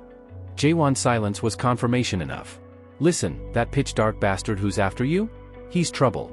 But I can keep you hidden. If you become mine, no one in all 12 regions will touch you. Jaewon didn't even blink. No. Fine, she snapped, snapping her fingers. Then we'll do this the hard way. The ground cracked and churned as two colossal sand demons erupted from beneath, their roars shaking the sky. Siren's authority magic pulsed around them like a storm. Go, my lovelies. The beasts lunged, but Jaewon moved faster. His thrusts ripped through their sandy bodies, scattering their forms into dust. Siren screamed in frustration, trying to seize control again, but Jaewon didn't let up. His final strike hit the ground, kicking up debris that cloaked his movements. When the dust cleared, he was gone. Where? Siren began, but before she could finish, a thunderous impact sent her snake familiar convulsing violently. The creature exploded in a burst of crimson light. Jaewon stood where it had been, eyes glowing like embers. Before she could react, his hand shot out, gripping her throat. He slammed her into the ground with bone-cracking force. I don't want to kill you, he said coldly. A mayor might prove useful for the Abyss expedition. You could even tell me about the first mayor at the top of the illusion tree. Siren hissed, defiant even in defeat. I don't surrender. Her body shimmered, breaking free of his grasp. The air around her rippled as her form began to fade. You're more trouble than you're worth, she sighed. This is exhausting. And with that, she vanished, leaving behind only the faint scent of roses and the hum of her fading warp portal. Jaewon stood there, unmoved, sword still lowered, eyes sharp. Another distraction, he muttered. Let's keep moving. Without warning, Siren materialized behind Jaehwan, her hand tracing a glowing sigil in the air. A crimson circle spun open beneath his feet, runes blazing like burning brands. Let's see you handle this, she purred, her voice echoing unnaturally. The ground split apart, and Jaehwan was swallowed whole into a swirling abyss of fire and smoke. Inside, everything twisted, sky bleeding red, air thick with despair. Siren's voice reverberated all around him, smooth yet venomous. Not even a flinch? You're far calmer than I expected, she mused. I've been through something like this before, Jaehwan replied, scanning his surroundings with a sharp gaze. Siren chuckled, the sound warping through the flames. Oh, you poor fool. What you faced before was an imitation. This is the real thing, the true 8 gates of hell. A creation of a mayor's own authority. The first gate, Gale Hell, burst open. Black winds howled like banshees, slicing through the ground. Chains forged from shadow lashed out, but Jaehwan moved through them effortlessly. His sword glimmered, cutting through the darkness like light through fog. By the time he reached Frost Hell, the 6th gate, icy storms whipped across the wasteland. Yet he advanced unfazed, each thrust shattering walls of ice and frozen corpses that screamed as they crumbled. Siren watched through the layers of her spell, astonished. He's already broken through 6, she hissed. Then, let's see how he handles the next. The 7th gate opened. From it poured a black, viscous liquid that rippled across the floor, thick, cold, and alive. Slowly, the liquid took shape. Faces emerged. The faces of his fallen comrades. Their eyes were hollow, but their features unmistakable, friends, soldiers, brothers in arms. The memories hit him like a hammer. Give up, Jaehwan, Siren's voice whispered. Since this skill's creation, no one has ever crossed the 7th gate. Not one. Then, the scene warped again. From the shadows, dozens of Jaehwans appeared, each one bearing a different face, different armor, different ages, different scars. One of them spoke first. Who are you supposed to be? Jaehwan stared back at them, realization dawning. The 7th gate? Self-hell. These weren't illusions, they were him. The versions of Jaehwan from different moments in his life, each carrying his past strength, thoughts, and regrets. His grip tightened around his sword. Doesn't matter who you are, he muttered. I'll cut through anyway. But before he could strike, every other Jaehwan moved too, mirroring him perfectly. Blades thrust forward with identical precision, each one using his own techniques. He hadn't expected that. Their movements were intelligent, calculated, semi-sentient reflections of his past selves. The more they watched him, the more they learned. Jaehwan dashed forward first, refusing to give them time to analyze him. His thrust pierced through one of his clone's chests, bursting it into a cloud of blurry smoke. But as the smoke swirled around him, he stumbled, just long enough for another version to appear at his back. He spun instantly, slicing the attacker in half, only to freeze when he saw the next one fall from the sky. A version of himself in a military uniform. The man met his gaze, trembling. Stop, please. Suddenly, the red world vanished, replaced by an all-too-familiar scene. Gunfire. Blood. A single soldier standing before him, eyes wet with despair. I'm sorry, the man whispered. I've done terrible things. Jaehwan remembered this, that night, right before he entered the tower. His successor. His friend. A man crushed by guilt and betrayal. I worked so hard, the soldier said, voice breaking. But it doesn't matter anymore. The gunshot echoed through the memory. The casing hit the floor. Jaehwan stood frozen as the faces of the dead swirled around him, their apologies, their trust, their deaths, all crashing together until his vision blurred. He had been cleared of suspicion back then, even praised for surviving. But he had spent 15 days in isolation, questioning everything. The system he believed in. The justice he served. The world that rewarded cruelty and punished effort. Maybe he'd already been living in a world ruled by the system, long before he ever knew it existed, a world that crushed individuality beneath invisible rules. Rage filled him. Memories burned. His life, his comrades, his dreams, was any of it ever real? He screamed and drove his sword forward, thrust after thrust, cutting down the ghosts of his past. Bloodless shadows fell one by one until only a small figure stood before him. A child version of himself. The boy tilted his head. Who are you? Jaehwan froze. The question pierced deeper than any blade. For the first time in ages, fear, real, human fear, flickered in his heart. His throat tightened, his eyes burned. Even so, he stepped forward, tears falling silently as he raised his sword. And he struck himself down. Outside the illusion, Siren's voice echoed softly, almost curious. So, how does it feel?